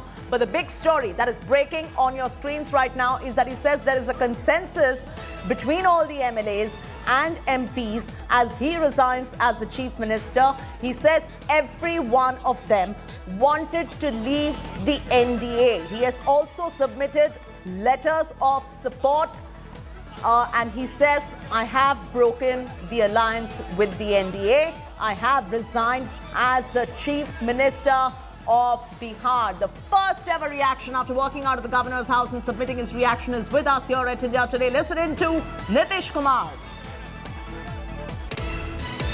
यही है कि हम लोगों को NDA छोड़ देना चाहिए। जैसे ही NDA छोड़ने का निर्णय सब लोगों ने किया, तो हमने उसी को स्वीकार कर लिया और आकर के यहाँ जो NDA की सरकार में है मुख्यमंत्री थे, हमने मुख्यमंत्री पद से इस्तीफा सौंप दिया। बीजेपी से क्या परेशानी थी नीतीश जी? बता देंगे। आप बताइएगा नहीं नीतीश जी क्या दिक्कत हुई? Rohit Singh is joining us live. Rohit, our news break is confirmed. We were the first ones with that news break that after the meeting with the governor, Nitish Kumar will indeed resign as the Chief Minister, and the confirmation has come from the horse's mouth. He has resigned. He has submitted a letter of resignation. He says that I've got the consensus. He has the numbers with him as well. What's interesting here is that Tejasvi Yadav did not accompany him for this meeting. He was supposed to, wasn't he? Rohit, Nitish Kumar. Rohit? Yes, Chati. Nitish Kumar has tendered his resignation, and in a short while from now, what we are learning is that Tejasvi Yadav will be also coming out of his house, that is the Rabri Devi's residence, and he will be coming out and he will be also going towards the Raj Bhavan, and you can see hundreds of RJD workers here outside, gathered outside, and Nitish Kumar, what we know, has in fact arrived at the residence of Rabri Devi. This is what we are learning. Nitish Kumar has arrived at Rabri Devi's residence to meet Tejasvi Yadav. That's the big news that we are getting. That Nitish Kumar, after tendering resignation, after tendering his resignation to Fagu Chauhan, the governor, now he has come at 10 Circular Road. That's the residence of Rabri Devi, and he is going inside.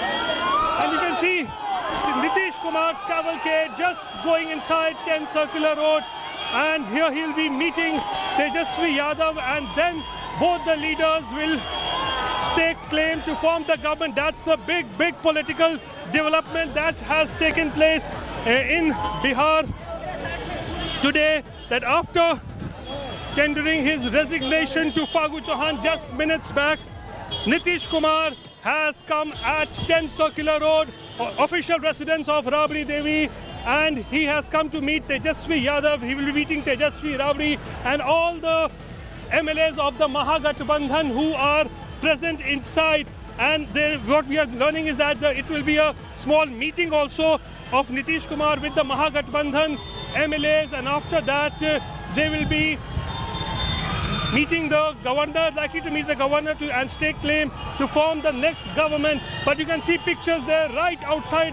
Rabri Devi's residence, that how excited here supporters of RJD and Congress are here, because Nitish Kumar, after tendering his resignation just minutes back, has now come to meet Tejasvi Yadav at 10 Circular Road, the residence of former Chief Minister Rabri Devi, and he has been welcomed inside. What we are learning, and a short while from now, all these leaders will be marching towards the Raj Bhavan. What we are being told now, all these leaders today itself, Rohit, that they are all going to be going together to the Raj Bhavan next and staking claim to form the government. Is that what we are picking up from sources now?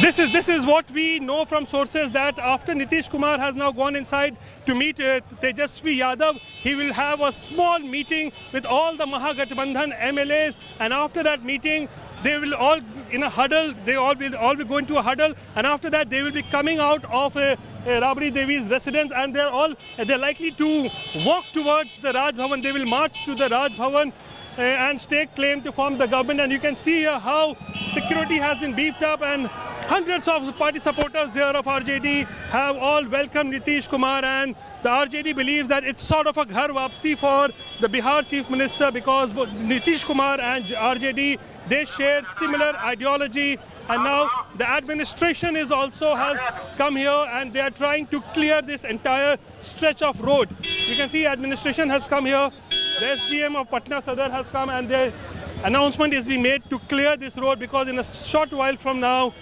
all these leaders, Nitish Kumar, Tejasvi Yadav, Mahagathbandhan leaders, they will be marching to the Raj Bhavan. That is what sources are telling us, Chaiti. Absolutely. So sources indicating that today itself, they will all be marching to the Raj Bhavan, which is Nitish Kumar, with the support of MLAs and Tejasvi Yadav. They will be marching back to the Raj Bhavan now. They will go meet the governor and stake claim to form the government. All of this in a day's time. So this is what we're picking up from sources at this point. Nitish Kumar currently has reached Rabri Devi's residence. He's at Lalu Yadav's residence right now. Tejasvi Yadav present there with a few MLAs as well is what we are picking up.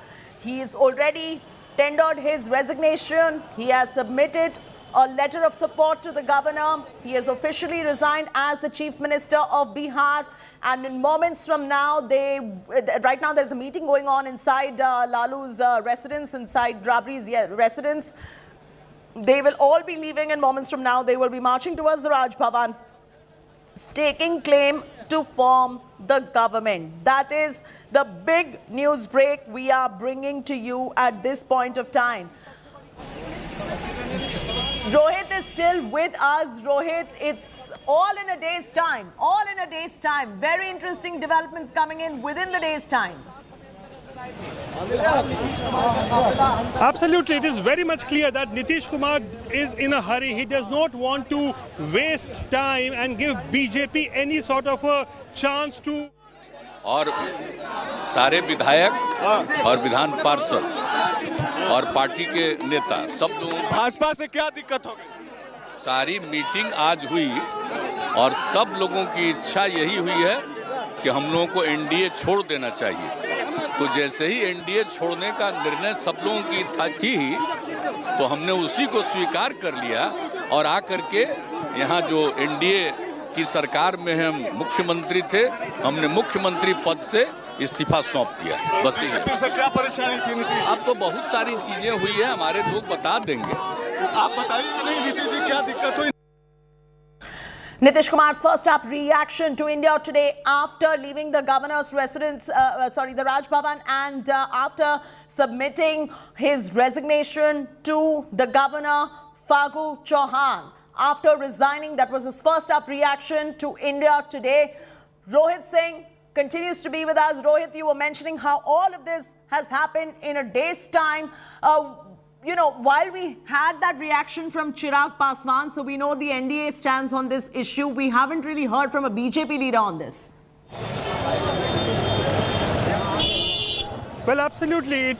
We can say that BJP may be in a state of shock as to what has happened. But let me tell you, BJP was somewhere down the line was also anticipating that this was going to come, because the manner in which relations had worsened between BJP and JDU in the last 3 to 4 months, the war of words going on between leaders of both the parties, and Nitish Kumar, as he said in the meeting of the JDU, that he was being insulted by BJP leaders, and also that BJP was trying to break his party, split his party. So it was almost evident that Nitish Kumar was in no mood to continue with BJP, and BJP also somewhere down the line, keeping the track record of Nitish Kumar in mind, was almost ready that this was coming. This was coming, that Nitish could form a government with the support of RJD.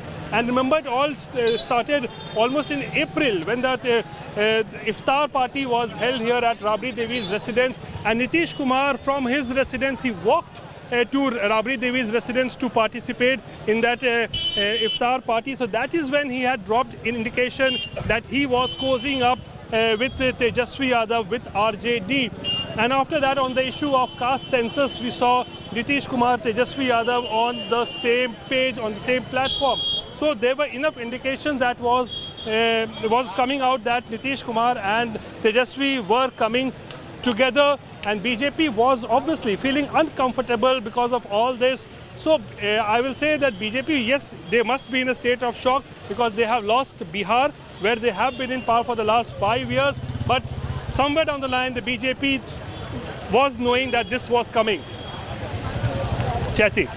Well, the BJP saw this coming, but all of this happening in a day's time is something that they might have least expected this. If history and what happened in other states is anything to go by, this has been very clean, very smooth so far. Nitish Kumar has submitted the letter of support to the Bihar governor. He has resigned. He is now at Tejasvi's residence, meeting with other MLAs as well. And then they're going to be going back to the governor, to the Raj Bhavan, and staking claim to form the government. Rohit, do we know exactly the timeline as to when that is going to happen? See, Cheti, what is happening today is a complete repetition of what happened in 2017. Remember when Nitish Kumar decided to dump RJD after corruption charges were leveled on Tejasvi Yadav? It's within days' time that he announced that he met the governor and he resigned. And then the same evening, he, along with the BJP leaders, had met the governor, and next day he formed the government. So within 24 hours, last time also in 2017, we saw that within 24 hours it all happened. Nitish Kumar holding the meeting of the JDU legislative party, then deciding to dump the RJD, then tendering his resignation to the governor, then same evening staking claim to form the government with the BJP leaders, and next morning he was sworn in. So it all happened within 24 hours, and it seems that it's the history being repeated here when we today saw that after the JDU meeting, after Nitish decided to dump BJP, he has met the governor, tendered his resignation. Now he's meeting RJD leaders here, Mahagathbandhan leaders here, and in a short while from now they will be meeting the governor to stake claim. And in all likelihood tomorrow morning, what we are learning is that the swearing-in ceremony could also take place. Chetty. A big update coming in. I want to tell our viewers that there is a news break at the moment. The press conference, joint press conference of Nitish Kumar and Tejasvi Yadav to happen in moments from now, where we can confirm that they are about to address a press conference in a little while from now. That confirmation is coming. It's on your screens right now. They're also going to be addressing the Mahagathbandhan MLAs, and there's going to be a short press conference. Nitish Kumar and Tejasvi Yadav going to be addressing Mahagathbandhan MLAs. There's going to be a press conference in short while from now. They're also going to be addressing the Mahagathbandhan MLAs. We're standing by for that press conference now, the joint press conference, the first joint conference after Nitish resigns as the Chief Minister of Bihar, between Tejasvi Yadav and Nitish Kumar addressing a press conference together. In moments from now, that press conference is going to happen. I just want to get a sense of the timings as well. Rohit, if you can just give us a sense of the timeline. So now they are at Tejasvi's residence. They're at Rabri's residence. They're having a short meeting. After this, they're going to be addressing a press conference. So there's going to be Nitish Kumar, Tejasvi Yadav addressing the Mahagathbandhan MLAs and addressing a press conference, after which they will be marching to the governor's house, taking claim to form the government. Have I, one, got the timeline right? And two, do we have a possible indication of timing on this? Yes, Chetty, see, right now Nitish Kumar is inside Rabri Devi's residence, and he is meeting the legislators of Mahagathbandhan and having a small talk with them. And there is a possibility that a joint press conference could also be held with Tejasvi and Nitish Kumar addressing it.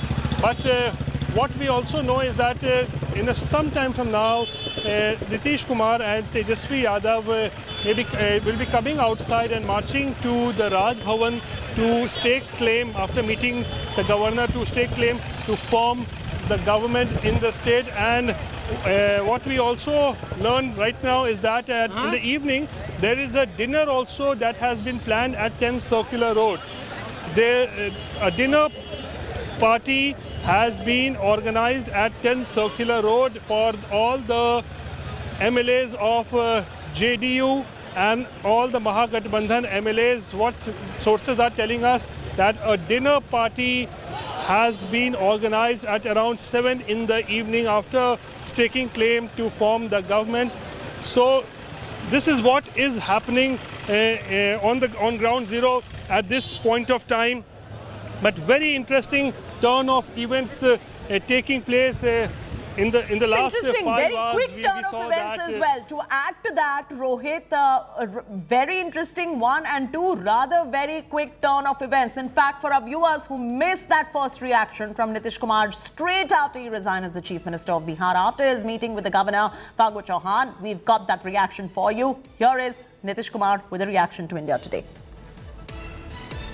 दोनों लोकसभा राज्यसभा के सांसद और सारे विधायक और विधान पार्षद और पार्टी के नेता सब लोगों की मीटिंग आज हुई, और सब लोगों की इच्छा यही हुई है कि हम लोगों को एनडीए छोड़ देना चाहिए। तो जैसे ही एनडीए छोड़ने का निर्णय सब लोगों की थी ही, तो हमने उसी को स्वीकार कर लिया और आकर के यहाँ जो एनडीए की सरकार में हम मुख्यमंत्री थे, हमने मुख्यमंत्री पद से इस्तीफा सौंप दिया। बस ये क्या परेशानी थी नीतीश? अब तो बहुत सारी चीजें हुई है, हमारे लोग बता देंगे। आप बताएं। Rohit Singh still continues to be with us. Rohit, very interesting turn of events. in your own admission, but very quick turn of events as well. All of this is going as clockwork and as planned for the JDU, for Nitish Kumar at the moment. Yes, definitely, Chaiti. See, Nitish Kumar may be saying that it was the decision of all the MP, MLAs of Lok Sabha, Raj Sabha that they should break alliance with the BJP. But what we know as, because we have covered Nitish Kumar so much in Bihar, that Nitish Kumar had already made up his mind of breaking alliance with the BJP, and this meeting was just a formality because this party, JDU, is we can say a one-man party. Everything here happens at Nitish Kumar's command. There is no number 2 in JDU. So Nitish Kumar had already decided that he wanted to break ties with the BJP, and it was just a formality that all the MPs from the Lok Sabha, Rajya Sabha of the JDU and all the MLAs were called, and a meeting was held. And as Nitish Kumar was also saying that everyone was of the view that they should break relations and alliance with the BJP, which he accepted and had tendered his resignation. But we know that Nitish Kumar had already decided, keeping in mind the events that have been taking place in the last 3 to 4 months in Bihar and the manner in which relations had worsened between BJP and JDU, that Nitish Kumar had already decided, especially after the RCP episode, that he did not want to continue with the BJP any longer. Chaiti. Yes, and that he made it amply clear right there, and that's the latest coming in at this point of time. A new government formation will take place this evening in all likelihood, because they're all now going to be marching towards the governor's house, staking claim to form the government. But before that, there is going to be a joint press conference as well. They are also going to be addressing their Mahagathbandhan MLAs. So this is a big shockwave coming in from Bihar at this point of time. Nitish Kumar, number 1, has resigned as the chief minister. Number 2, he left the governor's house. He's now in a meeting at Rabri's residence with the MLAs that are supporting him and Tejasvi Yadav too. Next, what they're going to do is, on your screens right now, Nitish and Tejasvi will be addressing the Mahagathbandhan MLAs, after which they're going to be staging a march. They will be walking towards the Raj Bhavan, staking claim to form the government. And after which there is, according to what Rohit is telling us, sources indicate that there is also a dinner which has been planned in the evening. So this is the timeline of what is about to happen. Rohit, are we getting any kind of an indication when that press conference is going to take place, the joint press conference that all of us are waiting to hear in?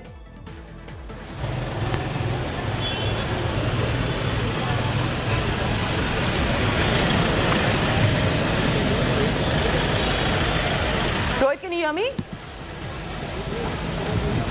Yes, Breaking news coming in, sources are saying Congress demands speaker post. That is the latest coming in. Congress is demanding speaker post. Nitish is going to be likely to be meeting Gandhis after the swearing in.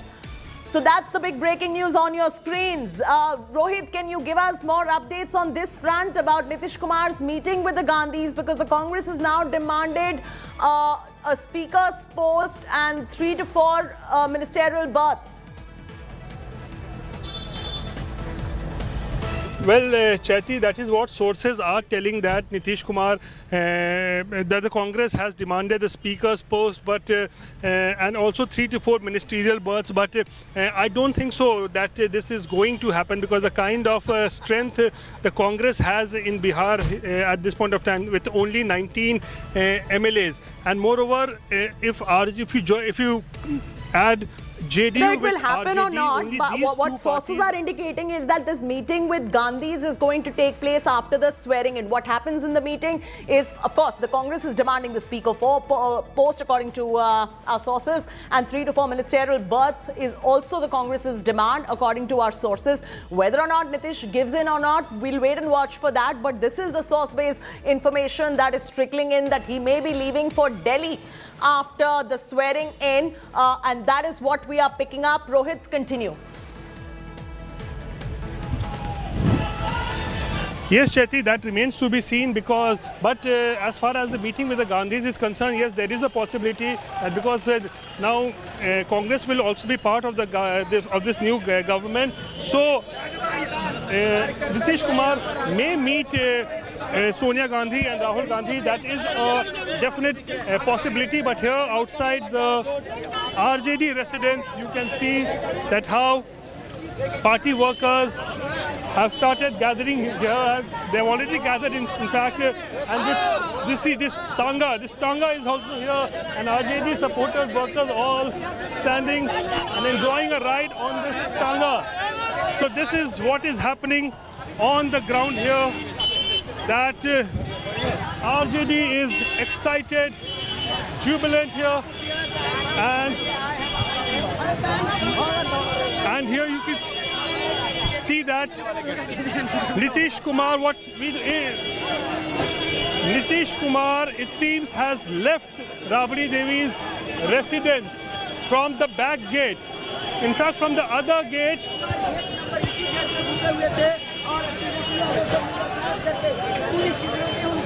now Nitish Kumar has in fact left Rabri's residence from the other gate here. So this is all what is happening here at 10 Circular Road, the residence of Rabri Devi. 10 minutes back we saw Nitish Kumar reaching here and having a meeting with Tejasvi Yadav, Rabri Devi and Tej Pratap, and also all the leaders of the Mahagathbandhan here. And is he going? Where is he left from for? The other gate. Chaiti, I think he has returned to his residence. That is the 7th Circular Road. We'll just be confirming in a minute from now. But that's the way where his residence is, 7th Circular Road. So we believe that he has returned to his residence, and in a short while he may be meeting Governor. And what we know that he has returned to One Anemarg. Yes, One Anemarg, the Chief Minister's residence. He has returned to One Anemarg, the Chief Minister's residence, after meeting the Lalu family here at 10 Circular Road. He's back at the Chief Minister's residence. Chaiti. Lots of developments taking place. Nitish Kumar has left Rabri Devi's residence after his meeting with Tejasvi Yadav and the other MLAs who were present over there. Now he's left for the Chief Minister's residence. At the moment, he has gone back to his residence. Is he going to be now next headed to the governor's house or not? We'll get you those details, but what we can confirm is that he's going to be staking claim to form the government today. He has dumped the Bharatiya Janata Party. He has cut ties with the NDA. He has declared war for 2024, harboring national ambitions also. So it's a very interesting potboiler that we're bringing to you from Bihar at this point.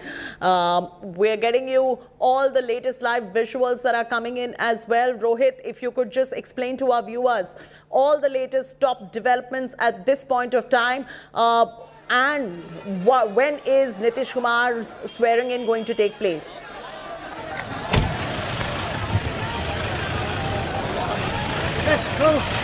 Well, Chaiti, hectic political developments happening here on ground in Patna. In the last 5 years, we have seen how Janata Dal United, how Nitish Kumar has broken alliance with BJP and has now forged alliance with the Mahagathbandhan. And after tendering his resignation to Fagu Chauhan, the governor, he has met Tejasvi and Rabri Devi along with other Mahagathbandhan MLAs present here. And now, a couple of minutes back, he has also left Rabri Devi's residence from the other gate because there was a lot of media presence at the gate number 1. That's the main gate. So Nitish Kumar, in fact, avoiding the media here, and in fact, from the gate number 2, he has left for One Anemarg. That's the Chief Minister's residence. And now we are waiting to see that when Tejasvi Yadav and all the leaders of the Mahagathbandhan, the MLAs who are in fact inside Rabri's residence for the last 6 hours, when are they going to come out and march to the Raj Bhavan? Because what we learn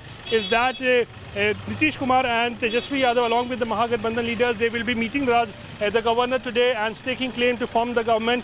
And when they get time, in fact, in all likelihood, tomorrow the swearing-in ceremony could also take place. Chaiti. Okay, so the swearing-in ceremony could also take place tomorrow, but they will be going to the governor to stake claim to form the government.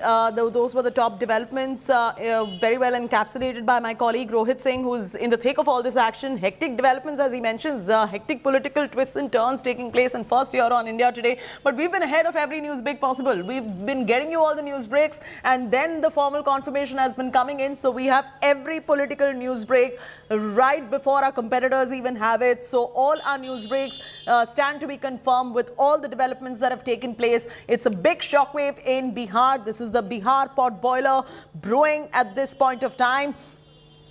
And what we're also picking up from Congress sources is that Nitish Kumar will most likely visit New Delhi after the swearing in to meet Congress Presidents Sonia Gandhi and Rahul Gandhi as well. So far, the demand, what we're picking up from sources from the Congress party, is that they want the Speaker's designation plus 3 ministerial berths or 4 ministerial berths in case they can't be given the Speaker's position. So there are some demands that have been put forth by the Congress party.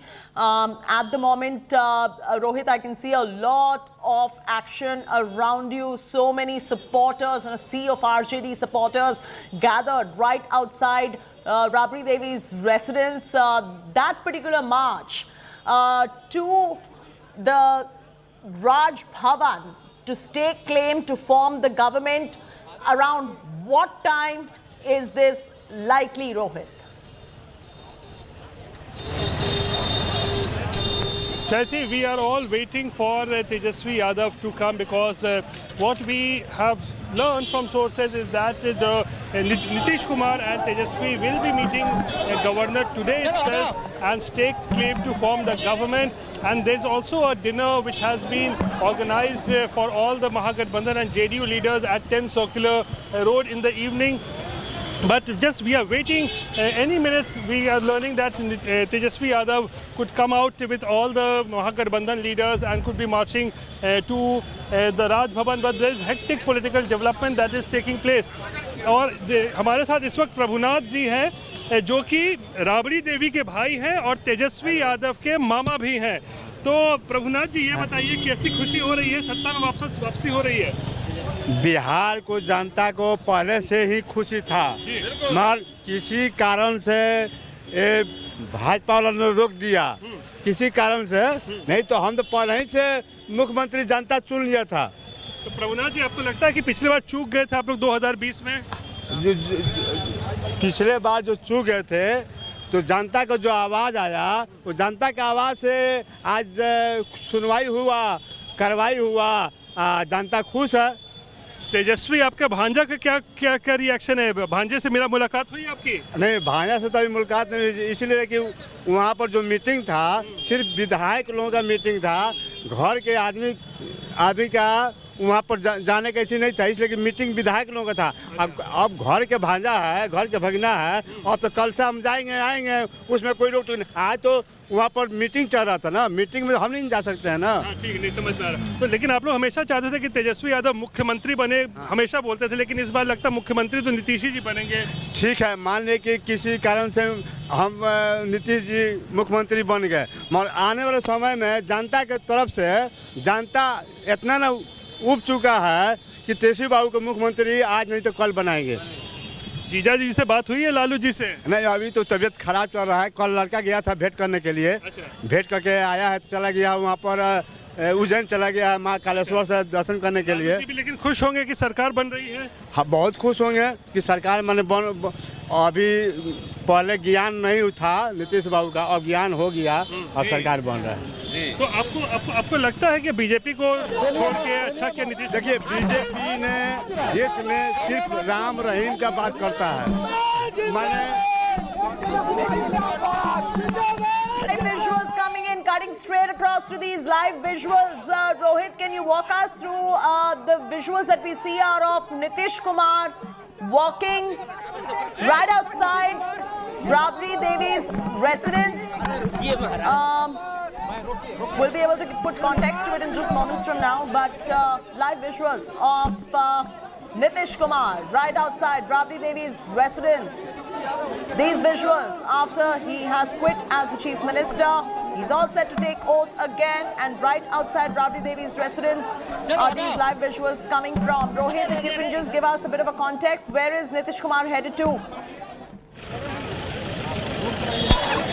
Well, Nitish Kumar has returned to One Anemark. That's the Chief Minister's residence after meeting Tejasvi and Rabri Devi a short while back. Chati. Okay, so this is not Rabri Devi's residence. I apologize. This is... can we change that on our screens as well? This is at his residence, which is the Chief Minister's residence. That's where the live visuals are coming from. He's walking there. He is flanked by a sea of supporters. It's not very clear whether Tejasvi has joined him or not. I'm trying to see and confirm to you in moments from now. Rohit, can you confirm if Tejasvi is with him?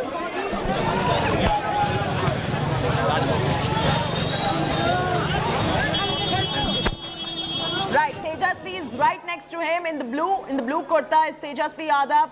This is Nitish Kumar and Tejasvi Yadav walking into the Chief Minister's residence. This after the meeting at Rabri's residence took place, and the visuals right now are from Nitish Kumar's residence in Patna. Nitish Kumar resigns, declares war for 2022. Rohit Singh is with us at the moment. Rohit, we are seeing a show of strength optically. Just look at these visuals.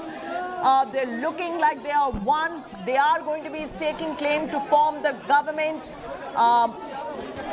We are waiting for the press conference and the address to the MLAs as well now. Rohit.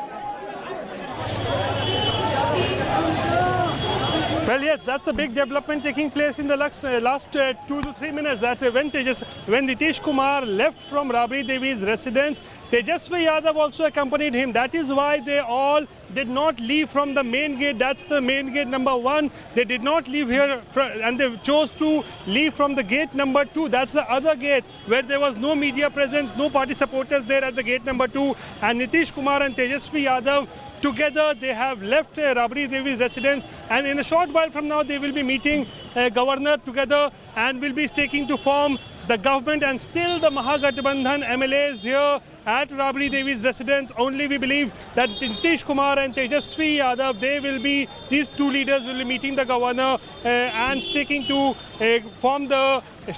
to form the next government in Bihar. But this is all happening very fast, rapid development taking place here today. That Nitish Kumar came here, met Tejasvi, Rabri Devi and other Mahagathbandhan leaders for about 7 to 8 minutes, and then together with Tejasvi Yadav, he left from the other gate, and now they are all going to the Raj Bhavan to stake claim to form government. Chati.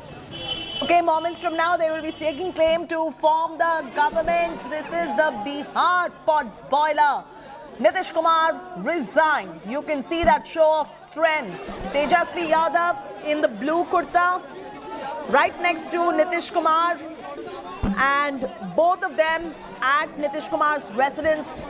What is coming up next is them going to the Raj Bhavan to stake claim to form the government. In fact, Congress sources have also informed us that Nitish Kumar most likely will be visiting Delhi too after the swearing in to meet Congress President Sonia Gandhi and Rahul Gandhi. And so far, what our sources from the Congress party have told us is that they've demanded for the Speaker's position, and they've also demanded that either the Speaker or then give them 3 ministerial berths. We'll get you those details too in moments from now, but it's a stunning ditch coming in from Nitish Kumar after those multiple twists and multiple turns and many U-turns that he has taken in his political careers. He's known for his political U-turns, and that's a defining image on your screens right now of Nitish Kumar and Tejasvi Yadav. Latest visual. This is the latest visual and the defining image of the day on your screens. There cannot be a better image describing all that is going on, because you have on the screen Tejasvi and Nitish Kumar both exchanging a floral bouquet. All right, BJP is giving out a press conference. Let's listen into what the BJP has to say on this entire potboiler. Listen in. प्रेम रंजन पटेल जी और सभी press के मित्रों, 2020 के चुनाव में NDA गठबंधन के तहत हम सबों ने चुनाव लड़ा था और जो मेजॉरिटी और मैंडेट था वह एनडीए में भाजपा और जनता दल यूनाइटेड को जनता ने मैंडेट दिया था। हम 74 सीट जीतने में कामयाब हुए थे। उसके बावजूद भी माननीय प्रधानमंत्री जी ने और माननीय गृह मंत्री जी ने जो वादा किया था, हमने उस वादे का पूर्णतः पालन किया और माननीय नीतीश कुमार जी इस एनडीए गठबंधन के मुख्यमंत्री बने।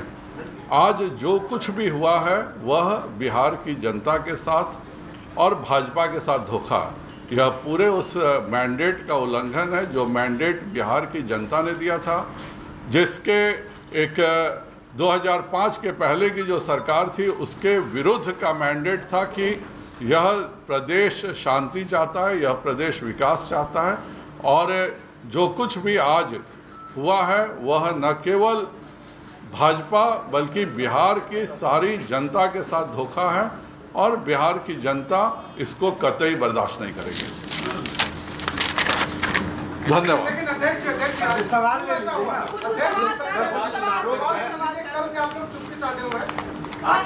बात करेंगे। यह वह बेहतर जवाब दे सकते। जो कुछ भी हुआ है उसका बेहतर जवाब माननीय मुख्यमंत्री जी दे सकते हैं। यह सरासर बिहार के जनता और मैंडेट के साथ धोखा है और 2017 की जो परिस्थितियां बनी थी वह खुद वो बताएं कि उस भ्रष्टाचार में क्या अंतर आ गया, उस बातों में क्या अंतर आ गया। यह इस बिहार की जनता के साथ मैंडेट के साथ धोखा है और बिहार की जनता निश्चित तौर पर इसके लिए उनको सबक सिखाएगी। Going on to say ये बिहार की जनता के साथ धोखा किया जा रहा है। They are crying betrayal. They are saying Nitish ने हमें धोखा दिया, भारतीय जनता पार्टी को धोखा दिया, लोगों के मैंडेट को धोखा दिया. Going on to say that this is a complete betrayal of the people's mandate after the last election in 2017, and of course going on to say how it is a betrayal to the Bharatiya Janata Party after Nitish Kumar resigns as the Chief Minister of Bihar and all set to form the government with the RJD and the Congress Party. So the BJP has given a very cryptic statement. It's not a long press conference as we are always used to. They've been very cryptic about this, but they've made their point. They've said this is a betrayal to the BJP, and over and above that, this is a betrayal to the people of Bihar, and this is going against the mandate of people. And in fact, his last sentence was also, "Hum unko sabak sikhayenge." So they are ready for a revenge. We don't know what that revenge really means. We saw what has happened in Maharashtra and other states as well. When BJP talks about a revenge, we do not know what that means. So it's going to be an interesting... RK Singh of the Bharatiya Janata Party has spoken exclusively to India Today. Listen in. Nitish Kumar ने इस्तीफा दे दिया है और महागठबंधन के साथ मिल करके वो सरकार बनाने जा रहे हैं। इस पर हमारे साथ मौजूद हैं बातचीत करने के लिए केंद्रीय मंत्री RK सिंह। सर, नीतीश कुमार ने एक बार फिर एनडीए को धोखा दिया है। उन्होंने यहाँ बीजेपी के साथ छोड़ करके अब महागठबंधन के साथ चले गए, सरकार बनाने जा रहे हैं। आप इसको किस तरीके से देखते हो? फिर पलटी मारी। देखिए साहब, ये पहले थे RJD के अंग थे, उसके बाद RJD को छोड़ा, बीजेपी के साथ उन्होंने गठबंधन किया, बीजेपी के साथ सरकार चलाई। उसके बाद बीजेपी को छोड़ करके फिर RJD के साथ सरकार बनाई। 2 साल उस सरकार उसके साथ RJD के साथ रहे, अब फिर हम लोग के साथ आ गए, अब फिर हमको छोड़ करके उस तरफ जा रहे हैं। ये इस प्रकार आज इधर कल उधर ये सिद्धांतहीन राजनीति, सिर्फ सत्ता के लिए राजनीति है ये, और तो एकदम बिल्कुल सिद्धांतहीन है। ये बिहार का दुर्भाग्य है कि इस प्रकार की सिद्धांत विहीन सत्ता की राजनीति हो, ये एकदम बिल्कुल बिहार का दुर्भाग्य है। यही नीतीश कुमार कहा करते थे कि RJD एकदम बिल्कुल बिहार के सर्वनाश के लिए जिम्मेवार है। यही कहा करते थे कि RJD में भ्रष्टाचारी लोग जमे हुए हैं, यही तो कहा करते थे वे लोग। अब फिर उसी के साथ जाकर के मिल गए। इसका तो हमको लगता है कि उनको उत्तर देना होगा कि क्यों ये ऐसे लोगों के साथ जाके मिल गए जिनकी ये भर्त्सना किया करते थे, जिसके बारे में कहा करते थे कि हाँ साहब से उनके नेता लोग भ्रष्ट हैं, भ्रष्टाचार की जननी है। ऐसे लोगों के साथ क्यों मिल गए, ये उनको जवाब देना होगा। आपको लगता है कि बीजेपी के सामने अब किस तरीके का विकल्प होगा बिहार में? हम लोग का तो देखिए, कोई राजनीतिक पार्टी का एक ही विकल्प तो है, को तो जनता। वो जनता के सामने जाएंगे, जनता को बताएंगे, और जनता तो सब देख रही है। वो तो देख रही है कि किस प्रकार से इस पार से उस पार जाते रहते हैं। आइए उनके अपने अंदरूनी समस्या के कारण हुआ है। ये अपने पार्टी के एक नेता को निकाले, वो निकाले, या उनके पार्टी के एक नेता और उसमें जो विभेद हुआ वो उनका विभेद हुआ। इसमें बीजेपी का तो कहीं कुछ था नहीं। उनकी तरफ से ये कहा जा रहा है कि बीजेपी में उनको इस तरीके का सम्मान नहीं मिल रहा था। आखिर किस तरीके का सम्मान उनको चाहिए था? उनको सही तरीके से यहाँ पर व्यवस्था उनकी 45 सीट थी, हमारी 77 सीट थी, फिर भी हम लोग मुख्यमंत्री बनाए रखे और हम लोगों ने घोषित कर दिया कि यही हमारे मुख्यमंत्री रहेंगे। और कितना सम्मान चाहते हैं और क्या चाहते हैं वो, और वहाँ पर कितने दिन तक ये RJD इनके नीचे रहेगी और कितने दिन तक तेजस्वी इसके नीचे काम करेंगे, ये भी सवाल उठता है ना। इसके बारे में भी सोच ले। अब तो ये कहा जाने लगा बिहार में कि लालू यादव किंग मेकर, इस तरीके की भी बातें आने लगी। तो बिहार का भविष्य किस ओर जा रहा है? बिहार का भविष्य तो अंधकार में कब से हो रहा है साहब। देखिए ये हम लोग एकदम पिछड़ गए, सब राज्यों में विकास के इसमें बिल्कुल पिछड़ गए हैं। ये हम लोग का दुर्भाग्य। धन्यवाद। एक अंतिम सवाल, वहाँ कुछ JDU के नेता कहने लगे कि 2024 के लिए तैयार हैं और देश नीतीश कुमार का इंतज़ार कर रहा है, इस तरीके की बातें होने लगी। तो क्या आपको लगता है कि 2024 में महागठबंधन के वो PM कैंडिडेट के तौर पर आ सकते हैं? ये तो महागठबंधन बतावेगा जी, ये तो महागठबंधन बतावेगा। इस तरीके की कल्पना क्या है आपको लगती है? ये तो महागठबंधन देखिए है, उसमें सभी लोग नेतृत्व करना चाहते हैं और है वो नेतृत्व विहीन। तो अब नेता की खोज उनमें वो नेता की खोज कर रहे हैं, तो ये उनको वो समझें, वो जाने। Thank you. बिल्कुल, तो नेता की खोज चल रही है। हालांकि बिहार में जिस तरीके से राजनीतिक उठापटक हुई, अब देखना होगा कि आगे किस तरीके से ये ऊँट किस करवट बैठता है, ये देखना होगा। कैमरामैन अश्विनी हेलन के साथ Jitendra Singh. Okay, BJP's reaction coming in right there. We also had a press conference by the Bharatiya Janata Party where BJP cries betrayal at the moment. They have gone ahead and said that this is dhoka to the BJP and the people of Bihar because this is going against the people's mandate of 2017. They also ended up saying hum unhe sabak sikhayenge. So what that means, we don't know. It's going to be an interesting roller coaster ride in case they decide to act on this development.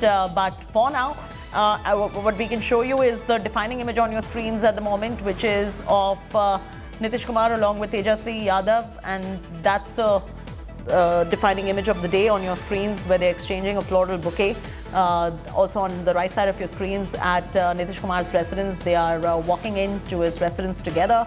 You can see that, and they will be staking claim to form the government. But the Bharatiya Janata Party, who's been silent up until now, has addressed a cryptic press conference to say that this is dhoka, this is betrayal. And this is betrayal not just to the Bharatiya Janata Party according to them, but they've also gone ahead and said that this is the dhoka to the people's mandate in Bihar. Interesting political twists and turns coming in. We were waiting for that reaction from the Bharatiya Janata Party, which was silent up until now, but Bharatiya Janata Party breaking its silence on this, crying betrayal, saying that this is betrayal of the people's mandate in Bihar. And the BJP, they also said, hum unhe sabak sikhayenge. Now, when the BJP says this, are we supposed to ready ourselves for a roller coaster ride ahead? Or is this government formation of Nitish Kumar, RJD and Congress going to be a smooth one? What is going to happen next? Up next, you'll have Nitish Kumar and Tejasvi Yadav going ahead to the Raj Bhavan, meeting the governor and staking claim to form the government. because when Nitish Kumar resigned as the Chief Minister, he also submitted letters of support to the governor. Rohit Singh is still on this particular broadcast. Rohit, what are you making of the Bharatiya Janata Party statement when BJP says this is betrayal, हमें धोखा दिया है, लोगों के mandate को धोखा दिया है, हम उन्हें सबक सिखाएंगे? What is your sense? Are we supposed to ready ourselves now for a roller coaster ride ahead, or is this government formation of Nitish Kumar, RJD and Congress likely to be smooth? Rohit. Well, see, that's the reaction coming from the BJP, who are now hitting out at Nitish Kumar that the mandate they had got in 2020, that's the NDA. The mandate was for the BJP and the JDU government, but now they are claiming that Nitish Kumar has violated the mandate and has formed now government with the Mahagathbandhan. So now the Dr. Sanjay Jaiswal, the BJP state president, he was asking questions to Nitish Kumar that in this 2017 there was a similar situation where Nitish Kumar dumped RJD and forged alliance with the BJP. But at that point of time, it was the massive corruption charges that were leveled on Tejaswi Yadav, because of which Nitish Kumar had asked Tejaswi Yadav to explain the corruption charges against him. And when Tejaswi Yadav was unable to explain all those corruption charges were on him, that Nitish Kumar decided to dump. So that case of corruption, that's the IRCTC scam, is still going on for the last 5 years. So the Dr. Jaiswal is asking Nitish Kumar question as to what has happened in the last 5 years. Has the corruption case against Tejaswi Yadav got over? Has Tejaswi got a clean chit that he has again gone back to Tejaswi Yadav and RJD to form the government? Because the corruption charges are still there against Tejaswi Yadav, and the case is also still going on in the court. Chaiti. Absolutely. It's a very interesting development that we are getting to you at this point of time, and questions arising on the Bharatiya Janata Party calling this a betrayal as well, given the kind of mandate that the Mahagathbandhan has also got in 2017. It's a very, very interesting development that is taking place at this point of time. We'll continue asking all the right questions, bring you every twist, every turn of this Bihar Pod Boiler, first here on India Today. Slipping into a very short commercial break. Lots more coming up on the other side.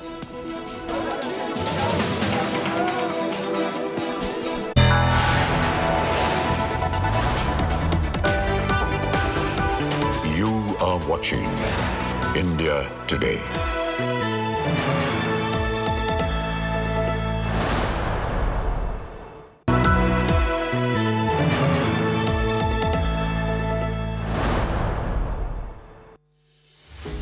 With every sunrise comes new beginnings, new opportunities and new stories. And that's why we're first up. While you're sleeping, we're hard at work to ensure you get the perfect news shot every morning. Get you all the updates.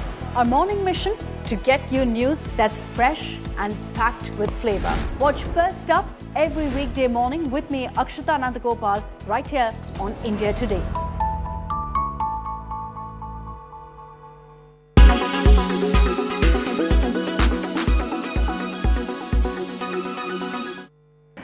Is Nitish Kumar?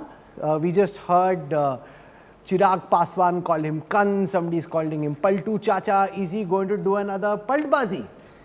Look, with Nitish Kumar, you never know till the last minute which way he goes. As you said, barring a last minute approach, it appears that Nitish Kumar is slowly but surely moving away from the BJP and exploring his options outside the BJP. I want to put this in two contexts. One is, if you look at Nitish Kumar's political career, you see, unlike the other Mandal socialist leaders, Nitish Kumar has two differences. One, he doesn't carry the liability, some would say, of being a dynastical politician.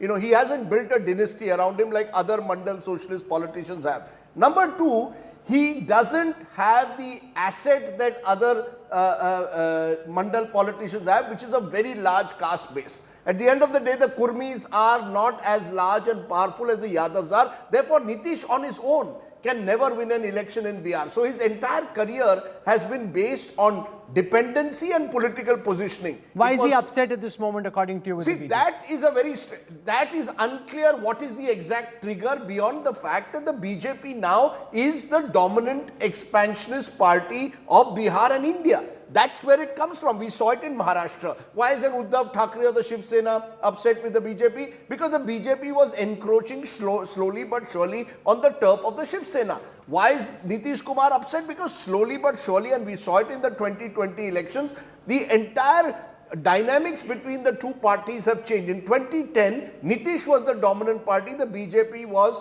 party number 2. In 2020, it was very clear, BJP was now the party number 1 and Nitish was party number 2. And we are seeing this across the country now. Look at it in every state where the BJP was a junior partner. I can even talk of my small home state of Goa, where the MGP was completely destroyed eventually by the BJP. Is a rump now. The fact is, I think Amit Shah in the last 2 years in particular has tried to develop a new generation BJP leadership in Bihar, a leadership which in a way wants to dominate, or which he hopes will dominate Bihar politics over the next 20 years. The leadership that Nitish Kumar grew up with was from the Vajpayee era, and we can even go back to the 1970s when they were all student leaders, the likes of Sushil Kumar Modi, Nand Kishore Yadav. These were all people who grew up with Nitish Kumar. So Nitish Kumar had a comfort factor with them. Now comes Amit Shah, who like in Maharashtra has decided that the BJP must assert its sort of dominant national position in every state.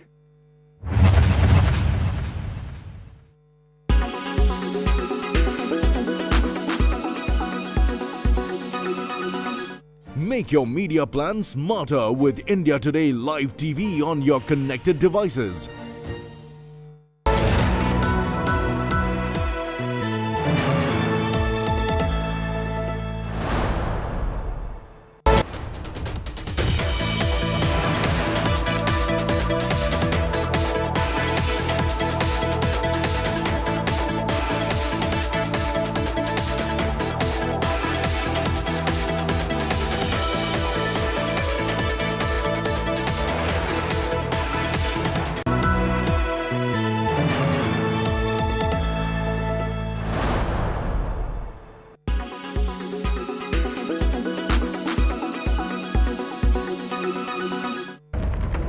What do you see here?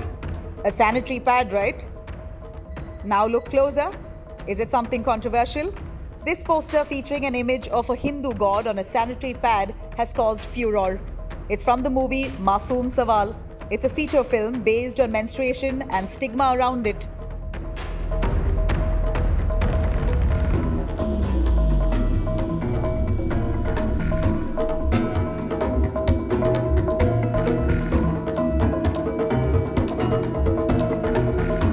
However, filmmakers say that the sole purpose of it was to break the taboo and change the narrative.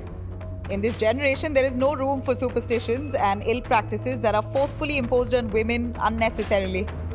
Sometimes our perspective of viewing things is wrong, which leads to misconception. The entire film is based on menstruation, hence it is mandatory to show a pad. That's why there's a pad on the poster and not Krishna ji on the pad. Well, we know India now has a history of fighting through controversial movie posters. Recently, poster of the film Kali caught itself in the eye of the storm. A poster depicted the goddess smoking a cigarette and wielding an LGBT pride flag. The poster was considered to be an insult to Hinduism. Many called for legal action against the filmmaker for allegedly hurting religious sentiments. Amir Khan's nude poster from the film PK had a fair share of backlash. A case was filed under Section 292 of the IPC for obscenity. However, Superstar defended it, saying the issue has been blown out of proportion as there is no vulgarity at all. Sanjay Leela Bansali's love story, Goliyon Ki Ras Leela, Ram Leela, was criticized for both its name and sensual movie poster. Ram Leela has been historically associated with the plays depicting the life of Hindu god Ram. At that time, India also saw massive protests from Rajput community for misinterpretation of the facts in the movie. The film is based on actress Silk Smitha's life. The posters did not sit well with the actress' family. Vidya Balan was booked for posing indecently in the film The Dirty Pictures poster. The petition mentioned that the poster is corrupting minds of people. The Irfan Khan starrer was initially titled as Billu Barber. The objection was...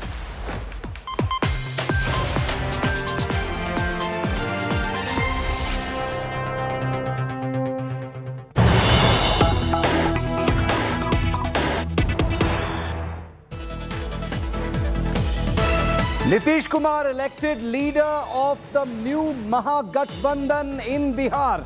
Nitish Kumar has resigned as chief minister. He's embraced Lalu Prasad's party and the Congress party. Nitish Kumar has expressed regret for breaking his alliance with the Mahagathbandhan in 2017. Nitish Kumar has just told Tejasvi Yadav, Lalu's son, forget what happened. Let's move forward. Chacha, Bhatija, Saath, Saath. Nitish tells Tejasvi, we have to work together for Bihar. The big Bihar breakup and blockbuster live on India Today's screens 24 hours after India Today's political team had told you that this breakup was going to happen in the next 24 hours. Bang on schedule. Nitish Kumar has ditched the BJP and jumped into another Mahagathbandhan bandwagon. This is a man who now has national ambitions. He is about to take oath for the record 8th time as Chief Minister of Bihar. A political survivor and wizard par excellence has managed to put the BJP on the back foot, a place that the BJP is not often seen in. And just weeks after the Shinde showdown in Maharashtra, on the other corner of the country in Bihar, Nitish Kumar leads a mega divorce from the NDA into the arms of Lalu and the Gandhis. What does this mean for Bihar? What does it mean for 2024? 360-degree view here on India Today with live ground reportage from Patna, Bihar. I'm Shiv Arur. These are the headlines. India Today's Newsbreak confirmed Nitish Kumar resigns as Bihar Chief Minister. Now Nitish and Tejasvi to stake claim to form the next government in Bihar.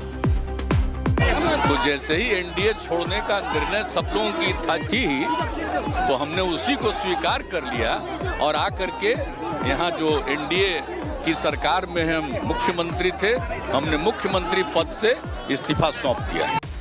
After Nitish dumps the NDA alliance, BJP cries betrayal, says JDU did dhoka with the people of Bihar and is a complete betrayal of the people's mandate. आज जो कुछ भी हुआ है वह बिहार की जनता के साथ और भाजपा के साथ धोखा है. यह पूरे उस मैंडेट का उल्लंघन है जो मैंडेट बिहार की जनता ने दिया था. Months after the oath, Shinde cabinet takes shape. 9 ministers from BJP and 9 from Shinde camp sworn in. India Today, only channel to get the cabinet absolutely right. Portfolio distribution hasn't happened yet. Criminal goon Neta Shrikant Tyagi arrested finally from Meerut after 4-day manhunt. VIP SUV with MLA sticker and BJP flag used to flee, seized by the UP cops. He's under arrest now. Big political fight over Lal Singh Chaddha. Tamil Nadu Chief Minister Stalin's son Udaynidhi under attack for promoting a Hindi film. BJP questions DMK's Hindi language hypocrisy.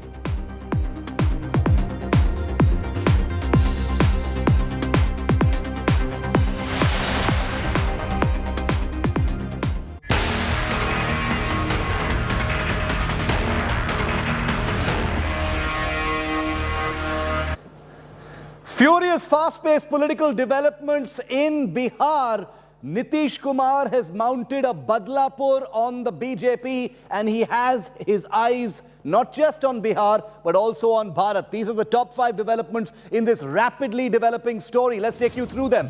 Amidst the political turmoil, Nitish Kumar has reached the Raj Bhavan, tendered his resignation as the Chief Minister of Bihar.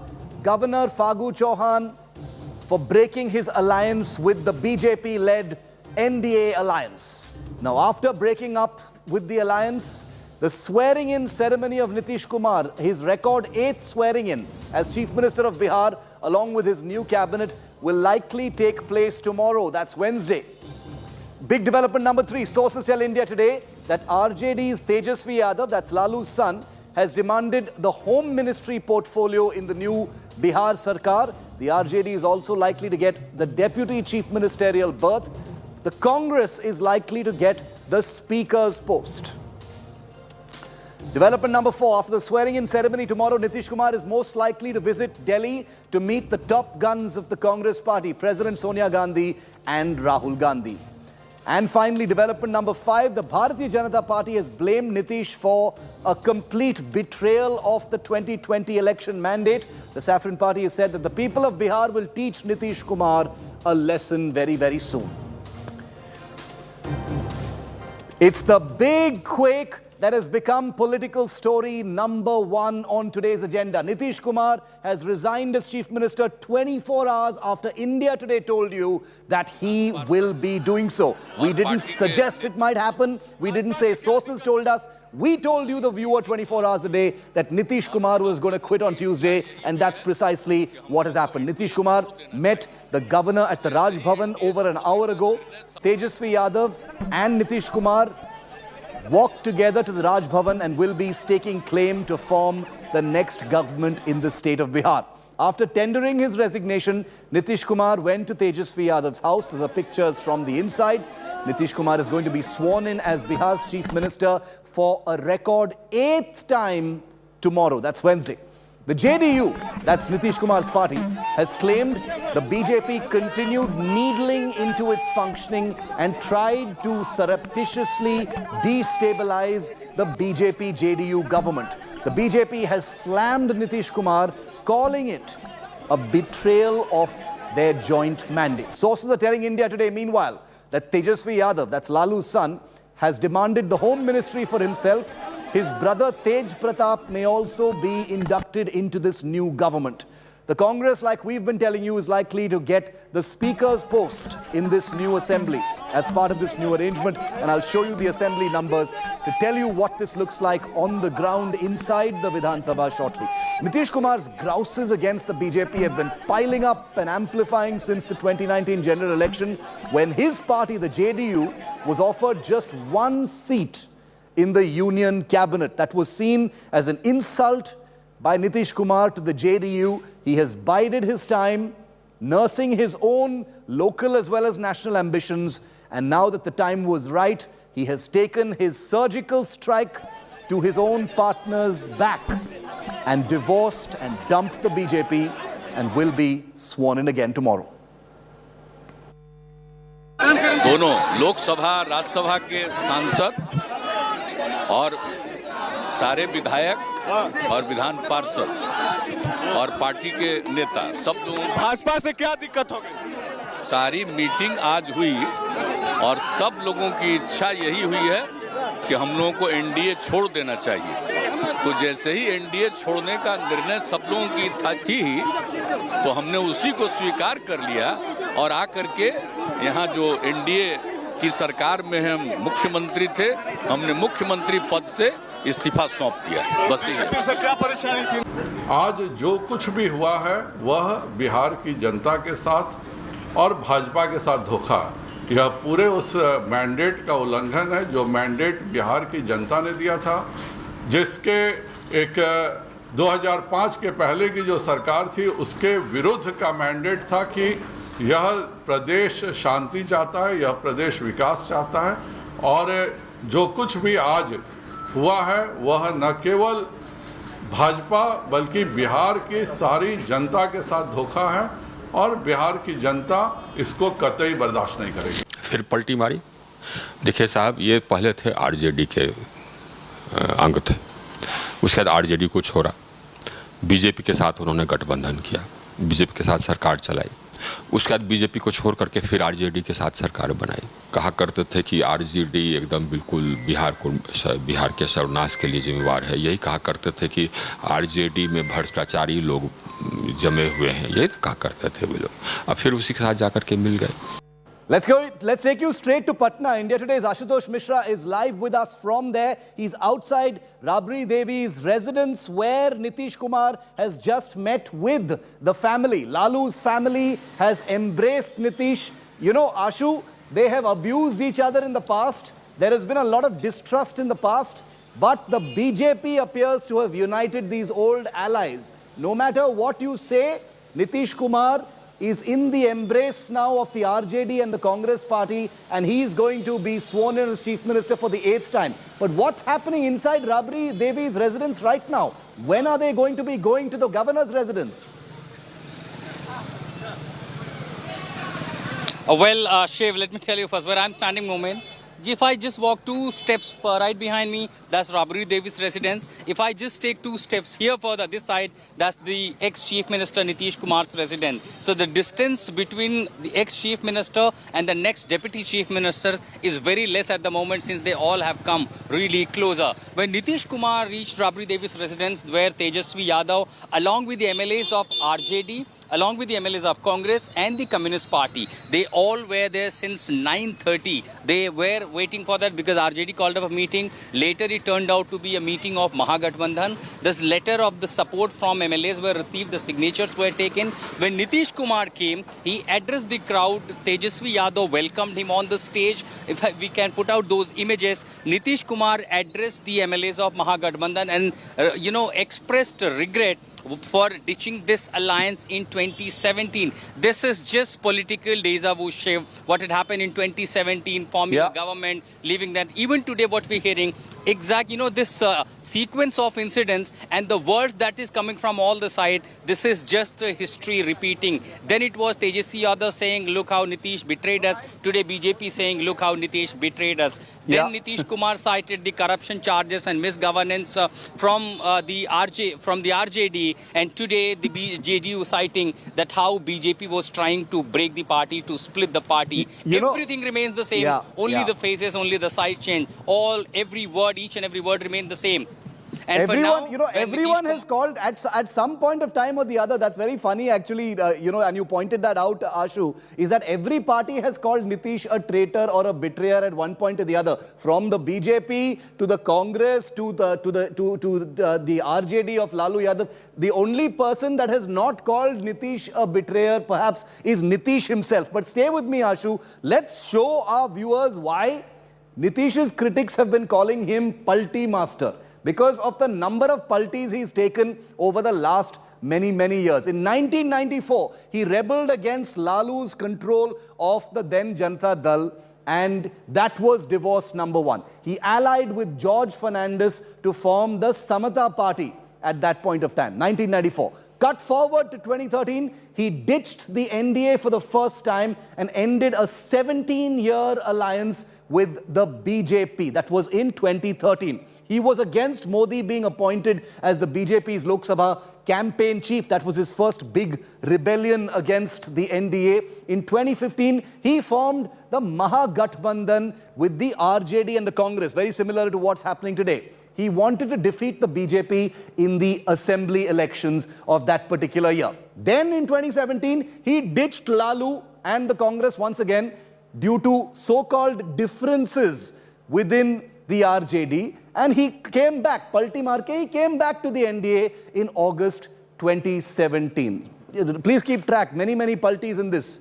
2022 finally is the latest Palti. JDU leaves the NDA, Nitish mounts his Nexit, forms government with the Mahagathbandhan once again. The same people who he indulged in a huge, very ugly war of words with in 2017 with each other calling traitor. Now it's Aag Gale Lag Ja time and he's back with them. Break up over differences with the BJP and also remember to pursue his national ambitions. This is the same politician who once said, this is the last election I'm fighting, but he has big dreams of reviving a larger national role for himself. Now, as Nitish Kumar submits his resignation to the governor, joins hands with parties who he has abused in an ugly manner before and who've abused him in an ugly manner before, it is being seen as a carefully planned one for the upcoming general elections. But among the many challengers to lead the opposition, how easy is it going to be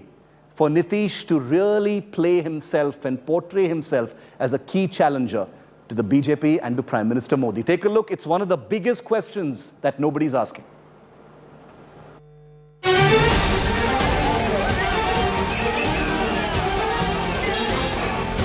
Boom, boom, boom, the big Bihar blockbuster. India Today's latest political news break unfolding before a riveted nation. Protagonist Nitish Kumar has mounted a monumental Nexit from the BJP-led NDA. The high-profile Palti is the latest tonic injected into a bickering, divided and floundering opposition. And after the bruising that the BJP Hatao parties received in the Maharashtra Shinde insurrection, Nitish's move is tantamount to Badlapur for a wounded opposition that's been looking to injure the BJP.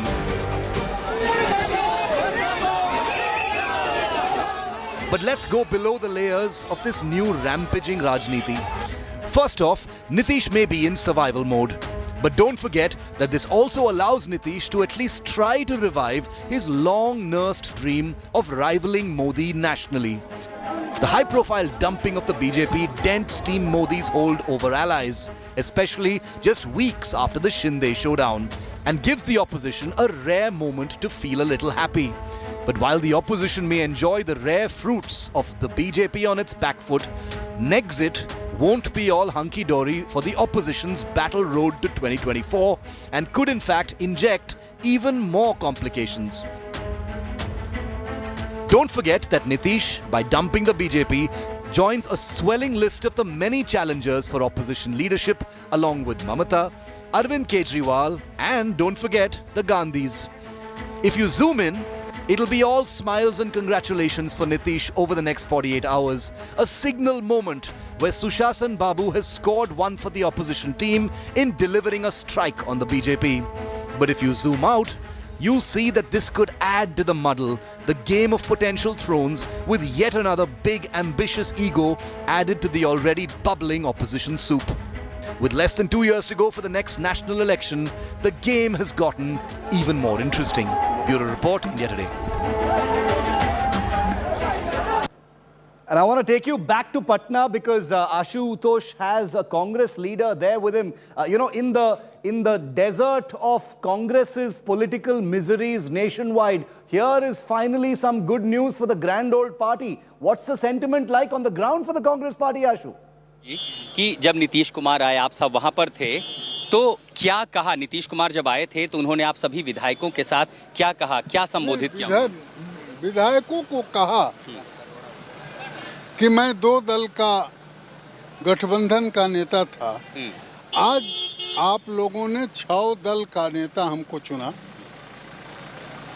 और जो पुराने साथी थे समाजवादी लोग हैं ये सारे लोग और सीपीआई, सीपीएम, माले ये सारे दल मिल करके समर्थन दे करके आज 6 दल के लोग पहले से ज्यादा बहुमत से नीतीश कुमार को मुख्यमंत्री चुन लिया। लेकिन विजय शंकर दुबे जी क्या उन्होंने 2017 में जो दामन छोड़ा था गठबंधन का उसको लेकर भी कुछ कहा? ये देखिए भारतीय राजनीति में कब किसका दामन कौन छोड़ेगा अब ये राजनीति में कोई नई बात नहीं है। लेकिन नीतीश कुमार ने कुछ कहा बात कौन कहाँ छोड़ रहा है कैसे छोड़ा जा रहा है छुड़वाया जा रहा है बीजेपी ने कहा देखिए नीतीश को And the late Ramvilas Paswan's brother Pashupati Paras is speaking to India Today's Mausami Singh on this big Bihar quake. Let's listen in. Bihar के सियासी उठापटक पर चर्चा करने के लिए हमारे साथ पशुपति पारस हैं। आइए बात करते हैं, केंद्रीय मंत्री हैं और जिस तरह से नीतीश कुमार ने पाला बदला है उनका क्या कहना है, ये उनकी प्रतिक्रिया ले लेते हैं। आप किस तरफ हैं? आप एनडीए के ही साथ रहेंगे? मैं तो एनडीए के साथ था और आज भी मैं हूँ और मैं भविष्य में भी रहूँगा। 2014 में हमारी पार्टी का गठबंधन हुआ था एनडीए के साथ और परम आदरणीय प्रधानमंत्री श्री नरेंद्र मोदी जी के नेतृत्व में।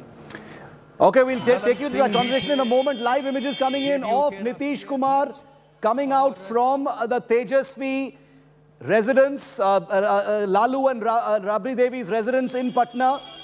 driving towards the governor's house, we take it. Live images from Bihar. The story is unfolding. It's moving very rapidly.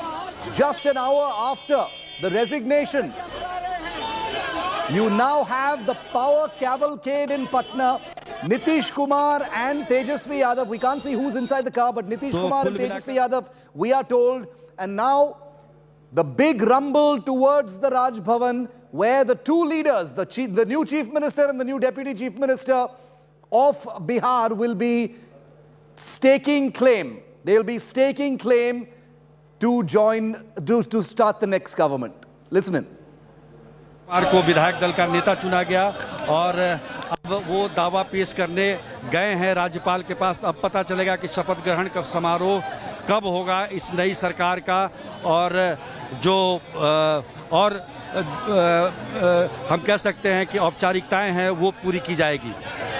Cameraman Deepak Kumar के साथ सुजीत कुमार झा, पटना, आज तक। Live with us in just a moment. Live pictures of that convoy, the VIP convoy of Nitish Kumar and Tejasvi Yadav departing from Lalu's residence and heading towards the Patna Raj Bhavan, where Nitish and Tejasvi, Chacha Bhatija, Saath, will be staking claim to form the next government and clearing the decks for Nitish's record 8th time as the Bihar Chief Minister. It will be his 8th swearing in. We're going to show you pictures of all his swearing-ins since the 90s. It's an amazing collage of images that will be on your screens in a short moment. But these live images coming in from Patna now of Nitish in his convoy heading towards the Raj Bhavan. India Today's Ashu will be live with me in just a moment. He's right there getting us these live pictures from his cameras. It's only minutes before the big power claim takes place at the Raj Bhavan. Phagu Chauhan is the governor. He will be receiving both Nitish as well as Tejasvi in just minutes from now. The Raj Bhavan is not far from this particular location. This political bombshell is moving very, very rapidly, ladies and gentlemen. It's been barely a couple of hours since Nitish Kumar dropped the bombshell confirming India Today's news break from yesterday and dumped the NDA. And now they are going to be at the Raj Bhavan. Okay, they're already at the Raj Bhavan. That's how close it is. Amazing. Nitish Kumar and Tejasvi Yadav are at the Bihar Raj Bhavan. And as we speak, both of them are staking claim. They've got the numbers now. The BJP is on a sticky wicket. It has been ejected from the Bihar Sarkar. Nitish Kumar gets to keep the mantle as we speak. And those images from inside the Raj Bhavan will be on your screen in just a couple of minutes from now. But Nitish and Tejasvi, Chacha Bhatija, two leaders who in 2017 had abused each other, called each other traitors, are now holding hands and getting set to form the next government in Bihar. Both are inside the Raj Bhavan with Governor Phagu Chauhan. They will be, as we speak, staking claim to form the next government. Nitish will continue to be the Chief Minister. Tejasvi Yadav is set to be the Deputy Chief Minister. Our National Affairs Editor Rahul Srivastav, who's covered Bihar extensively, is live with me. Rahul, what are you making of the great significance of these images? That convoy rolling out from Lalu's residence and heading towards the Raj Bhavan, where Nitish and Tejasvi, holding hands, are staking claim now. Shiv, you cannot, now you can see how relevant Nitish Kumar is in Bihar politics. That there are two big players. They're like the two big vehicles. But Nitish Kumar is the only driver between RJD and the BJP, that every time they need a Nitish Kumar. He does not control a large vote bank. He has only 45 seats. But both RJD and the BJP are ready to keep him as Chief Minister. I think that's the significance of Nitish Kumar. On a lighter note, I think the manner in which he has been performing these political somersaults, I think he has now made it a political fine art. And remember, I've seen him so many times go down to the Raj Bhavan to stake claim. Remember, it's going to be his 8th swearing-in ceremony in 22 years, Shiv. That means that he has been virtually going to the wedding altar with different suitors. And I think it's amazing how Nitish Kumar still remains what you call Teflon coated as far as the ideology of the ally with whom he is going to form a government. Something definitely, I think Nitish Kumar has totally stumped the BJP.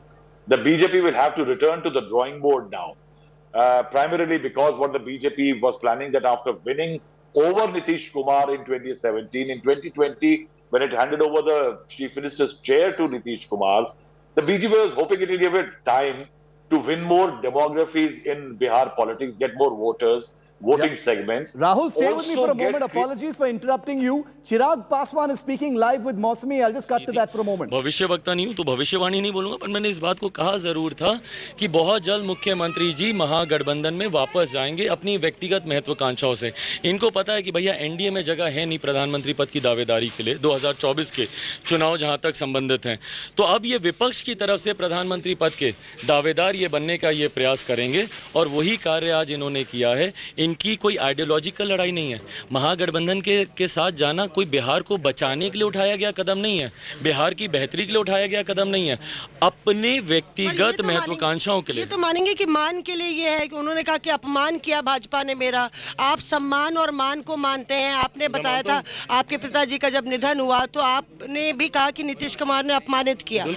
तो क्या आपको लगता है कि नीतीश कुमार ऐसी परिस्थिति में थे कि उनके मान को और उनके अहम को ठेस पहुंची हो भाजपा के? मौसमी जी बिल्कुल सही आपने बोला। मैं मान सम्मान से समझौता मैं खुद कभी ज़िंदगी में नहीं करूंगा। मैं किसी को सुझाव भी नहीं दूंगा कि अपने मान सम्मान से समझौता करके कोई रहे। बट एक बार ये चीज़ मुख्यमंत्री मुझे समझा दें, तीसरे नंबर की पार्टी जिसको बिहार की जनता ने रिजेक्ट कर दिया, आधे से ज़्यादा आपके प्रत्याशी हार जाते हैं, उसके बाद भी भारतीय जनता पार्टी आपको मुख्यमंत्री बनाती है, क्या ये अपमान है? भारतीय जनता पार्टी अपनी तमाम आइडियोलॉजीज़ के साथ कॉम्प्रोमाइज़ करती है। आपने तो भैया सीए एनआरसी के खिलाफ बिहार विधानसभा में प्रस्ताव तक पारित कर दिया, तब भी भाजपा की क्यों पैरवी कर रहे हैं? मैं पैरवी नहीं कर रहा, मैं सिर्फ ये बता रहा हूँ कि क्या इसको अपमान कहते हैं? ये बहाना है। लगातार ऐसा लगता है कि आप भाजपा को पूरी तरह से डिफेंड कर रहे हैं कि भाजपा को ठगा है नीतीश कुमार ने। इतना भाजपा के लिए प्रेम क्यों? आपके चाचा कह रहे हैं मैं एनडीए नहीं छोड़ूंगा। मौसमी जी मुझे किसी गठबंधन में जाने का भी शौक नहीं है। मैं किसी गठबंधन में हनुमान की आस्था अभी तक है कि नहीं है? व्यक्तिगत आस्था पे सवाल गलत है। ये तो व्यक्तिगत आस्था पे नहीं, आप किसको आप कैसे मानते हैं वो आपका व्यक्तिगत विषय हो सकता है। और इस नाते तो मैं मुख्यमंत्री जी को भी मानता हूँ। आपको वो दृश्य याद होंगे, मैं खुद हर बार जब मिलते हैं उनके चरण स्पर्श करता हूँ, ये मैं मानता हूँ, ये मेरी व्यक्तिगत आस्थाएं हैं। बट व्यक्तिगत आस्था कभी गठबंधन निर्धारित नहीं करती, आपकी नीतियाँ निर्धारित नहीं करती। भारतीय जनता पार्टी का आप जिक्र कर रहे हैं, मैं शायद इकलौता ऐसा नेता हूँगा जो गठबंधन में जब उनके साथ था भी तब भी उनकी गलत नीतियों पर मैंने सवाल उठाए थे। क्या आपने खुद को अपमानित महसूस किया था जब आप भाजपा के साथ थे? नहीं, बिल्कुल नहीं। क्यों बोलूँ मैं इस बात को? ऐसी कोई परिस्थिति नहीं। मुख्यमंत्री जी का ज़रूर मैंने कहा था। मेरे नेता आप सब जानते हैं अस्पताल में थे लगभग 2-2.5 महीने। एक बार मुख्यमंत्री जी ने फ़ोन करके मेरे नेता का हालचाल जानने का प्रयास किया, एक बार वो उनसे मिलने आए। मेरे नेता को का कद छोटा करने के लिए बिहार में जिस तरीके से राजनीतिक षड्यंत्र उन्होंने रचा, दलित महादलित किस उद्देश्य से किया गया था, मेरे पार्टी के तमाम नेताओं को जिस तरीके से तोड़ा गया, 2005 में जब 29 विधायक जीत कर आए थे, किसने तोड़ा? मुख्यमंत्री जी ने तोड़ा ना। इसको अपमान कहते हैं। पर अब उनके साथ अगर ये घट रहा है तो गलत है ये, अगर वो एक स्टैंड लेते हैं तो? दूसरों का घर तोड़ने वाले जब आज अपना घर टूटता है तो तकलीफ हो रही है। ये वही है ना जो षड्यंत्र मेरे परिवार मेरी पार्टी में भी इन्होंने रचा था। आज जब अपनी पार्टी के ऊपर षड्यंत्र की बू तक आई तो तिलमिला गए। पर वो पीएम उम्मीदवार होने वाले हैं, जो ट्वीट का हम अंदेशा लगाएं। सर एक सेकंड। बधाई, ढेर सारी शुभकामनाएं। ज़रूर बने, प्रधानमंत्री पद के दावेदार बने, राष्ट्रपति के भी बने, अगला जो भी चुनाव होगा उपराष्ट्रपति सबके दावेदार बने। पर जब तक बिहार के मुख्यमंत्री हैं बिहार पे ध्यान देते हैं। बिहार पर ध्यान दीजिए। Chirag, I will like to ask you some questions in English, we be waited for long. Chirag Paswan is joining us and we'll take his reaction. You've been the first to hit out at Nitish Kumar.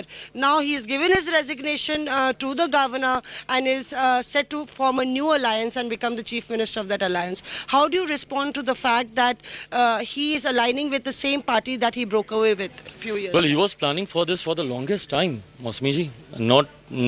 It's not a matter of a day or two that he took this decision and all of a sudden he got to know that he's been humiliated and stuff. He's been planning for this for the longest time. And if you can recollect, if you remember, I held a press conference immediately after the Vidhan Sabha election results, and that day itself I announced that very soon Mukhyamantri ji will be leaving this alliance because his aims are much higher, his ambitions are much bigger. He is aiming for 2024 Lok Sabha election, and he wants to be the candidate for the Prime Ministerial post from the opposition side in for the 2024 general election. So this was one thing that he was preparing himself for the longest time, and eventually he did what he wanted. Chirag, your father has been in a part of the UPA. Do you think this is a shot in the arm for the opposition with BJP out in Bihar, a new permutation and combination for 2024? Live shot. Line सुनो, line पे रहो एक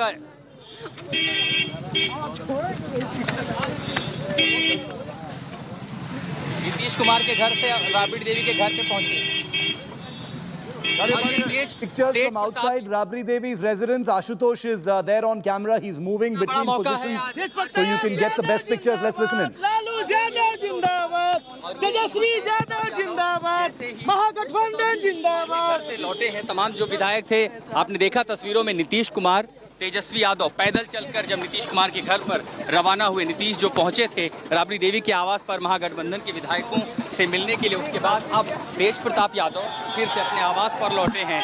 जो उनके समर्थक हैं, कार्यकर्ता हैं, नारे लगाते हुए तेज प्रताप का संबोधन करते हुए तेज प्रताप ने संबोधन स्वीकार किया और अब वो फिर से अपने आवास पर चले गए हैं. Okay, they're all headed towards the Raj Bhavan. The BJP has taunted the Mahagathbandhan 2.0. The BJP has now tried to embarrass Nitish by pulling out old tweets of Lalu Prasad and Tejasvi Yadav calling Nitish Kumar a samp, a snake. Lalu had called Nitish a snake in 2017 and that tweet is going viral. Tejasvi had accused him of being a palturam, changing tracks, and calling Nitish the Bhishma Pitama of Bhrashtachar or corruption. But that's the way politics rolls. There are no permanent enemies in politics, most certainly in Indian politics, and most definitely in the Nitish Raj of Bihar, where Nitish sabke hain. He's been friends and enemies with everyone.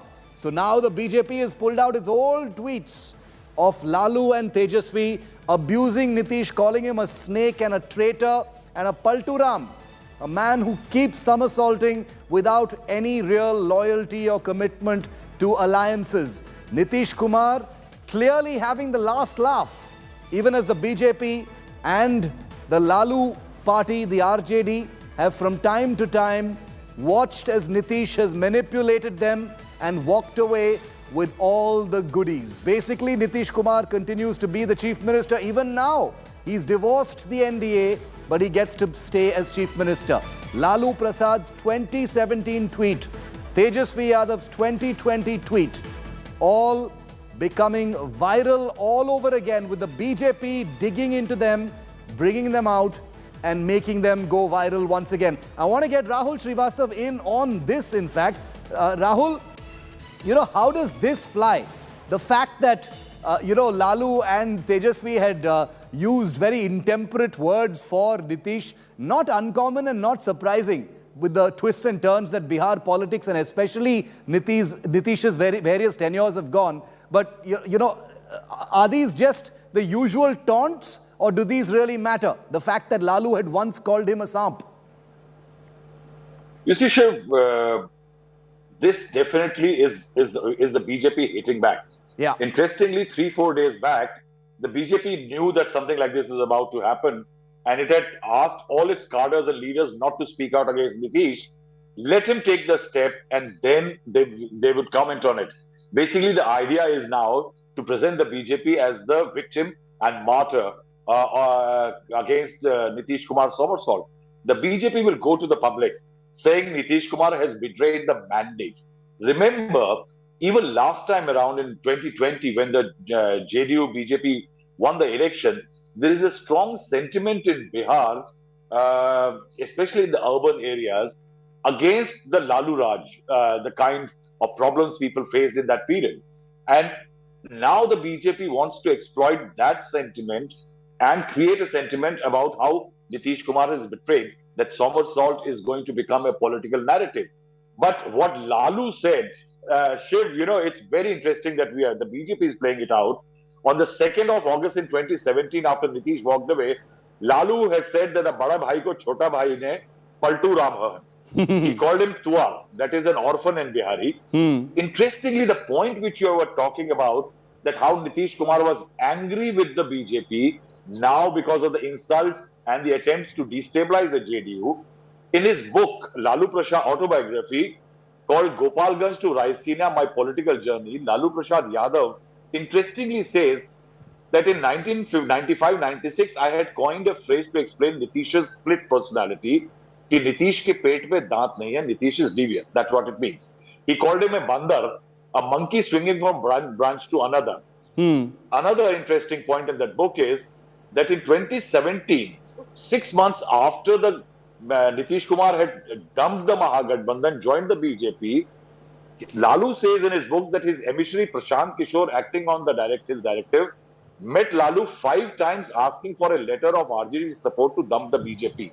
That means even in 2017, prior to the 2020 elections, right after the Mahagathbandhan was dumped by Nitish Kumar and BJP was his ally, Nitish Kumar was plotting dumping the BJP. So this dumping an ally is a constant factor with Nitish Kumar. And each time you see what he does, if you see the 2014 elections, he went alone but didn't do very well. Yes. In the assembly election 2015, he went with the Mahagathbandhan. Absolutely. His tally rose to 70 odd. BJP fell from 91 to 51 odd. In Lok Sabha 2019 and went with the BJP, won 16 Lok Sabha seats. Lalu Prasad Yadav was decimated. What he does not just changes allies, he actually destabilizes the allies by dumping them. Now the BJP, for example, Shiv, will have to go back to the drawing board. Rahul, in fact, the BJP has just called a core group meeting today in Bihar. What do you think will happen there? Exactly what you're talking about. Shiv, it's going to be, see, the BJP core group in Bihar is going to strategize for the confidence motion, which Nitish Kumar will have to in the house if the BJP feels like. Also, the strategy for future, the political strategy from today onwards. What's the BJP going to do? The directive definitely is going to come from Delhi. But the BJP core group consists of top BJP leaders of the state. And these leaders will sit down and decide on how they are going to take on the JDU Mahagathbandhan alliance now from tomorrow onwards. I think a campaign on how Nitish Kumar, what the BJP says, betrayal factor is going to be the key element here. Okay, a key element is going to be the idea of betrayal. How does that fit in? One final question, Rahul. How does that fit in with the larger 2024 campaign? Does it really, make a difference? The next Bihar election is in 2025. We all know that Nitish has national ambitions as well. So the BJP's campaign to call him a traitor, how does, what part does that play in the road to 2024? See, Shiv, it's a very critical question you have asked me, because you see, right now the condition for the BJP is slightly problematic. In 2014, there was no Nitish Kumar with the BJP. Still with the Loktantrik Janata LJP of Ramvilas Paswan and RLSP, the BJP won 31 of the 40 seats in Bihar in Lok Sabha, largely because of the Modi factor. Then in 2019 with Nitish Kumar, the two won something close to 33 seats in Bihar. That means that in case now Lalu, Nitish, Congress and others contest together, the BJP will be in a bit of problem there. And that is where the BJP will try to build a narrative against the JDU to gain ground in Bihar to call, because there is already a sentiment against the RJD, which the BJP has benefited from, but now build a narrative against the JDU and Nitish Kumar. And remember, Mr. Chirag Paswan, who you were talking about right now, who was speaking to India Today just now, I think he is likely to make a comeback in the NDA, primarily because that's one segment of Dalits, Paswans in Bihar, which close to 4%, Yes. That's what the BJP will be looking at. I think his times are going to change. Very interesting. Rahul, thanks very much for that. Adhir Ranjan Chaudhary, leader of the Congress in the Lok Sabha, has just reacted. A rare moment of celebration for the Congress party. A small little oasis of political victory amidst all the misery that the party has been facing. Listen to Adhir Ranjan Chaudhary. BJP के खिलाफ कोई भी अगर संघर्ष करने के लिए तैयार रहे तो ये मान लीजिए कि कांग्रेस पार्टी उनको समर्थन जरूर करेंगे, क्योंकि ये कांग्रेस पार्टी की एक ही मकसद ये है कि हिंदुस्तान में जो सांप्रदायिक सियासत हो रहे हैं, ये सांप्रदायिक सियासत की खिलाफत करना चाहिए। इसके लिए जो भी बीजेपी के खिलाफ सामने आके खड़ा होंगे, कांग्रेस पार्टी उनको जरूर समर्थन करेंगे। Nitish Kumar and Tejasvi Yadav are currently inside the Raj Bhavan in Patna. Any moment now, those are live pictures that you're looking at on your screen of them leaving from Rabri Devi's residence and going towards the Raj Bhavan in just minutes from now. In fact, as we continue to bring you this unfolding story, the two leaders, the Chacha Bhatija, who had famously attacked each other in the past, are now holding hands and staking claim before Governor Phagu Chauhan of Bihar to form the next government in Bihar. That swearing-in ceremony of Nitish Kumar is all set to happen tomorrow. It will be his record 8th swearing-in as the Chief Minister of Bihar. It's a record that nobody in this country has come close to. 8 swearing-in for Nitish Kumar. This is a political survivor par excellence. You can say what you want about the twists and the turns and the paltis or what have you, but the fact is Nitish Kumar gets to break up with his existing alliance and stay on as Chief Minister. A famous poster from the past has begun to go viral once again on social media, which shows the Bihar Chief Minister saying, Nitish Kumar sabke hain, Nitish sabke hain. Well, it is certainly true. He was off the BJP and now he is with Lalu's party, a party whose parivar had called him a samp and a traitor in the past, is now embracing him, holding his hand in the driver's seat of the next Bihar Sarkar. Remember, Tejasvi Yadav, who had been defeated in the 2020 Bihar election, who had mounted a high-voltage, visible campaign, and who many saw was the rightful winner of that election in many ways, since the work he had done and since the campaign he had mounted was a high-visibility campaign.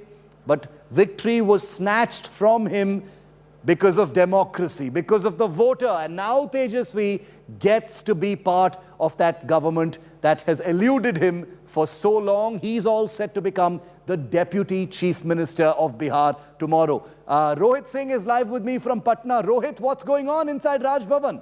The Chacha Bhatija are inside. Have they staked claim yet?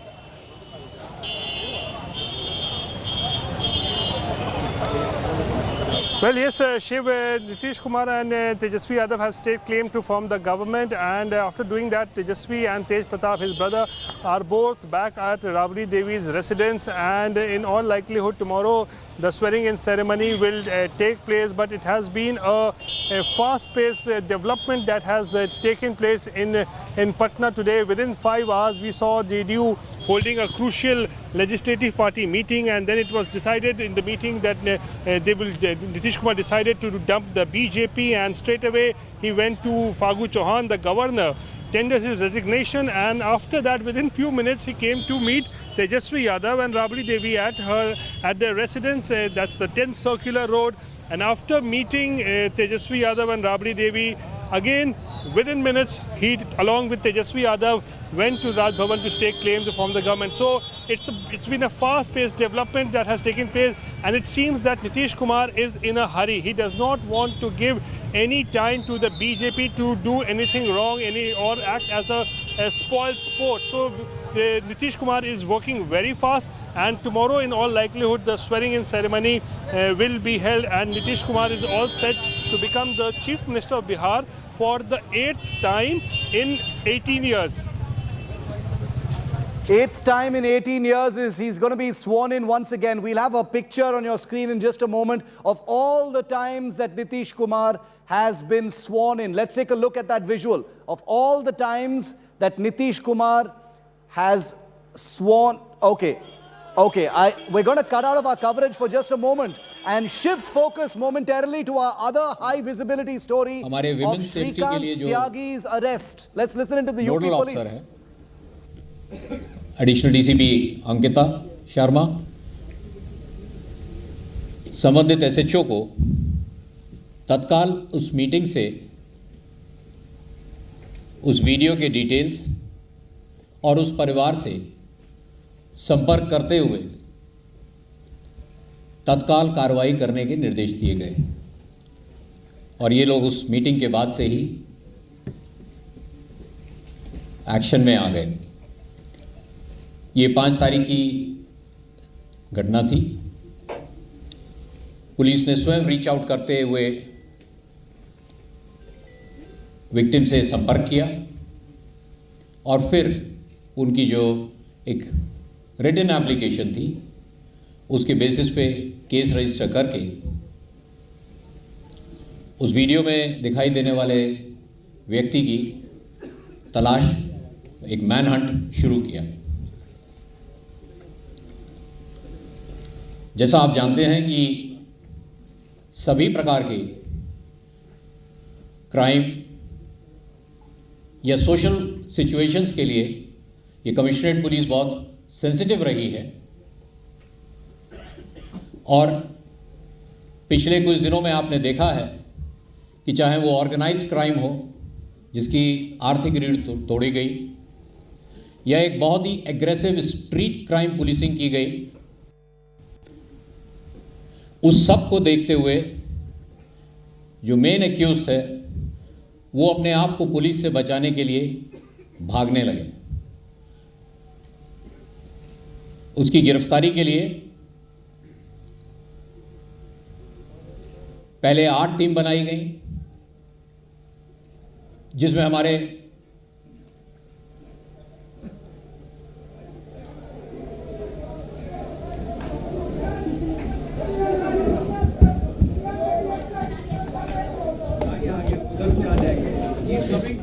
जिसमें हमारे महिला सुरक्षा की अधिकारी उसकी nodal officer थी और उसके बाद एक मैसिव टीम एफर्ट लॉन्च किया गया। आवश्यकता अनुसार इन टीम्स को बढ़ाकर 12 टीम्स किया गया और लगातार मेन एक्यूज जो अपने आप को पुलिस से, लॉ एनफोर्समेंट एजेंसी से बचाने की कोशिश कर रहा था, उसका लगातार पीछा किया गया। मेन एक्यूज अपने आप को छुपाने के लिए उत्तर प्रदेश की सीमाओं से बाहर भी गया, लेकिन हमारी टीम्स लगातार ह्यूमन इंटेलिजेंस, टेक्निकल इंटेलिजेंस, तमाम सीसीटीवी कैमरास, अन्य एजेंसीज के साथ कोऑर्डिनेशन के साथ लगातार बहुत ही प्रोफेशनल तरीके से उसका पीछे करते रहे। फ्राइडे, सैटरडे, संडे तक हम लोग काफ़ी आगे पीछे उस मेन एक्यूज के रहे। मेन एक्यूज बहुत चालाकी से अपने आप को छुपा रहा था। समय समय पर टेक्निकल सर्वेलांस से अपने आप को बचाने के लिए रेडियो साइलेंस और इलेक्ट्रॉनिक साइलेंस भी उसने अख्तियार किया, लेकिन हमारी टीम्स पूरे जोशो खरोश के साथ उसके साथ पीछे लगी रही। उसको भागने में मदद करने वाले, उसको शरण देने वाले, उनको लगातार ट्रैक किया गया और आज इसको मेरठ के पास से हमारी टीम्स ने अपने सहयोगियों के साथ गिरफ्तार कर लिया है। ये एक बहुत ही चैलेंजिंग असाइनमेंट था लेकिन एक बहुत ही प्रोफेशनली कॉम्पिटेंट टीम जो मेरी है, इस टीम ने इन सब चैलेंजेस को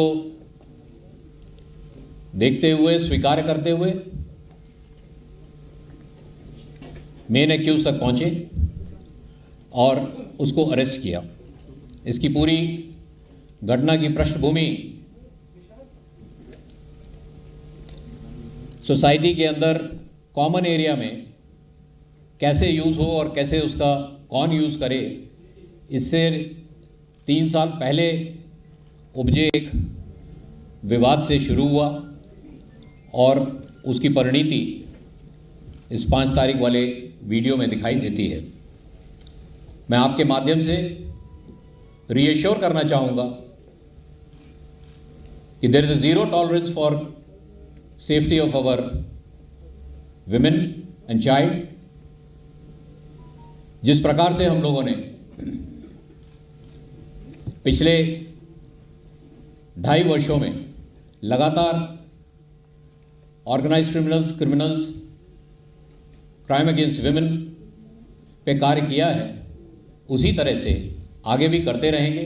और मैं आप सभी के माध्यम से अपने सिटीजन्स को भी रीएश्योर करता हूं कि ये पुलिस टीम हमेशा आपके मापदंडों पर खरी उतरेगी। सर, ये मेरठ में किस किस के पास रहा और कहाँ बुला लीजिए। आपने जैसे बताया यूपी के बाहर भी गया था ये, तो कहाँ गया था, किस किस से मिला? ये यहाँ से लगातार भागता रहा। पहले इसने कोशिश की दिल्ली से एयरपोर्ट की तरफ जाने की, लेकिन तब तक वीडियो इतना वायरल हो चुका था कि इसने फिर अपना ट्रैक चेंज किया और उसके बाद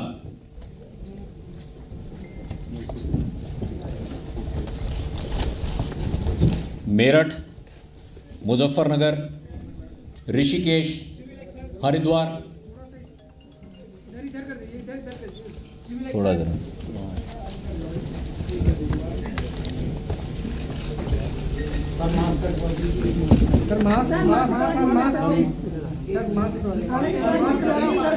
It depends on his safety protocol कि वो उसको उतारना चाहेंगे या नहीं चाहेंगे। हाँ, 1 मिनट के लिए, एक बार के लिए हटा दो, 1 मिनट के लिए हटा दो, सभी लगाएंगे।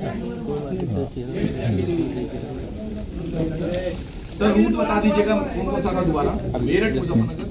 One thing at a time. Let the photo people visuals be done. Let the visuals be done. लगा लो बस। नहीं, इनका भी और भी फॉलो अप भी काफी बचा हुआ है। There are many other. Delhi के एयरपोर्ट की तरफ जाने की कोशिश हो गया, विजुअल्स हो गया। सर, नाम बता दीजिए इनके बाकी। उसमें प्रेस नोट में सब आ रहे हैं, प्रेस नोट में सारे डिटेल्स हैं। 4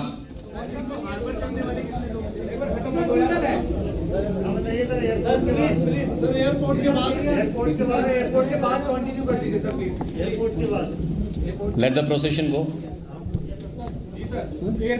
एयरपोर्ट के बाद ये मेरठ पहुंचा और वो रात मेरठ में गुजारी और नेक्स्ट डे फिर वहाँ से अपने सारे डिवाइसेस चेंज करके सैटरडे को वहाँ से हरिद्वार होते हुए ऋषिकेश की तरफ गए। हमारी टीम्स लगातार इनका पीछा कर रहे थे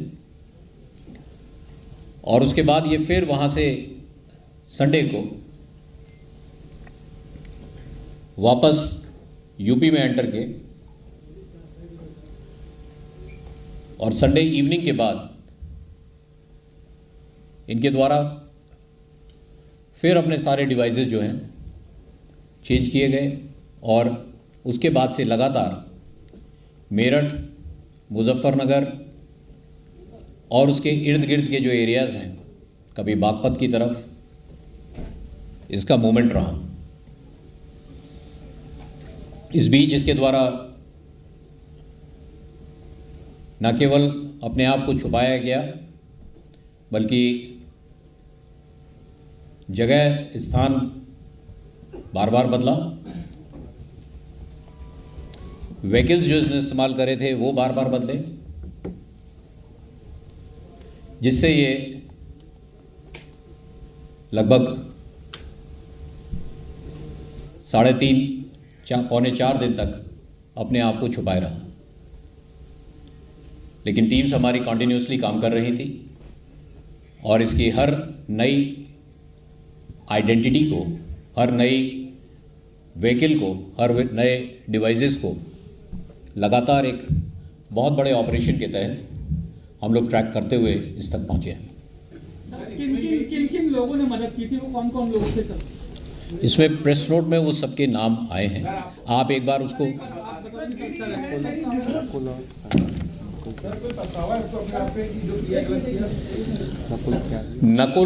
नकुल त्यागी और इसके साथ ही एक संजय हैं और इसका जो पहले जो ड्राइवर साथ गया था राहुल, ये 3 इसमें मेन मददगार थे। सर ये कहा गया है इसमें कि बार बार राजनीतिक संरक्षण इसको मिलता रहा है, कोई ऐसी चर्चाएं आपके पाई है या इसमें आपने क्या तफ्तीश किया है? अभी तक की सारी तफ्तीश जो है वो इनको ढूंढने पे थी, ये पुलिस से बच रहे थे और पुलिस इनको खोज रही थी। ह्यूमन इंटेलिजेंस और टेक्निकल इंटेलिजेंस आप लोग मदद ले रहे थे, आपको कैसे पता चला कि मेरठ में है और फिर किस तरीके से वो पूरा ऑपरेशन हुआ इसको पकड़ने को लेकर, और उस दौरान क्या इसका? आपका ये प्रश्न है तो बहुत सरल, लेकिन मेरा और मेरे सहयोगियों का काम आगे बहुत बढ़ा देगा।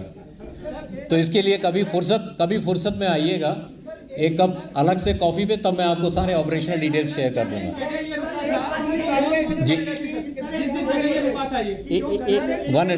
करके बैठिए ना, एक करके ये रुका था, वो कौन कौन लोग थे? क्या इसके रिश्तेदार थे या दोस्त थे? किन लोगों ने पनाह दी?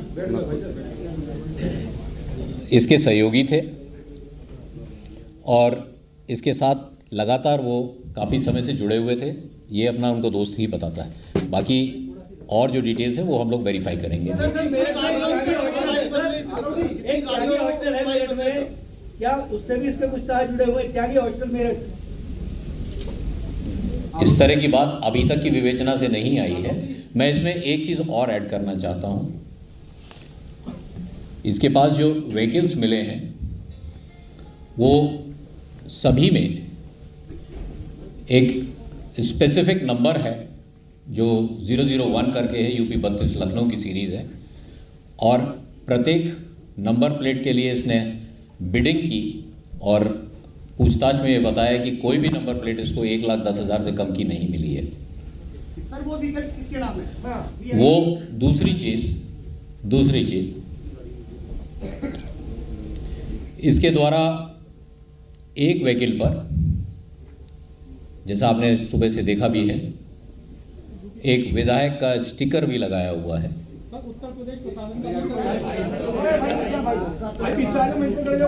आ रहे उस पे भी आ रहे हैं।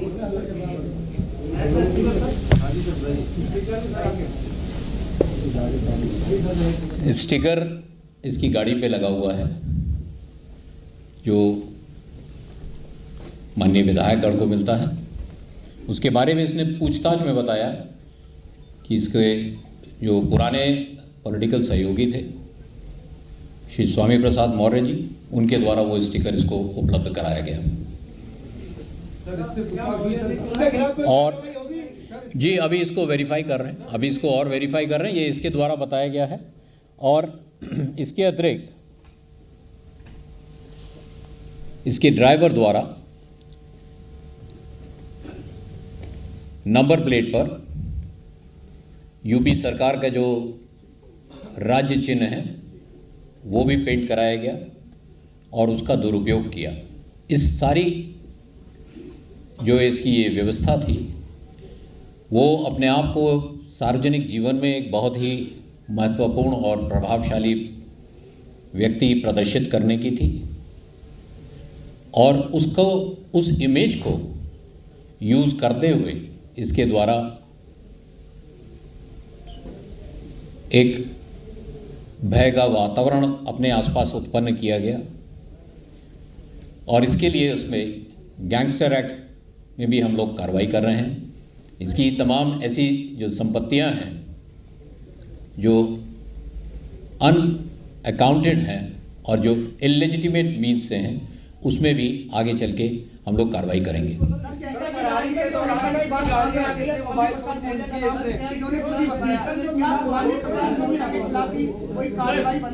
सर एक क्वेश्चन का आंसर दे दीजिए, कितनी गाड़ियां रिकवर हुई है सर इससे? कितनी दी बताइए।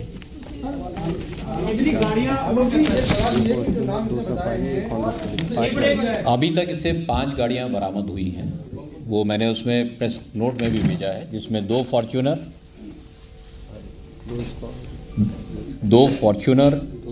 2 सफारी और 1 होंडा सिविक।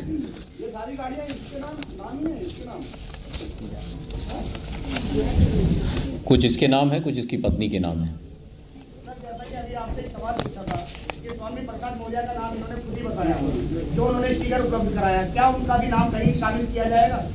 जिसको हम लोग वेरीफाई करेंगे और जैसी एविडेंस आएगी उसके हिसाब से कार्रवाई की जाएगी।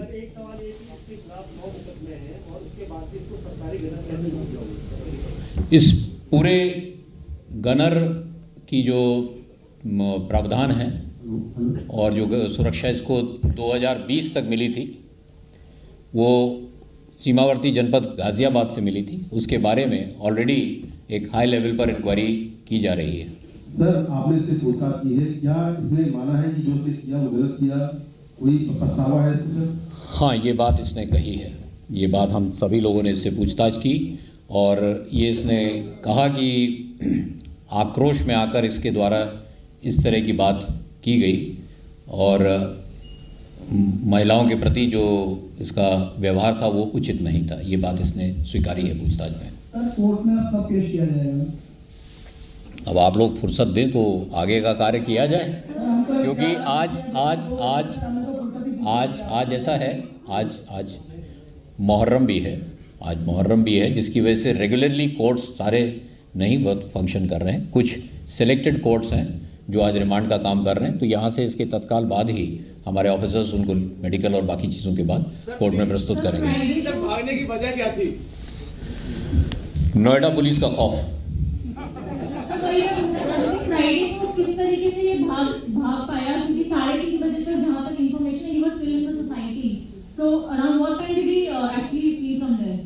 See, Shri, as I told you in the very beginning, we were holding a meeting here almost the same time when the video came from our social media monitoring cell, and then we initiated it on ourselves. The victim had by that time not approached the police. It's the police which went out to them. So there was some gap because by the time this happened, there was some gap between the video reaching to us and our response. Had the victim immediately called up on the police, I believe it would not have happened that day. But yes, nevertheless, in the last 4 days or less than 4 days, police has worked continuously, day in, day out, 24/7 to get him. And so what time he was arrested today? Around what time? You have it in the press note. I think it's at 10:30. Sorry? In his interrogation, he says that he initially wanted to go to Lucknow. Sir, इससे related एक चीज development जो हुआ था जब कुछ इसके त्यागी के साथी सोसाइटी में आए थे, has any action been initiated against the private security agency which is interested with the security of the society? बताइए। नेक्स्ट स्टेज जो हुआ था, That is in process. Sir, किसी नेता के संपर्क में था, पिछले 4 दिनों से भाग रहा था और मल्टी पॉलिटिकल नेता किसी छोटे नेता के संपर्क में था, तो किस सपोर्ट दे? अभी तक की जानकारी में ऐसा कोई तथ्य नहीं आया।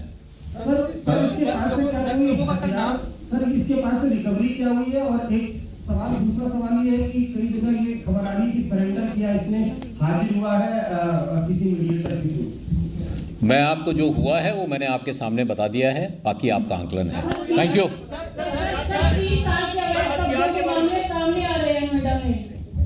सॉरी सॉरी, कहाँ से? अच्छा, आप, हाँ, 30 साल के अवैध कब्जों के मामले सामने आ रहे हैं। नहीं, ये नोएडा पुलिस से संबंधित विषय नहीं है। The press conference of the Noida police that has now taken into arrest the man you're looking at on your screen, Shrikant Tyagi, who had been identifying himself as one of the BJP leaders, but now and BJP members, but now he has been clearly taken into arrest, ensuring there that law and order cannot be overstepped in Uttar Pradesh, that women cannot be spoken to in the state of Uttar Pradesh, the manner in which Shrikant Tyagi had done. And this press conference just after his arrest, remember, he's been caught not from Noida, but from Meerut while he was absconding. This while there was already bulldozers tearing down the illegal encroachments outside his residence at one of the housing societies in Noida. Remember, his wife was also detained briefly for questioning, and that primarily because he had gone absconding 4 days since that video had gone viral about him abusing his wife, who was confronting him and his actions of constant illegal encroachments right there in the housing society, which was not being permitted, but he had been resorting to that for the past few years. There have also been, not just him, remember, 6 supporters of him have been taken into arrest by the police because they entered into the housing society on Sunday evening without permission and tried to manhandle, and also were looking for the address of the woman who had got into a confrontation with this man, Shrikant Tyagi. So he's basically, just to give you a background, Shrikant Tyagi has been booked by the Noida police for allegedly assaulting a woman after that spat that was recorded on video. And that, since then, he was on the run, now arrested, and this specific police briefing. Now let's go across to my colleague Shreya Chatterjee for all the latest on that. So Shreya, he's been paraded, ensuring that he has been caught, but it's been a dramatic few days. He was on the run, not taking calls, but the police eventually nabbed him.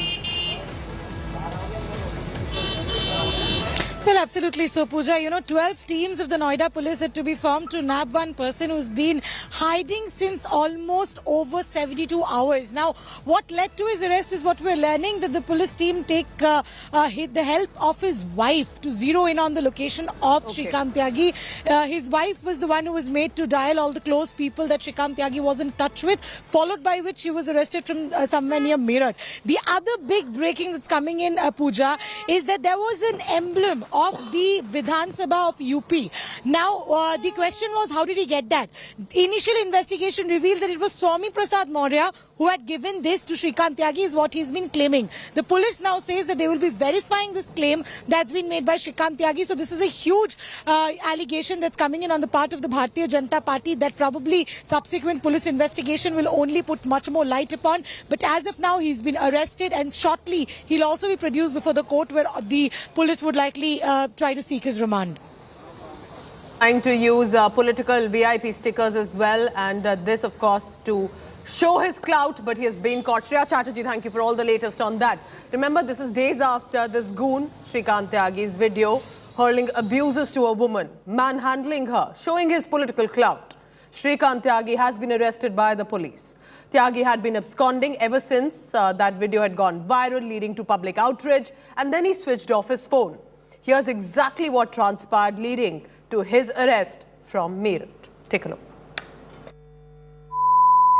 हो गया नहीं हट यहाँ से, तेरे पति को जानता हूँ, समझी? अगर लगा रहा पेड़ तो इलाज कर देना इस कहीं पर, तू कुछ ना कर पाएगी तो चल यहाँ से। हाथ तो बिल्कुल मत लगा। ले।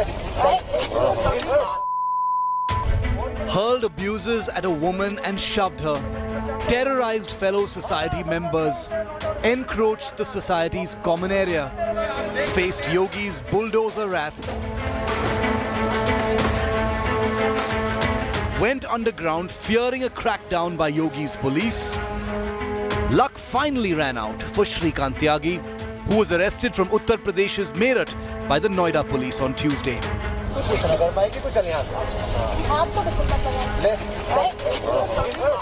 The UP police took a little over 72 hours to nab this goon neta, who was on the run since Friday, along with 3 of his accomplices. Tyagi had been hoodwinking the police using this number plateless SUV with a BJP flag, with stickers saying MLA and UP Assembly. It also had a walkie-talkie. Yakubpur से इस Fortuner गाड़ी को बरामद कर लिया गया है, यानी इस गाड़ी में दोनों तरफ नंबर प्लेट नहीं है, गाड़ी में वॉकी टॉकी है, विधानसभा सचिवालय का स्टिकर लगा हुआ है और इस गाड़ी का इस्तेमाल कर रहा था फरारी के दौरान श्रीकांत त्यागी। Apart from constantly changing locations, Tyagi had switched off his mobile phone and avoided using online transactions and ATMs to dodge the police. The Noida police had slapped the gangster act on Shrikant Tyagi, forming multiple teams and even picking up Tyagi's wife for questioning. The BJP and residents of the Noida society where Tyagi ran his writ rejoiced after the arrest. Arrest is definitely a win-win for us, but it is very important to know who were behind him. इसको management ने क्यों नहीं handle किया पिछले 3 साल से, ये बहुत ज़रूरी है हमारे लिए, क्योंकि ये सिक्योरिटी का मामला है। कानून ने अपना काम किया है और ये 2017 हो या 2022, जो भारतीय जनता पार्टी की सरकार है और हमारे मुख्यमंत्री योगी आदित्यनाथ जी हैं, हाँ, इस सरकार का मानना है ज़ीरो टॉलरेंस, जो गलत काम करे उसके प्रति है, तो वही नीति को लेके सरकार चल रही है। और चाहे वो राजा हो या रंग, सब एक बराबर है कानून के सामने। Tyagi's sister has slammed him, saying his actions have shamed their family.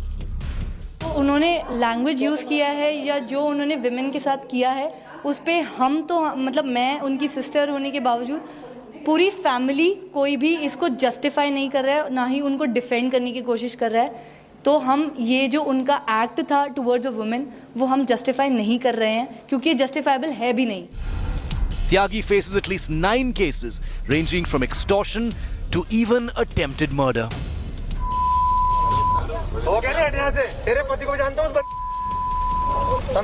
With Arvind Ojha and Shreya Chatterjee in Noida, Bureau Report, India Today.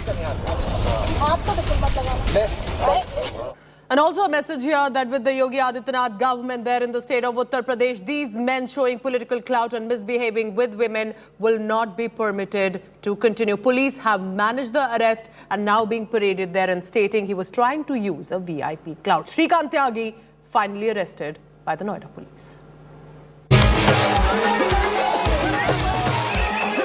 मुख्यमंत्री नीतीश कुमार जी के लिए अपनी व्यक्तिगत महत्वाकांक्षाओं से बढ़कर कुछ नहीं है।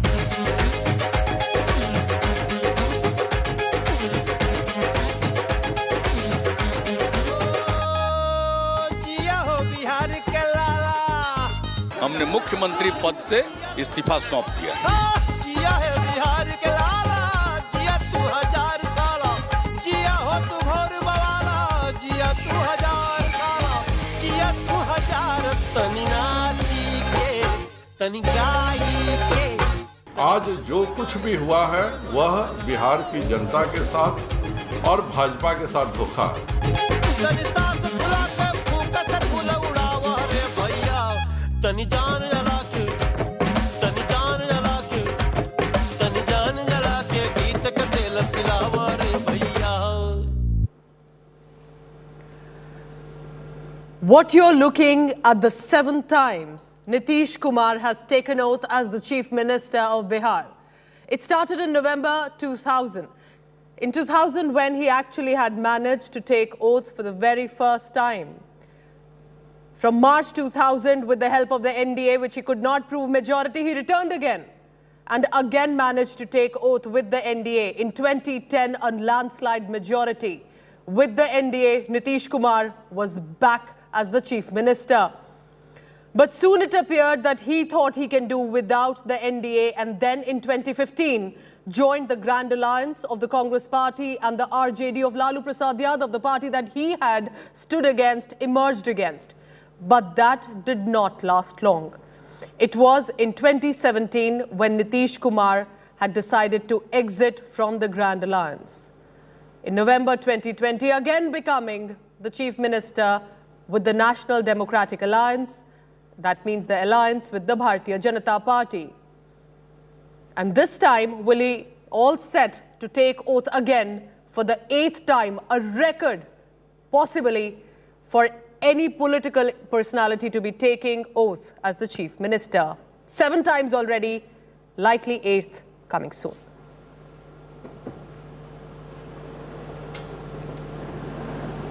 So Nitish Kumar resigned as the Chief Minister, officially breaking the alliance with the Bharatiya Janata Party and making an exit of the National Democratic Alliance, the NDA. Nitish Kumar met with the governor just about a short while ago at the Raj Bhavan. Tejashwi Yadav of the RJD and Nitish Kumar of the JDU are likely to walk together to the Raj Bhavan very soon to stake claim on forming the government in the state. After they tender the resignation, Nitish Kumar, the first location he went to was Tejashwi Yadav's house in Patna. Nitish Kumar is likely to be going to swear in as the Bihar Chief Minister for the 8th time, which is going to be a record for any politician possibly. The Janata Dal United claimed the Bharatiya Janata Party's continued needling, interfering into its functioning and tried to destabilize, allegedly, the Nitish Kumar government. The Bharatiya Janata Party has slammed Nitish Kumar in return, calling it a betrayal of the public mandate. Sources are telling India Today that Tejashwi Yadav is demanding Home Ministry as a portfolio for himself and for the party. His brother Tej Pratap may also be included in the new government. What about the third party, the Congress party, that's likely to get the Speaker's post as a portfolio as part of the said arrangement? Nitish Kumar's grouses and complaints against the Bharatiya Janata Party had been piling up. Just to give you a background, since 2019 elections of the Lok Sabha, when his party was offered just one berth in the union cabinet, that upset him. He stayed quiet, but this time he's chosen to break away. Let's listen into all the reactions that have come in ever since. दोनों लोकसभा राज्यसभा के सांसद और सारे विधायक और विधान पार्षद और पार्टी के नेता सब लोगों भाजपा से क्या दिक्कत हो गई? सारी मीटिंग आज हुई और सब लोगों की इच्छा यही हुई है कि हम लोगों को एनडीए छोड़ देना चाहिए। तो जैसे ही एनडीए छोड़ने का निर्णय सब लोगों की थी तो हमने उसी को स्वीकार कर लिया और आकर के यहाँ जो एनडीए की सरकार में हम मुख्यमंत्री थे, हमने मुख्यमंत्री पद से इस्तीफा सौंप दिया। बस यही। क्या परेशानी थी? फिर पलटी मारी। देखिए साहब, ये पहले थे आरजेडी के अंग थे, उसके बाद आरजेडी को छोड़ा, बीजेपी के साथ उन्होंने गठबंधन किया, बीजेपी के साथ सरकार चलाई, उसके बाद बीजेपी को छोड़ करके फिर आरजेडी के साथ सरकार बनाई। कहा करते थे कि आरजेडी एकदम बिल्कुल बिहार के सर्वनाश के लिए जिम्मेवार है। यही कहा करते थे कि आरजेडी में भ्रष्टाचारी लोग जमे हुए हैं, यही कहा करते थे वे लोग। अब फिर उसी के साथ जाकर के मिल गए। नीतीश कुमार से हमें एक सवाल पूछना है। 20 का चुनाव नरेंद्र मोदी की अगुवाई में जीते थे कि नहीं जीते थे? अगर उनको बीजेपी परेशान कर रही थी तो 2 साल रुके क्यों हुए थे भाई? 20 में ही नहीं आप सरकार बनाते, नमस्ते कर देते।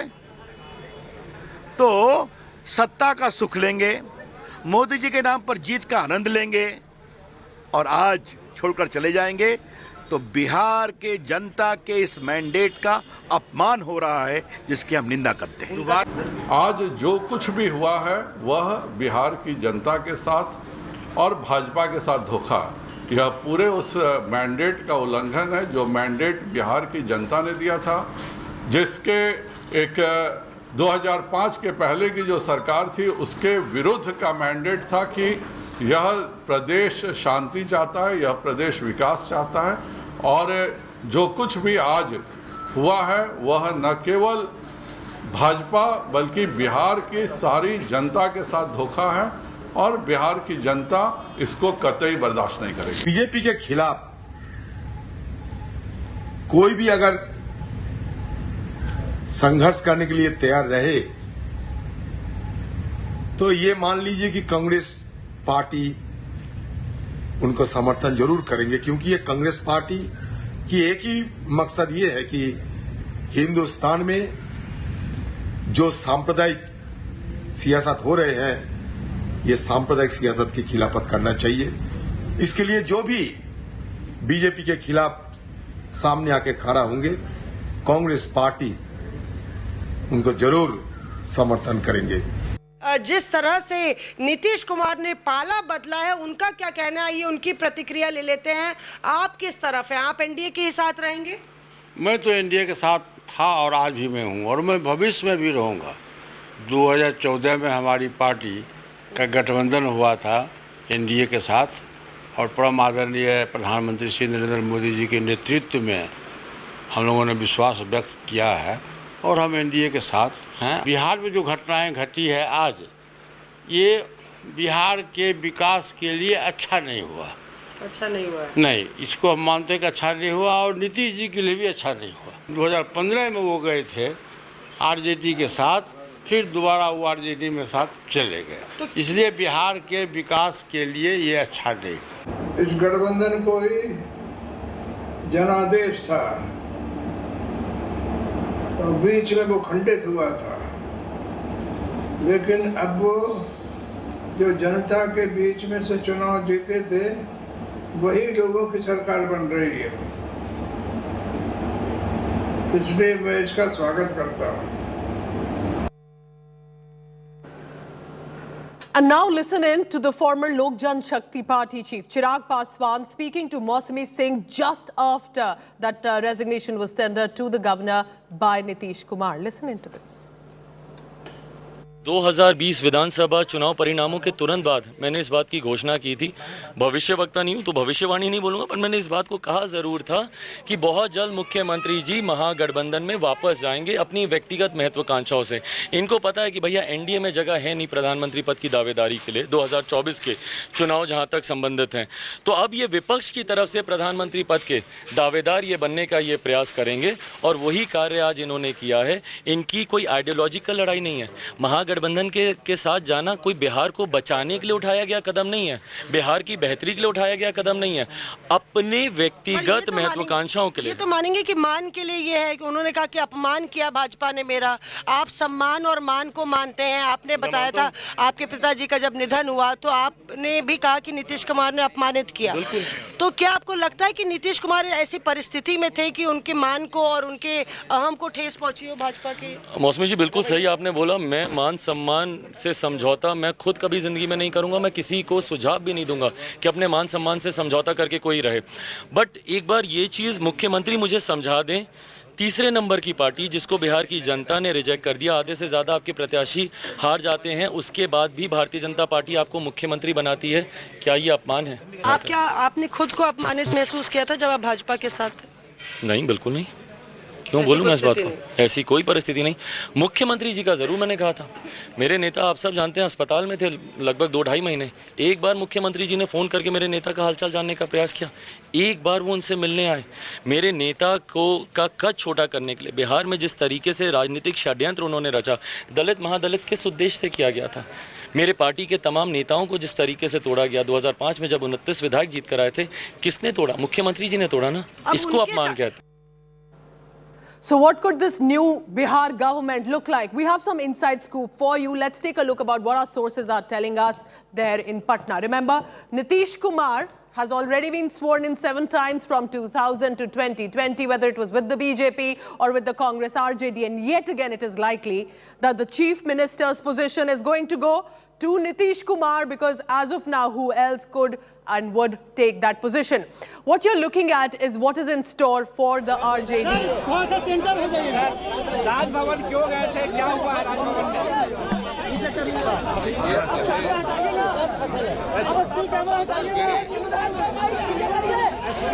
हमारे पार्टी के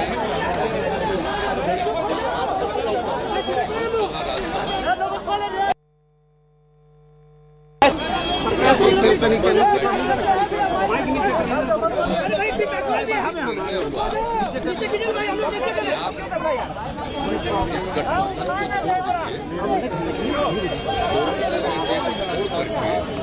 और वही इस्तीफा देने के लिए गए। उन्होंने दिया 3.5 समय दे दिया। हम लोग के पहले कोई एक साथ इनके पास 5 पार्टियों की मीटिंग एक साथ सब लोग थे और जैसे ही हमने वहाँ त्याग पत्र दिया तो इनके यहाँ गए सब लोगों ने एक साथ और उसके बाद फिर मांझी जी पहुंचे तो 7 पार्टियां एक साथ आप समझ लीजिए कि विधानसभा में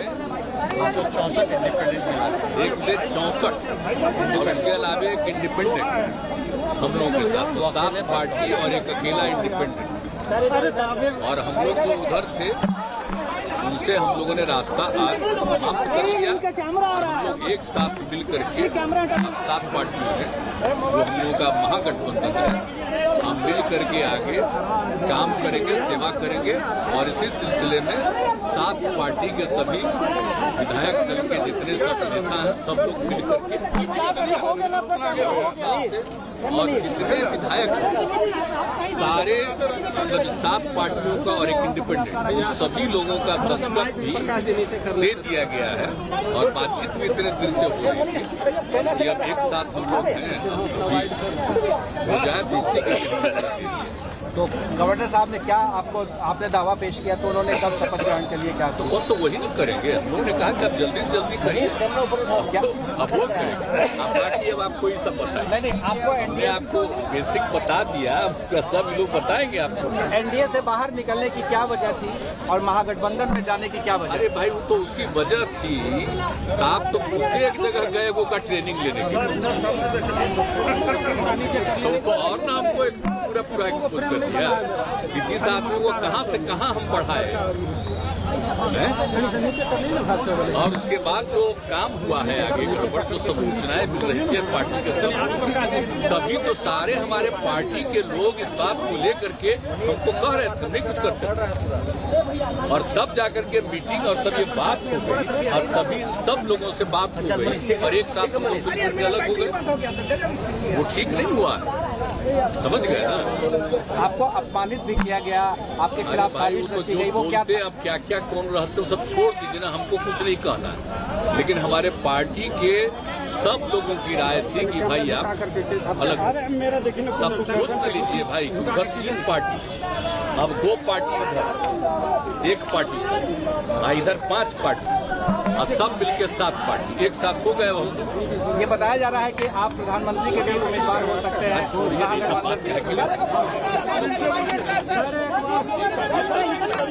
बिहार का एजेंडा क्या होगा? बिहार का एजेंडा क्या होगा? बिहार का है बिहार की सेवा करना, हम मिल करके काम करना, सब लोग पूरे बिहार को आगे बढ़ाने के लिए लगे रहेंगे और समाज में जिस तरह से एक विवाद पैदा करने की कोशिश हो गई थी शुरू, वो हमको अच्छा नहीं लगता था। आप अच्छी तरह जानते हैं ना, आप तो एक बार 17 में हुए थे, 17 के लस्कवा में आए न थे, तो हमने तो कहा ना कि हम ये सब कोई चीज जो कहीं कुछ करेगा गड़बड़, जो कुछ होता है विभिन्न धर्म के लोगों का, तो वो सब हम लोग नहीं करते, वो सबका एकता होनी चाहिए। आप तो जानते हैं जो परिस्थिति बन रही थी उसको लेकर के अच्छा नहीं लगा और जिस तरह से बाद हम लोग इतना मेहनत कर रहे हैं और कई तरह की बातें की जा रही थी, वो हमको अच्छा नहीं लग रहा था। हम तो तैयार कहाँ, जब हमको इतना कम सीट हो गया और हम तो नहीं तैयार थे। आप कैसे भी तैयार हो गए?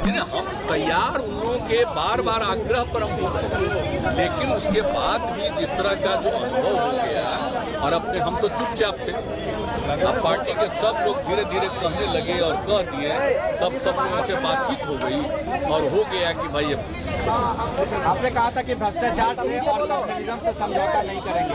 तेजस्वी यादव का सवाल ही नहीं पैदा होता है, शुरू से कभी नहीं होने दिए हम लोग और समाज में प्रेम और भाईचारे का भाव रखना चाहिए और किसी तरह के भ्रष्टाचार को हम स्वीकार करते हैं, हर तरह से काम करते हैं, वो सब लोग मिल के अब हम लोग करते ही रहेंगे, कोई चिंता मत करिए। और आगे क्या होगा, अब हम लोग सब एक साथ रहेंगे और दूसरे राज्यों में भी जो कुछ भी करना होगा वो करते रहेंगे। सीबीआई ईडी का क्या गलत इस्तेमाल हो रहा है? सीबीआई ईडी का क्या गलत इस्तेमाल हो रहा है? सीबीआई ईडी का क्या गलत इस्तेमाल हो रहा है? कोई नहीं, वो अलग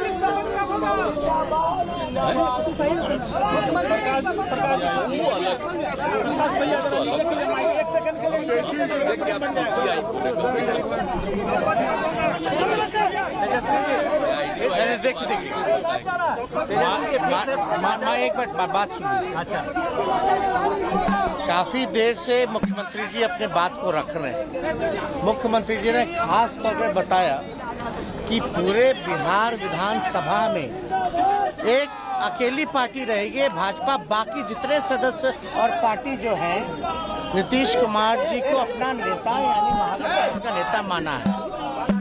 और सोचने वाली ये बात है कि पूरे नॉर्दर्न इंडिया में अगर आप देखें, हिंदी पट्टी में देखें तो भाजपा का अब कोई अलायंस पार्टनर नहीं रहा। एक भी अलायंस पार्टनर भाजपा का नहीं है। और ये तो इतिहास बताता है कि भाजपा जहां रहती है, जिसके साथ रहती है, उसको खत्म करने में लगी रहती है। आप पंजाब देख लीजिए, आप महाराष्ट्र देख लीजिए, और जो बिहार में हो रहा था वो किसी से छुपा है क्या? हर एक लोगों को पता है कि क्या भाजपा की तैयारी थी। लेकिन जो देश में जो अराजकता का जो माहौल बन रहा है, जो सांप्रदायिक जिस प्रकार से फल फूल रही है, जिस प्रकार से सामाजिक न्याय पे हमला हो रहा है, उसको देखते हुए, देश के माहौल को, स्थिति को देखते हुए, चाहे महंगाई हो, बेरोजगारी हो, आप अर्थव्यवस्था देख लीजिए, देश की सुरक्षा देख लीजिए, चीन घुस करके घर बना लिया, गांव बसा रहा है, आप क्या कार्रवाई कर रहे हैं? तो पूरी चीजों को देखते हैं। और आज का तो दिन भी बहुत ही महत्वपूर्ण दिन है। और महत्वपूर्ण दिन क्या है कि आज के दिन ही क्विट इंडिया की शुरुआत हुई थी, यानी अंग्रेजों भारत छोड़ो का नारा शुरुआत हुआ था।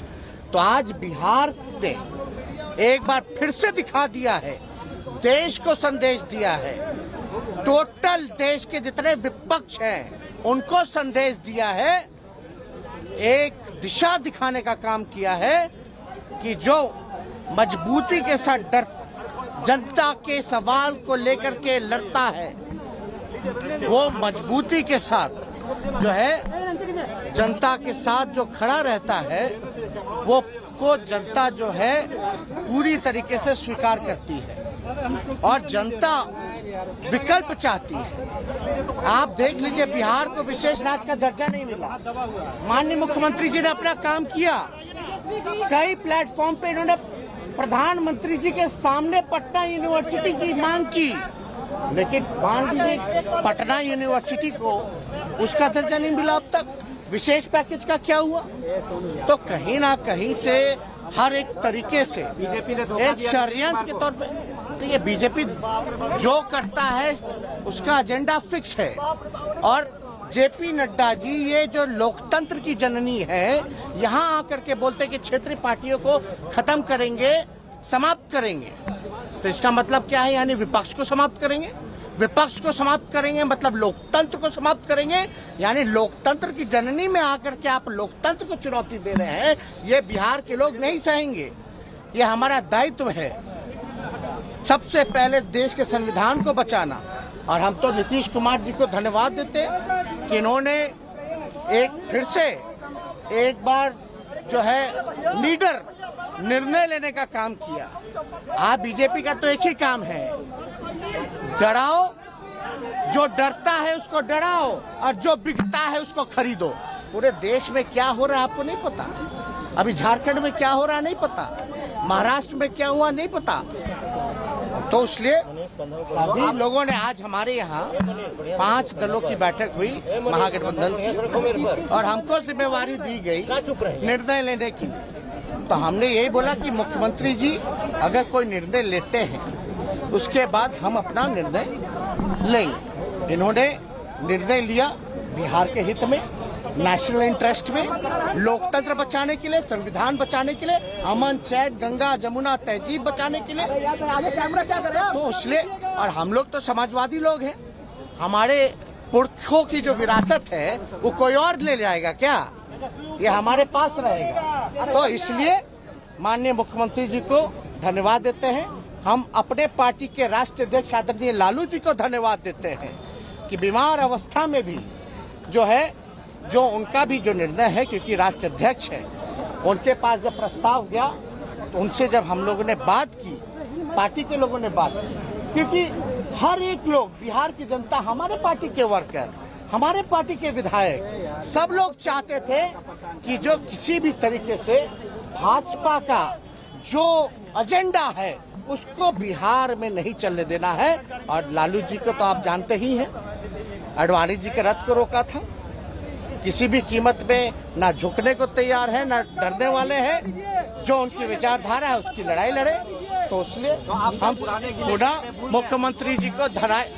अरे भाई, हम लोग चाचा भतीजा लोग हैं, लड़े भी हैं, आरोप भी लगाए हैं, लेकिन हम लोग तो समाजवादी लोग हैं ना। तो हमारी जो पुरखों की विरासत है वो कोई और ले जाएगा क्या?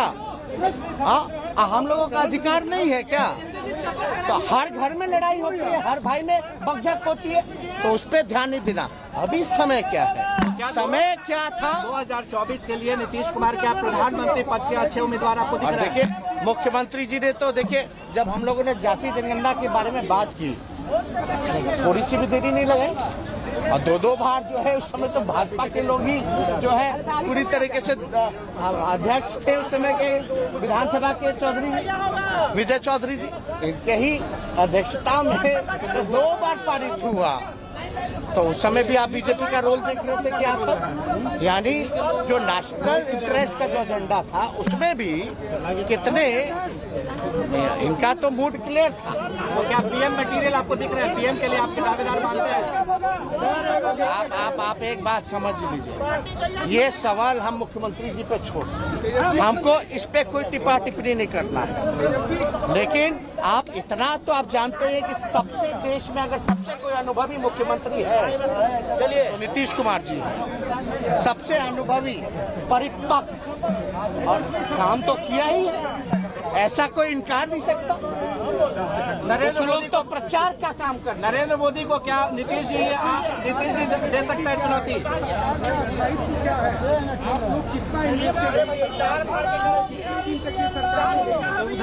बिना इंटरेस्ट के, और ये कोई अपना इंटरेस्ट नहीं है, ये बिहार का इंटरेस्ट है, बिहार के नौजवानों का इंटरेस्ट है। इसलिए 10 लाख जो रोजगार देने की बात किए थे, क्या आपकी सरकार दे करेगी? लोगों की बात चलेगी। अभी तो 10 लाख नौकरी, एक बार तारीख तो तय हो जाने दीजिए, 10 लाख तारीख तय हो जाने दीजिए, जनता के दुख दर्द को दूर किया जाएगा। सर एक बार भिक्ट्री दिखला दीजिए, सर एक बार भिक्ट्री, सर एक बार भिक्ट्री, सर एक बार भिक्ट्री, सब कोई सर, सब कोई तेजस्वी जी, चले। So smiling, waving, Nitish Kumar there, the first joint press conference of the Gathbandhan to which Nitish Kumar has returned. We were listening right now to Nitish Kumar, likely to again become the chief minister, this time with the Grand Alliance, and with him Tejashwi Yadav, the youngest son of Lalu Prasad Yadav, who's the patriarch of the RJD. And in Patna, this was the first joint references coming into the new government, but also a quick attack on the Rashtriya Janata Party. Nitish Kumar saying, we've all come together, but you all know what would have happened if, according to him, the BJP would have succeeded, hinting at any sort of conspiracy theories or weakening of the JDU. But he now says that likely they've come back stronger. Only time will tell how will this alliance really pan out.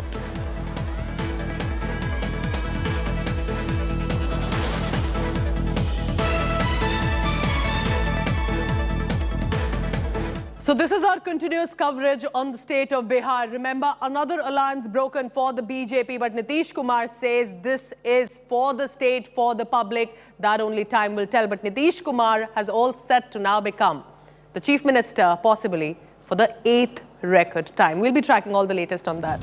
Stay tuned. Thank you so much.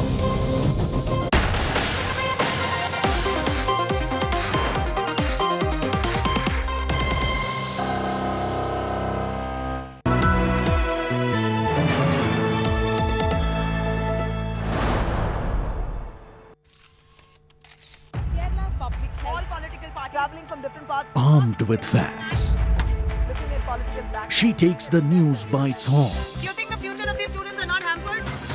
Fierce, bold and direct, setting the tone for the biggest stories from every corner and every angle. Expect nothing but the unfiltered truth. News first, niceties later. Watch me, Nabila Jamal, on India Today.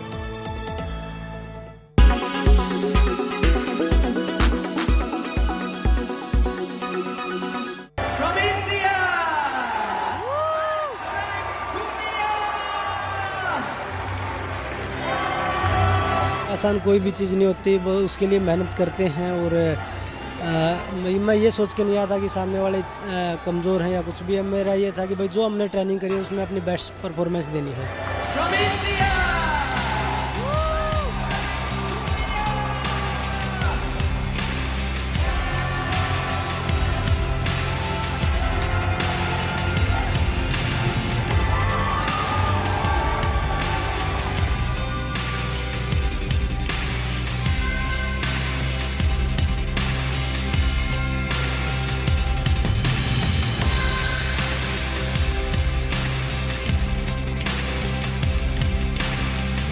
मैं धन्यवाद देता हूं सभी सपोर्टरों को, जो इतना प्यार और आशीर्वाद आप लोग मुझे यहां पे आके देते हैं, तो मैं अपने आप को भाग्यशाली महसूस करता हूं।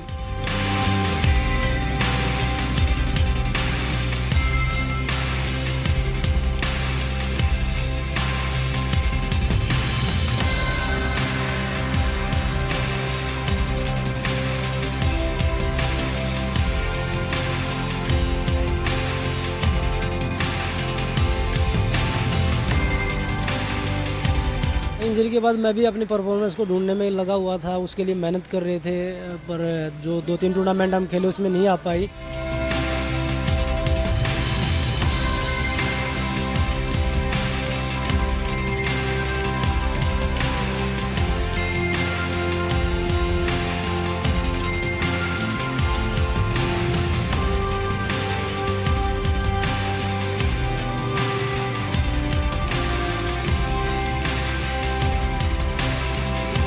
मुझे लग रहा है कि भाई दोबारा से उस पटड़ी पे हम दोबारा से आ रहे हैं, और जो मेहनत हम कर रहे हैं उसमें कामयाब हो रहे हैं।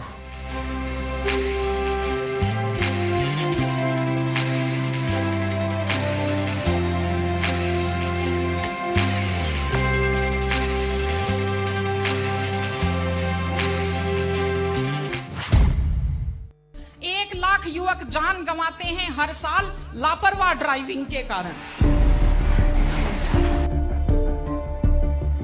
Well, that's true. Speed junkies on souped-up motorcycles have been a recurrent menace in India.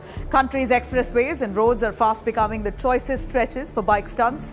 Stunt biking on roads is now driven by likes on Facebook and Instagram. That's the hype. This is becoming one of the worst menace in India, which is costing lives.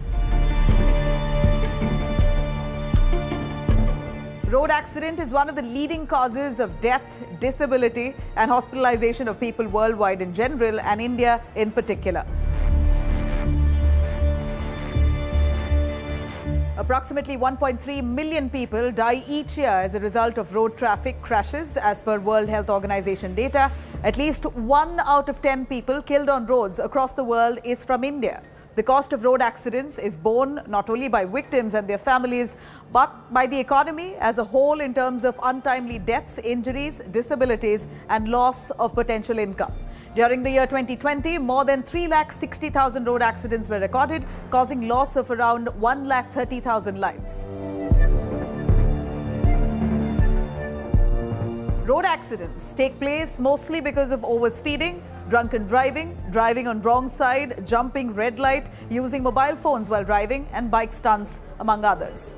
However, top 10 states in number of fatalities on national highways are Tamil Nadu, Uttar Pradesh, Karnataka, Madhya Pradesh, Andhra Pradesh, Telangana, Kerala, Maharashtra, Rajasthan and Bihar. This is in order as a report that was released by the authorities. Unfortunately, the worst affected age group in road accidents is 18 to 45 years, which accounts to at least about 70% of the total accidental deaths. So be careful and drive safe.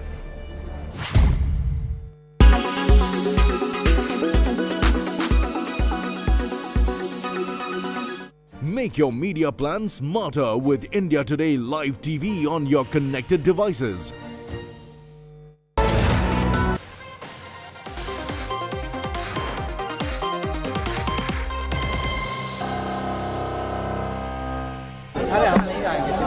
That is the first visual on your screen with the joint press conference of Nitish Kumar and of the RJD's Tejashwi Yadav from 2000 when he was first sworn as the Chief Minister of Bihar, and then now in 2022. Started with the National Democratic Alliance and an alliance with the Bharatiya Janata Party, moved on to the Grand Alliance, quit that again, joined again the NDA, quit that again this time, and then returned to the Grand Alliance, this time likely becoming the Chief Minister for the 8th time.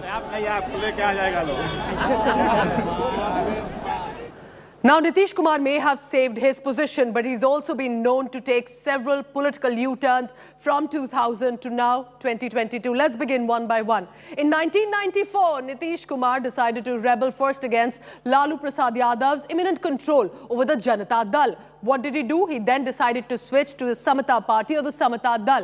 In 1994, it was basically the initiation into the political domain and him becoming the big Neta of Bihar. In 2013, he then decided to leave the National Democratic Alliance for the first time, ending a 17-year-old alliance with the Bharatiya Janata Party. What did he do then?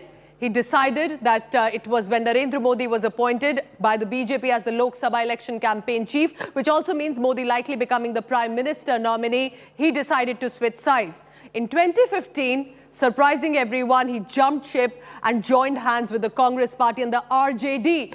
RJD against which he had actually stood and emerged against the Jungle Raj of Lalu Prasad Yadav. In 2015, he said he wanted to defeat the Bharatiya Janata Party in Bihar's assembly elections. But this grand alliance, though made him a chief minister, did not last long. It was in 2017, just 2 years on, he left the Mahagathbandhan, this grand alliance of Congress and the RJD, due to differences with the RJD and the cadre of JDU not happy. And in 2017, he was back with the National Democratic Alliance in August 2017, again allying with the Bharatiya Janata Party. Now come to 2022. Janata Dal United again leaves the NDA, again forms the government with the Mahagathbandhan of RJD's Tejasvi Yadav, specifically at the helm of affairs, and the Congress Party. 7 times Chief Minister, with all parties, all options, all ideologies open for Nitish Kumar in Bihar. Take a look now at a bigger explainer in this report of how from 2000 to 2022, Nitish Kumar's political journey has been full of twists and turns. Take a look.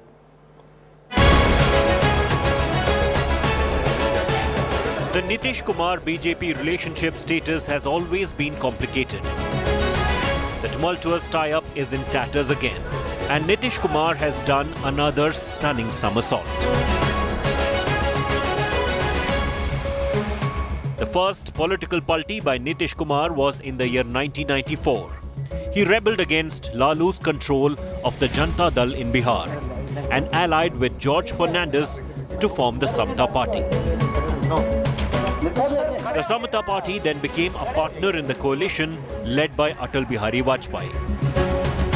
Why did Nitish take a political turn? To pursue his own politics with George Fernandez. The Nitish NDA alliance continued for 17 years. Till 2013, JDU departed from the alliance. The issue this time, the appointment of Narendra Modi as the chairman of BJP's Lok Sabha campaign committee. This time, Nitish declared his opposition to Modi's alleged communal politics and broke up with the NDA to follow his secular agenda. 2 years later, the 2015 Bihar Assembly elections brought another paradigm shift in Bihar politics, as Kumar formed Mahagathbandhan or Grand Alliance with the Rashtriya Janata Dal and Congress. The only aim of this alliance was to win the assembly election and ensure defeat of BJP.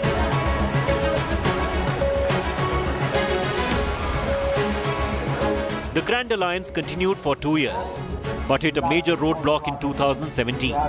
Nitish-led JDU left the Mahagathbandhan due to disagreement with the RJD. This time he was back again with the NDA. Nitish said he took the decision after listening to his Antaratma ki Awaaz, following allegations of corruption against Lalu and his family. And again, for the 5th time now, 5 years after he broke away from the Mahagathbandhan, Nitish Kumar has taken a dramatic political turn. Dubbed Paltu Chacha by Tejasvi Yadav, Nitish has now allied with the RJD and Congress again, divorcing the NDA to pursue his national ambitions ahead of 2024. Bureau Report, India Today. And before I wrap up 6 p.m. Prime and we look at these pictures coming in from Patna, remember the Bharatiya Janata Party split with the Janata Dal United, but that split is not new. In the past 5 years, BJP has split with several allies, from the PDP in JNK in 2018 to the Shiv Sena of Uddhav Thackeray in Maharashtra recently. Interestingly, the split has only benefited, as it appears, the Bharatiya Janata Party eventually, leaving the allies struggling to politically survive. Which allies broke up with the BJP in the recent past and why? And the bigger question, where are those allies now? Take a look at this detailed report. Thank you for watching. BJP and Shiv Sena were the oldest allies, staunch supporters of the Ayodhya Ram Temple movement. They won the Maharashtra elections together but broke away in 2019 when Uddhav took oath as Chief Minister with ideologically opposing Congress-NCP alliance. The Gathbandhan broke with a jolt in 2022 when Eknath Shinde split with maximum legislators, a dramatic month of resort politics, to form the government with Devendra Fadnavis, leaving Bal Thackre's son high and dry, struggling to survive as Sena chief. In alliance with the BJP since 1997, the Akali Dal BJP won 3 assembly elections. The relationship soured in 2020 when the Akali Dal pulled out from the union government after objecting to the 3 farm laws. Once known for strong ground cadre and representing the Panth vote bank and Sikh tenets, today the Akalis are struggling for space, marred by accusations of corruption during their 10-year tenure and dynasty politics for the Badals. The future of the Shiromani Akali Dal looks uncertain. The BJP-PDP alliance was the unlikeliest of alliances in recent political history, starting in 2015 with Mufti Mohammad Said and ending in June 2018 with his daughter Mehbooba at the helm of affairs. Today, after the abrogation of Article 370 and the emergence of new voices, Mehbooba and the PDP's future in Naya Kashmir is unstable and unsure of alliances beyond Gupkar group meetings. Chandrababu Naidu's Telugu Desam party parted ways with the BJP in March 2018, the exit in the run-up to the 2019 polls.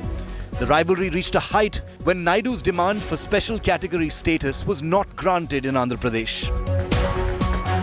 With the continued rise of Jagan Mohan Reddy as Chief Minister of Andhra, can the tide ever turn?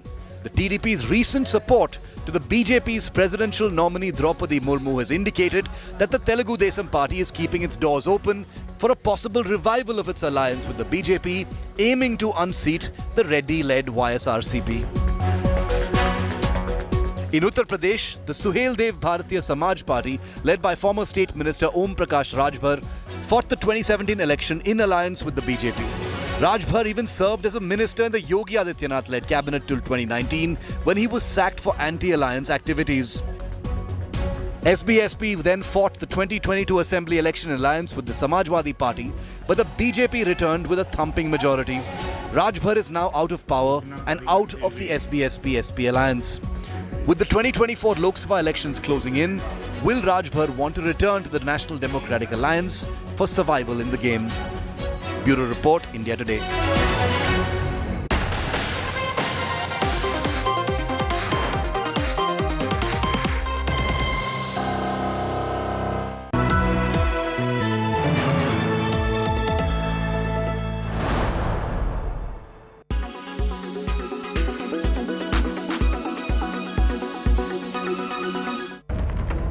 What do you see here? A sanitary pad, right? Now look closer. Is it something controversial? This poster featuring an image of a Hindu god on a sanitary pad has caused furor. It's from the movie Masoom Sawal. It's a feature film based on menstruation and stigma around it.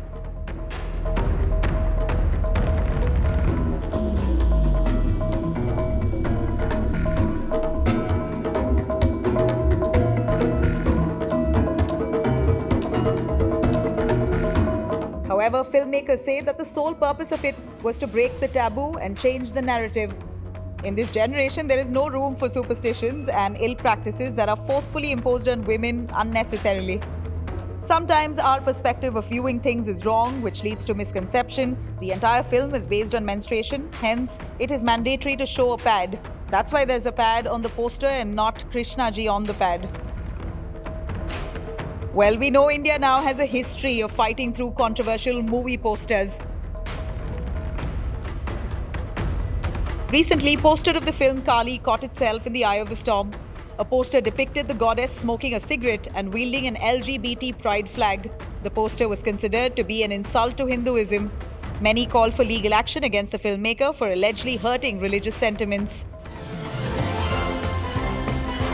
Amir Khan's nude poster from the film PK had a fair share of backlash. A case was filed under Section 292 of the IPC for obscenity. However, Superstar defended it, saying the issue has been blown out of proportion as there is no vulgarity at all. Sanjay Leela Bansali's love story, Goliyon Ki Ras Leela, Ram Leela, was criticized for both its name and sensual movie poster. Ram Leela has been historically associated with the plays depicting the life of Hindu god Ram. At that time, India also saw massive protests from Rajput community for misinterpretation of the facts in the movie. The film is based on actress Silk Smitha's life. The posters did not sit well with the actress' family. Vidya Balan was booked for posing indecently in the film The Dirty Pictures poster. The petition mentioned that the poster is corrupting minds of people. The Irfan Khan starrer was initially titled as Billu Barber. The objection was against using the term barber as it offended the barber community.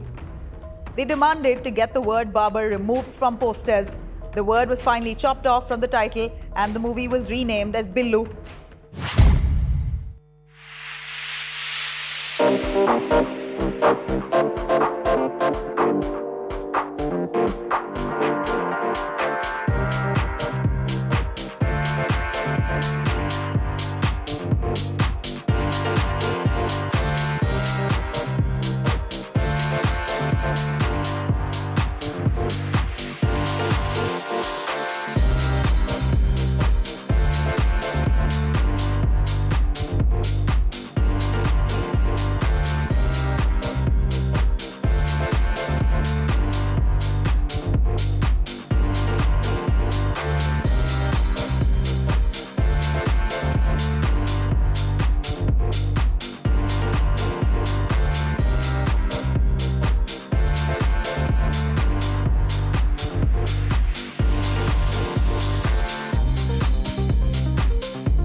Co-powered by The World Comes Together at Sharda University.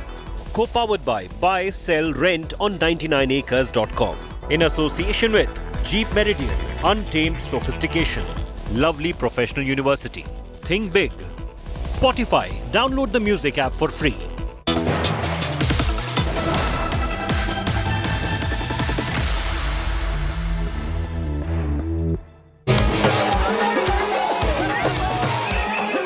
मुख्यमंत्री नीतीश कुमार जी के लिए अपनी व्यक्तिगत महत्वाकांक्षाओं से बढ़कर कुछ नहीं है।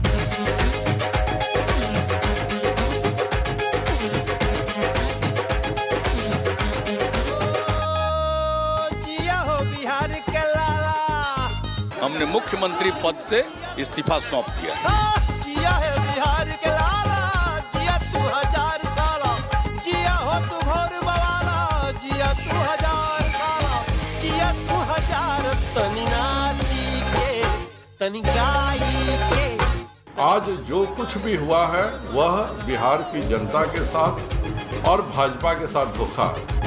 तनी सांस फुला के फूंका से फूल उड़ावा रे भैया, तनी जान जला के, तनी जान जला के, तनी जान जला के गीत के तेल सिलावा रे भैया। Good evening. You're watching India Today. I'm Akshita Nandagopal, and on the special broadcast of 7 at 7, we're getting you all the dramatic political action that's played out in Bihar. Let's begin with the headlines.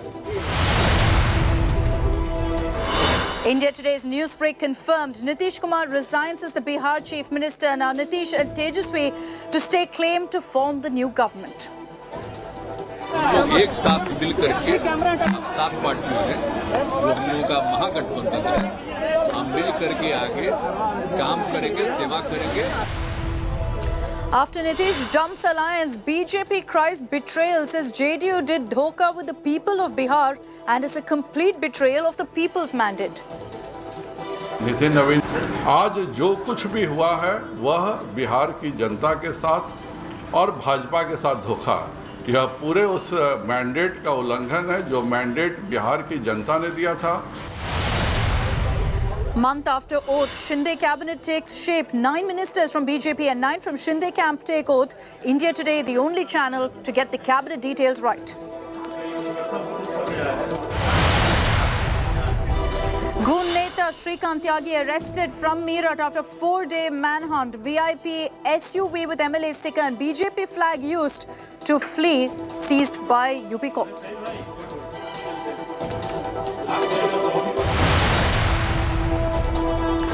Face-off over Bengaluru Eidgah Maidan. Congress opposes Ganesha festival at Maidan. Hindu groups accuse the Congress of appeasement. Ask if namaz is allowed, then why not Ganesha celebrations?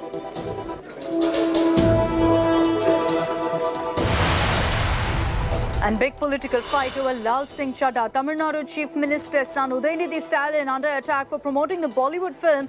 BJP questions DMK's Hindi hypocrisy.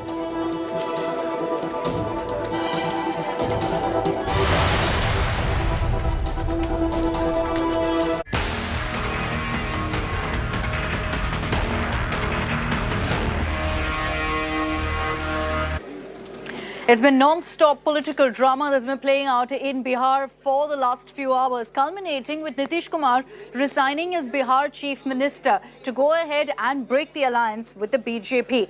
Nitish Kumar met the governor at Raj Bhavan. He was accompanied by Tejaswi Yadav. They walked in together at the Raj Bhavan to stake claim to form the next government in the state.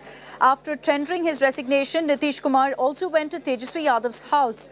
Nitish will be sworn in as Bihar Chief Minister for the 8th time tomorrow, so there will be no surprises on that front. The JDU has in fact claimed that the reason they decided to break the alliance with the BJP is because the Bharatiya Janata Party continued needling in its functioning and tried to destabilize the Nitish government. The BJP has slammed Nitish Kumar, referring to this decision as a betrayal of the mandate from the people.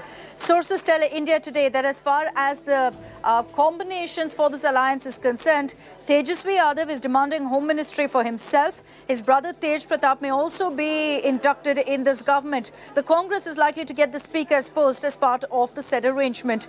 Nitish Kumar's grouses against the BJP have been piling up since the 2019 general election when his party was offered just one seat in the union cabinet.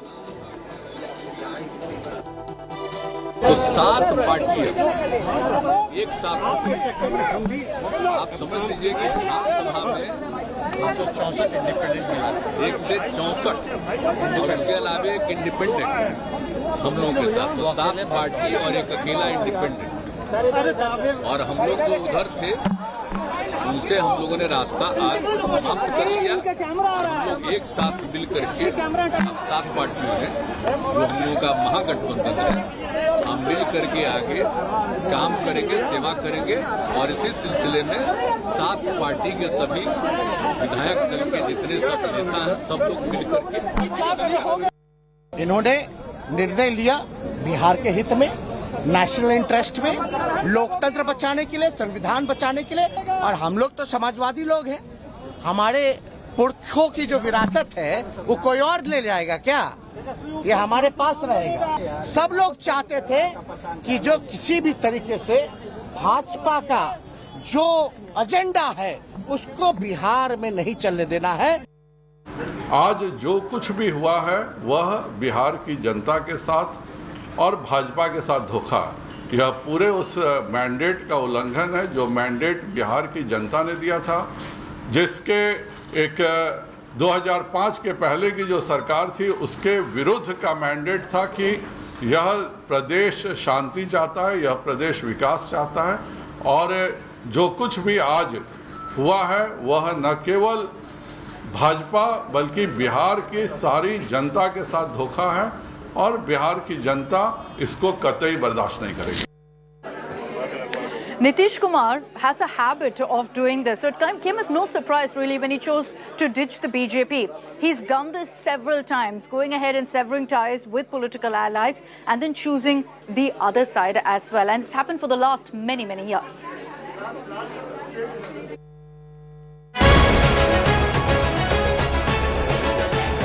The Nitish Kumar BJP relationship status has always been complicated.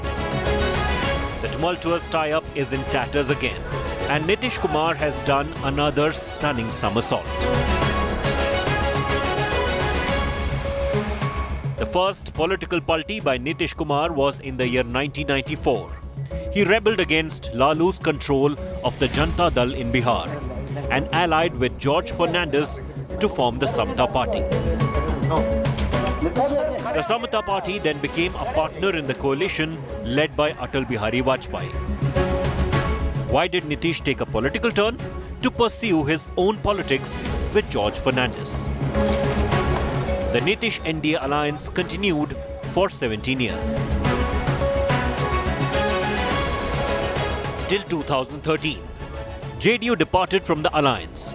The issue this time, the appointment of Narendra Modi as the chairman of BJP's Lok Sabha campaign committee. This time, Nitish declared his opposition to Modi's alleged communal politics and broke up with the NDA to follow his secular agenda. 2 years later, the 2015 Bihar Assembly elections brought another paradigm shift in Bihar politics, as Kumar formed Mahagathbandhan or Grand Alliance with the Rashtriya Janata Dal and Congress. The only aim of this alliance was to win the assembly election and ensure defeat of BJP.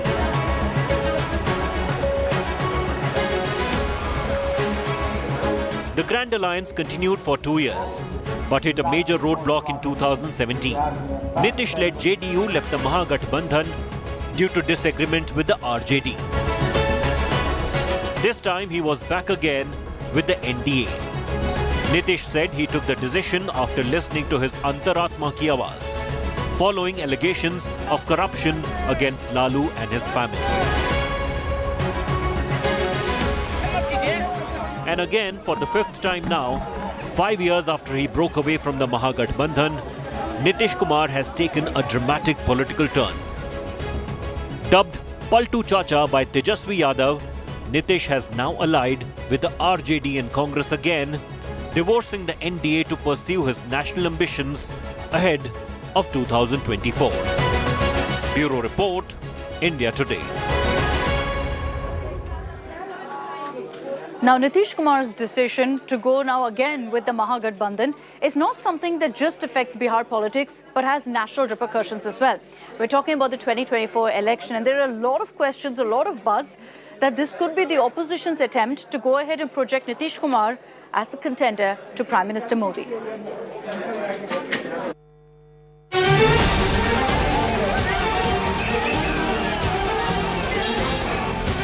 Boom, boom, boom, the big Bihar blockbuster.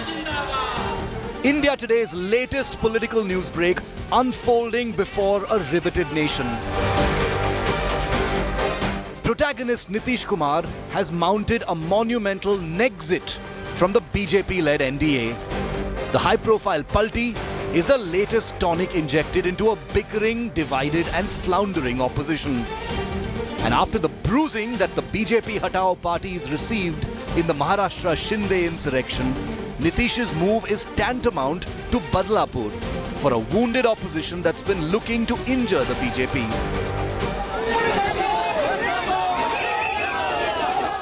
But let's go below the layers of this new rampaging Rajniti. First off, Nitish may be in survival mode. But don't forget that this also allows Nitish to at least try to revive his long-nursed dream of rivaling Modi nationally. The high-profile dumping of the BJP dents Team Modi's hold over allies, especially just weeks after the Shinde showdown, and gives the opposition a rare moment to feel a little happy. But while the opposition may enjoy the rare fruits of the BJP on its back foot, Nexit won't be all hunky-dory for the opposition's battle road to 2024 and could in fact inject even more complications. Don't forget that Nitish, by dumping the BJP, joins a swelling list of the many challengers for opposition leadership along with Mamata, Arvind Kejriwal and don't forget the Gandhis.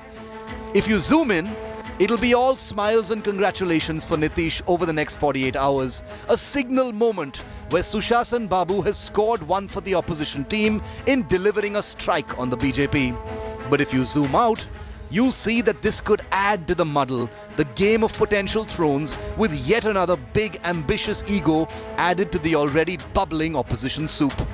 With less than 2 years to go for the next national election, the game has gotten even more interesting. Bureau Report, India Today. And in our next report, we focus on who Nitish Kumar, the politician, really is. He's made so many political U-turns, has switched sides over and over again, and yet despite that, managed to keep his image intact as a prolific face of Bihar politics.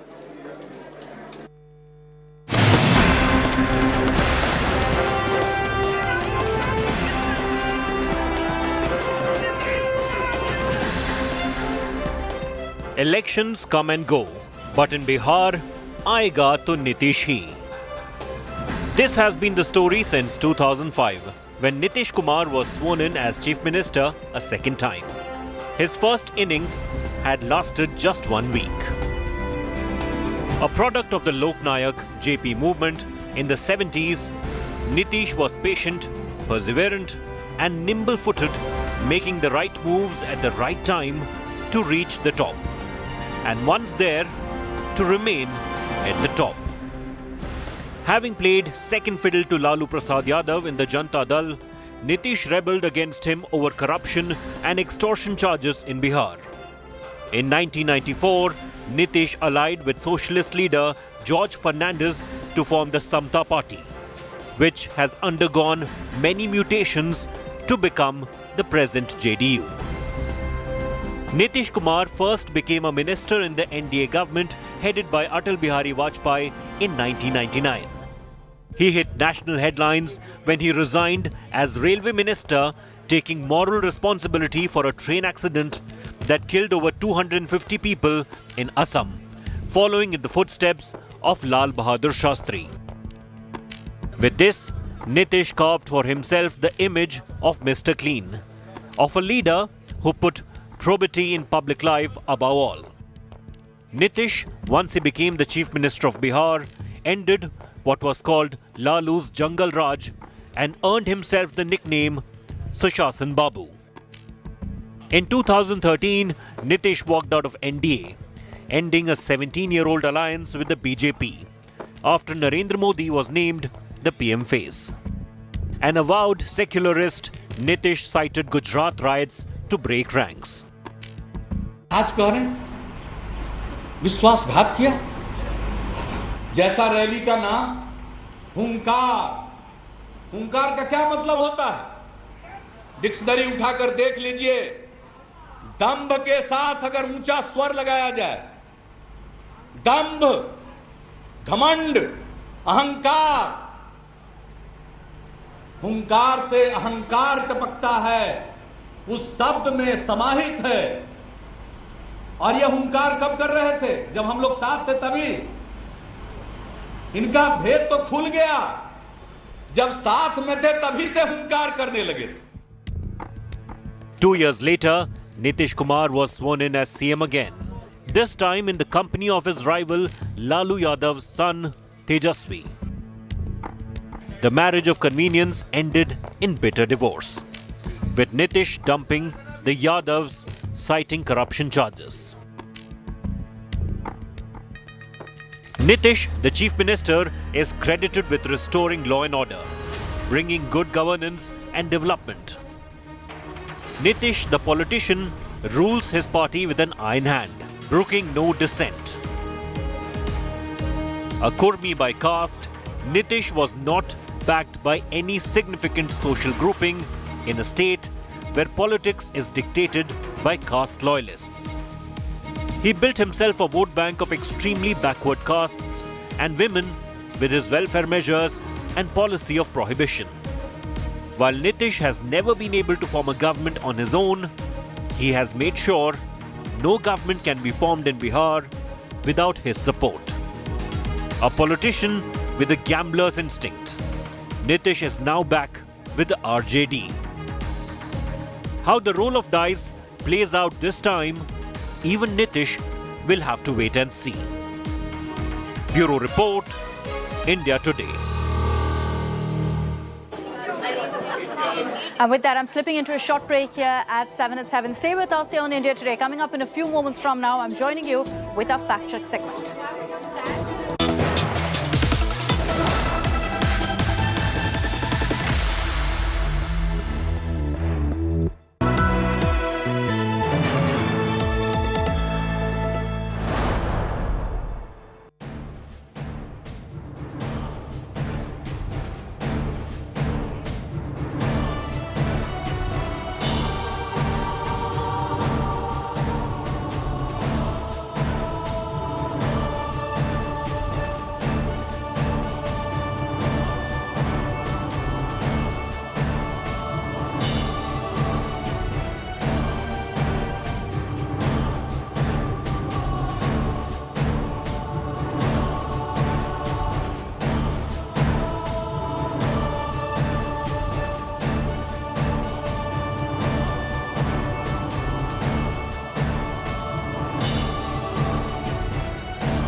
The gold standard salutes the gold standard.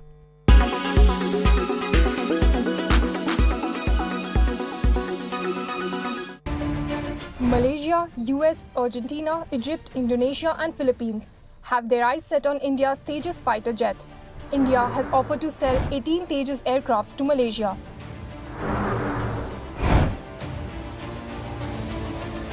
Designed by Aeronautical Development Agency, this is India's first self-made fighter jet. The fourth-generation aircraft has critical operational capabilities. It has an active electronically scanned array, electronic warfare, and is capable of air-to-air refueling. The jet is capable of carrying a load of 8 to 9 tons. The biggest advantage of this aircraft is its speed. India has agreed to provide 18 of these fighter jets to Malaysia.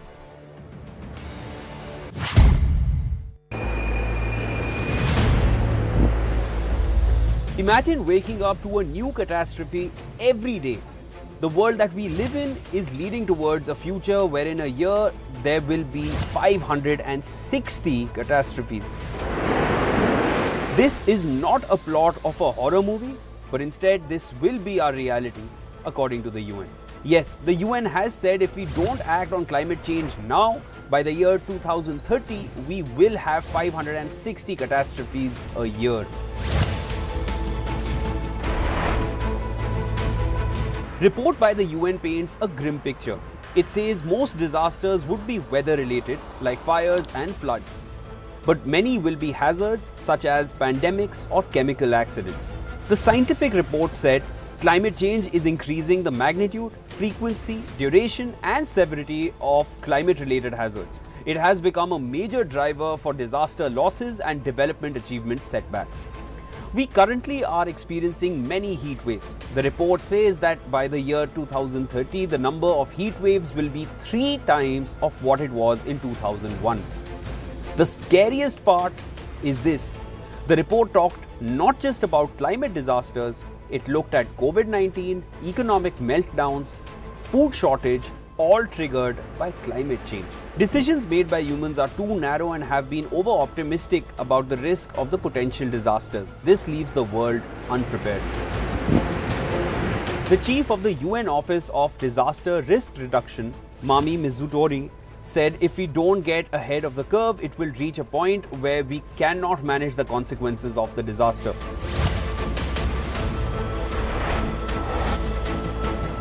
According to the World Meteorological Organization, India's average annual loss in 2020 was around $87 billion.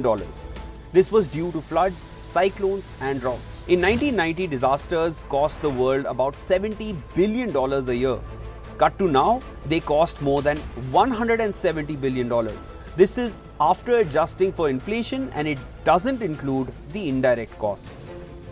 Amina J. Mohammed, UN Deputy Secretary General, said the world needs to do more to incorporate disaster risk in how we live, build and invest, which is setting humanity on a spiral of self-destruction. We must turn our collective complacency to action. Not just this, but the Asia-Pacific region suffers the highest damage. The region loses an average of 1.6% of their GDP annually to disasters. Climate change demands action now.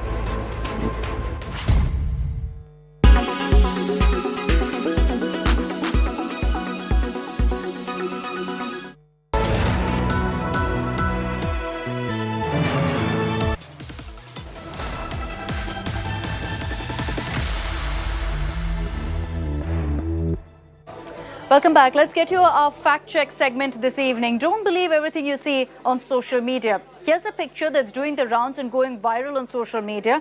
And the claim is that this is a photo from the Israel-Palestine conflict. The reality, however, is that the photo is from ISIS-controlled Mosul in Iraq. We're going to continue getting you more such fact-check stories as well. That's it from me here on 7 at 7. I'm joining you on To The Point on the other side of a short break.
Listening to music puts you in a good mood, but have you ever heard of music that gets you high?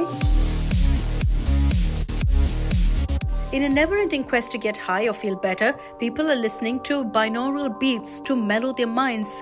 A study shows that many have been trying binaural beats as a form of therapy or even an intoxicant. The term binaural means two sounds, and binaural recording without the beats refers to a kind of stereo recording wherein the listener feels totally surrounded by the musicians. Everyday sounds range from 250 to about 6,000 Hz. Binaural beats are usually below 1,000 Hz, which is in the low range of average human hearing. Hector Orozco Perez, an author of a recent study on the mysterious beats, puts it this way. What happens is when you listen to two pure tones separated into each other, the tiny difference causes a frequency mismatch as the sound travels to the auditory part of your brainstem. Simply put, if your right ear is hearing 260 Hz and your left ear is hearing 250 Hz, then your binaural beat comes in around 10 Hz. What makes binaural beats interesting is the ability to synchronize or entrain your brain's electrical response to adhere to a certain rhythm, and rhythmic stimuli can help people concentrate. There are several types of beats. Delta is the lowest frequency, just 0.5 to 4 Hz. Next is theta, between 4 and 7 Hz.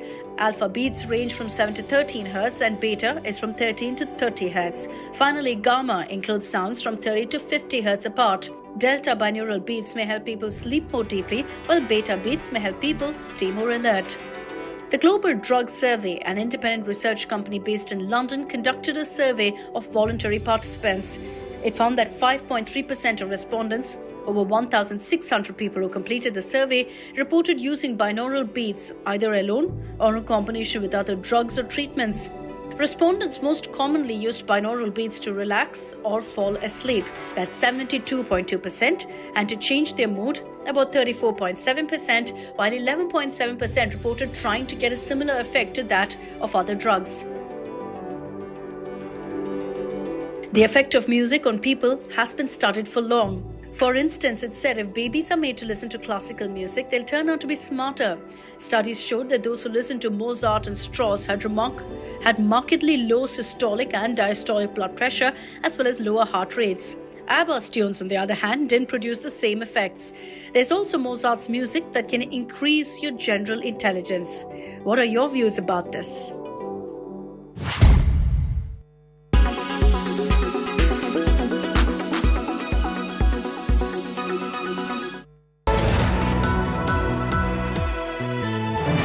By RK Marble, Khoobsurat Imandari. Co-powered by only OLX Autos gives the best price for your car.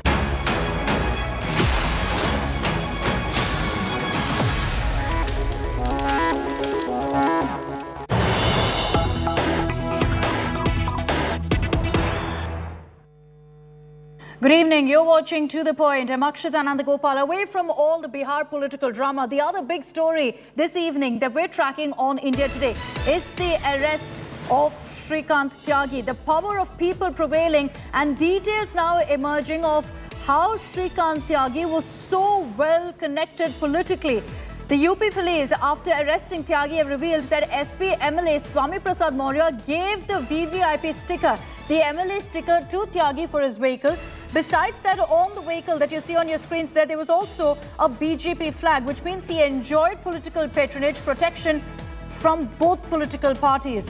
Meanwhile, in an exclusive conversation with India Today, when we asked Swami Prasad Maurya, the SP MLA, about his links with Tyagi, he said that Shrikant Tyagi met him claiming to be a BJP leader. Let's play out for you exactly what Swami Prasad Maurya's defense is. चुनाव के दरमियान वो भाजपा का नेता होकर के मिला था और बाद में 5-6 महीने तक वो कभी-कभी आता था। 5-6 महीने के बाद वो कभी दिखाई भी नहीं पड़ा और भाजपा के बड़े-बड़े नेताओं के साथ उस फोटो खिंचवाता था और साथ ही साथ ये हाव भाव रखता था कि बहुत चलते पुरजे का आदमी है। लेकिन भाजपा की मेहरबानी इतनी रही कि किसान मोर्चे में पदाधिकारी भी बना, राष्ट्रीय कार्य समिति में भी रहा और साथ ही साथ कई सुरक्षा कर्मियों के घेरे में चलता था। तो स्वतंत्र सिंह ये आरोप क्यों लगा रहे हैं आप? स्वतंत्र भारतीय जनता पार्टी हमारी खेल है, इस खेल में माहिर है, ये तो मैं पहले कह चुका हूँ। तो भाजपा हमेशा अपने पाप का चादर दूसरों पर डालने में माहिर। So that's Swami Prasad Maurya saying that he met Tyagi because he claimed to be a tall BJP leader. But why did he give him a VVIP sticker? Why did Tyagi have a BJP flag also on his vehicle? We're going to be answering all of those questions with our panelists as well. But before that, take a look at this report on all that played out in the last 24 hours, culminating in Shrikant Tyagi, the man you see on your screens there, being arrested. हो गया नहीं हटिया से, तेरे पति को जानता हूँ, समझी? अगर हाथ लगाना पेड़ पे राज कर देना इस कहीं पर, तू कुछ ना कर पाएगी तो चल यहाँ से। हाथ तो बिल्कुल मत लगाना। ले। Hurled abuses at a woman and shoved her, terrorized fellow society members, encroached the society's common area, faced Yogi's bulldozer wrath, went underground fearing a crackdown by Yogi's police. Luck finally ran out for Shrikant Tyagi, who was arrested from Uttar Pradesh's Meerut by the Noida police on Tuesday. The UP police took a little over 72 hours to nab this goon neta who was on the run since Friday along with 3 of his accomplices. एक massive team effort launch किया गया। मेरे accused बहुत चालाकी से अपने आप को छुपा रहा था। इसको मेरठ के पास से हमारी टीम्स ने अपने सहयोगियों के साथ गिरफ्तार कर लिया है। Tyagi had been hoodwinking the police using this number plateless SUV with a BJP flag, with stickers saying MLA and UP Assembly. It also had a walkie-talkie. Yakubpur से इस फॉर्च्यूनर गाड़ी को बरामद कर लिया गया है। यानी इस गाड़ी में दोनों तरफ नंबर प्लेट नहीं है, गाड़ी में वॉकी टॉकी है, विधानसभा सचिवालय का स्टिकर लगा हुआ है और इस गाड़ी का इस्तेमाल कर रहा था फरारी के दौरान श्रीकांत त्यागी। Apart from constantly changing locations, Tyagi had switched off his mobile phone and avoided using online transactions and ATMs to dodge the police. The Noida police had slapped the Gangster Act on Shrikant Tyagi, forming multiple teams and even picking up Tyagi's wife for questioning. Gangster act में भी हम लोग कार्रवाई कर रहे हैं। इसकी तमाम ऐसी जो संपत्तियां हैं जो अनअकाउंटेड हैं और जो इलेजिटिमेट मीन्स से हैं, उसमें भी आगे चल के हम लोग कार्रवाई करेंगे। The BJP and residents of the Noida society where Tyagi ran his writ rejoiced after the arrest. The arrest is definitely a win-win for us, but it is very important to know who were behind him. इसको management ने क्यों नहीं handle किया पिछले 3 साल से, ये बहुत ज़रूरी है हमारे लिए, क्योंकि ये सिक्योरिटी का मामला है। कानून ने अपना काम किया है और ये 2017 हो या 2022, जो भारतीय जनता पार्टी की सरकार है और हमारे मुख्यमंत्री योगी आदित्यनाथ जी हैं, हाँ, इस सरकार का मानना है ज़ीरो टॉलरेंस, जो गलत काम करे उसके प्रति है, तो वही नीति को लेके सरकार चल रही है। और चाहे वो राजा हो या रंग, सब एक बराबर है कानून के सामने। Tyagi's sister has slammed him, saying his actions have shamed their family. उन्होंने लैंग्वेज यूज़ किया है या जो उन्होंने विमेन के साथ किया है, उस पे हम तो मतलब मैं उनकी सिस्टर होने के बावजूद पूरी फैमिली कोई भी इसको जस्टिफाई नहीं कर रहा है, ना ही उनको डिफेंड करने की कोशिश कर रहा है। तो हम ये जो उनका एक्ट था टुवर्ड्स अ वुमेन, वो हम जस्टिफाई नहीं कर रहे हैं, क्योंकि ये जस्टिफाइबल है भी नहीं। Tyagi faces at least 9 cases, ranging from extortion to even attempted murder. हो गया नहीं हटिया से, तेरे पति को जानता हूँ, समझी? With Arvind Ojha and Shreya Chatterjee in Noida, Bureau Report, India Today.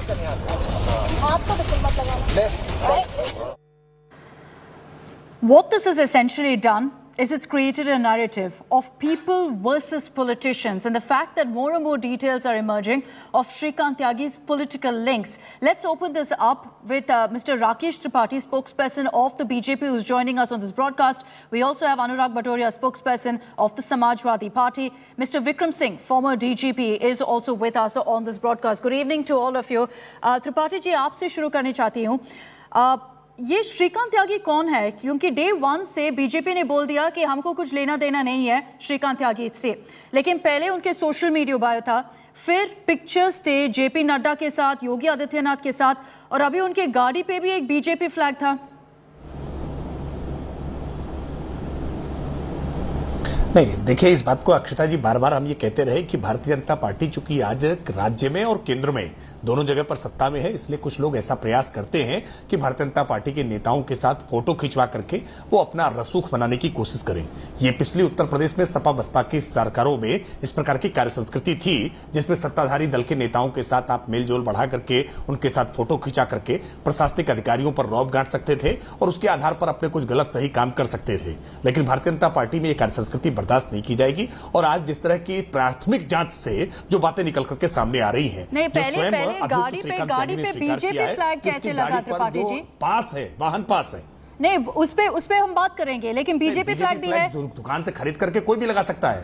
तो आपके मतलब आप जैसे आप बोल रहे हो, अगर मेरे को फोटो लेना है योगी आदित्यनाथ जी के साथ, जेपी नड्डा जी के साथ, मैं फोटो ले सकती हूँ, मैं बीजेपी फ्लैग लगा सकती हूँ, कुछ भी कर सकती हूँ.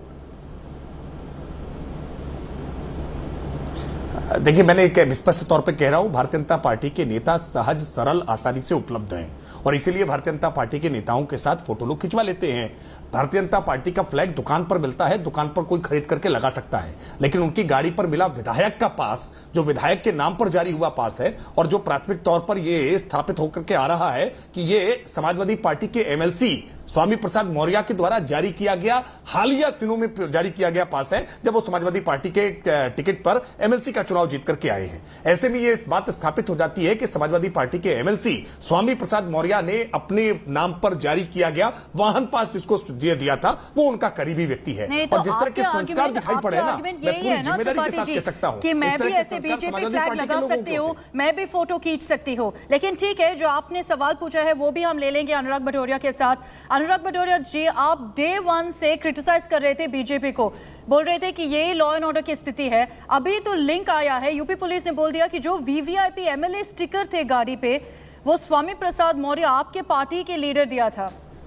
मैंने आपसे एक ही बात पूछी है कि इनके सांसद ने कहा, मैंने नहीं कहा, कि मुझे शर्म आ रही है और सच्ची शर्म आ रही है कि उत्तर प्रदेश में भारतीय जनता पार्टी की सरकार है, यहाँ पुलिस कोई एक्शन नहीं लेती है, पुलिस कहीं ना कहीं इन अपराधियों के साथ मिली रहती है. यही तो उनका कहने का मतलब हुआ, उनकी कोई सुनता नहीं है. और जब सांसदों की कोई नहीं सुन रहा है और एक भारतीय जनता पार्टी का नेता गाली दे रहा है, एक महिला को लगातार गाली दे रहा है, 72 घंटे से ज्यादा छोट भैया नेता फरार रहता है, बड़ी मुश्किल से जब सोशल मीडिया लग जाती है, मीडिया लग जाती है, सारे लोग समाजवादी लोग लग जाते हैं, तब जाके वो बड़ी मुश्किल से पकड़ में आता है. छोट भैया नेता जो महिलाओं को गाली दे रहा है, अब तक तो इनके यहाँ भूमाफिया पैदा थे. आप सवाल को जवाब दीजिए ना अनुराग भदौरिया जी. आप पहले बताइए, ये स्टिकर कैसे स्वामी प्रसाद मौर्य ने उनको दिया है? एमएलए वीवीआईपी स्टिकर है. चूंकि स्वामी प्रसाद मौर्य जी भारतीय जनता पार्टी में थे और भारतीय जनता पार्टी के नेताओं से उनके संबंध है पुराने.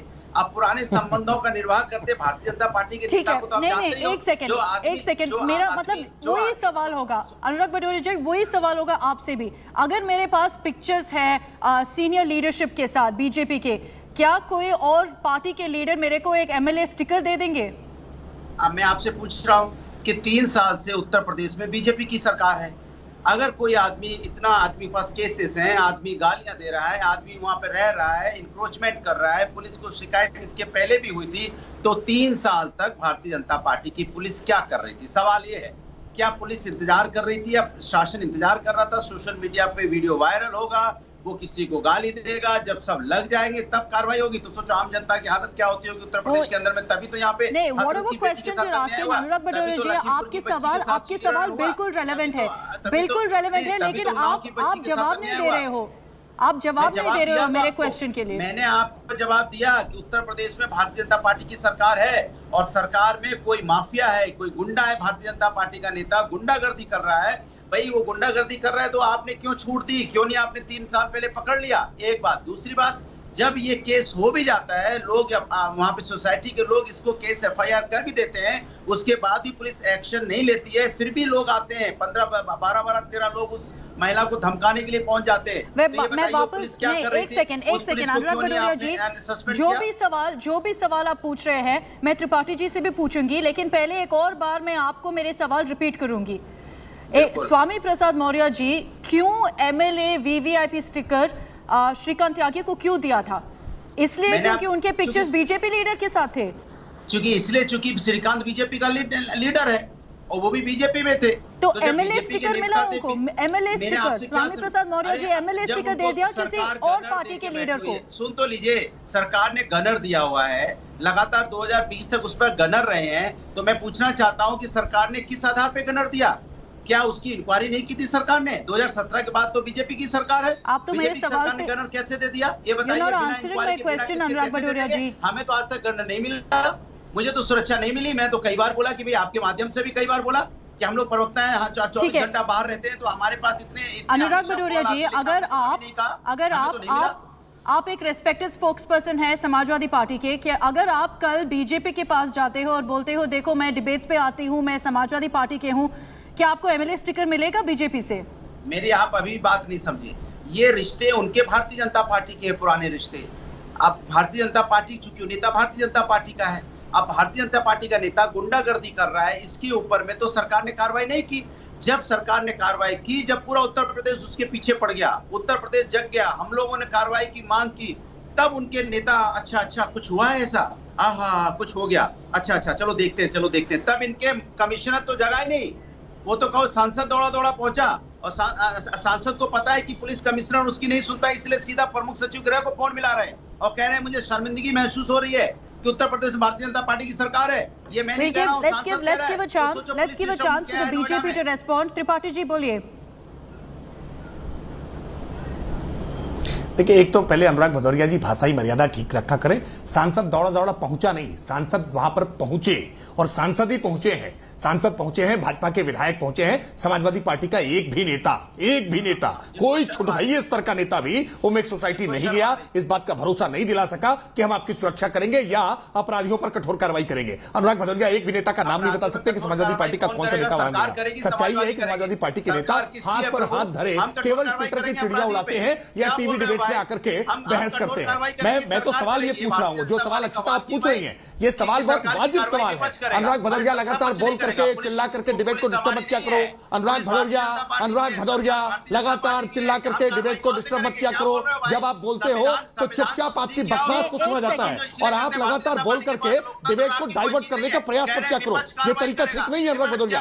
बहस की एक मर्यादा होती है और बहस का एक तरीका होता है। बहस में सवाल कहते हैं, सवालों के जवाब दिए जाते हैं। अनुराग भदौरिया बिना आप जवाब दिए ये इस तरह से नहीं बच सकते हो, ये लगातार बोल करके बच नहीं सकते हो। आप एक देश के जिम्मेदार चैनल पर बात कर रहे हो तो आपको सवाल के जवाब देने को बात करने दीजिए।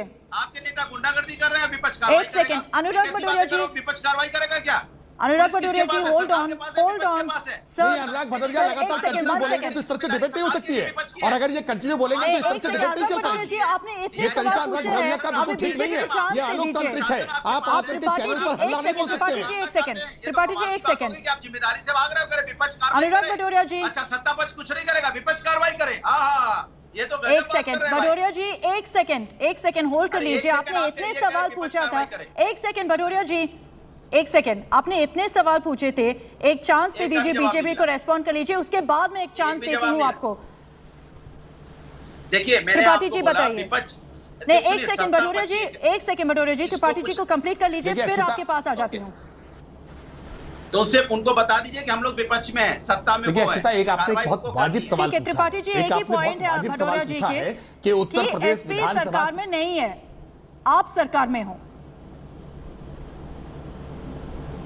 हाँ, बिल्कुल ठीक बात है, हम सरकार में हैं और विपक्ष का यह उत्तरदायित्व है कि सरकार की कोई खामी हो, कमी हो तो उसको उजागर करे। वो जनता को यह भरोसा दिलाए कि सरकार से वो प्रोटेक्शन दिला करके काम रखेगा, वो सरकार पर दबाव बनाने का काम करेगा। मैं पूछ रहा हूं कि विपक्ष के किस नेता ने अपने उत्तरदायित्व का निर्वहन किया? भारतीय जनता पार्टी सत्ता में रहते हुए भाजपा के विधायक, भाजपा के सांसद स्वयं वहां ओमेक सोसाइटी गए, उन्होंने ये विश्वास दिलाया कि आपकी सुरक्षा की व्यवस्था की जाएगी और जो अपराधियों पर कार्रवाई की जाएगी। सरकार ने अपना उत्तरदायित्व निभाते हुए न केवल वहां सुरक्षा की व्यवस्था करने का काम किया है, बल्कि सुरक्षा में लापरवाही करने वाले पुलिस अधिकारियों पर हमने दंडात्मक कार्रवाई करते हुए उनको निलंबित करने का काम किया, अभियुक्त की गिरफ्तारी करने का काम किया है। सरकार से जो अपेक्षा है, संगठन से जो अपेक्षा है, वो हमने पूरी की है। मैं तो सवाल पूछ रहा हूं कि सपा का कौन सा नेता वहां आवाज उठाने के लिए गया? पहली बात। और दूसरी बात, उत्तर प्रदेश विधानसभा सचिवालय की तरफ से विधायक के लिए क्रम संख्या 0505 ये जो पास नंबर जारी किया गया है, ये स्वामी प्रसाद मौर्य समाजवादी पार्टी के एमएलसी और वर्तमान एमएलसी हालिया 2023 तक के लिए जारी किया गया पास है।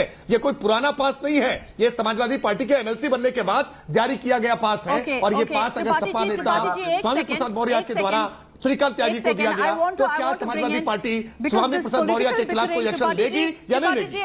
एक सेकंड, ठीक है, you made your point. Because this political bickering will continue, I want to bring in Mr. Vikram Singh on this because Mr. नहीं, एक second Bhadoria ji, I'll just bring in Mr. Vikram Singh as well. 2 second, ज्यादा नहीं, 2 second, ठीक है, 2 मतलब 10 second आपको दे रही है। भारतीय जनता पार्टी कह रही है कि विपक्ष ने कार्रवाई क्यों नहीं की? अरे विपक्ष ने आवाज उठाई, अगर हम नहीं चिल्लाते आके, हम का क्या लठ लेके पहुंचते? अरे हमने मीडिया के माध्यम से चिल्ला के बोला है कि इनको गिरफ्तार होना चाहिए। अगर हम लोग पहुंच जाते तो कहते कि समाजवादी देखो राजनीति करने आ गए। हमने राजनीति नहीं की, न्याय दिलाया। अरे कौन सा नेता गया? नाम बता दो भदौरिया। समाजवादी पार्टी का कौन सा नेता? साइकिल पंचर हो जाती है जाते जाते तक घटनास्थल तक।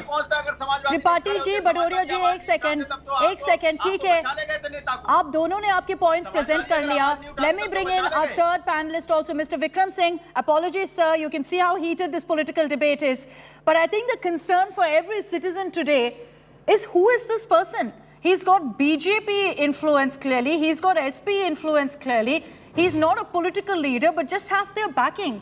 And are there many more such Shrikant Tyagis who exist?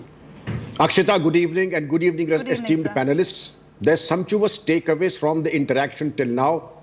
First, let him cast the first stone who has not sinned before. And also the pot calling the kettle black. I'll stop at that. A word to the wise is enough. It is not the question of one Shrikant Tyagi. There are Shrikant Tyagis lurking like snakes in the grass. It is a different matter that this Shrikant Tyagi was exposed. There are others who are waiting in the hedges and in the shadows to be exposed by the people, by others. It is a job of the police to understand that the person who has 9 cases against him, not 1 or 2 but 9 cases, why was he not booked under the Gangsters Act? Why was he not externed under the Gunda Act? Very true. Why was he given government shadows at government cost? Why did he have firearms, weapons? And then the brazen constructions and encroachments did not come in a day. Like Rome, they were not built in a day. But yes, we were waiting for the bulldozers to come on his 12 shops in Bangel. I would like to know, why did the bulldozers stop and why did they not demolish those 12 shops in Bangel? Also, fair point, an exemplary action needs to be taken. Are you Very sure true. that you want to go after those 12 shops, or you thought discretion is the better part of valor? Since he is one of the flock, no point in pursuing it still further. A message has been given and those 12 shops, let them be the way they are? Yes. No. It has No, to be this 10% case or clearly 0%. should set a precedent for anyone else, any other Shrikant Tyagi out there. Thank you, Mr. Vikram Singh, for joining us. I'd like to thank our 2 political panelists as well, Mr. Rakesh Tripathi as well as Anurag Bhadoria, for joining us on this broadcast. People's power has prevailed in this particular case, but it's a question that concerns all of us. How many more such incidents, how many more such influential political functionaries are around us? There are many more such Shrikant Tyagis, and hopefully this sets an example to all of them not to mess with the law, not to mess with the Aam Aadmi. Thanks very much for tuning in. Good night.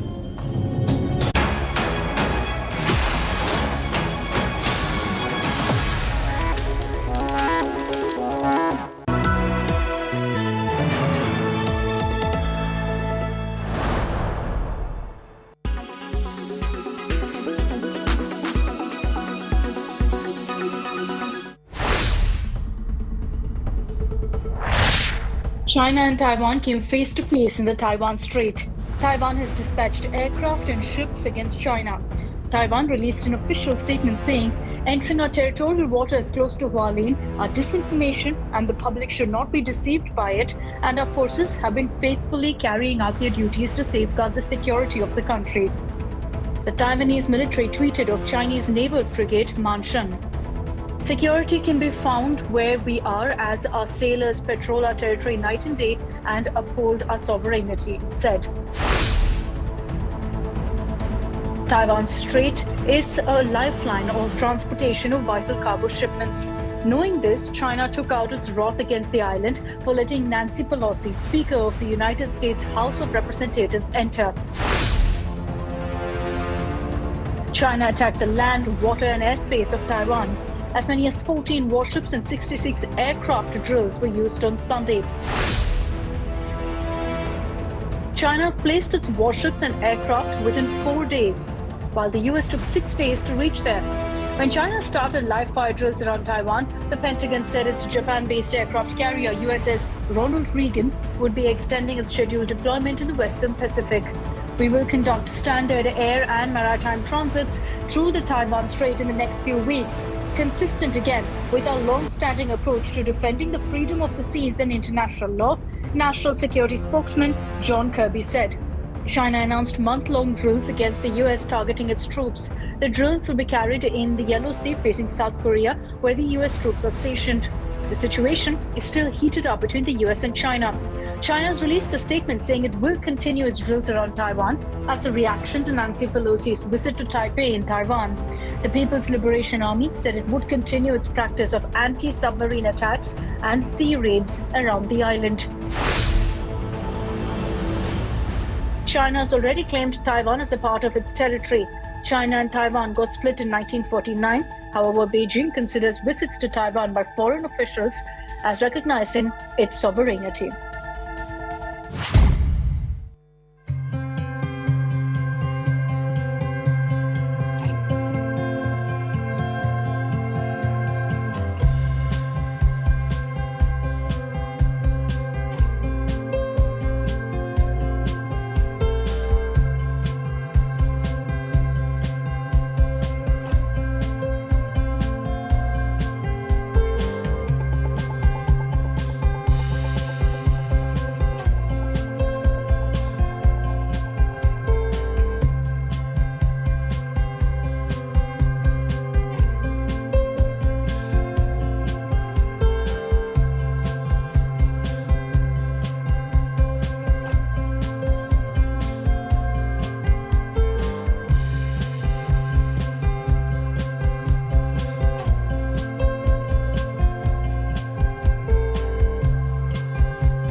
Make your media plan smarter with India Today Live TV on your connected devices.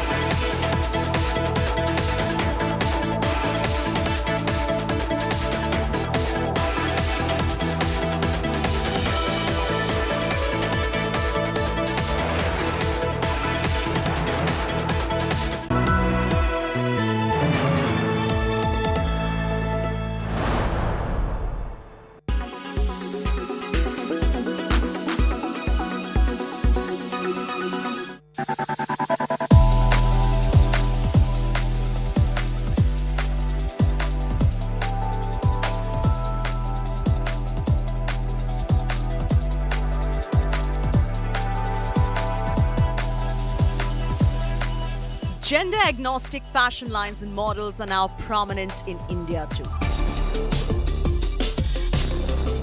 While the trend is still catching up, more non-binary models are getting their due finally. The Pride Month each year brings more awareness and the change is palpable. Fashion seems to be breaking the gender barrier, right? And I think a lot of that credit goes to people like Ranveer Singh, who are massively looked upon, looked up to by this particular generation. The fact that he breaks stereotypes and he's not conforming to this whole idea is great. So people say if he can do it, so can we.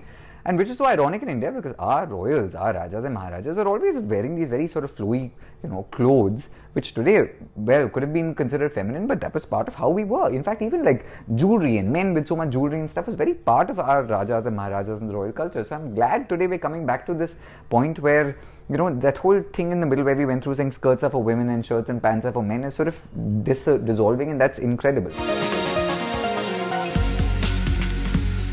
Fashion is a means of self-expression and new social constructs in order to bring about sartorial changes as well. Whether it is the Indian kurta or the dhoti or the angarakhas, Indian tradition has always had elements of gender fluidity. Today it is the printed pants, bomber jackets, tees, all screaming gender fluidity. The designers are getting more aware, discerning of inclusivity and creating genderless fashion.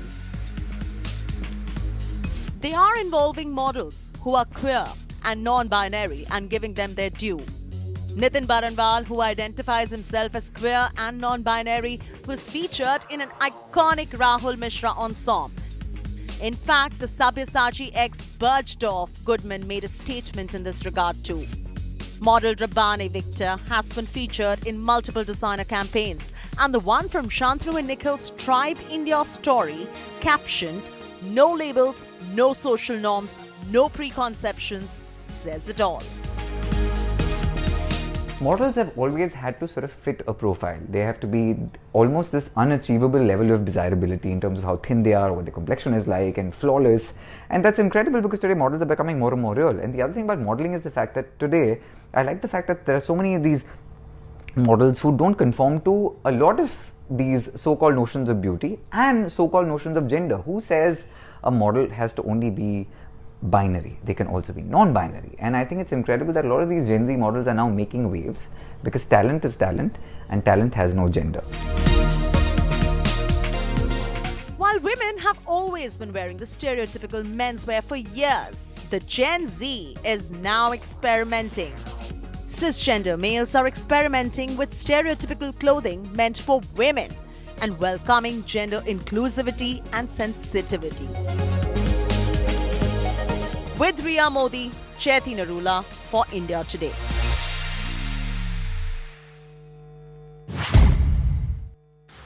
Is the monsoon season bringing relief to you from the hot summers? Well, what if we tell you that it can rain diamonds? Not certainly on Earth, but yes, it is raining diamonds on Uranus and Neptune. The temperature and pressure conditions on these planets are extreme. Due to this, carbon atoms can be crushed into diamonds. Uranus and Neptune are known by their unique blue shades. Both planets have a common condition to harden carbon atoms. But unfortunately, the inhospitable environment of the planet won't allow you to collect those diamonds. The blue color of these planets is due to methane. Methane has carbon in it. The carbon can be crushed by immense pressure that happens in the atmosphere. And when it gets hot and dense inside the planets, these diamonds are formed and accumulated. This causes them to rain in the atmosphere. Tell us what you think about this unique phenomena.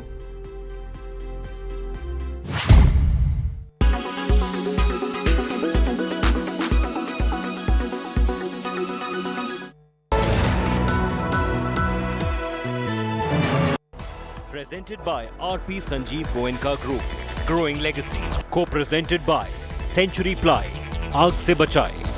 Co-powered by RK Marble, खूबसूरत ईमानदारी.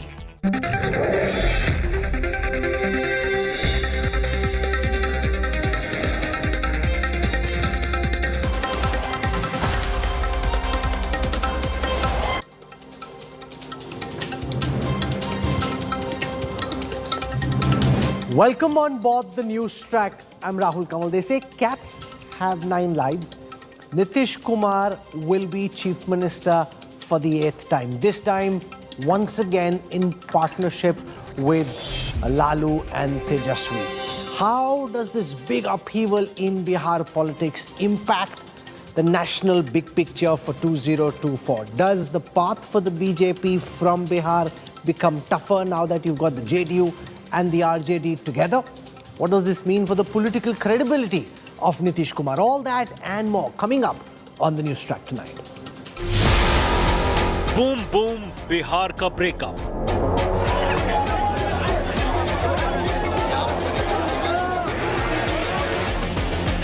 Exit from NDA.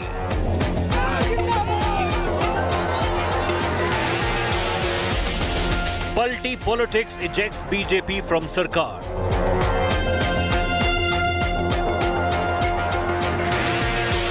Mahagathbandhan 2.0 rises.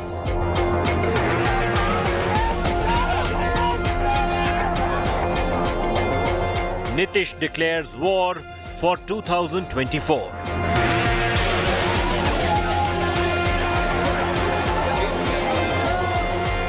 Nitish to take his fight national next. Unstated in all the media commentary today is the opposition's hope that Nitish Kumar presents a Hindi-speaking alternative to Prime Minister Modi. We've seen the likes of HD Devegowda already talk about a Janta Parivar coming together. Is this really a pipe dream, or can it be the new political reality? We'll look at that and more. Here are the headlines I'm tracking tonight. BJP cries betrayal after Nitish Kumar exits the NDA, accuses the JDU of committing dhoka with Bihar, says people of the state will take badla.